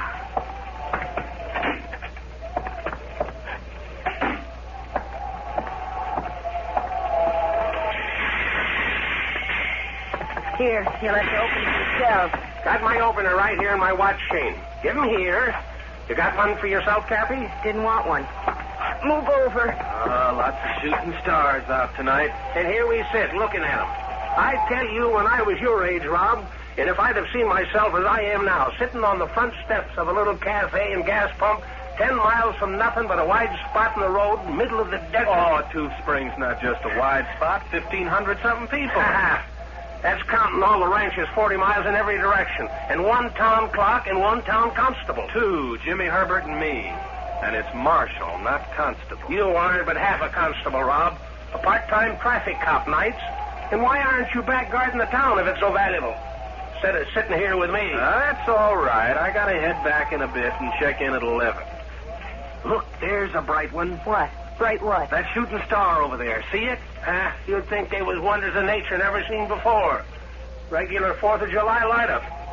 I'd rather look at that many silver dollars any day. And if I'd had a decent break, I'd be looking at them, too. You kids get your wishes in before it fell? What'd you wish for, Rob?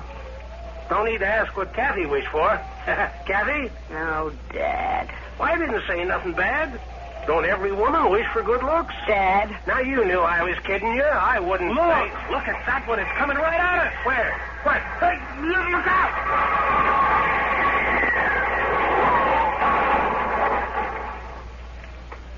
It went down over there. Get that car of yours. Plain nothing. Them meteors are worth money. Wait for me. Somebody's got to mind the gas pumps. You stay put.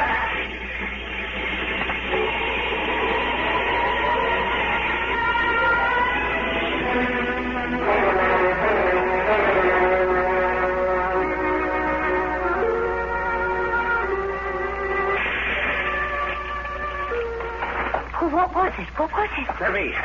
I'll carry it. Here. Into the house. In back.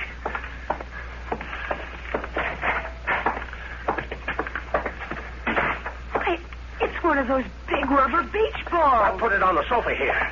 Good thing nobody's stopping for gas for a sandwich right now. Easy. There. Beach balls, did you say, girl? Look again. That hole there. Like a mouth. It looks like it's breathing. You're darn right it's breathing. We found it at the bottom of a little drop on the wash. Out there by a water boiler sort of thing. Acts like it's knocked out. It's moving. Grab it. Don't let it run away. Nago. It talked. It said something. I knew it. I knew it. I read finally got something here. Something at last. I got to get back to town and report this. Hold it. You crazy boy. You out of your head? Can't you see what I got here? We can get rich off this if we don't throw it away like dumb fools. Let me go, Harp. I got to report this. It's my duty. Why? Who else you think knows about it? There were lots of stars shooting around tonight, weren't there? Who was around but us to see it land? That noise it made coming down wasn't much, just a bump. Nobody'd know. No one else could. This is ours. They're bound to find out sooner or later it came down, and if I didn't report How this... they knew you heard it or saw it? I tell you, it didn't make much noise. Who's to guess? So you didn't find out about it for a couple of days. Don't you see, boy? That gives us time to figure out what to do, how to make the best of it. But listen to me. This could be the best thing that happened to us. Now you get back to town. Go on, kid. But don't say a word. I'll keep it here. Come back tomorrow. Not early, but about the time of afternoon you always drop in. What do you do with it? Just keep it safe. Just keep it safe. Now get going. Well, all right. Dad? We're going to be rich, girl. We're going to be rich.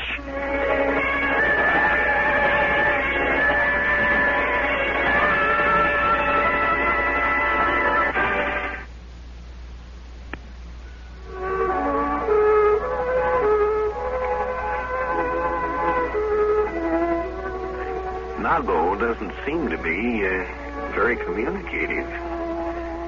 But maybe there's more communication there than appears. An alien. How alien? How dangerous? How helpful? What sort of reaction? This strange beach ball thing. Dad, where'd you get that suit? What have you been up to all day? Sit down, Kathy. What do you mean, sit down? Somebody's got to watch the cash register all day. First you stay up all night with that whatever it is, and then you... I've been at the bank. The bank? That's right. I've been talking to Jim Goshen. I made a business loan. We're going to make some changes and improvements in the place here. Oh, now, Dad, you know Jim wouldn't loan the bank's money to us. We've got a good spot here. It's a natural for people to stop at after that long haul over the desert, particularly at night.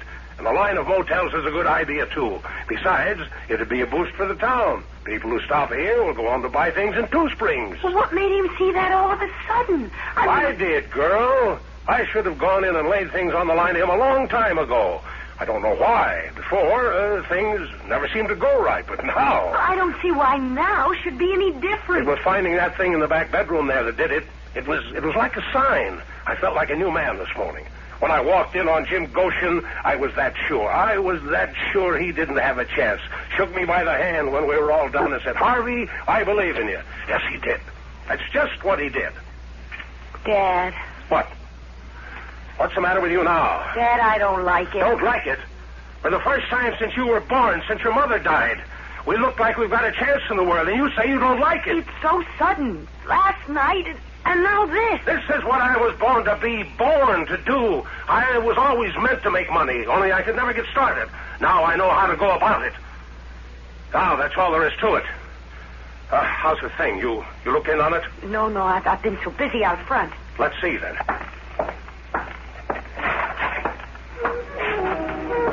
Close the door. We don't want it rolling out of here. It wants to get away back to the thing it came in. Nago. Dad, what do you feed it? What? Feed it? Why feed it? Well, if you aren't going to let it go. Nago. Feed it? Let it go? You sound like that Rob. Oh, no. I told him to stay away from here and sit tight. Hang on to it. It'll make our fortune yet. Nago. Nago.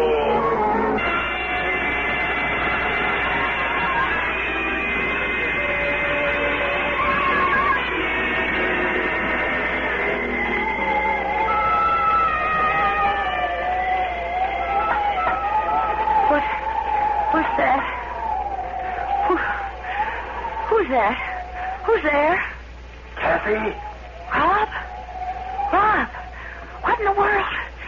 Just a minute. I've got to put on a robe.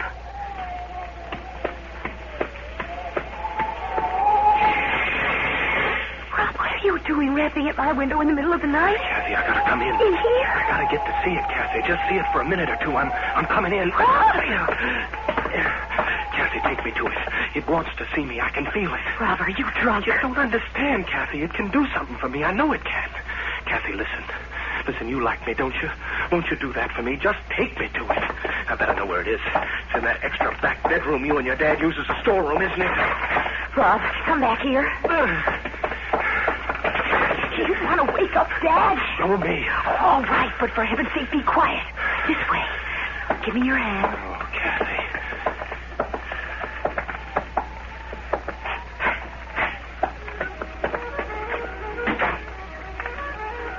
Stand still. I'll get the lights. Now look out. It's right under your feet. Nago. There it is. Yes. Yes. Rob, don't look like that. Nago. Kathy, listen. Didn't you ever want to get away? To get out into the world and do things, big things, to be famous, really famous? Oh, Rob, you come out of here. No, wait. Kathy, I mean it. I can do it. We can do it.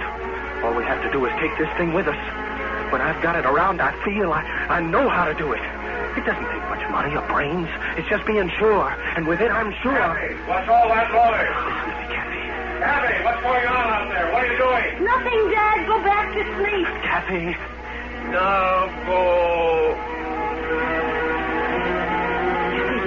Rob, what would you do with this? Why, keep it with us. What else? Long as it'd last. I'm going to find out what's going on there.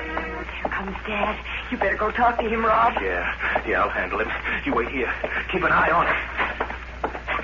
I'll keep an eye on it, all right. Mark, now listen to me. You listen to me. Go. And now for you. Nago.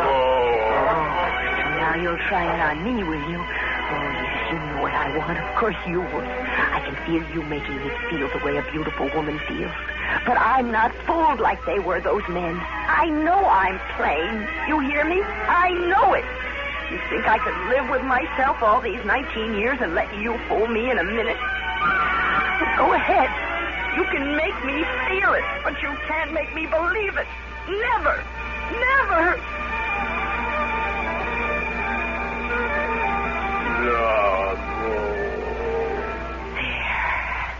You see, I won. All right now, you aren't going to drive Dad or Rob crazy anymore. I'm going to take you out in the desert and lose you where they'll never find you. You come.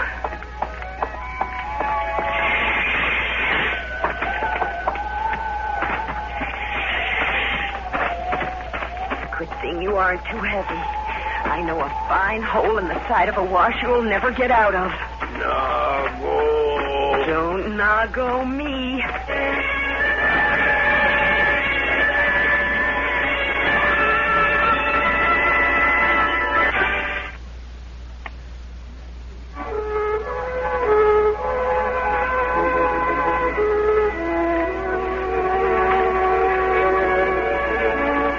Nago's specialty seems to be what you might call a promissory note. She was promising things, apparently, but, a woman is peculiar in one respect. She's remarkably practical, as well as being idealistic. And the practical pragmatism doesn't yield too well to promissory notes. Oh, here's a place that'll hold you.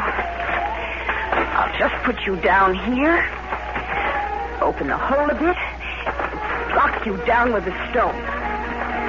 Well, aren't you going to try once more? Oh, come now.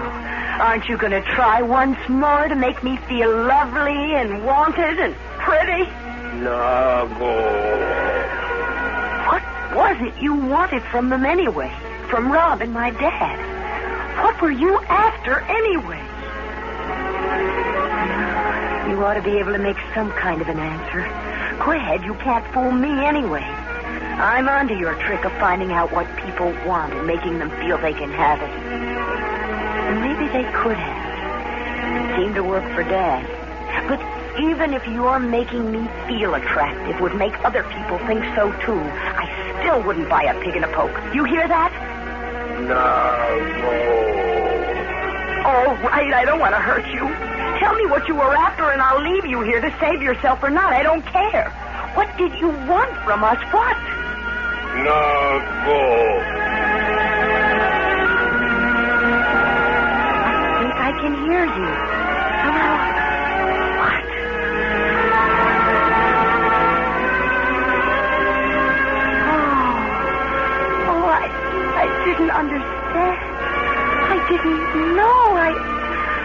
didn't know. No, I'll get you to it. I'll get you to it in time. This way. Oh, I'll hurry. She won't find us. You won't get you up in time. Oh, please hold on. Just a little longer. Kathy! Kathy, I'm coming! I'm following your tracks! You all right? Can you hear me, Kathy? I can see you now. Just a little farther. Kathy! Oh, here. In with you, quick. There. I'll leave him now. I'll keep him back. Here I am, Rob! Kathy! Oh, Kathy, I thought something happened. I was crazy back there. I don't know what got into me. Kathy, I don't want what I said. All I want... Oh, you had me so scared when I found you gone. Me? You were worried about me? Oh, Rob. But, Kathy, that thing... I gotta find it, Kathy. Maybe it's dangerous. You don't know. It's all right. You don't have to worry anymore. She's going home. Kathy, you let it go? But you don't know what it tried. How could you trust it to go free? You don't understand. There she goes. Wave to her, Rob. Wave to her with me. Of course I know. We were the ones who didn't understand. We forgot anyone could think of anybody but themselves. She's a mother, Rob. And of course she'd do anything, promise anything, to get back home to her child.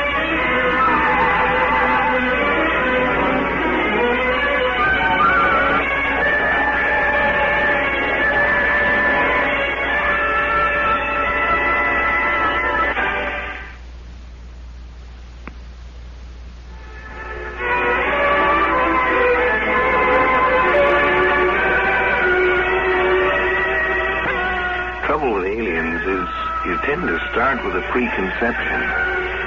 But how can you tell when you don't know the meaning of the clues? Is it a warrior? A scout seeking to bring in an invading crew? A scientist?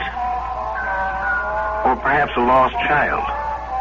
Or a mother who's missed a turn and trying to get home to baby? We start with a preconception, but preconceptions aren't always right. This time they weren't.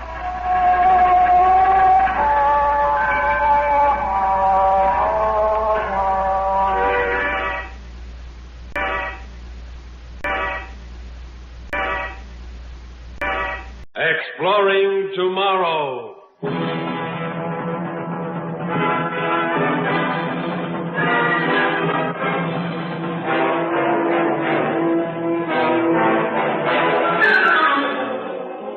And now, here is your guide to these adventures of the mind, John Campbell. The 2 o'clock jet from Montana has just landed at New York, bringing in some 200 passengers, including some who have come to the world's largest city for the first time. Roy Bartlett is one of these. Big strapping kid out to seek fame and/or fortune, and New York was ready for him. The ancient custom of fleecing the country yokel will not die out for quite a few centuries to come. He just emerged from the port terminal and was looking around, big-eyed and confused and bewildered by the immensity of it all, when a girl came up to him. Hello there. Waiting for someone? Do you speak to me, miss? That's who I was talking to, handsome. I asked you, are you waiting for someone? Oh, no. That is... I just got here, miss. I came in from Montana on the jet plane there. Oh. You got friends here? Oh, I'm afraid I don't, miss. I just sort of decided to up and come to the city and sort of try my luck at it. Well, maybe I can help you. I sort of like you. You do? Mm-hmm. You know, something in me wants to help strangers, to show them the ropes. And I've got free time now. I'd like to... Well, spend it with you. Oh, you're so kind. You're so pretty. You think so? Oh, yes. You're the prettiest girl I've ever seen. Your smile, your eyes, you're good.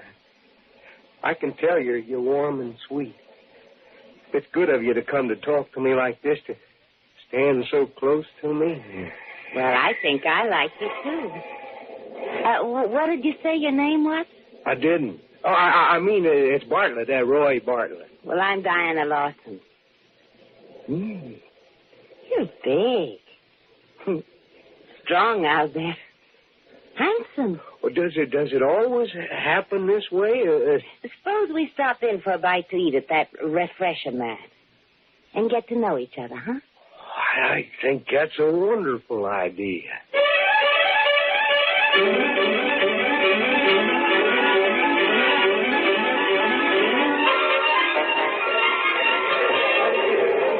You see how it works, Troy? Each drink you want, you put a half credit coin in the slot and punch out the combination. Mm-hmm. For a martini, you punch out 436, like it says on the board up there. Here, give me the money. I'll get us some drinks. All right. 436. There we are. Wow. 2 nice dry martinis. Here, you take yours and we'll go to that table. Oh, careful, silly. Don't spill it. Well, aren't we going to get anything to eat? Oh, we can eat later. The occasion calls for a drink to celebrate your arrival.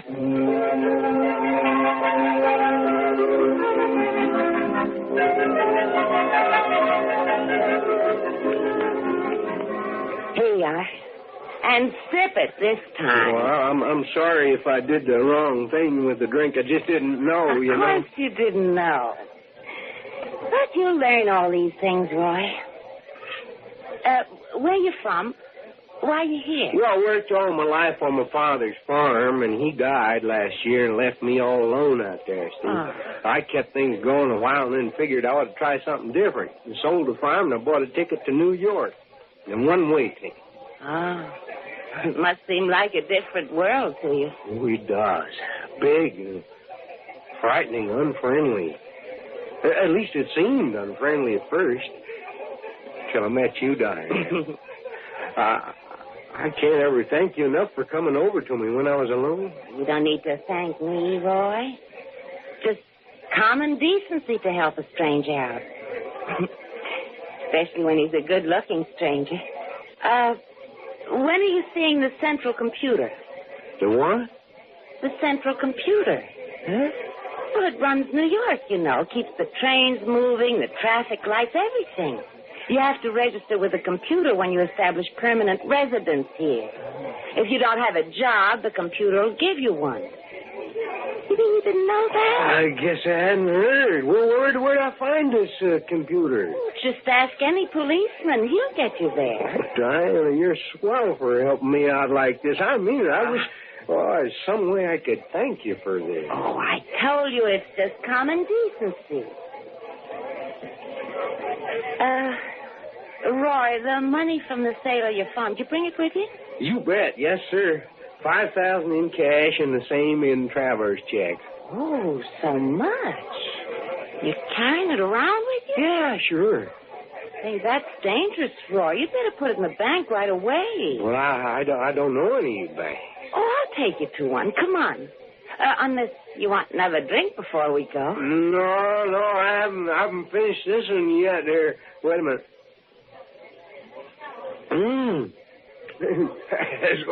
Those things taste better after you've had a few, you know. Now, come along. I'll take you to the bank and then to the computer. Oh, it's wonderful of you to take this interest in me. They warned me New Yorkers were unfriendly people, but they sure aren't.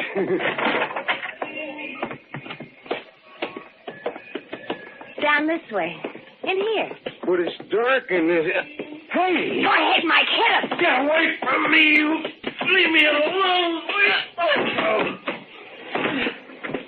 Diana! Come back! Diana!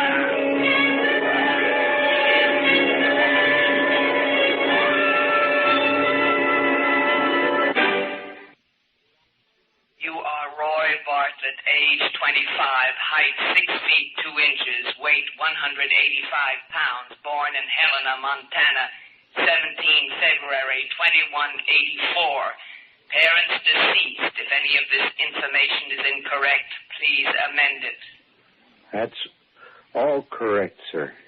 Use of honorific titles is not necessary when addressing us. According to the report of the police officer who found you, you were beaten and robbed shortly after your arrival in New York. That's right. She said she wanted to help me, to show me the ropes in New York. Identify more specifically the she to whom you refer. She gave her name as Diana Lawson. Describe her. Oh, she's medium height, 5'4" or so, and blonde hair. Good looking. Cute face, though the eyes are a little hard now that I think about it. She looks about 23 or so. Our record banks hold no information on someone of that name fitting the description you give. The name was obviously assumed. Your introduction to New York life was unfortunate, but not uncommon. Do you plan to remain here as a permanent citizen? Yes, I mean, yes. What are your vocational plans? I'm afraid I don't have any. Your previous experience is wholly agricultural. This will be of little use to you in the metropolitan area. Have you any preference for the type of work you would like to do? This would guide us in assigning you. I'd like to help people, if you know what I mean. I'd like to keep people from having the thing happen that happened to me. I mean, New York is full of confused, unhappy people who have to prey on others like the girl did on me. You regard her as confused, unhappy? Of course. I can't think of her as being just, well, wicked. People aren't born bad or good. They're raised that way. Maybe she could have been helped a few years ago, and then she wouldn't have to go around robbing strangers. You harbor no hatred for the girl. I sort of never looked at it as hatred, sir. I mean, I'm sorry, sir, I can't help calling you, sir. If it makes you more comfortable, you may. Thanks, sir. Well, as I was saying, no, I don't hate that girl, Diana. I'd help her if I could. She is a warped criminal. But is that permanent, sir? Can't she be brought in and straightened out somehow? There is psychological rehabilitation for criminals, yes. Well, you mean if she could only be caught and brought in, she could be turned into a useful citizen? If she could be found in a city this large, it is not always possible to track criminals. Well, I'd like to try to find her, sir. I mean, that's my vocational plans. I'd like to become a policeman, sir. You will have to face psychological testing first, of course, and a training period of 6 months. But let us warn you, Roy Bartlett, if your motive in this is one of revenge, you will not survive the first battery of tests. Revenge? Oh, no, not revenge, sir. I want to help that girl. And the others like her. Honest, that's what I want to do. This will be demonstrated in the tests. Do you think I'll make the grade, sir? The tests will answer that. But I mean, you computers can figure probabilities. Can't you tell me if... You are most unusual, Roy Bartlett. But the probability favors your success. You will be taken to the testing center immediately. And if you are approved, you will go to the training camp. Oh, thanks, sir. Thanks for listening to me. Will you wish me good luck? Our data banks do not show the validity of such a wish, Roy Bartlett. But if your statements today were sincere, you should have no difficulty attaining your goal. The robot will show you to the testing center.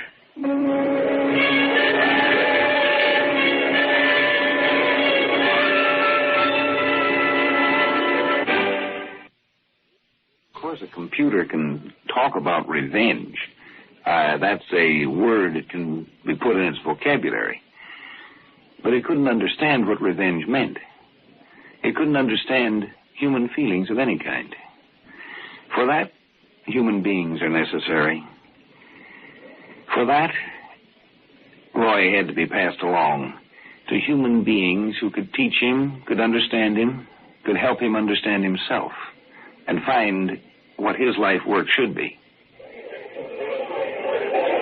Mind if I sit down here, miss? You seem to be alone. I am alone. Glad to have some company. Sit down, stranger. Thanks. Thanks very much. You waiting for someone? Yeah, I was. I don't think he's going to show up. You must know how that sort of thing is. When someone you're counting on doesn't show. Yeah. Yes, I know what that's like, Diana. And I've been looking for you almost a year. You know my name. Who are you? You mean you've forgotten me, Diana? I suppose you would have. The pitiful greenhorn you picked up last March? You. The Montana fella. That's right. Roy Bartlett. You taught me how to drink a martini, remember, in this very place.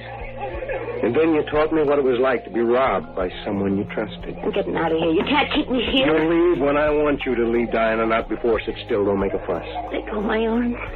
You're hurting me. You just sit and try to look relaxed. Don't attract attention. You can't prove anything. Leave me alone or I'll call a cop. Go ahead, Diana. Call one. Now, look. That badge. Oh, no. You... That's right. I found a job in a big city, Diana. 6 months of training and the breaking-in period.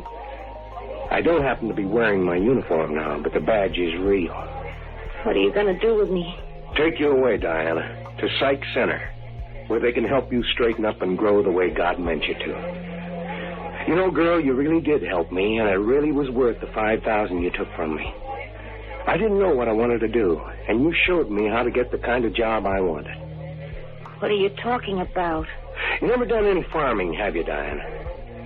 Probably don't realize what a farmer's job is. Well, it's making things grow strong and right the way they were meant to.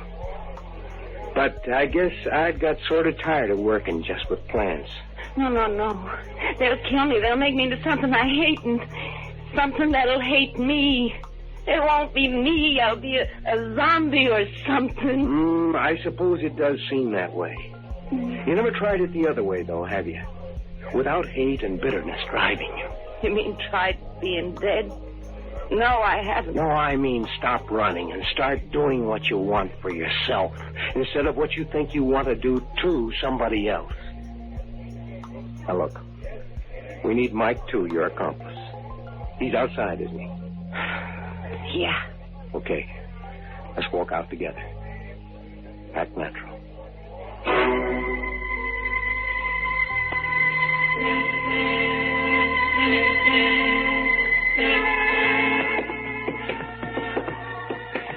That's right. Just walk along with me as if I'm a rube you picked up when you're taking me down the block to that dark alleyway. Yeah. Where's Mike? Is he right behind us? He ought to be. Mike, get him! He's a cop!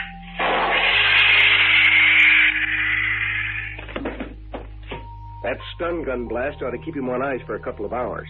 Long enough to get him down to headquarters, anyway. I hate you. Why does this have to happen? Why couldn't you left me alone? I wanted to help you. Help me? By turning me in like this behind me over at the head shrinker? They'll heal you, Diane.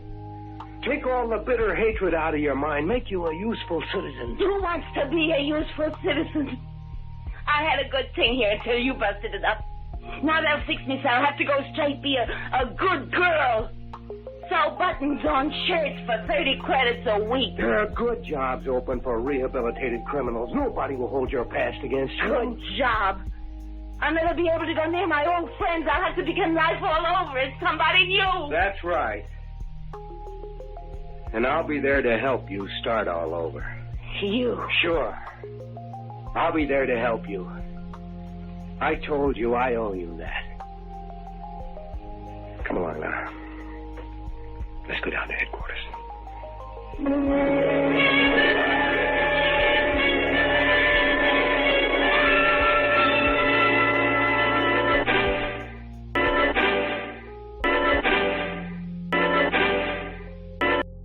Many of the colonies of this planet here have been founded and built by misfits, rebels, rejects from their own societies, the transported criminals. And they've made good men in those new frontiers. But not all men are good men in a bad spot.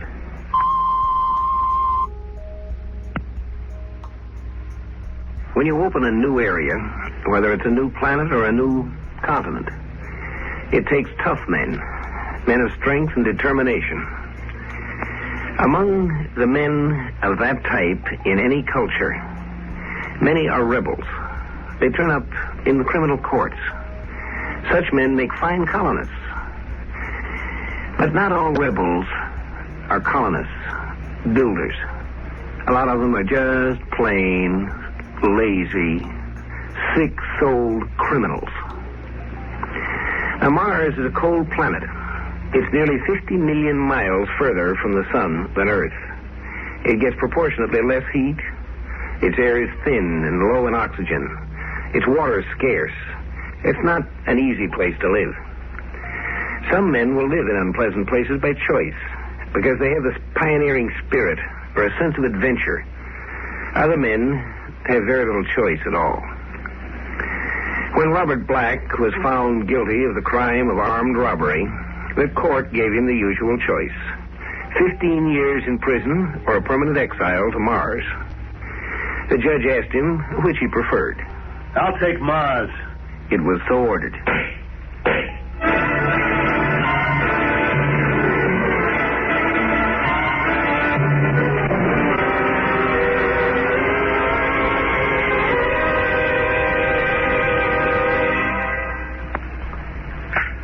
All right, Harrington, I'll see Robert Black now. Morning, Mr. Jenner. What is it this time, Black? In trouble with the mine foreman again? No, not this time, but if he keeps pushing... Don't start that again. I'm sorry, Mr. Jenner. Now, look, Black, I'm supposed to be the colonial administrator here. Remember, I have work to do. Now, what's on your mind? I want to go home. Well, you're certainly welcome to. You know where your dormitory room is. Go ahead and go home. Why bother me with it? Oh, you know what I mean. I want to go back to Earth. Earth? That's impossible, and you know it. You made your choice 10 years ago. You wanted to be a free colonist instead of a prisoner, and you got what you wanted. Free? You call this free? I work my hands off clear to the elbows in those freezing coal mines. I work 8-10 hours a day for what? For a few lousy bucks? And where can I spend it? No place. I'd rather be in jail. No place to spend it. You seem to do a pretty good job of getting rid of your paycheck in the bars in Marsport. Why not? What else is there to do with it? Black, a lot of men in your position have done something with it. They saved their money and bought a little pressure dome of their own. They got married and had kids and tried to make Marsport into a real city instead of drinking up every cent they've made. Me get married? It's a laugh. None of the dames on Mars have anything to do with it, Con. Oh, you mean they won't have anything to do with you personally, don't you? Other convicts have done something with themselves here, but you haven't, and you never will. You know why? You tell me. Because you can't change your way of thinking. You had to come here because you couldn't keep out of trouble, and you've made trouble for yourself and everybody else since you came. Drunken brawls, arguments with your foreman, everything. Someday you'll get in a real jam. Now, look, Mr. Jenner, I try to get along. Honest, I do. I just don't like being pushed, that's all. Oh, sure. Everybody picks on you. Mr. Jenner, I just can't take Mars anymore. Look at my fingers. They're always cold. My feet are always cold. I haven't been warm for 1 minute in the last 10 years. They can't heat up the mines even because the stinking little planet's cold all the way through. Well, what do you want me to do? Move Mars closer to the sun just to please you? Look, Mr. Jenner, please, I'm serious. Send me back to Earth. I'll spend the rest of my time in prison there. I won't care just so long as it's on Earth where it's warm. I just can't do that, Black. You had your chance to make your choice 10 years ago, and you made it. Neither one of us can change that. Yeah, but it ain't fair. I'd have just 5 more years to do time if I'd taken a 15-year sentence, then I'd be free. The way it is, I gotta spend the rest of my life here. That ain't fair. I couldn't send you back if I wanted to. I'm just a civil service appointee, not a judge of the court. If you want to spend 5 years in jail, I can accommodate you right here on Mars. But I can't send you back to Earth. And that's final. But, Mr. Jenner... That's all, Black. Unless you have something else to see me about, please go. I'm busy. Look. All right, if that's the way you're going to be. That's the way I'm going to be. Goodbye, Black. Goodbye.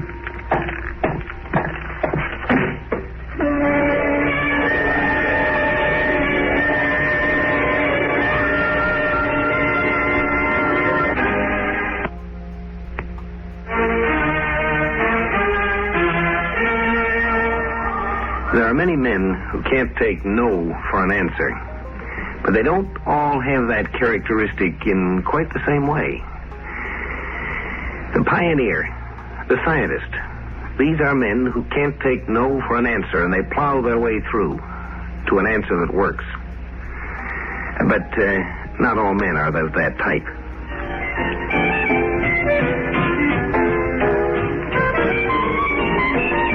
Bartender, give me another beer. Woman always rotten me. Jenner, that big shot. White guy. Sure, he don't worry about somebody freezing to death on his ball of ice. Not him. He can go home when he wants to. Who's this sharpie? Hey, give me a glass of beer, bartender. Space Service uniform. Wonder what he's doing in a cheap joint like this. Those guys usually have money to burn. Boy, this beer's sure flat. It's this low pressure does it. Takes all the fizz out of it. Oh, is that so? Well, at least it's cold enough, huh? Oh, yeah, everything's cold on Mars. You, been in the service long? 3 years. This is my first Mars run.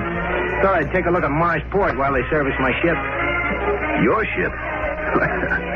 You don't hardly look old enough to be the skipper of a spaceship. That's what they all tell me. I may not be as old as you, old-timer, but it's still my ship. Old-timer, right away he starts riding the guy right off the fence. Yeah, that's pretty good. You know, a young fellow like you with a crew of 10 under you. Oh, no. It's just the two of us, me and my navigator. We're giving the Sci-fi its test run. Oh, how can 2 men handle a spaceship? Hey, look, don't you watch the newscast, mister? Sci-fi is one of the new models with the Martian drive. Fastest spaceship ever built. I guess I'm a little behind the times. New drive, huh? That's right. Hottest little thing in the sky. Must not be as complicated as the old jobs if just 2 guys can run it. Well, I hate to admit it, but it doesn't take much training to run one. A baby could do it. Oh, man. Things sure have changed since the last time I was on a ship. Is that so? Now, how long has that been? 10 years. Been here on Mars for 10 years. Yeah? Are you, are you... Convict? Oh, no. I come here of my own free will. Got the old pioneer blood in me, I guess. But, well, we don't usually talk about it very much. You know, out here, one fellow's as good as the next one if he behaves himself. Yeah, that's the way it should be, I guess. 10 years. Well, I guess you've been here long enough to get used to this light gravity, huh? Sure. Don't even notice it anymore. The trouble with being in the space service is that you never get used to any particular gravity. It might be 10 G's 1 minute and 0 the next. But you even get used to that eventually. I imagine you would. My name's Bob Black. Oh, I'm pleased to meet you. Mine's Carson, Peter Carson. Hi. You going to be here long? Oh, a couple of days. Skyfire will be ready to go in an hour or so, but my navigator's in the hospital for checkup. Twisted his ankle getting off the ship. Oh, that's too bad. Hey, can I buy you a beer? We're both empty. Sure, thanks. Bartender, 2 more here. Say, if you've been here 10 years, you must know Marsport pretty well, huh? Yeah, pretty well. Well, look, there must be livelier places than this. Maybe you could tell me where to find a little excitement. Sure. I know a couple of places. I'll tell you what I'll do. I'll take you there myself. Good enough. Come on, let's get out of here. We got far to go? No, about a quarter of a mile. Let's take a cab, then. I don't feel like walking that far in this cold wearing an oxygen mask. Sure, we can pick one up.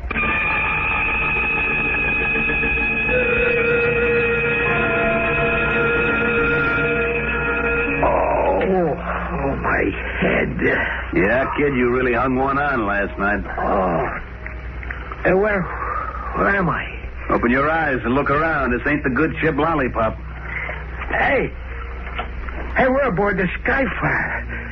Hey, you're not supposed to be here. How'd you get to the guards at the gate? Well, it wasn't easy, pal, but you helped.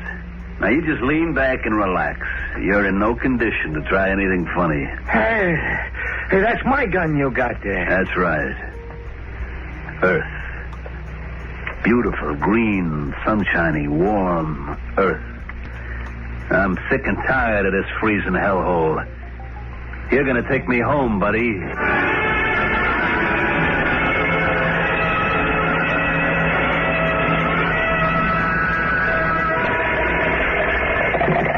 Colonial Administration, Jenner speaking. Mr. Jenner, this is Colonel O'Neill, Space Service. Oh, yes, Colonel. What can I do for you? Well, something pretty serious has come up. Would you check your records on a man named Black? Robert Black? Well, I might not need to check them. I know the man personally. What's he done now? Well, I take it then you wouldn't be surprised if he were in trouble. Not in the least. Why? What happened? One of our spaceships was stolen early this morning. What? Well, how could a man steal a spaceship? A man couldn't steal one of the old kind. but this is a radically new type. Small, compact, and easy to operate. Be almost as easy as stealing a car. And you think Black had something to do with it? Looks like it. He was the last one seen with Peter Carson, and his fingerprints are on the ladder to the takeoff pit. We're questioning the guards now, but it looks as if Carson and Black took off in the Sci-fi together.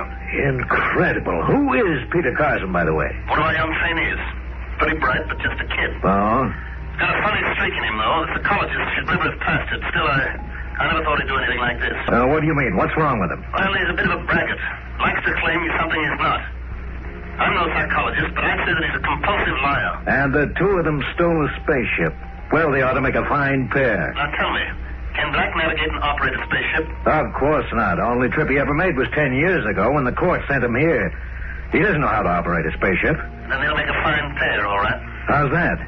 Neither does Carson. Criminal in jail is more or less forced to admit that he did make some kind of a mistake. Curious thing is, if you ask such a man what mistake he made, he'd have to say something of, well, you see, I didn't see that cop that was hiding down there in the doorway. He views it as a mistake in procedure. He doesn't recognize that he was fundamentally wrong in trying to make a living that way. Sure outsmarted old smart boy Jenner. Goes to show you, kid, you can't keep a good man down. Yeah, sure. 2 hours, I'll be back home again. Back to nice, warm, comfortable Earth. Black, I'm scared we're going to crash. Shut up. You still trying to give me that phony line? I tell you, Black, I don't know anything about spaceships. Oh, give me that, will you? We took off okay, didn't we? We're on course, aren't we? And you did all the plotting and the piloting, didn't you? I swear all I know is what I read in the textbooks at the Academy. And I watched the captain take the ship to Mars. Any fool can take a spaceship off the ground, but it takes a trained pilot to land You've one. been giving me that stuff ever since we started. And I'm going to tell you something. I don't believe it. Please, Black, before it's too late, let me get on that radio and call the space service. They can get a ship up here. Shut up. That's what you like, ain't it? Get the space service up here? I see through your dodge, and I'm not buying it. I don't mind getting caught on Earth because they can't deport me twice. They'll put me in a nice warm cell. But they're not going to nab me up here and send me back to that frigid hell I just left, you understand? Listen. Shut up, I said. I read over the pilot's manual. I read over the specifications on this ship. A baby could handle it. Remember? That's what you said. A baby could handle it. And you're right. I can land this thing myself. So don't give me any hooey about you not knowing how. Please, Black, we haven't got much time. Shut up. Please, Black, let me use the radio. Shut up. All right, now that's better. Now let's get ready to land this crate. We got less than 2 hours. Gun or no gun, I gotta do something. Sit back down and stay away from that radio. I'm gonna call him. You can't stop Get me. away, I told you. Stupid, crazy little punk. Now I gotta take this ship down by myself. Everything's okay. Just gotta be calm, that's all. Check the time. That's good. Now, according to the radar map, I'm over Wyoming. No town around. Right smack in the middle of nowhere. Good. That means no cops. Check the time again. Don't rush it now. Check the instruments. Height, velocity, direction. All okay. Time 10 seconds. Back to Earth, boy. Nice, warm, green Earth. No more cold red sand. Time. 5 seconds to cut off. 3, 2, 1. Cut! Hey, we're still falling.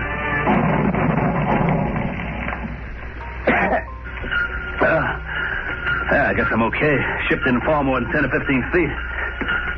What's that? Radiation detector. Fall must have broken the shielding around the atomic engine. I gotta get out of here. Gotta get out of that airlock and run. This radiation could kill me. It'll kill me if I don't get out. Oh, no. I gotta get out of here. I gotta get out of here or I'll die. I gotta get out and see that good old warm old Earth. I gotta get out.